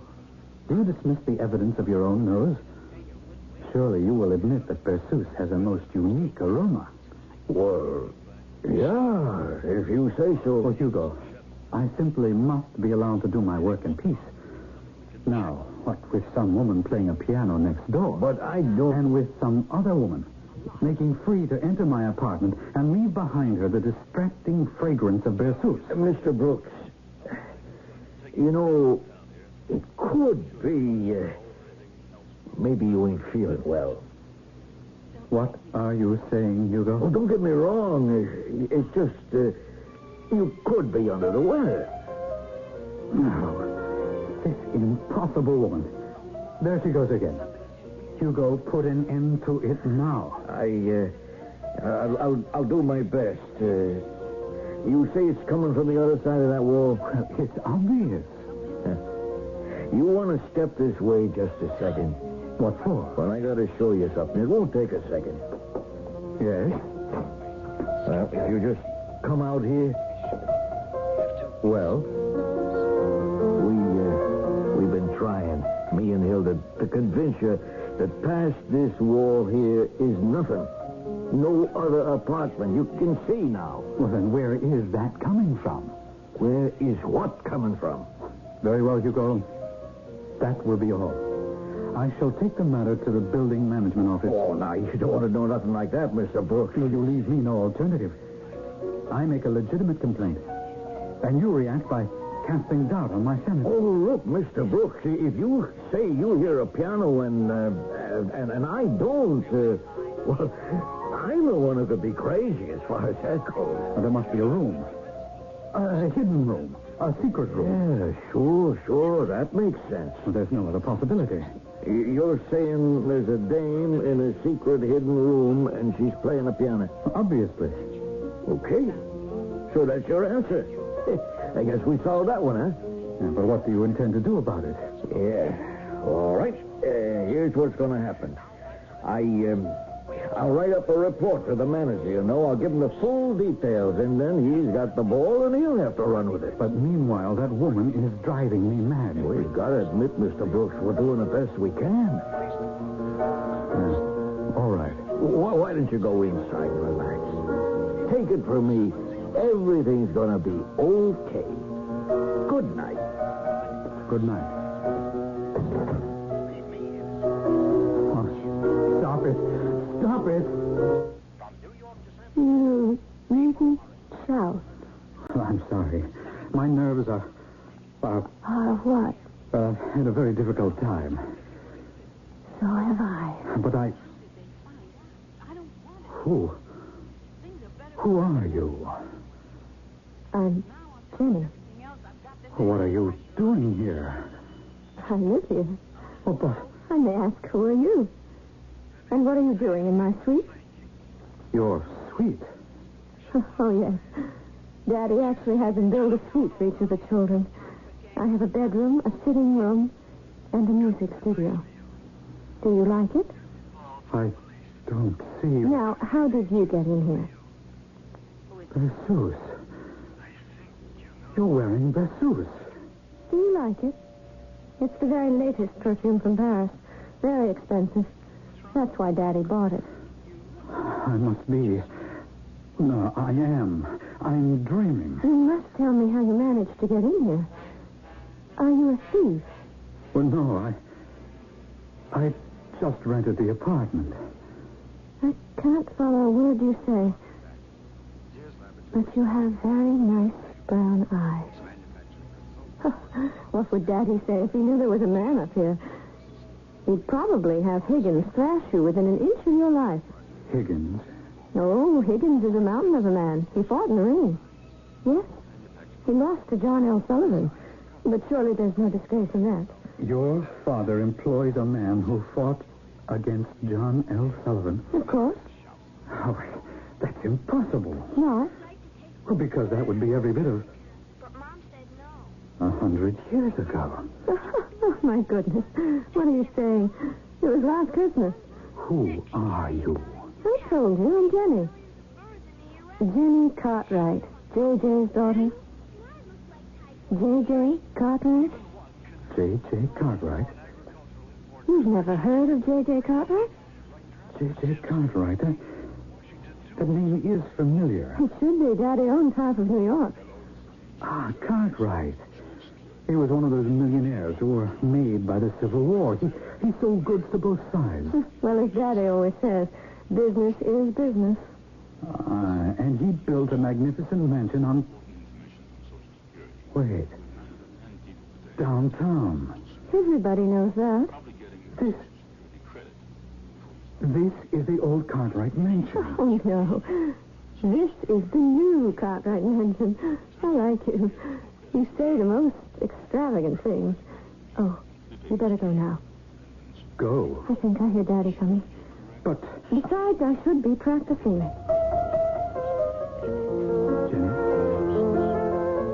Jenny, where are you?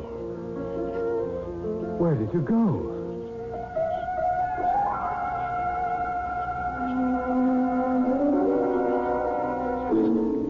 You're gonna what? I'm gonna report this thing to Mr. Freeman. They'll think you're a nut. Tenants complain, you send it on to the manager. But the manager only disregards it. Okay, leave him disregard it. This way I'm covered.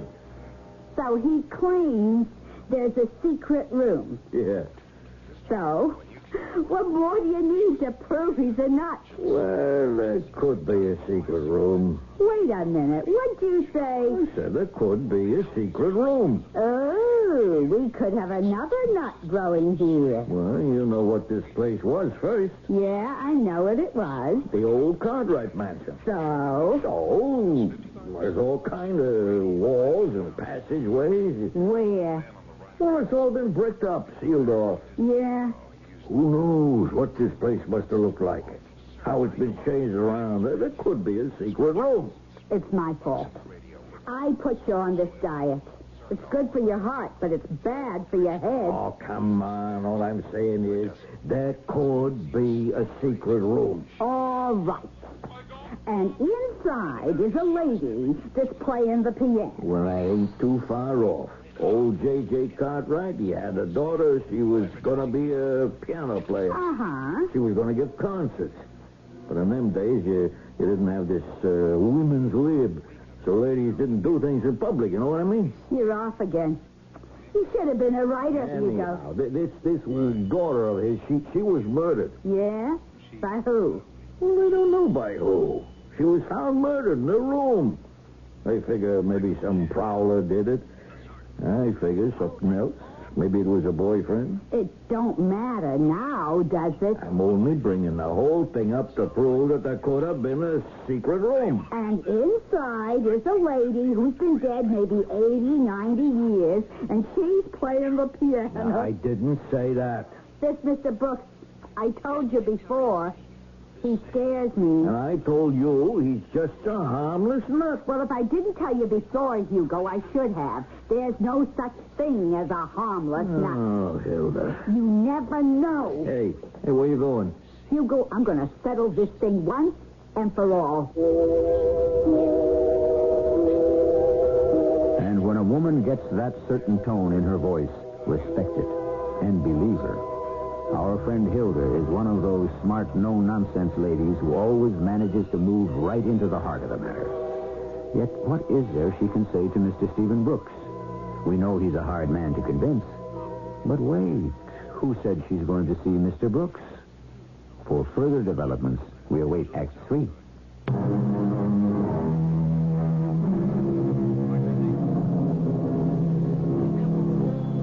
As far as some women are concerned, you play with fire when you arouse their passions.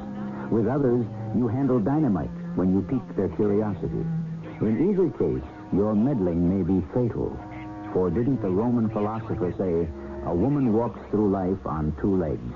One is called curiosity, the other is called passion. Yes, that's exactly what he said. Hello there, O'Malley. Well, it's Hilda. I see you're on foot these days. Well, they took us out of the cars. Get close to the people, they said. Walking's good for you, Sir O'Malley. If I'd wanted to walk, I'd have joined the post office. Maybe I can get you off the beat. Oh, this is worth listening to. We have a fellow rented a flat. Name of Brooks. Stephen Brooks. Is he wanted for something? Something like what? He's rich. Well, then why should he rent a flat down here? That's what you should be investigating. He's nuts. If we arrested every nut in the city, the streets would be deserted. Stephen Brooks talks like a legitimate swell, wears clothes that cost a fortune, has a watch worth $2,000-3,000. Why does he come here?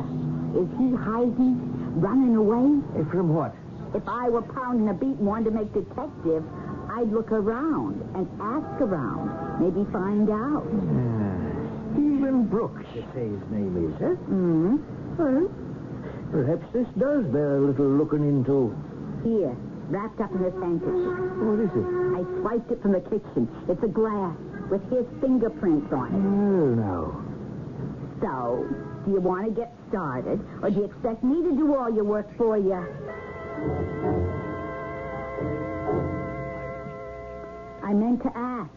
Did you ever send that thing into the manager about Mr. Brooks? Yeah. And? And he tore it up and said the guy's a nut. We established that already. Although I noticed the last couple of days we haven't heard from him. Yeah, that's right.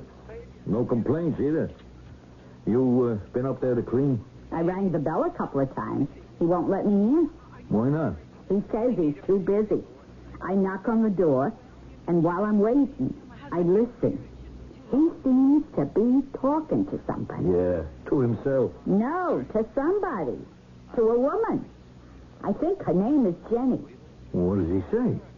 I can't make it out exactly. Uh-huh. But it proves he's crazy. Oh, just because he talks to himself? In an ordinary guy, maybe. But he's a writer. What does that have to do with it? Maybe he's writing, speeches, and he's saying them out loud. Sure. Look, as long as he don't bother nobody. Okay. Oh, it's you again. I'm trying to work. At what? At my book, and your piano playing it. It disturbs me. Something should disturb you. What did you say? I read what you've been writing. And Yes. And? it's too placid. Placid. To begin, you have no original ideas of your own. So you pick at the writings of other men. Well, that's criticism. But criticism should also have an original insight. Poor Stephen. Why do you say, poor Stephen? You could also say, poor Jenny. Oh, but why? We're so alike, you and I. In what way? We are children of the very rich, both of us. Nobody considers our problems. What problems? Everyone worries about the children of the poor. Well, shouldn't they? Of course. But meanwhile, what about us? It isn't easy to be born rich. You never know. What do you never know? Stop pretending, Stephen. You never know anything. Your friends. Do you have them because of your money? Or because of you? And it's the same with love. Don't say it isn't. Well? But the worst part is if you want to do something, be somebody on your own. Other people have to work for it. You don't. Daddy buys it. Daddy invites people to hear me play. Do you know who has listened to me? Mr. Tchaikovsky, Mr. Rubinstein, Mr. Verdi, Mr. Offenbach. And what did they say? They all smiled. And they all said, very good. Well? But were they thinking of how much money Daddy gives to orchestras and operas and concert halls and conservatories? But they liked you. I don't know. I think my playing is like your writing. I don't understand. It doesn't have anything underneath. Well, I don't know about you, but I'm good. Are you? Yes. We don't have it. What don't we have? I mean, look at me. Look at me. I'm talking to... I think I'm talking. I delude myself into believing I'm talking to a girl who died long before I was born. You are now as sane as you have ever been in your life. Jenny Cartwright, spoiled daughter of a millionaire of the last century. You are standing in my house, in my room. Oh, no. Do you know what your house has become? A tenement. Do you know what your rooms are? A miserable little flat. In your eyes. You know that you need inspiration and motivation to write, so you come here to pretend. To pretend you're poor, starving. But it doesn't help. It won't work. I'll show you. I'll show everybody. I was waiting for someone like you. Someone who is like me. Someone who has also deluded himself. We can help each other. Help me close the piano, and I'll help you forget your pens and paper. You think I can't write? I'll show you. I'll prove something to you.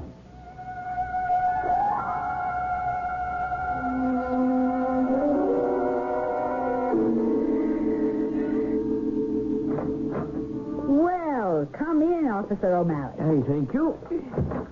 Have you any news of our friend? Yes, considerable news. He comes from a fabulously wealthy family. I knew that all along. They are, at present, living in England, although they do maintain establishments in New York, Palm Springs, and Paris.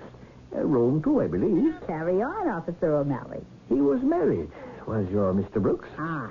But she is dead. Murdered. Oh. Yes. This is the news. She was alone in the townhouse in London.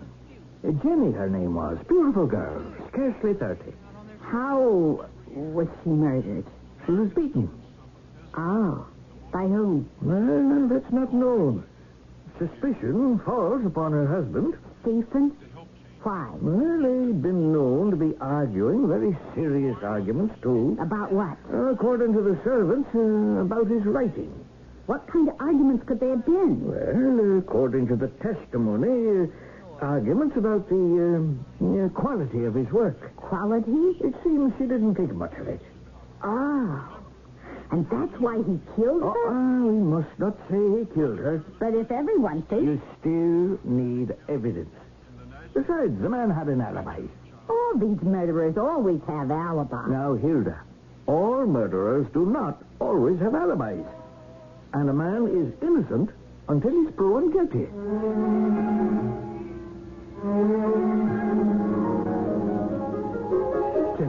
Jenny. Yes? Stop that for a while and come here. Why? I want you to read this. I already have. You have?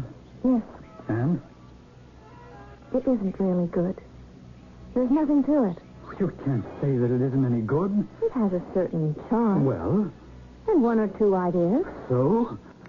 Perhaps it's even good. There you are. You just reversed yourself. Good for an amateur. Good for a gentleman who dabbles in literature. Poor Stephen. You're the spoiled little rich boy again. You think you can buy anything, even talent, even genius. I'll make it happen to me. You'll end up mad, the way I did. Already, you're closing yourself away in a room, the way I did. Save yourself, Stephen. I can't. It's too late. It's never too late. It is for me. I committed murder. No. Yes. She looked at me the way you're looking at me. She doubted me the way you're doubting me. Stephen, you can still save yourself. Oh, save myself for what? For life. You're talking the way she talks. Let me help you. Oh, the way she wanted to help me?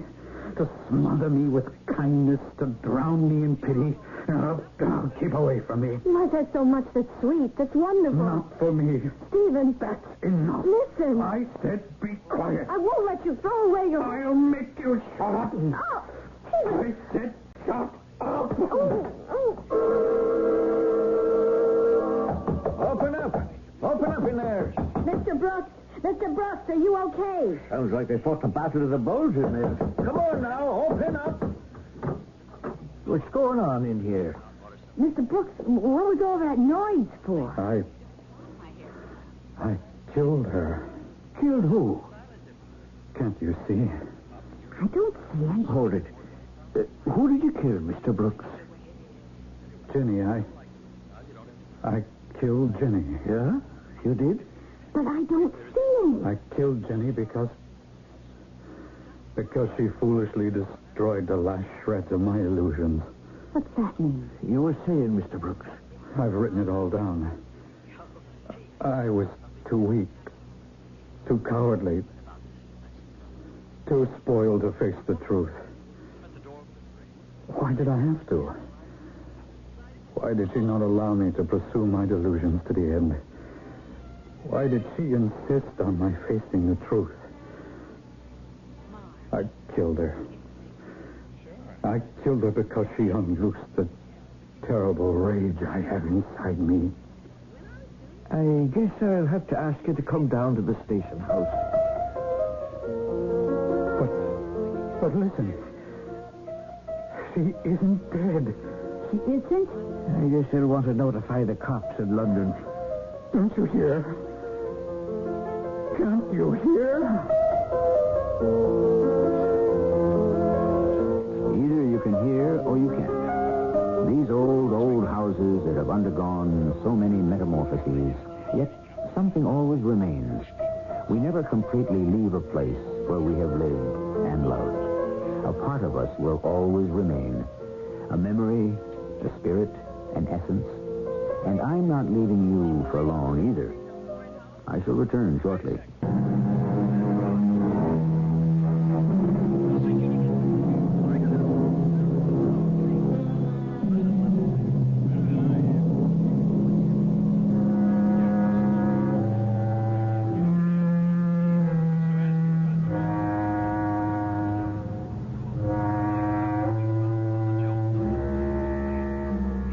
Which murder did Stephen Brooks confess? It doesn't matter. He'll receive the same punishment. Ambition is a terrible master. It can devil us day and night. There is never surcease nor respite. The flame of ambition must constantly be fed. It demands unending sacrifice. And so, first, we destroy our loved ones. And in the end, we destroy ourselves. Which proves what? It isn't all that easy to be rich, either.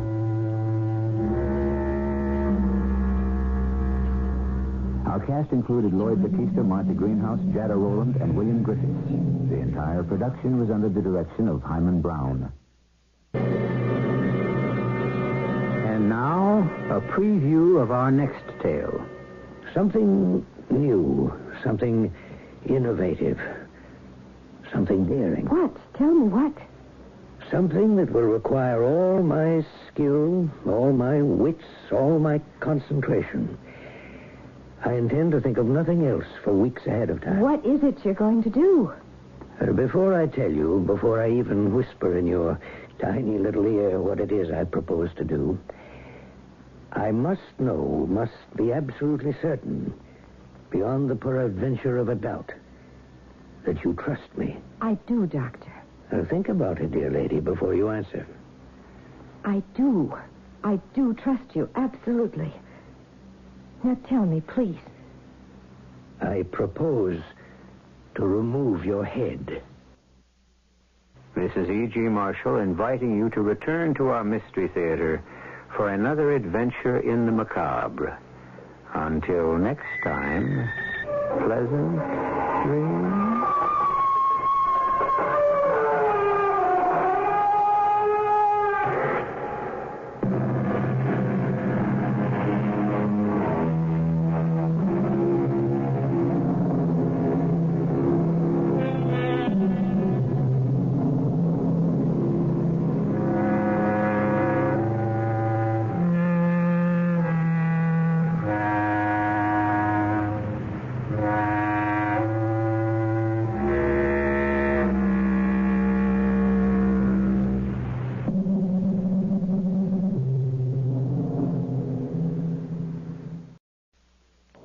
The CBS Radio Mystery Theater presents...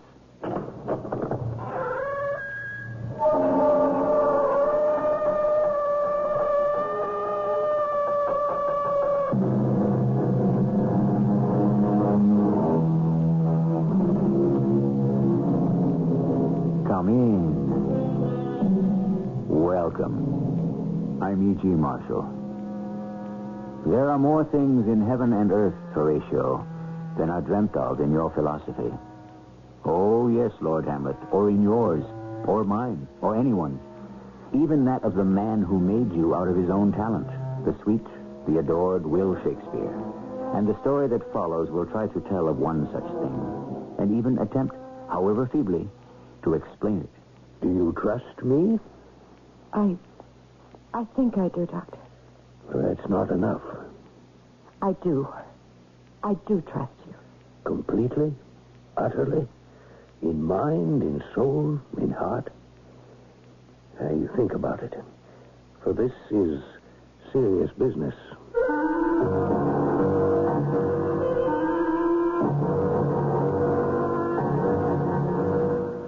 Our mystery drama, The Beheading, was written especially for the Mystery Theater by Elspeth Eric and stars Terry Keane. It is sponsored in part by Contact, the 12-hour cold capsule. I'll be back shortly with Act One.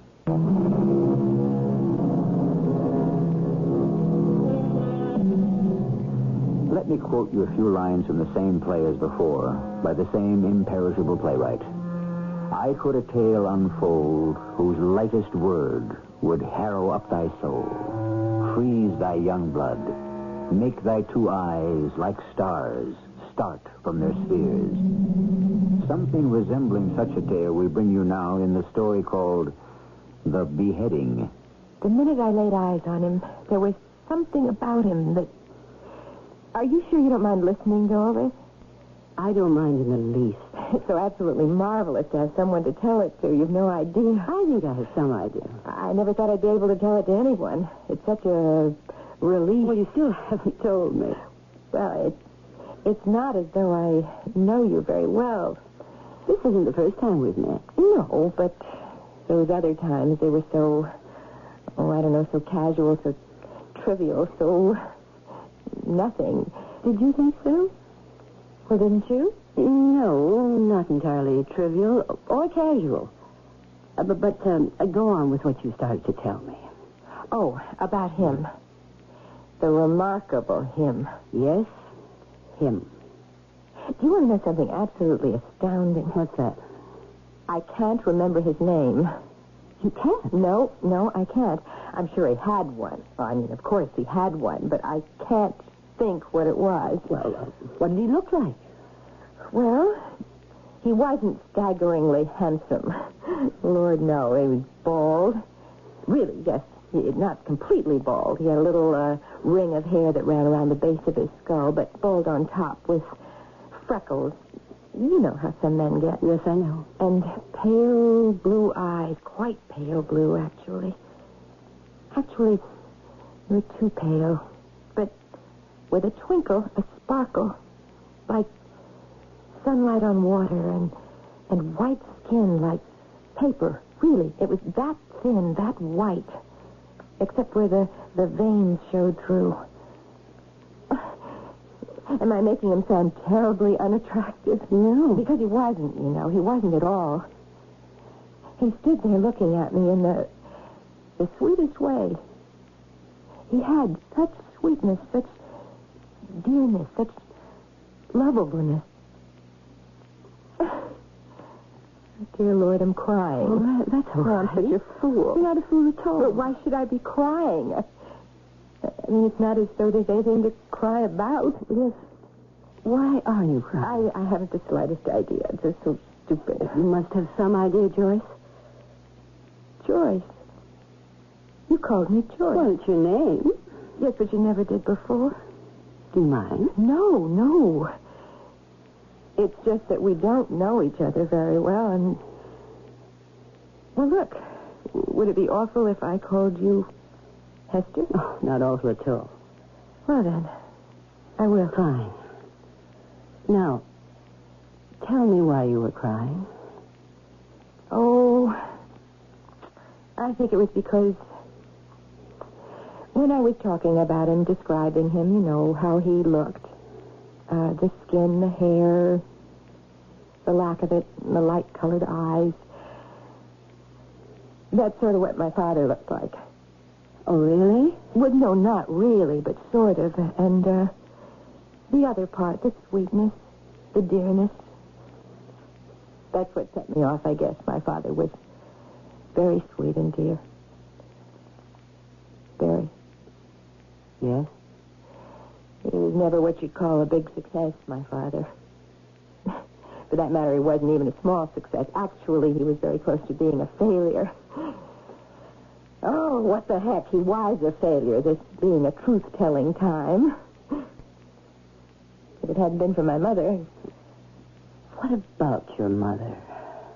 She managed. That was a favorite word of hers, manage.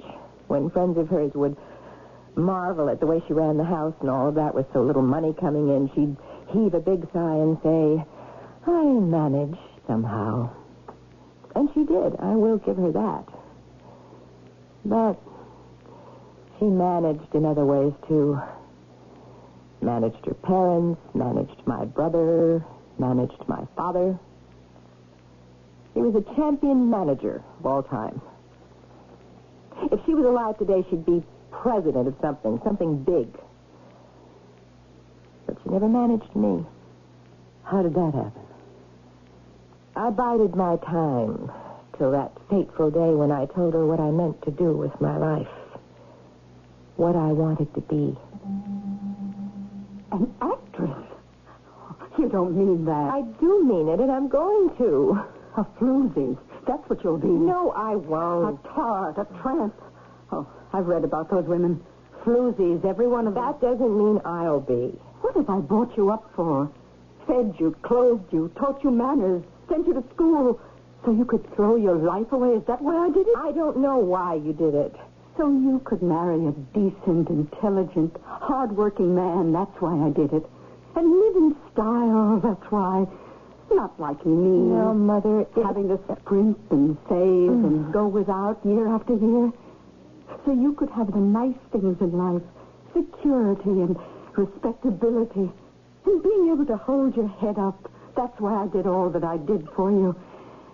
And now you stand there and tell me you want to be an actress?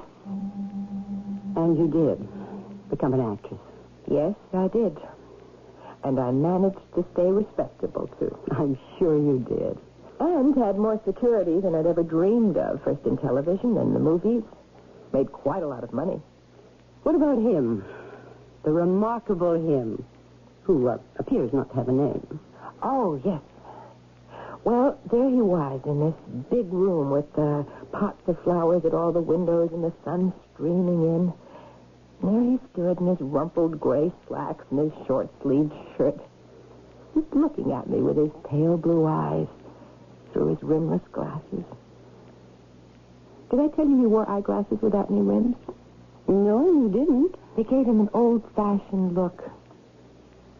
Everything about him was a little old-fashioned. He was so dear. Go on, Joyce. Well, we greeted each other quite conventionally, I think. And then... Now, suppose you sit down right there. Yes, good. And I'll sit across the desk from you, like this, eh? And you tell me all about yourself. How long have you been tortured by this asthma? Oh, years, Doctor. Years and years and years. Since you were a small child? Oh, 4 or 5, I think. Too bad. It really is torture. Of course it is. You're the first doctor I've talked to who seemed to realize that. Oh, have you seen many doctors before me? Oh, dozens, it seems like. Here, in Philadelphia, in New York, Chicago. I even went to a clinic in Switzerland. I'm hopeless. Perhaps not. Unless you can help me. Oh, Doctor, can you please say you can? I am an actress. You see, I'm in the movies. Yes, I know. I've seen you. You're very good. And I have to go on working. My husband... Yes, your husband. What about him? Well, he's an actor once in a while. It's, well, the money isn't very regular. I don't believe you told me about your husband. I don't have your married name, just your theatrical. Well, it doesn't really matter about him. Really, it doesn't take my word for it. Whatever I decide, he'll go along with it. Tell me, did anyone ever suggest psychoanalysis? Oh, everyone did. They all said a dozen trips to an analyst would clear it up. Well, I tripped for a year. And it didn't clear it up? It's as bad as ever. Mm-hmm. How often do you have these asthmatic episodes? Often. Oftener than I used to. And it gets worse all the time. Sometimes every day, sometimes twice a week. Oh, dear, that's bad. That's really too bad. Well, that can't be allowed to go on. That's really dreadful. Doctor, can you help me? I will do anything at all. Do you mean that? I'll move to another state. I'll move to another country. It won't be convenient, but I'll manage somehow. Let's not rush this thing. Let's take it step by step. All right? Yes, all right. Whatever you say. Now, I don't know how much these other practitioners have told you about bronchial asthma. A little, not much.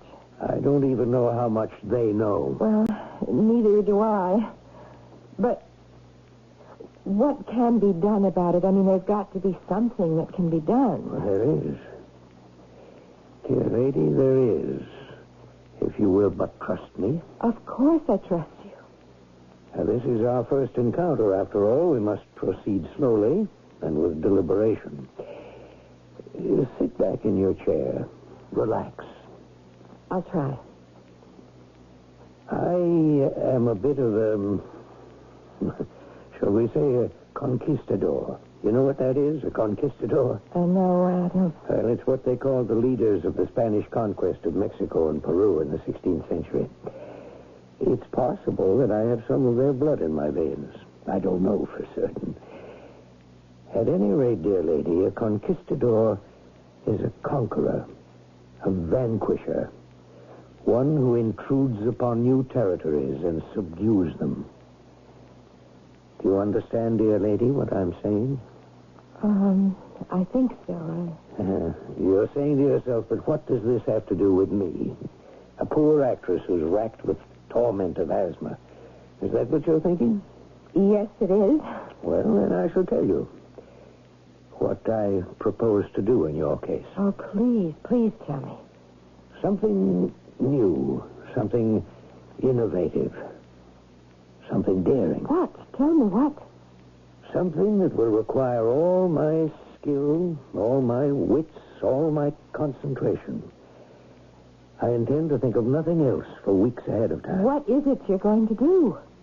Before I tell you, before I even whisper in your tiny little ear what it is I propose to do, I must be absolutely certain, beyond the peradventure of a doubt, that you trust me. I do, Doctor. Now, think about it, dear lady, before you answer. I do. I do trust you, absolutely. Now tell me, please. I propose, little lady, I propose to remove your head.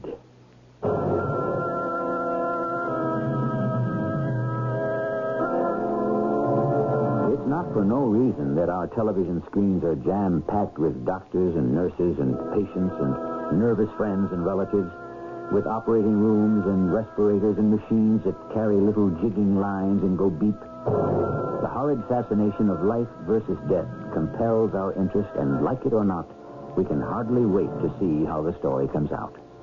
I'll continue with Act 2 shortly.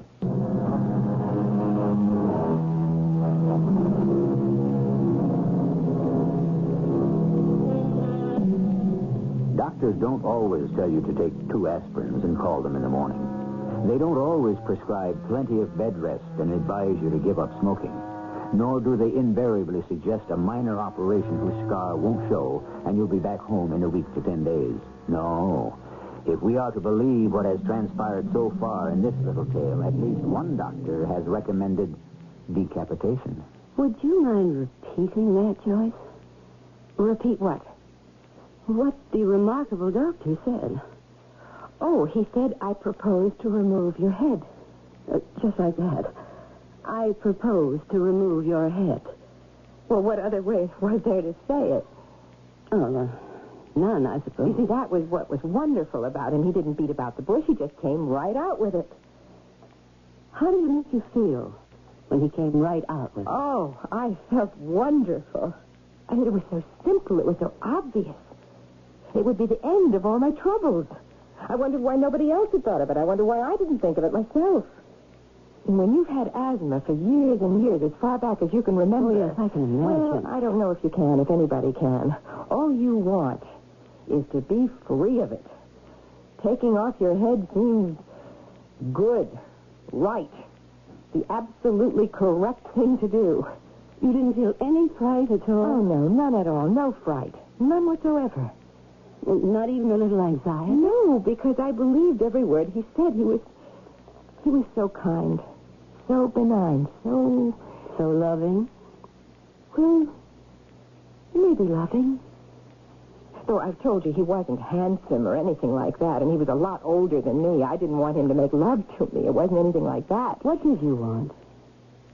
To put my hand in his hand and follow him wherever he wanted me to go. Wherever it turned out to be, I knew for sure it was where I wanted to go. Oh, it would be peaceful and beautiful and no more pain, no more struggle. It would be like being with God. I see. We call God our Heavenly Father, don't we? What? No, never mind. I don't know what you're talking about, Hester. What's the point? Later on. Now, what about your husband? What about him? Well, did you think at all about what he would say? Say about what? About severing your heads from your body. Well, what did Peter have to do with it? Peter's your husband? My second husband, but it doesn't matter. Whatever I decided, Peter would say, okay, go ahead. He always does. Always? Always. Just the other day. You said Peter's an actor. Well, kind of. He doesn't work too much. Well, what does he do? Well, right now he's trying to sell real estate. I started to tell you just the other day. You sure you really want to hear all of this? I'm really sure. Well, I came home from the studio. They'd kept us late, some tricky scene that they couldn't get to work right. And there was Peter, pacing the floor. Joyce? That you, Joyce? What's left of me? Oh, you tired?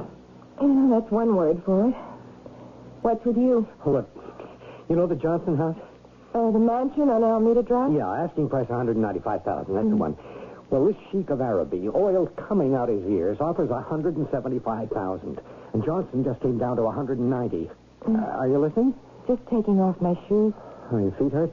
Well, anyway, I got the Arab up to 180 and Johnson down to 187, and I thought, wow, I've got a sale going here for a lousy $7,000. I've just got to get them together. Each one give a little, so I set up a meet at the house this morning. I showed up in my best slacks and loafers full of confidence and charm, and you know what happened? Tell me. The Arab wouldn't budge. Johnson wouldn't budge. How do you like that? Well, that's terrible. Wait, you haven't heard the worst. There's more? The charm was just oozing out of me, and the confidence was flowing downhill like a mountain stream when Johnson, or the other one, I forget which, said, how about you cutting your listing commission? You should cut your listing commission? Me, cut my commission. Me, sacrifice half my profit. Whichever bloated creep suggested it, the other one said, yeah, what a cool idea, and they congratulated each other on being so brilliant. And what did you say? I said, not in your life. I've never cut a listing commission in my life. Other people do it, I know that, but all you have to do is start that kind of thing, and they've got you pegged. Well, I suppose that's right. Well, you know it's right. I've told you how these things work. Well, then don't do it. Well, that's easy for you to say. No, it isn't. I haven't made a sale in 6 months. How do you think that makes me feel? Lousy, I imagine. Oh, worse than that. What's worse than lousy? Like a nothing. A grown man living off his wife, able-bodied male, can't can't put food on the table. It's humiliating. It's degrading. Well, if that's how you feel... It is, believe me. Then cut your commission and make the sale. But I can't do that. I've told you. Peter, what is it that you want from me? I want you to tell me what to do. Just leave everything. Leave everything the way it is. Joyce, you all right? You just keep your integrity. Don't cut your commission. Is it starting up again? I think I may have another picture in a cup. Oh, Lord, I can't breathe. Look, never mind about the money. I will manage somehow. Oh, what do I do? There must be something I can do. Nothing anybody can do. Well, tell me. Just leave me alone. I'll manage. Now, isn't that amazing? What? What's amazing?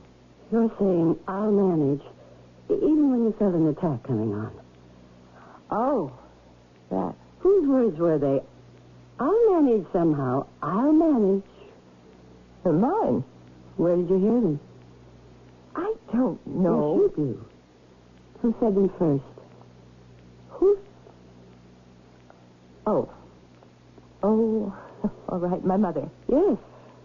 That was completely different. Was it? Completely. I don't think so. Anyway, what difference does it make? Things have a way of repeating themselves, Joyce, or we have ways of repeating things. We think we struggle to change, be better, be wiser, be happier. But, it's a little like the Queen in Alice in Wonderland. We run all day just to stay in the same place. I really don't know what you're talking about. You don't? No, maybe you don't. Anyway, I didn't come here to talk about my mother or Peter or Vinny. Who's Vinny? Oh, my first husband. But that is ancient history. I haven't thought about Vinny in years. I'd like to hear about it. No. I want to tell you about the doctor and what he said. Now, you keep talking about other things. All right. Let's stick to the remarkable doctor and what he said. And did. I haven't even gotten to that part yet. Well, you just got to the part where he said to you, I propose to remove your head, and you felt no fear at all. So you said. I trusted him. Well, even so, decapitation seems a little drastic. Not to me, not when he said it. When he said it. What was your reaction? All I remember is looking up into that dear, sweet face and reaching out and taking him by the hand. What do you say, dear little lady? Oh, yes. Yes. If that's what you want to do, yes. Yours is a drastic case. We need to take drastic action. I understand. I really do. But you must have questions, things you want to know. Well, okay, when? When? When are you going to do it? Well, I don't know precisely. Tomorrow? No, not tomorrow. Because I could make arrangements. I don't think you realize the seriousness of this thing. Oh, I think I do. It's not like removing a wart, you know. Well, no, I didn't think it was. It's removing your head. But I know that if you say it's the right thing to do, then it must be the right thing to do. You trust me that much, do you? I trust you the way I trust my own father. I'm very touched. So, when are we going to take off my head? Well, as soon as we find a donor. A what? A donor, you said? Dear lady. Oh, my dear little girl. Sit down. Did you say a donor? Please, sit down. No, but you said a donor. I know what I said. Now sit down. You didn't think I was going to leave you with no head at all, did you? I don't know. I didn't think about it. Little one, would I do something like that to you? Well, no, of course you wouldn't, but... No, my dear. This will be a transplant operation. Oh, a transplant. Of course, a transplant. You've heard of kidney transplants, haven't you? I know somebody had one of those. Yes, of course you do. And you know about heart transplants. Well, everybody knows about them by now. They're famous. Well, it's all very simple, really. On you, we shall perform a head transplant. Of course. Of course. Your affliction will be eliminated, and your troubles will be over. Oh, of course. Oh, Doctor. Oh, you are so good. You're so kind. Oh, why didn't I meet you a long time ago? Everything would have been so different. My whole life would have been so different. Now, little girl. Doctor, could I sit in your lap? Why, yes, if you'd like to. I would. Oh, I would very much like to. Well, then come right ahead. There. Comfy? Yes. Thank you, Doctor. Are you? Yes, quite comfy. Now, you see, my dear, we can't do the transplant till there's a donor. And when would that be? Well, it's hard to say. It could happen tomorrow, or it could take weeks, even months. That long? Well, after all, a head transplant has never been attempted before. So while people in general are accustomed to the idea of donating their hearts or their kidneys, no one, so far as I know, has heretofore volunteered his head. Or, as it'll be in your case, her head. I suppose you're right. To be on the safe side, I think the donor should be somebody right here in the hospital. So the transplant can be accomplished without delay. That sounds right, yes. No delay. And I shall want you to have a special nurse. All right. I have someone in mind. If she meets with your approval. Whoever you say. Well, I'll ring for her to come in and meet you, if that's all right. Yes. All right. Just press that button on the desk by your elbow. This one? Yes, that's it. Now, Miss Van Kampen, the special duty nurse I have in mind for you, is also my surgical nurse. She'll be in the operating room with us.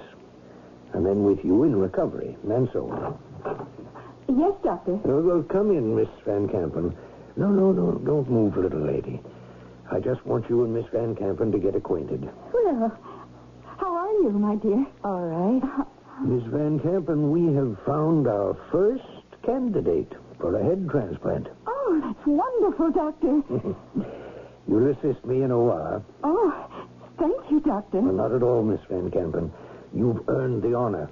Will it look like me? You mean, will it be pretty like you? I guess that's what I mean. Dear child, would I give you a new head that was unattractive? No, I didn't think you would. No. I propose to give you a head that is as pretty as yours and prettier. As fresh as yours and fresher. As young as yours and younger. Now, what do you say to that? Whatever you say, Doctor. I trust you.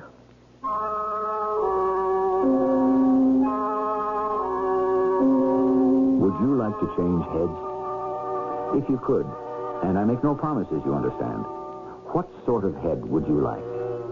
One with long, flowing hair and a tilted nose? Or one with the intellect of a Socrates? Or perhaps one with the disposition of a saint? Personally, I believe I would drive myself quite mad trying to decide. So, perhaps it is just as well that, as of now at least, I must keep the one I have.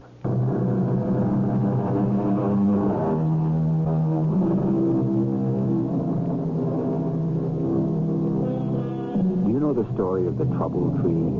The fabled tree on which everyone could hang their troubles and so be rid of them. But in return, you must take on the troubles of someone else who had come to the trouble tree for the same purpose. And do you know that no one, absolutely no one, would accept that condition? That all preferred to return home with their own troubles, which at least had the virtue of familiarity. And the trouble tree withered and died. Why didn't you tell me about your first marriage? What for? What was his name? Vinny? What do you care about Vinny? Oh, well, I don't know. I was just wondering. It's just a long time ago, part of the dead past. Oh, is the past ever really dead? What are you doing? Going philosophical on me? I mean, here I am trying to tell you about this fabulous transplant, and you want to know about poor old Vinny. Well, all right. Vinny was a writer, not a very good writer, a very mediocre writer. when he wrote. He didn't write very often. Well, what did he do? What did he do? With his time? Why, I don't know what he did with his time. Well, he must have done something. He played quite a lot of tennis, I think. And he liked to call people up on the telephone and talk to them. What about? Heavens, I don't know. Vinny was very good at talking to people, much better than I was. I used to be jealous of him, the way he could talk to people, all witty and amusing. Everybody liked Vinny. Did you? I couldn't have liked him very much if I divorced him. I can't imagine a wife not knowing what her husband was doing with his time. How could I keep track of what he was doing? I was working. Oh, yes, I see. He went to the movies a lot. I remember that because he used to tell me the plots when I got home. Does Vinny remind you of anyone? I hardly remember him. The way you describe him, he reminds me of Peter. Oh, no. In relation to you, I mean. They both left you holding the bag, didn't they? Oh. Well, I guess so, yes. Actually, they did. Everything was up to me. And somehow, you managed. You know, Joyce, you made the same marriage twice. I don't follow you at all. No, I guess you don't. Well, let's get back to the wonderful doctor and his transplant operation, if that's what you want to talk about. All right. Well, I was in the hospital. The doctor had me check in there because he wanted me to be ready. You can understand that he would. Oh, yes. I didn't have any calls for work at the moment anyway, so I took this beautiful big room with lots of sunlight. I was really terribly excited about the whole thing. And Miss Van Campen was with me all the time, round the clock. Not getting bored, are you? Waiting around? Oh, how could I get bored? I'm going to have a new head. Well, won't you miss the old one? Oh, no. I am so sick of it. You have no idea. And the doctor promised me an attractive one. I think it's thrilling. A whole new me. What about your career? What? Your acting career. What about that? Oh, that. What's going to happen when you show up with an entirely new head? Well, I don't know. After all, you've been on television and films. What are people going to think? Well, that I've changed. Oh, there's Doctor. Maybe he's got news. Oh, Doctor, we thought it might be you. I am the bearer of glad tidings. I found a donor. Oh, is Precisely your age. A little fairer, golden hair, and eyes even bluer than your own. A skin like rose petals, without flaws. Oh, I can hardly believe it. It's really going to happen. Oh, the day has arrived. Oh, Doctor. Yes, well, we must move quickly now. Oh, of course, Doctor. I've ordered the operating room. I've procured the best anesthesiologists in the city. I feel myself in top form, ready to go. Oh, I too, Doctor. And you, little girl, are you ready? I think so, Doctor. Of course she is. Yes, I am. Oh, it will be wonderful. Well, then, you'll prep her, nurse. Now go and scrub up. Yes, Doctor. I remember being on the stretcher and being wheeled down a long corridor and into an elevator and then off the elevator. And I could hear Miss Van Campen's voice, but I couldn't make out what she was saying. And then there was the operating room, and I was lifted onto the table, and there were stands holding bottles and tubes going into my arm, and voices. And then the voices changed a little, and I knew the doctor, the great doctor, must have arrived, though I couldn't see him. But I thought I heard his voice. And then, yes, and then? I had one last fleeting thought. They are taking my head. They are taking my asthma. And then nothing. Nothing at all. Just nothing. Go on, Joyce. When I woke up, not really wide awake, just not completely out, I heard voices very faint, far away, but near, if you know what I mean. Yes, I do. Go on. I couldn't move, not even a finger. I couldn't open my eyes. I couldn't speak. I couldn't do anything. It was like being both dead and alive at the same time. Do you know what I mean? Yes. Go on. Then I heard his voice. The doctor's. We did it, Van Campen. We did it. We really did it, Doctor. We pulled it off. Indeed we did. Oh, Doctor. The first head transplant ever. You've made medical history, Doctor. Wait till I tell them the details at the next medical convention. Oh, yes. Everyone will be there. I suppose they'll name the operation after me. Why, of course they will. Oh, it's all very gratifying. It really is. Really most gratifying. Well, I'll write out the order for the medication and leave it at the desk. Yes, Doctor. You stay with her and go back to her room with her. Oh, of course. I do hope she likes a new head. Oh, she will. I did my best. That's all I know. I did my level best. Joyce? Joyce? Is it over? Oh, yes, Joyce. Is it really over? Really over? Nurse, how do I look? Oh, pretty as a picture. I wish I could see myself. Oh, as soon as we get you back to your room, then I'll bring you a mirror and you can take a good look. Will I like it, Nurse? Will I like what I see? Oh, you're going to love it. Take my word. I'd like to go to my room now. May I, please? Oh, I don't see why not. I'll wheel you back myself. Oh, it all seems too good to be true. Oh, it's true, all right. It's so incredible. Oh, you're a modern medical miracle, that's what you are. Really? Really. How can I ever thank the doctor? Oh, that reminds me. I have to pick up the order for your medication at the desk. Oh, here we are. This is it.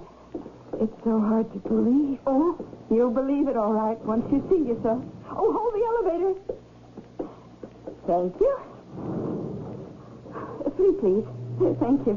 Nurse, who was the woman who gave me her... Who was the donor? I don't know. Somebody must know. Oh, I'm sure it's all in the records. Does the doctor know? Oh, of course he does. Will he tell me? Oh, I don't see why not. Oh, getting out here. Thank you. Now we'll have you back in your own little beddy in 2 shakes. I wish I could thank her. Oh, who's that? The woman who gave me her head. Oh, well, now that's just not possible, is it, dear? No, it's not. Seeing as how she's dead. Well, here's your room. In you go. Bed all made up nice and fresh. That's good. And Nurse, you're not leaving, are you? Oh, just to fetch an orderly to help me lift you onto the bed. Nurse, before you do that. Yes? What did the donor, what did she die of? Oh, why, I believe it was asthma. Yes, it was asthma. And then I woke up. That was the end of the dream. You felt anxiety when you woke up? Oh, much worse than that. Horror, terror, an awful sort of dread. I can well imagine. To have gone through all that and then to have to face it all over again. Joyce, haven't you understood anything I've been trying to tell you? Like what? How we repeat ourselves over and over again. We think we don't want to, but we can't help it. What we've done, we must do again and again and again. Endless repetition. I don't want to believe that. But that's what the dream is telling you. But is it hopeless then? Isn't there any hope at all? Well, it can be. If we can get to the heart of the compulsion to repeat.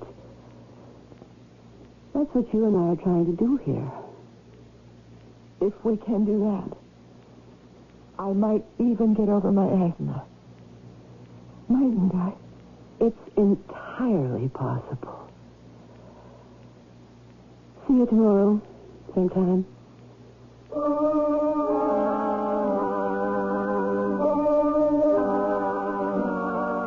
No one knows who first said, history repeats itself. It's a proverb that dates back at least 2,000 years. And every year since, we have been presented with evidence that it is true. What we are now beginning to recognize, however dimly, is that people repeat themselves too, over and over again. And perhaps that's why history repeats itself. Because people do. I'll be back shortly.